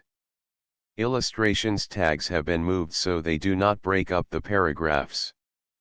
Page numbers in the list of illustrations and the list of plates reflect the position of the illustration in the original text, but links link to current position of illustrations. Page 14, entries for clerical life were put in alphabetical order. Page number references in the index are as published in the original publication and have not been checked for accuracy in this ebook. The following printer error has been changed: page 46, or magus alter, page 46, renew this collatura, renew this saelatura, page 85, elamagi, the elamosini, the page 172, as Ealfric tells us, page 219, at St. Mary Church, page 230, denunciation, an incident, page 261, London. They begin London. They begin. End of the Project Gutenberg ebook. Parish Life in Medieval England. Updated editions will replace the previous one. The old editions will be renamed. Creating the works from print editions not protected by U.S. copyright law means that no one owns a United States copyright in these works, so the Foundation, and you, can copy and distribute it in the United States without permission and without paying copyright royalties. Special rules, set forth in the general terms of use part of this license, apply to copying and distributing Project Gutenberg trademark electronic works to protect the Project Gutenberg trademark concept and trademark. Project Gutenberg is a registered trademark, and may not be used if you charge for an ebook, except by following the terms of the trademark license, including paying royalties for use of the Project Gutenberg trademark. If you do not charge anything for copies of this ebook, complying with the trademark license is very easy. You may use this ebook for nearly any purpose, such as creation of derivative works, reports, performances, and research. Project Gutenberg ebooks may be modified and printed and given away. You may do practically anything in the United States with ebooks not protected by U.S. copyright law. Redistribution is subject to the trademark license, especially commercial redistribution. Start, full license. The full Project Gutenberg license. Please read this before you distribute or use this work to protect the Project Gutenberg trademark mission of promoting the free distribution of electronic works, by using or distributing this work, or any other work associated in any way with the phrase Project Gutenberg. You agree to comply with all the terms of the full Project Gutenberg trademark license available with this file or online at www.gutenberg.org/license. Section 1.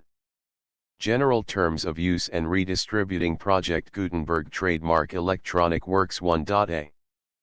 By reading or using any part of this Project Gutenberg trademark electronic work, you indicate that you have read, understand, agree to and accept all the terms of this license and intellectual property, trademark/copyright, agreement. If you do not agree to abide by all the terms of this agreement, you must cease using and return or destroy all copies of Project Gutenberg trademark electronic works in your possession.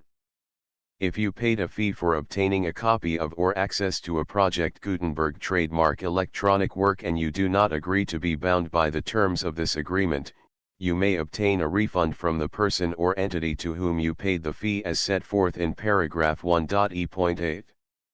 1.b Project Gutenberg is a registered trademark. It may only be used on or associated in any way with an electronic work by people who agree to be bound by the terms of this agreement. There are a few things that you can do with most Project Gutenberg trademark electronic works even without complying with the full terms of this agreement. See paragraph 1.c below. There are a lot of things you can do with Project Gutenberg trademark electronic works if you follow the terms of this agreement and help preserve free future access to Project Gutenberg trademark electronic works. See paragraph 1.e below. 1.c. The Project Gutenberg Literary Archive Foundation, the foundation or PGLOF, owns a compilation copyright in the collection of Project Gutenberg trademark electronic works. Nearly all the individual works in the collection are in the public domain in the United States. If an individual work is unprotected by copyright law in the United States and you are located in the United States, we do not claim a right to prevent you from copying, distributing, performing, displaying, or creating derivative works based on the work as long as all references to Project Gutenberg are removed. Of course, we hope that you will support the Project Gutenberg trademark mission of promoting free access to electronic works by freely sharing Project Gutenberg trademark works in compliance with the terms of this agreement for keeping the Project Gutenberg trademark name associated with the work. You can easily comply with the terms of this agreement by keeping this work in the same format with its attached full Project Gutenberg trademark license when you share it without charge with others. 1.d. The copyright laws of the place where you are located also govern what you can do with this work. Copyright laws in most countries are in a constant state of change. If you are outside the United States, check the laws of your country in addition to the terms of this agreement before downloading, copying, displaying, performing, distributing or creating derivative works based on this work or any other Project Gutenberg trademark work. The Foundation makes no representations concerning the copyright status of any work in any country other than the United States. 1.e Unless you have removed all references to Project Gutenberg, 1.e.1. The following sentence, with active links to, or other immediate access to, the full Project Gutenberg trademark license must appear prominently whenever any copy of a Project Gutenberg trademark work, any work on which the phrase Project Gutenberg appears, or with which the phrase Project Gutenberg is associated, is accessed, displayed, performed, viewed, copied or distributed. This ebook is for the use of anyone anywhere in the United States and most other parts of the world at no cost and with almost no restrictions whatsoever. You may copy it, give it away or reuse it under the terms of the Project Gutenberg license included with this ebook or online at www.gutenberg.org. If you are not located in the United States, you will have to check the laws of the country where you are located before using this ebook. 1.e.2. If an individual Project Gutenberg trademark electronic work is derived from texts not protected by U.S. copyright law, does not contain a notice indicating that it is posted with permission of the copyright holder, the work can be copied and distributed to anyone in the United States without paying any fees or charges. If you are redistributing or providing access to a work with the phrase Project Gutenberg associated with or appearing on the work, you must comply either with the requirements of paragraphs 1.e.1 through 1.e.7 or obtain permission for the use of the work and the Project Gutenberg trademark as set forth in paragraphs 1.e.8 or 1.e.9. 1.e.3. If an individual Project Gutenberg trademark electronic work is posted with the permission of the copyright holder, your use and distribution must comply with both paragraphs 1.e.1 through 1.e.7 and any additional terms imposed by the copyright holder. Additional terms will be linked to the Project Gutenberg trademark license for all works posted with the permission of the copyright holder found at the beginning of this work. 1.e.4. Do not unlink or detach or remove the full Project Gutenberg trademark license terms from this work, or any files containing a part of this work or any other work associated with Project Gutenberg trademark. 1.e.5. Do not copy, display, perform, distribute or redistribute this electronic work, or any part of this electronic work, without prominently displaying the sentence set forth in paragraph 1.e.1 with active links or immediate access to the full terms of the Project Gutenberg trademark license. 1.e.6. You may convert to and distribute this work in any binary, compressed, marked up, non-proprietary or proprietary form, including any word processing or hypertext form. However, if you provide access to or distribute copies of a Project Gutenberg trademark work in a format other than plain vanilla ASCII or other format used in the official version posted on the official Project Gutenberg trademark website, www.gutenberg.org, you must, at no additional cost, fee, or expense to the user, provide a copy, a means of exporting a copy, or a means of obtaining a copy upon request, of the work in its original plain vanilla ASCII or other form. Any alternate format must include the full Project Gutenberg trademark license as specified in paragraph 1.e.1. 1.e.7.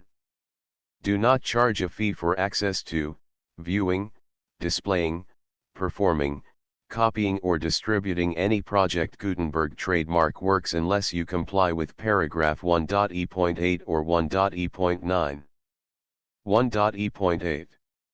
You may charge a reasonable fee for copies of or providing access to or distributing Project Gutenberg trademark electronic works provided that, you pay a royalty fee of 20% of the gross profits you derive from the use of Project Gutenberg trademark works calculated using the method you already use to calculate your applicable taxes. The fee is owed to the owner of the Project Gutenberg trademark, but he has agreed to donate royalties under this paragraph to the Project Gutenberg Literary Archive Foundation. Royalty payments must be paid within 60 days following each date on which you prepare, or are legally required to prepare, your periodic tax returns. Royalty payments should be clearly marked as such and sent to the Project Gutenberg Literary Archive Foundation at the address specified in Section 4, Information about donations to the Project Gutenberg Literary Archive Foundation. You provide a full refund of any money paid by a user who notifies you in writing, or by email, within 30 days of receipt that he does not agree to the terms of the full Project Gutenberg trademark license.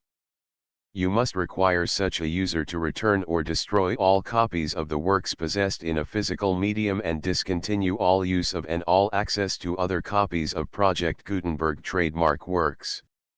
You provide, in accordance with paragraph 1.f.3, a full refund of any money paid for a work or a replacement copy, if a defect in the electronic work is discovered and reported to you within 90 days of receipt of the work. You comply with all other terms of this agreement for free distribution of Project Gutenberg trademark works. 1.e.9. If you wish to charge a fee or distribute a Project Gutenberg trademark electronic work or group of works on different terms than are set forth in this agreement, you must obtain permission in writing from the Project Gutenberg Literary Archive Foundation, the manager of the Project Gutenberg trademark. Contact the Foundation as set forth in Section 3 below. 1.f.1.f.1.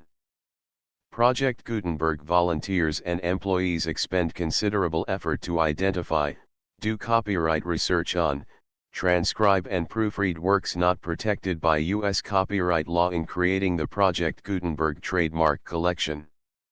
Despite these efforts, Project Gutenberg trademark electronic works, and the medium on which they may be stored, may contain defects, such as, but not limited to, incomplete, inaccurate or corrupt data, transcription errors, a copyright or other intellectual property infringement, a defective or damaged disk or other medium, a computer virus, or computer codes that damage or cannot be read by your equipment.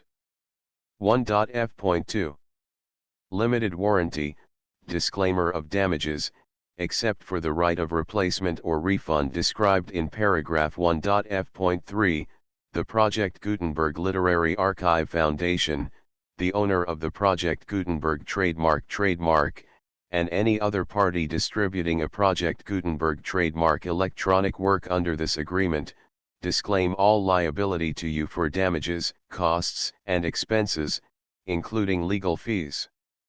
You agree that you have no remedies for negligence, strict liability, breach of warranty or breach of contract except those provided in paragraph 1.f.3. You agree that the foundation, the trademark owner, and any distributor under this agreement will not be liable to you for actual, direct, indirect, consequential, punitive, or incidental damages even if you give notice of the possibility of such damage. 1.f.3 Limited right of replacement or refund. If you discover a defect in this electronic work within 90 days of receiving it, you can receive a refund of the money, if any, you paid for it by sending a written explanation to the person you received the work from. If you received the work on a physical medium, you must return the medium with your written explanation. The person or entity that provided you with the defective work may elect to provide a replacement copy in lieu of a refund. If you received the work electronically, the person or entity providing it to you may choose to give you a second opportunity to receive the work electronically in lieu of a refund. If the second copy is also defective, you may demand a refund in writing without further opportunities to fix the problem. 1.f.4 Except for the limited right of replacement or refund set forth in paragraph 1.f.3, this work is provided to you as is, with no other warranties of any kind, express or implied, including but not limited to warranties of merchantability or fitness for any purpose. 1.f.5 Some states do not allow disclaimers of certain implied warranties or the exclusion or limitation of certain types of damages. If any disclaimer or limitation set forth in this agreement violates the law of the state applicable to this agreement, the agreement shall be interpreted to make the maximum disclaimer or limitation permitted by the applicable state law. The invalidity or unenforceability of any provision of this agreement shall not void the remaining provisions. 1.f.6 Indemnity. You agree to indemnify and hold the foundation, the trademark owner, any agent or employee of the foundation, anyone providing copies of Project Gutenberg trademark electronic works in accordance with this agreement, and any volunteers associated with the production, promotion, and distribution of Project Gutenberg trademark electronic works, harmless from all liability, costs, and expenses, including legal fees, that arise directly or indirectly from any of the following which you do or cause to occur. A. Distribution of this or any Project Gutenberg trademark work. B. Alteration, modification, or additions or deletions to any Project Gutenberg trademark work, and C. Any defect you cause. Section 2. Information about the mission of Project Gutenberg trademark. Project Gutenberg trademark is synonymous with the free distribution of electronic works in formats readable by the widest variety of computers including obsolete, old, middle-aged, and new computers. It exists because of the efforts of hundreds of volunteers and donations from people in all walks of life. Volunteers and financial support to provide volunteers with the assistance they need are critical to reaching Project Gutenberg trademark's goals and ensuring that the Project Gutenberg trademark collection will remain freely available for generations to come. In 2001, the Project Gutenberg Literary Archive Foundation was created to provide a secure and permanent future for Project Gutenberg trademark and future generations. To learn more about the Project Gutenberg Literary Archive Foundation and how your efforts and donations can help, see sections 3 and 4 and the Foundation information page at www.gutenberg.org. Section 3. Information about the Project Gutenberg Literary Archive Foundation. The Project Gutenberg Literary Archive Foundation is a non-profit 501(c)(3) educational corporation organized under the laws of the state of Mississippi and granted tax-exempt status by the Internal Revenue Service. The Foundation's IN or Federal Tax Identification Number is 64-6221541.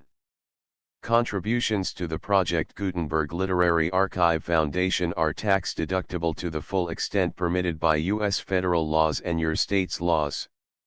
The Foundation's business office is located at 809 North 1500 West, Salt Lake City, Utah 841-16801-596-1887. Email contact links and up-to-date contact information can be found at the Foundation's website and official page at www.gutenberg.org/contact. Section 4.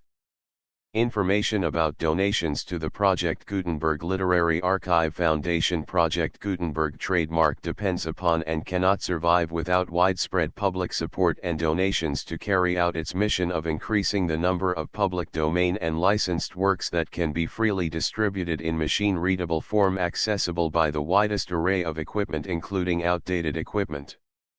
Many small donations, $1 to $5,000, are particularly important to maintaining tax-exempt status with the IRS.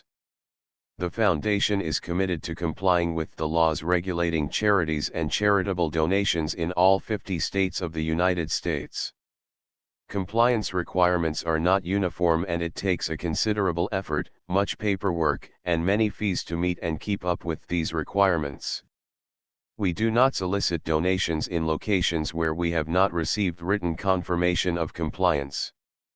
To send donations or determine the status of compliance for any particular state, visit www.gutenberg.org/donate. While we cannot and do not solicit contributions from states where we have not met the solicitation requirements, we know of no prohibition against accepting unsolicited donations from donors in such states who approach us with offers to donate.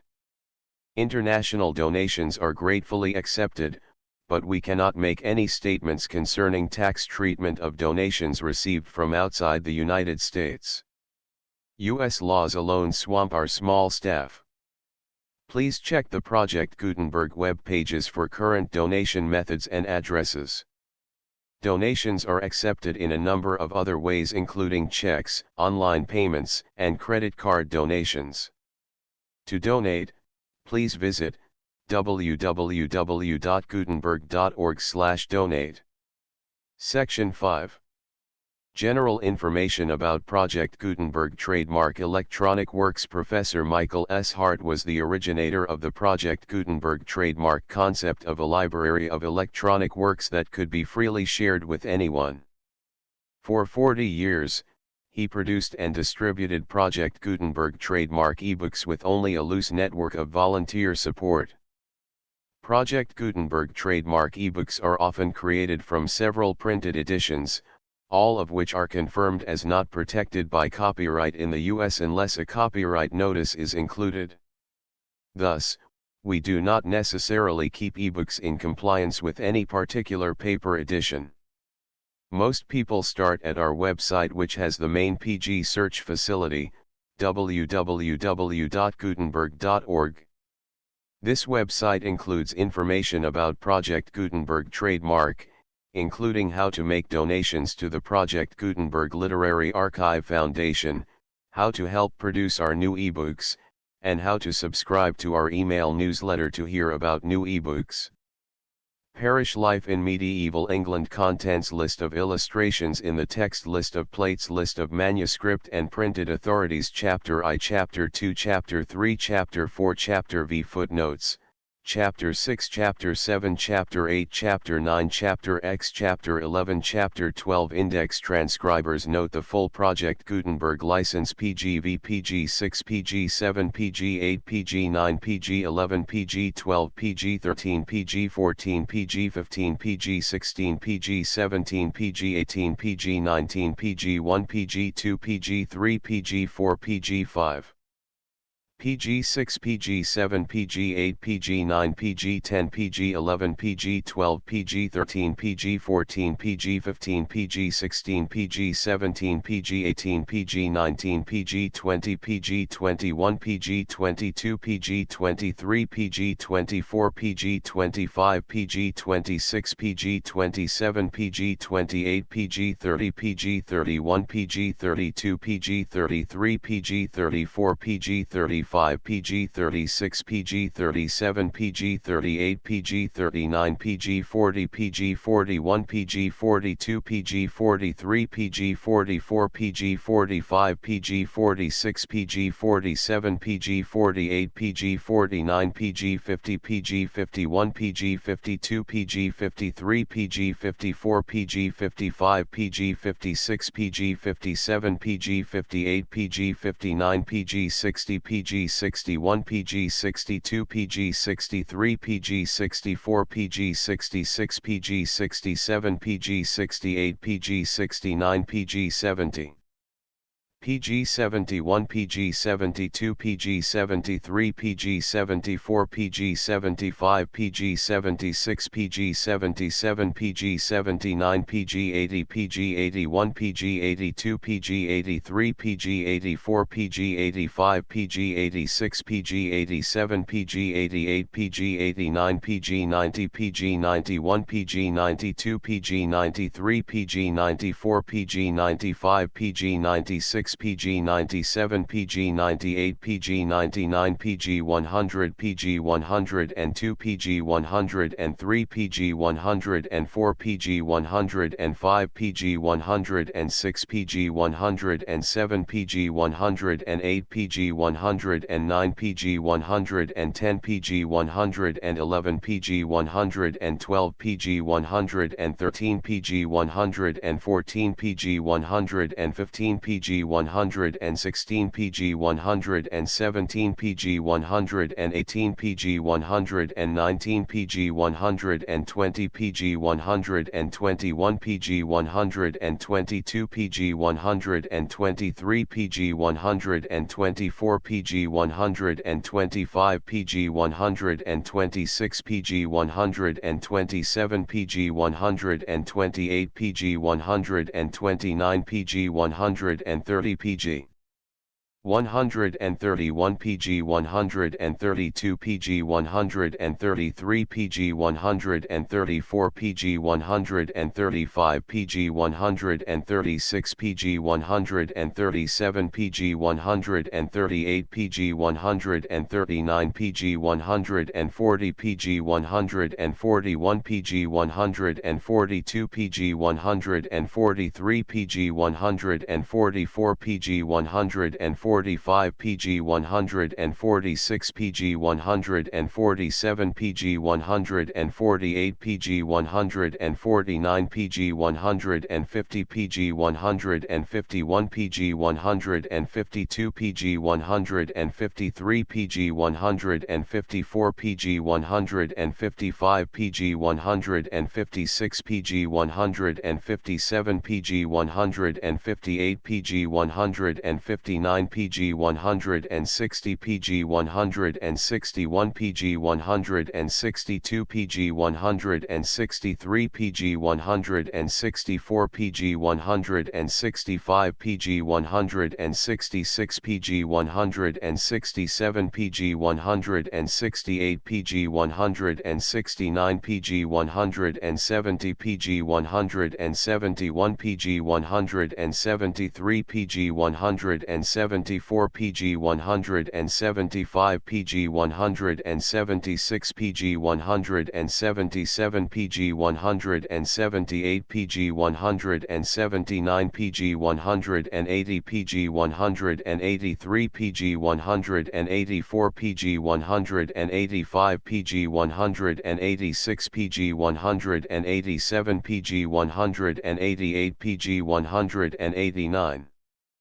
PG 190 PG 191 PG 192 PG 193 PG 194 PG 195 PG 196 PG 197 PG 198 PG 199 PG 200 PG 201 PG 202 PG 203 PG 204 PG 205 PG 207 PG 208 PG 209 PG 210 PG 211 PG 212 PG 213 PG 214 PG 215 PG 217 PG 218 PG 219 PG 220 PG 221 PG 222 PG 223 PG 224 PG 225 PG 226 PG 227 PG 228 PG 229 PG 230 PG 231 PG 232 PG 233 PG 234 PG 235 PG 236 PG 237 PG 238 PG 239 PG 240 PG 241 PG 242 PG 243 PG 244 PG 245 PG 246 PG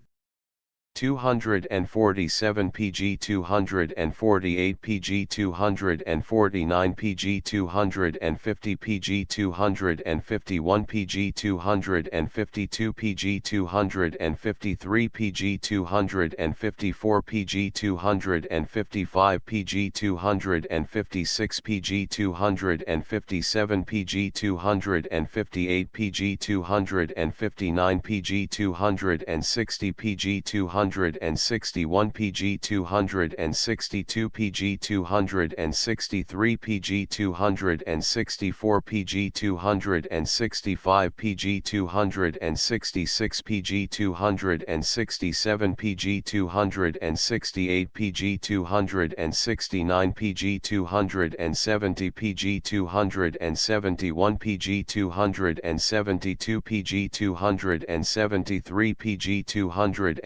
274 PG 275 PG 276 PG 277 PG 278 PG 279 PG 280